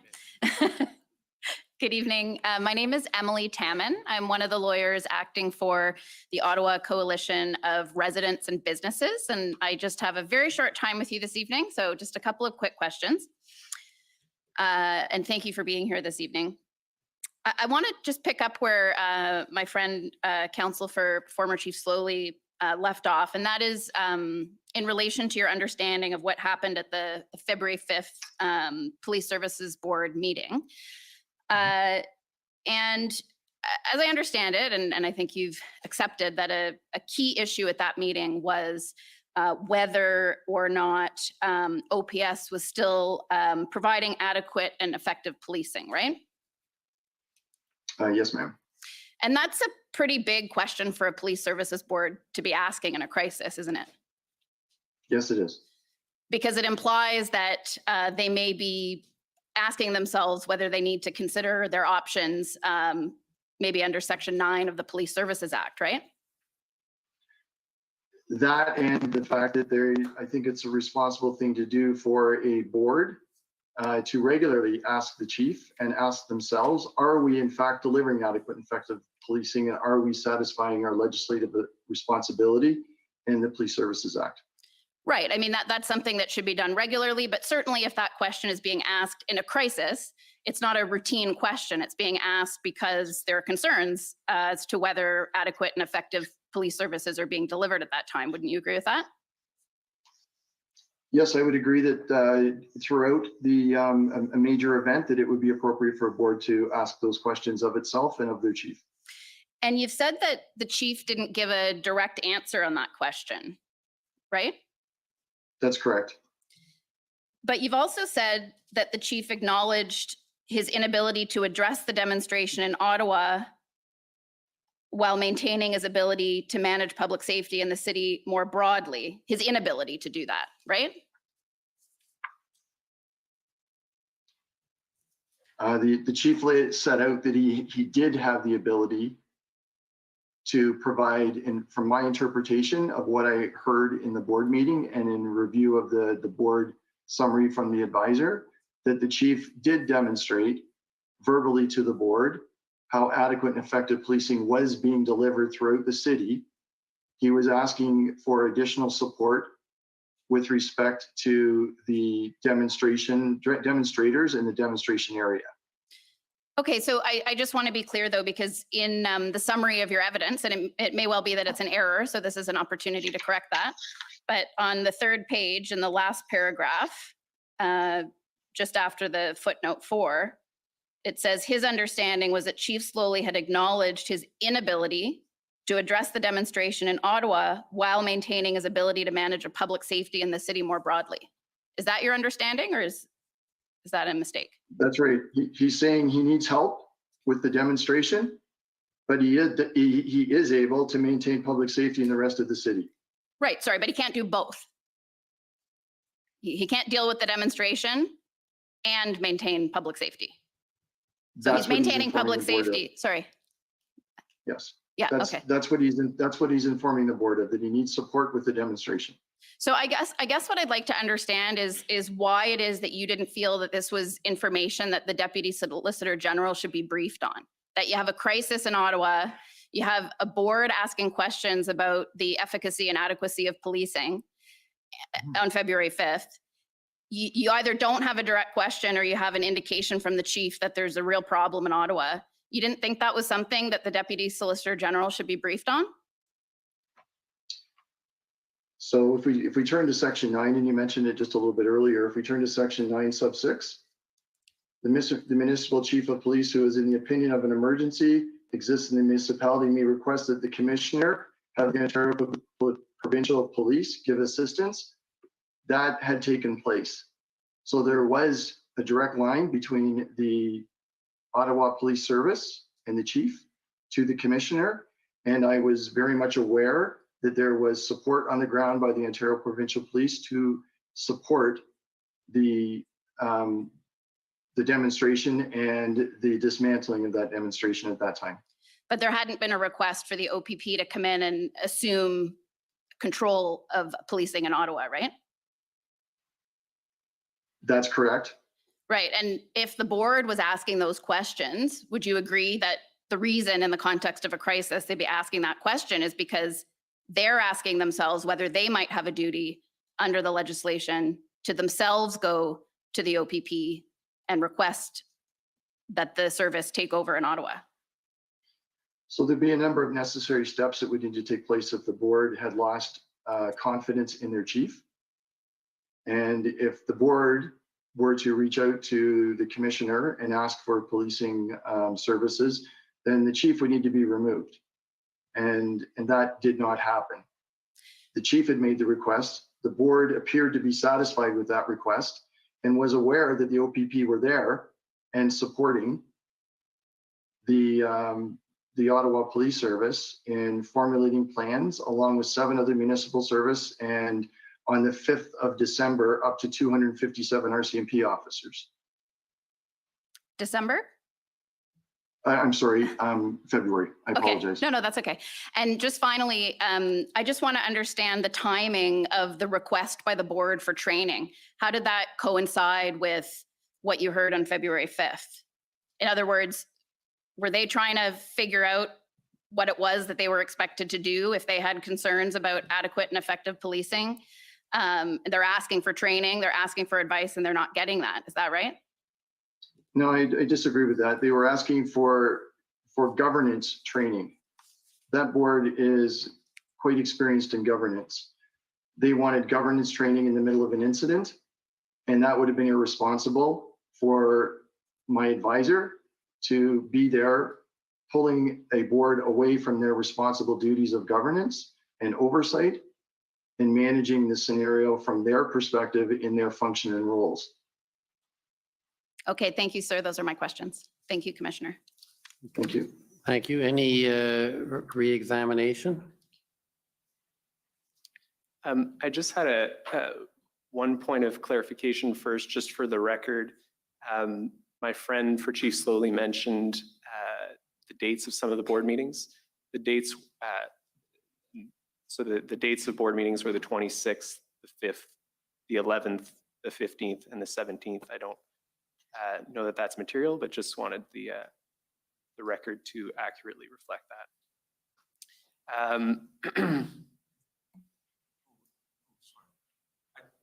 I think the difference, Commissioner, between, Tom Curry speaking, the difference between us is that I believe there's a briefing on February 1st.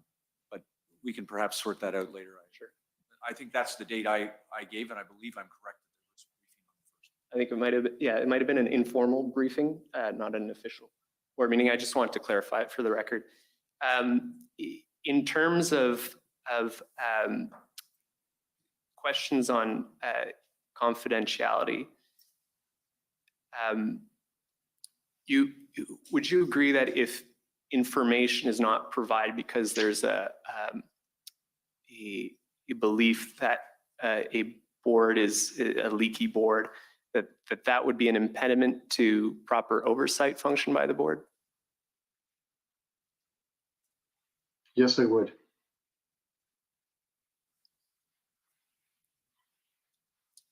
Thank you. And that there should be policies within the board to deal with that. And the board should be very much aware of what the necessary steps would be to advance that complaint and that issue to the Ontario Civilian Police Commission. And what would you suggest the proper steps would be to follow if there was such concerns? You mentioned it, but you didn't really go into detail on what those would be. So with the chief, there's a couple different pathways that can be followed there, sir. With the chief being aware of it, or the board itself being aware of it. And can you maybe just describe those for each? Of course.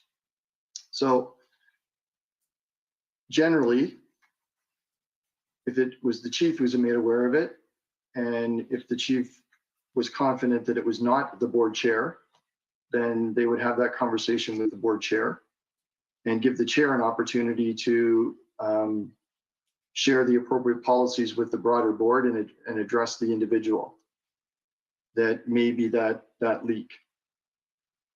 If that does not resolve it, or if it's of such significance, serious significance, then the board chair can go directly to the Ontario Civilian Police Commission and ask them to conduct a review and a subsequent investigation into it, the matter. If the board chair themselves are aware of it, then it's incumbent upon the board to address their own policies.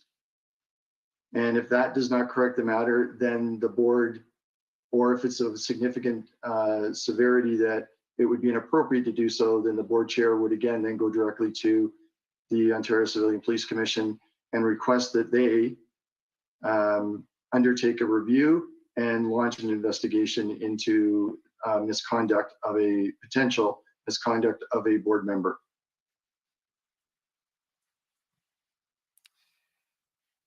Okay, and so you would agree with me that a leaky board issue has to be addressed in some fashion?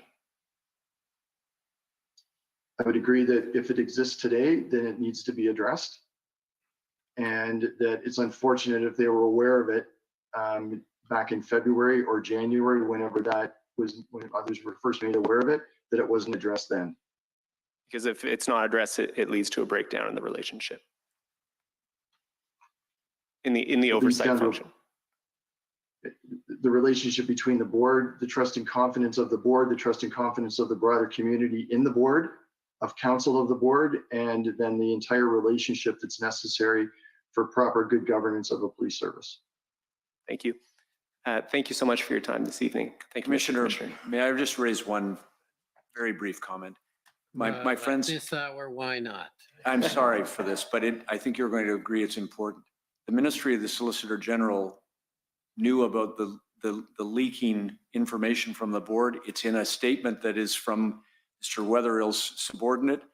I just don't want you to be left without the third leg of that stool, because the ministry knew it as well. And I don't know if my friend wants to develop that. I don't know why, if we're going into it, we don't develop